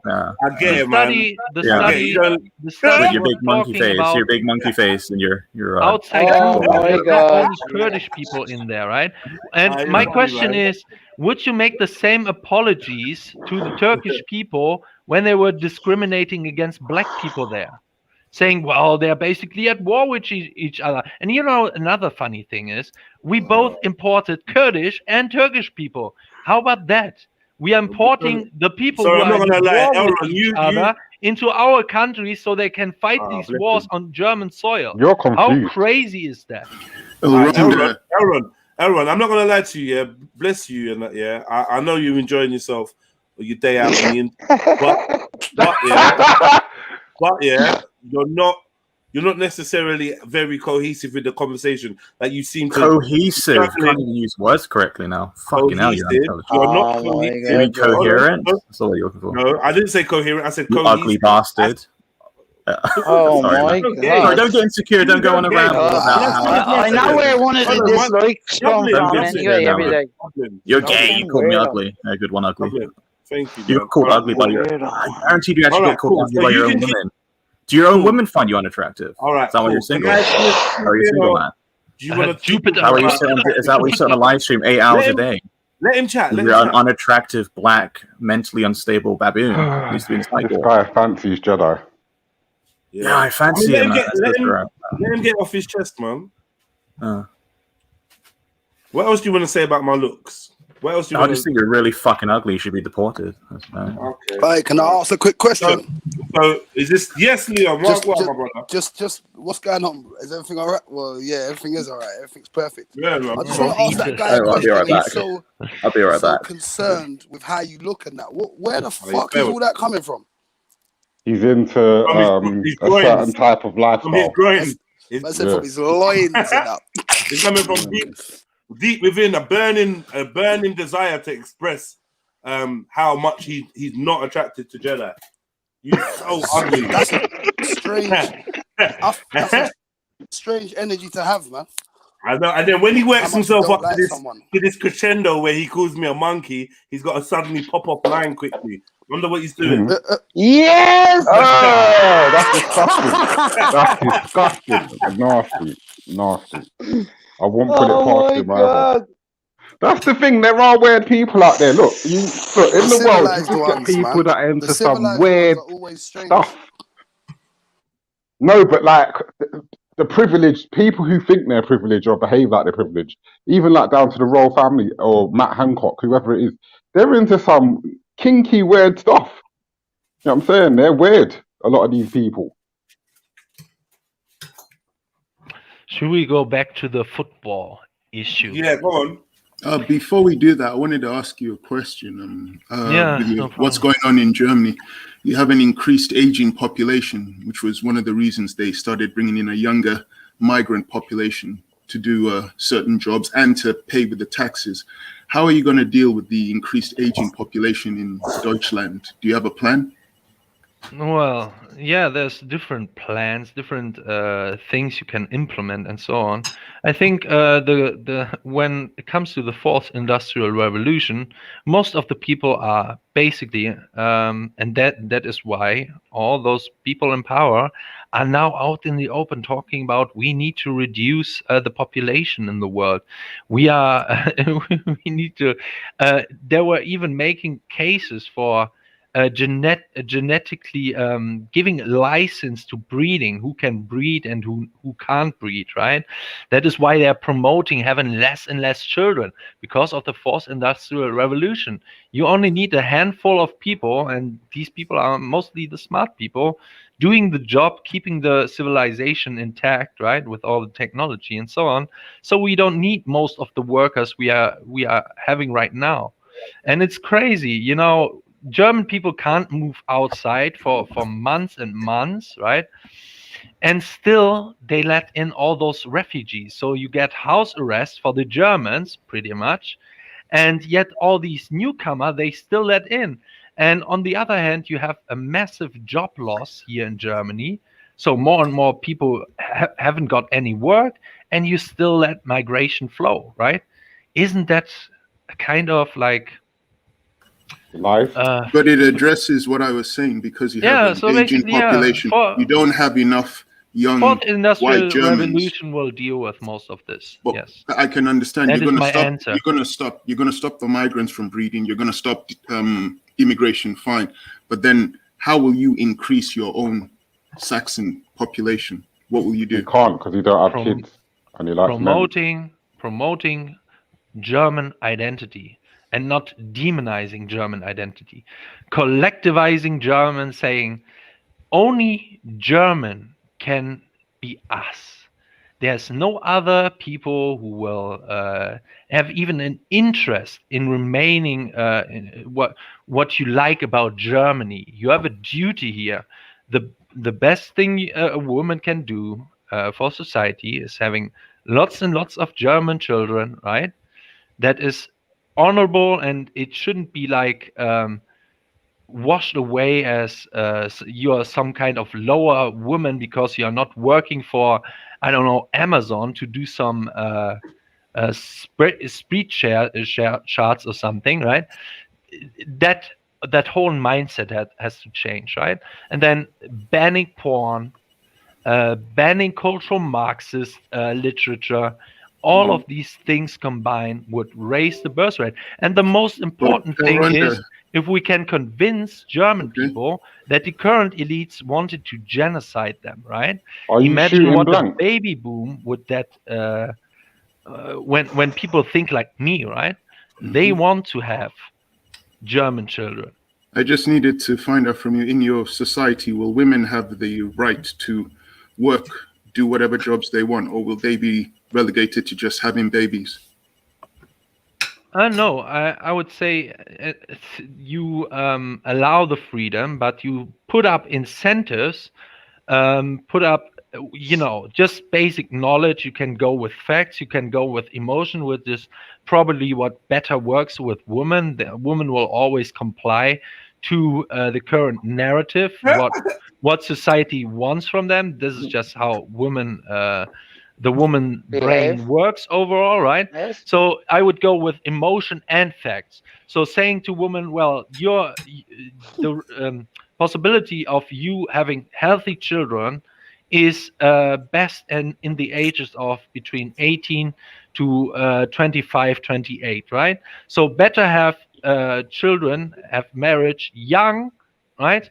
And then later, when your children are growing up, then you can follow a career, So right? why don't you take your own advice? Why don't you have children, Elron? Different things, I already answered it, but I won't go into this right now once again, because I'm asked that many times. I've answered it many times. It doesn't change from what I've just said and what I've just promoted, what the steps needs to be, right? Don't make it a personal thing. It's not personal. You're making it personal by talking about race and Turkish people and people's attractiveness based on your point of view, based on the history that is based on an uneducated German who knows nothing about, real history. When we're talking about race, are we talking about individuals or are we talking about a broad group? You're talking both. You're talking about, you're getting personal, So that's what I'm trying to say to you. And I've heard you shut down your argument whenever, like, the women in particular come on and say, where's your girl? Can I ask a Where's your question? kid? Can I ask a question? That's what I was going to ask. Do you have any children? Are you with a woman at the moment? Because we deal won't with go into my demonstration. personal life at this moment. No. Because we like to deal with demonstration. So if you can't demonstrate what you're saying, it's just a lot of waffle, to be honest. Because people asking me this personal question about my personal life. It's not a big deal. Just every say yes time or no. they don't have an Can argument you even have children? anymore, Like, is right? that why you're angry? Are your reproductive organs working? See, this is Yes, typical chav, female chav behavior, typical femoid behavior. No, you're talking a lot. You're talking a lot. There's no demonstration. There's no demonstration of anything you're That is a saying. low IQ emotional Low IQ argument, chav. trying to blackmail a man, It's right? not blackmail. It's not blackmail. You need to bend your knees. If I can blackmail, women, you're right? flopping. Yeah, exactly. Oh my God. Because you're doing a lot of waffling, you're doing a lot of preaching. We don't even know It doesn't if change Elron, what that's not I'm doing on a personal level won't change the destiny of my country. There needs to be a fundamental change in ideology and politics and so on. Me having children. You insult women that ask you questions. But why don't you follow your own Hold advice? on. Because I have no time. Hold on, man. Slow it down, man. To have a family. If you're standing up for Elron, stop, please. I'm saying, what made you decide that you felt like you wanted to start insulting the woman that jumps on the panel? What's the problem? Because she attacked me on a personal basis, like How? a typical. How? You don't. Yeah. How? Because you're it's always preaching. like You're that. preaching. You can't even speculating. You are not even potent. How did she attack you? Sorry, word, right? Sorry. Elron. Elron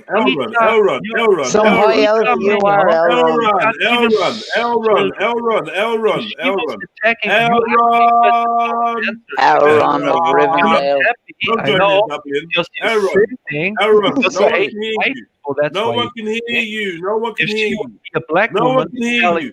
Effective communication is something that you lack, right? Elron, you're just talking for the sake of it. No one can hear you. You're just talking for the sake of it. So please, I'd like to hear what you got to say. Don't ever get it twisted. But I asked you a direct question. Yeah, I said, like what? You said she came for you. She attacked you. I said, how? she attacked me of speculating the reason why I'm saying these evil things, which is in line with the female, right? They destroyed the female identity and the traits interlinked with what we are calling women's values. They denied the woman those values, and now she's saying what I'm saying about women is wrong. It's not wrong. You haven't said anything. Okay? It is in line with and she's attacking me on my manlyhood that I couldn't even produce. Because you're preaching. One second. Which is shaming me on my level of. Oh, you feel shame. All right. You should feel shame for being a racist. Your family, please. It is a personal attack. All right. So she asked if you, like, I think, question your manhood. I don't know if that's a personal attack. You made a statement about women. She wants to know if you're qualified, if your knowledge on women is based from theory or practical. So she's asking whether you're in a relationship and whether you have children, whether you can maintain a relationship. You went into the typical girly stance of I didn't want to disclose. Do you know what I mean? And covering your private parts. Hold on. She asked you as a woman to a man. She said, "Do you have children?" Now, as far as I'm concerned, these are the makings of a man. Do you have children? Do you have a woman? If your answer is none, if your answer is no, we have to wonder what you're doing with your life, because you're clearly at a decent age, right? So if you're not reproducing for your race, yeah, and if you're not loving a good fucking woman from your race, what are you doing? I'm doing meta-political stuff. I'm engaged in parties. I don't have, and I don't want to bring with the stuff I'm doing, and you only know, I don't know, maybe 15 to 20% of what I'm doing, right? The stuff I know 0% of the stuff I'm involved in, and some people are doing that, right? Are doing the same things I am doing, like Martin Sellner, for example, and still having a child with Brittany Sellner, right? What are you they doing?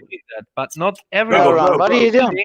To put a family, put babies and children into harm, because whether you realize it or not, people like me are getting persecuted. Okay. You're on the front. So you're on the front line of being a meta politician, yeah? Meta politics, yeah? Is that what you said? So you're on the front line. So you deal with data. Is that correct? Is that not only data? The data behind politics. When you say meta politics, what exactly does that mean? It means a lot of things. Of course, it involves data, right? Basically, making a accurate picture of reality, debunking all this fake news about a specific group is being oppressed and being. Where do you debunk that? No, where do you debunk that? Where do you do your work? What's your office? What's your parliament? Yeah. I'm studying, for example, the stuff that police crime statistics are putting out there, and making my own charts about the data, the raw data. Where do you put your data at? Where do On you his put your counteracting data? Where do you put it? Odyssey. Yeah, no. Mostly, I'm working with bigger, like influencers, if you want to call it that. I think it's an accurate. So you put it out on social media. You're working with somebody, and you put your work out on social media. Your data. Yeah. Sorry. With many people. You're working with many people, and you're working with many people, collecting data from data. And then you're giving it to social influencers. Yeah. Not only that, that's only a small part. I'm also doing normie stuff, right? That normal activism, like leafletting, something like this. You give out leaflets in Germany. Yeah. Okay. And the leaflets are about this meta politics. Yeah, especially when it comes to the framing of things, when it comes to the optics of the flyer. Yes, that is very important. You do the optics. You're a graphic designer of flyers. No, the graphics are being done mostly by other people, but I'm giving them tips. You give them. I know what I want. Oh, and you're the big creative genius behind the projects. I wouldn't say I'm the one. I'm one of many. You're one of many. So how many? It sounds like a bad joke. How many meta politicians How many meta politicians does it take to create a leaflet? Oh my God! This is just stupid. I think it's a fair question. That was a good one. I think it's a fair question. Yeah. Are you Because done? you say loads and people is involved in here and involved in that, and you're not. How many activists is in your group? So I'm saying you talking about a leaflet. Sorry, brother. Let me just finish. There's political parties. Sorry, hello. Sorry, brother Elron. Like sorry, brother generation Elron. identity. I hadn't finished speaking. Sorry, I know it's been a while. I tried to break it up with a little bit of humor, so I don't lose you, right? But I'm saying, how many meta politicians does it take to create a leaflet? Well, if you're a graphic designer, have the knowledge about the right framework, you can do it on your own. It's very easy. You're not working on your own. I know my strengths. You're not working on your own, though. I'm not good at graphic designs, but I know what works. And most graphic designers don't know what works and what. Right. But you work with other people, right? Yeah. So it's quite a big team. So I'm saying, how many people does it take? How many meta politicians does it take to create a leaflet? Just two guys to create a leaflet normally. You didn't make it sound like that just now, though. But the advertisement, right? Who are the ones that are pushing this when you are leafleting, right? When you're starting a campaign, then the group can become bigger. So this is what you do as a job. This is what you do. This as a job. This is how you get paid. Networking, for example, I can tell you about one internet. Is this how you get paid? One internet activist. Is this how you get paid? Hmm? You've heard me. I said it 3 times very clearly. What? Oh, you shy? I'll ask you again. Yeah. Is this how you get paid? I won't talk about the Jedi, what about you? You have a criminal record of it, domestic abuse violence, right? Oh my God! Can I ask a few questions about the meta politics? But right about now, we're just trying to find out about Elron's. You live in a council host. No, you won't get those. Can I ask a few? No, just about meta politics. No. Just about meta politics. That's it. That's all. I just want to know about meta politics. That's it. Yeah, I want to know about it as well. So, is it kind of right leaning more than left? I take it. Yeah. I'm neither, by the way. Elron is actually left wing. Sorry, we're not answering you. I know you're good. Okay. I know you're good. But meta politics. Oh, his hand up your ass, but we're not answering you. Elron of Rivendell. Can I talk to you, please? Sit tight, man. Sit tight, man. White person is listening. You can. And always question. What can you do, right? You get the content in a minute, yeah. Just sit there. Sorry, Elron, your brother was interrupting your answer. Can you repeat? Oh my God. Repeat what? Oh, sorry. Dublin asked you a question. You didn't hear that? You got distracted. All right, Dublin, can you ask again? Obviously, he struggled to keep up with you, my brother. So maybe do it slowly, though. Slowly. Don't speak too fast. Do you know what Average IQ of Africa is 65, but you've been condescending. Thank you. My basic sarcasm. I just wanted to get into the meta politics. So is it right wing more than left wing, or which side of the spectrum are you on? Obviously, it's right wing. Okay, and you say you debunk fake news. Well, where do you get your news and stuff from? You're one of the head debunkers. No. Right? To understand everything that I am doing, right? And most of the things I'm doing, I want to be on air, right? This is the other thing. You think I share my secrets with you? Okay. All right. I'm just giving you the surface of what meta politics is. Meta politics. Have you got a name for your political party? They're not allowed to say it because it's illegal, isn't it? Is not so much involved in meta politics. Is it the first internet political party? Would you say the first internet political party? Is this what you say? Activism, yes. You have, for example, we were involved in different YouTubers connecting to each other, right? I was mostly involved in connecting different YouTubers for a specific day, doing a specific Twitter activism, right? Did you say for Pacific Gay? Yeah, we did, for example. other people were involved into this. We did what the intersectionals pushing for, like quotas, right? You have to employ more transgender, employ more black people, more Muslim people, and so on, right?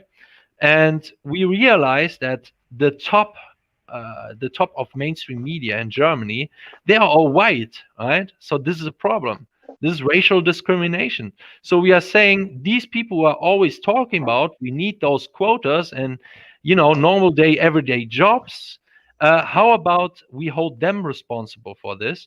And we basically did an online activism under false flag, pretending to be left-wing people, right? And demanding that they basically hire more black people, more LGBTQ, and so on. I think it's illegal in your country. I think it's illegal in your country to because of the history of the Nazi Party and Adolf Hitler. They've made really big, strong developments in your country to kind of arrest people who are doing online grooming or like radical right wing. Have you heard what I just have said? So that would make sense. All political. That would make sense why you're if you want to go down that hiding way, as a left Graham. wing. Okay. Yeah, that would make sense why you're hiding behind the left wing image on your leaflets, because if your government finds out the truth. In higher positions, this is all what you guys want, right? We need more black excellence in mainstream media. We need more black excellence in universities and so on. This is what I was activism for. Accelerating the process, right? No one's asking for that. No one. I mean, personally, the thing is, and you're comparing that to Hitler. This is just bad. Me on this platform, I'm not asking for that. I'm not asking for more black people, more what you call black excellence. Because there's no such thing. I'm not really, because to be honest, I don't really see graduating or going to uni and getting that piece of paper. Degrees useless. It's not worth it. Well, I never said a degree is useless, but let's be fair. With more and more people, getting their degrees, they have less impact. They have less impact, and plus, with I know when you don't have the IQ to get. Plus, with the new emerging markets that we see through the advent of the internet and stuff, things are looking a lot different now. You don't necessarily need you can just sit 12 hours a day and talk to in order for you to acquire residual income and stuff like that. Residual, yeah. If you didn't keep interrupting, oh my God, if you didn't keep interrupting, we could have a flow of conversation. But you only speak when I speak. Like I said, you like a man's voice on top of yours. Like, I can see how you enjoy it. Disgusting, man. You only speak. You only need to speak. Nobody finds you attractive. You're a woman beater as well. Finish speaking. Right? Yeah, okay. Look, he only ugly man with ugly voice and ugly thoughts. Dublin. Have you not heard by now? If you chime in while he's chatting shit, then we got two people chatting shit, man. No, it's not chatting shit. You are definitively ugly. It's not. Right. So can I finish my sentence? I'm not trying to make you feel insecure. You're just. Can I finish my sentence, please? Okay, go ahead, ugly. Without you telling me how much you find me attractive. Can I finish? Go ahead, hideous. Go ahead. We're like the Goonies, man. The Black Goonies. No problem, man. I'm telling you, this is something that a typical homosexual man is going to display. This kind of reverse psychology. I'm gay with a girlfriend, man. Can I just speak without you speaking under me, please? No, you just want to project your homosexuality onto people. Is that fair if I can just speak without you speaking too? Well, you want to go on an ad hominem rampage? Okay, no ad hominem. I just would like to speak. You're the only person that's made ad hominems. I'm pointing out your behavior. Elronder's been on this. How long have you been on here? 4 hours? How many ad hominems have you made? There has been no ad hominems. Now your pocket watch. Definitely not. There's another sign of insecurity. So one, you go from my look. Oh, that's definitely not an ad hominem. So you go from my look. What's an accusation towards me that I am putting up Nazi propaganda, which could get me in prison? I would call that by talking about intersectional left-wing politics, right? You are comparing me to a Nazi. Excuse me. Hello. I was speaking, and how wouldn't let me speak without him speaking too. So I'm trying to address this so that I can get back to saying what I wanted to say. You just had literally 20 minutes free reign talking, and we just listen, no interruptions. I've just been on the phone. Not you, Hal. I'm now talking to Elron. So you've had ample opportunity to speak without anybody else interrupting you. So I'd behest you to, give me that same fucking. But not me. You want to interrupt me, right? I was talking before you started speaking, and you know what's funny is the reason I started speaking was to take the conch and actually give it to you. I just wanted to say a few words first and say, yo, you seem like you was busting to speak when other men were speaking. Now it's your turn. But you obviously get triggered every time you hear my voice, and you feel like, oh, how is that not an ad hoc? That's crazy. Anyway, so Harl, I heard you gossiping about Jedi as well. Red. Harl, obviously you keep trying to express how much you're attracted to me, right? But is there anything else you want to discuss other than your attraction levels to me? You know you're crazy when you think that. You think a 23-year-old man is attracted to you. Crazy. Man. Crazy. You're not 20. You are as sorry. Shut up, you Irish guys. weirdo. Look at the state of you, you chav. Hold on.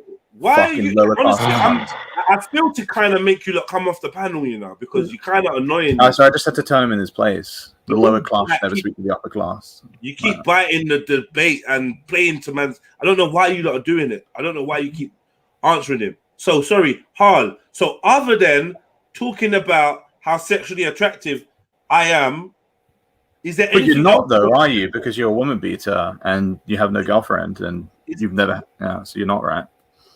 Cool. So you want him to beat you? I'm struggling not to find this. Why? My question is really simple. Really, it's one question. I won't interrupt you. I won't interrupt you. It's one question. You're interrupting me now. One question. No, and I go on. I need you to stop speaking so I can finish. Well, one question. No. I need you to finish. I need you to let me finish speaking, please. I don't want to be interrupted. But you just do ad hominems. It's boring. I didn't make one ad hominem yet. Again, you've made all the ad hominems. You characterize a straw man. Anyway, man. Obviously you're blinded by my beauty. Yeah. There you go again, right? You're blinded by my beauty. You're very weird, insecure man. Like what? How? You keep speaking. 15 years older and than the me? only thing you seem to want to talk about is my looks. No. But I just got one question. Well, I got two questions. It was really just one question. So anyway, you made a statement about me being a woman. Just one question, man. How every single argument, dude. One question. Are you going again? You going again? Impulse control is out the window. Why can't you plug it for a second? One question. Why can't you plug it for a second? Why can't you plug it for a second? ADHD. Is there a reason why? ADHD. Wow. Okay. I've got one question. All these distractions. Typical, you're criticizing homosexuals must mean you're a secret homosexual, Freudian kind of, from the ocean. Yeah, I know. It's like I have a gorgeous girlfriend, and this like fucking is like 40 years old. He's like a fucking woman beater, and he looks like a monkey. He's like just mad crazy projection. All right, so now you've expressed your beliefs about my looks and my attractiveness. No, I just say that you don't have a girlfriend at the age of 40. I must say, I wonder if you had anything intellectual to say, because the world's intellectual. Yeah, as you say. Do you have anything intellectual to say? Bring it back to the football game and the racism scandal. Do you hard? No, 1 second. Yeah. You need to keep saying you want prima facie evidence of why white people are racist towards black people. No white person acts like you, Jedi. Literally, I can't even name one. Not even the fucking chavs, man. And I've handed out with some chavs, but like, all right. fuck So basically, here we go again. You scratch beneath the surface, behind this little metrosexual legging-wearing veneer, and all you have is a little boy that has nothing to say. Sure, who's more gay? The guy who just goes into like, the gay insults. Jesus Christ. Yeah, sorry that white people are better looking than you, man. Sorry. See, nothing to say. No, I'm a insurmountably better looking person than you with a higher intellect, and I'm superior to you in every facet. The process of elimination, more money, higher IQ. Through the process of elimination, what you are saying is better income, better as long job, as somebody's white, you'd sleep better with them. social skills. What are you, some crazy black guy who beats up women? So can you see the level of lack of intelligence here? Like, I don't know why anyone lack of intelligence by stating some characteristics you've done. Look. the guy that only wants to. Would you take an IQ test on stream? You do that right now. The only guy that wants to. Would you measure your feet on stream? Would you even show your face on stream? Scared, you want to take an IQ on? If you don't want to take an IQ test on stream. So effectively, you have no argument. You don't want to take an IQ test on stream. Challenge. Effectively, you're challenging. Dude, I would destroy you in all 4 components of IQ. You're a lost young man with no I'm lost. argument. Says the fucking retard. Hands on streams 12 hours a day because he's on benefits. No argument. You literally can't even have. I'm going back onto mute because you're just like there's no substance. Where you belong.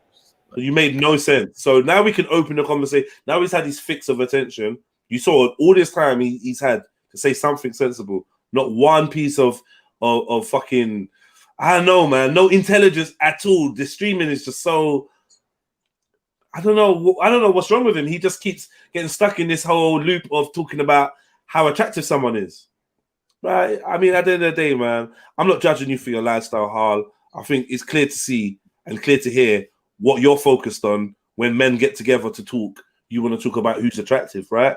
So I'm gonna leave you down there. You know what I mean? Maybe you're doing your nails or whatever you're doing over there. Red, you wanted to say something. Please, by all means, speak. No, I'm over it, man. I can't even take him seriously. I can't even believe I did even try to communicate. It's just a waste of my energy. It's quite sad, right? Elron, you did you feel like you had something that you wanted to say, or was you just trying to bail out Harl? About what? About the homosexual topic that you guys are into, or what? Who? Okay, I think starting that whole. Let's get into the homosexual topic that we are into. Like all of a sudden, it's us. It was not I'm pointing out is this. Yeah? Let me just make my premise. With which race is more beautiful. Let me make my premise. Was responding my premise to is this. Yeah, if you keep judging the attractiveness of the other males in the room, I don't think we need to question who's attracted to who. I don't understand. You don't understand. If you keep making statements about the looks and appearance of the other men in the room, we don't need to question who is attracted to men in the room. I haven't given any statement on who is more attractive. I never seen you before, man. But you can hear. But I just learned you're a woman teacher and that you're ugly. I don't know. You have to turn on your camera so I can judge. Yeah, I mean, it'd be more likely you turn on your camera, bro, because I don't know.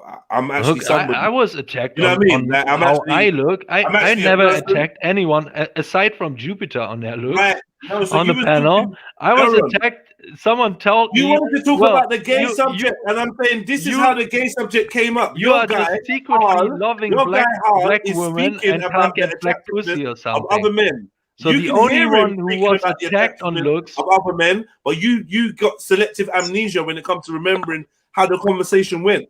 Harl is speaking about the attractiveness of other men, and we're assuming he might be homosexual. Now, you want to discuss that topic? There you go. That's the topic. Let's go. Well, normally I don't go into the room and judge. Yeah, but you can say, yeah, you have a good physique or something. There's nothing homosexual about it. And you can say in a room full of fat people, fat men, and I'm the only one who has a six-pack or something, the woman probably would go with me. So, yeah, you're somewhat judging other men as well and not judging how a woman looks. Brother, Elron, from a British point of view, historically, there's been a close link between gays and Nazis. Like, we believe a lot of the Nazis were gay. Like, in your point of view, is this a correlation or a coincidence? Why is it always going back to Nazis when I'm on the panel? You seem to be obsessed to link me to Nazis. I was aiming at Jordan. I'm asking you what you think of it. Do you want to get me in prison or something? Every time I'm speaking, someone is making the link to Nazism. In England, the closest kind of point of reference to people of your nationality and having your political allegiances is Nazism. So that's the only thing we know. It's not really against you. I was asking you about your friend. Would you say that his right-wing views and his gayness kind of go hand in hand? No, what? He is not gay. This is just normal. What? I don't know. I don't. I'm lost in the debate.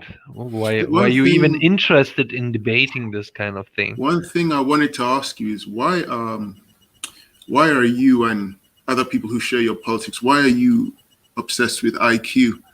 Because IQ basically is about mental agility. It's not about knowledge or wisdom. So you could have a very high IQ, but you might not be knowledgeable on the Renaissance historical period, or you might not be knowledgeable on art history. True. So it has nothing to do with knowledge or wisdom. So it's just mental agility. So why the obsession with IQ? IQ is the hardware, and wisdom and knowledge is basically the software, right? And when it comes, especially when it comes, you talking about the Renaissance, someone with an IQ of 80, let's imagine everyone, which is of course wrong. You have outliers. Over 80 and under 80, you couldn't have a renaissance, you couldn't have an industrialization process with an average IQ population of 80. That's why it's important. Can I ask a question? You're saying that it's hardware. There you go. You're saying that it's hardware, but like a 2-liter car is always going to be a 2-liter car unless I fling down some nose on it or whatever. But it's like the hardware stays the same. Now, with an IQ test, it's proven that the more times you take it, the better you get at it. So how accurate really is it? I don't know about which IQ test you're talking about. The online IQ test, yes, more than once, your score improves. So how accurate really is it then? Not on Google, have a look at the statistics. I know what I'm talking about. All I know is that all of the dungeons and the weird things that go on in sex come from Germany. And the tights, in England, we had a presenter that put a bag over his head. He put a bag over his head and accidentally suffocated himself because he was into some weird stuff.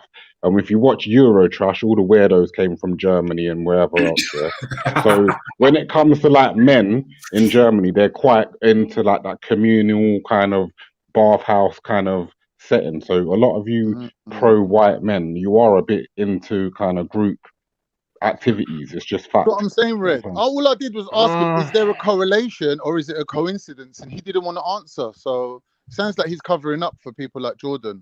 And when you come from a majority white country where there's a lack of black access to black people, you will fetishize. Black men. Please forgive me, Kay, mate. You're gonna have to introduce yourself because you might have heard of me, but I have no idea who you are. Your voice sounds vaguely familiar. As a West hunter gatherer, is this Howe's girlfriend? You could call me daddy. I'm your daddy. I'll be calling you no such thing, you arrogant prick. It's nice to meet you. Values, George. Oh yeah, that's probably where I know the voice from. Why do you and Harley? You feel safer over here. You feel safer over here in the cult of Jedi, where Jedi just says like anything and everyone goes. Good one, Jeds. Oh, fucking Jeds. So Jedi can run his channel how he wants. That's his business. Like, I'm not going to comment on that. He hates Jedi. He's got some mad. I got nothing against. You know, I got nothing against Jedi. Jedi's the cleverest one out of all you motherfuckers. That's why everyone things around you. That's why you all worship him. Jedi is probably 2 standard deviations of IQ higher than anyone else on this fucking planet. That's why you all look up to him. That's why you worship him. Hey Jedi, how many fucking albums you sold? How's your rap career going, my guy? How's it going, my guy? How's it going? First of all, if you're gonna answer the comments, failure, bro. You're gonna failure. I just came on here to say that. Oh, and to say another thing. Dan, Toyton, Toitn. Try again, bitch. You're gonna get no respect, bro. You're gonna get no respect. I don't want your respect, you fucking what you hurt because of what happened last time. That's what I thought. Like, honestly, bruv, yeah, if a man makes some kind of statement about sales and clapping and da-da-da, and you look like, I'm not going to come, just keep your mouth fucking closed. Because you sound like you're making some kind of admission as if that's how things run around here. It don't run like that around here. If you ain't got the intelligence to combat him, then just don't. I notice when these kind of people come on, you see when I get involved, they run. So there's something that you lot are not doing that's making them feel comfortable because I don't know. He's just come on to make noise, and you're like, oh, George, yeah. But then you all know that he doesn't make any sense. You lot seem so like stimulated. Don't let these man there stimulate you, bruv. Yeah, he's looking free promotion. He's looking free promotion from your channel. You gotta let them just be. They already did their little look. His little team already did their little video, their podcast last night. Not many people viewed it, so they've come onto your channel. They've come onto your channel to get free publicity. But this ain't the way to. This ain't the way to get supporters. This ain't the way to get subscribers or views. Let me make this clear, George. You're not very comfortable over here, and the reason you're not very comfortable over here is because you're gonna have your feet held under the flame or held over the flame, and literally, like, I will ask everybody to leave the panel while you get dissected. You've never really had a good performance up on this platform, so I can understand why you're feeling a little bit of a way. But just come and have a conversation, man. You don't have to be jousting all the time. If you know how to talk and be intellectual, I tried it with your mate Harl. He clearly wasn't prepared to engage his grey matter. He was dying. I don't know what was up with him. You've come on here and made yourself seem like a complete buffoon. You talk about my rap career, but let's keep it real, right? Like, you market yourself towards young teens. Let that sink in. You market yourself deliberately towards engaging with young teens. So I'll take my dead music career over you and your fucking political quasi-sexual grooming cult, right? That's not even a joke. I mean, you talking about cult. You talking about cult. Have you seen the people that follow this bellend? Have you actually seen them? The most devoid of social skills. That's the realest thing I've heard. Oh my God. It's actually very sad. I actually think what George set out to do is quite poisonous. Do you know what I mean? And I find it funny that both George and Harl have this quite Wait, ain't George Harl? Wait, please, let me hear. He's got this thespian type twang. Yeah. Them and they sound like, you know. This is how I'm not gonna say it, but I'm not gonna say it. But when you hear these men talk, you think, you know what I mean? The Royal Shakespeare Company. Do you know the funny thing is? Yeah? Them voices wouldn't be out of You're place. just Myron, come on. Jordan is producing better videos. We can all watch it and let the audience decide. We can watch the Toyton video with where he completely mocked Toyton. Beat the floor with him. We can watch the video. Sorry, hold on 1 second. I know you have a struggle engaging with men, like just talking, Elron. I was asking a question. I was like, better videos of what? What are we talking about? Yeah, just look at, we can go with interviews. Jordan had some of the biggest names already on his channel, right? Biggest names of what? Big right-wing characters, right? Making a name for themselves. You have ostracized yourself from politics. Okay, 1 second. And there's a special task force. Look at his animation and skills when it comes to just, you know. You lot do me a favor. Let me just chat to him for a second. Then I'm going to go on mute and you lot chat to him. So you're saying he's got right wing, up and comers on his channel, right? Is that what you're saying, Elron? Please don't fill in no words for the man. Yep, he had, and it's not only right-wing people; it's internet phenomenons, right? Jordan is very good at seeing a trend and then giving his take on this, which is quite unique and very interesting, very entertaining.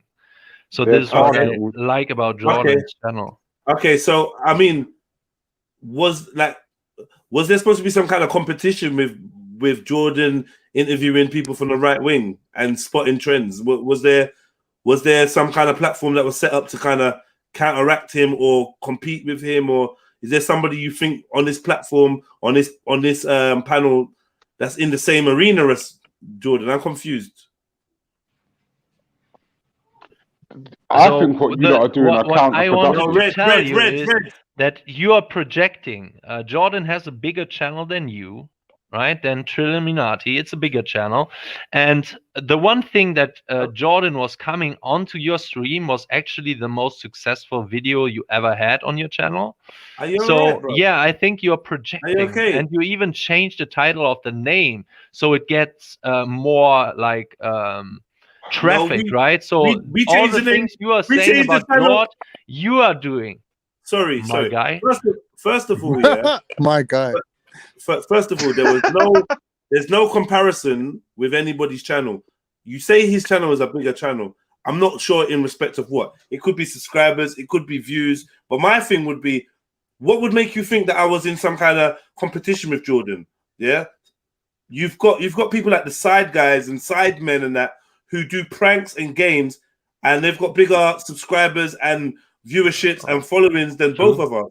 Where was the competition between me and Jordan? I wasn't sure that me and Jordan was in the same lane. I'm not sure we comment. Well, or you made it a competition. Sorry, 1 You second. made I it did a competition. I did not compare even once my channel with Jordan's. No, there was no comparison because I don't really see it. What I did say is, if you're talking about who's got a cult, yeah, if you're talking about who's got the cult-like following, then we should look at Jordan's followers and Jordan's presentation. We should look at the little sigils and symbols, some stuff that he has hidden all over his page. That's what we should talk about. You're putting them out there how you guys call on the purpose, optics, right? We should talk about the optics and also let you know that it's very easy to drum up 15, 16, 17-year-olds because they're very impressionable. And like I said, I'm not in the grooming game. Jordan is a phenomenal groomer, and he does target the young audience very well. Yeah, he's targeting Zoomers. Doesn't have to do with children. Zoomers in the age of, I don't know, 17 to 24 or Don't lie, something, he okay? targets kids. That is the main. targets kids. And you He know why targets- he's doing that? Because he these targets Zoomers kids. are the He most targets kids. radicalized people. And He Jordan tries to targets de-radicalize these people He and targets guide kids. them. Give them some He guidance. targets That's kids, why. regardless of what you want to call them. And that's a good thing. And you are trying to Good luck to him. I demonize don't it, target like kids. No. trying to No. implicitly I don't say, target kids. trying to implicitly say Jordan is a New pedophile. fucking low, I don't Jedi. target New fucking low. Oh, no, you don't target kids with your group called Gang. With your group called Gang. And yeah, I'm more fucking successful than you. I've been doing this shit for 6 months properly. You've been doing this for 6 years and you're a fucking failure. Same content, Jedi. Political content about conversations, current affairs, issues. You suck at it. You've got your little fucking cult here. Look how triggered he is. Look how triggered he is. All you fucking have. Go on, triggered. Elron's right, by the way. If your Thank you channel for the is 10K so good, subs. if Thank your you for the channel 10K is subs, so Jedi. good, if your channel is so good, Dan. I can't. If your channel is so good. Yeah, listen. This is the wickedest thing. Yeah, let's be real, George. The best thing you did was find us. Let's be real. If you didn't find us, let's be real. If I hadn't found your weird little shady black power cult on the corner of the internet where people believe the earth is literally flat, then fuck me, I would have. I'm so grateful. I'm so grateful, Jedi, for this bullshit.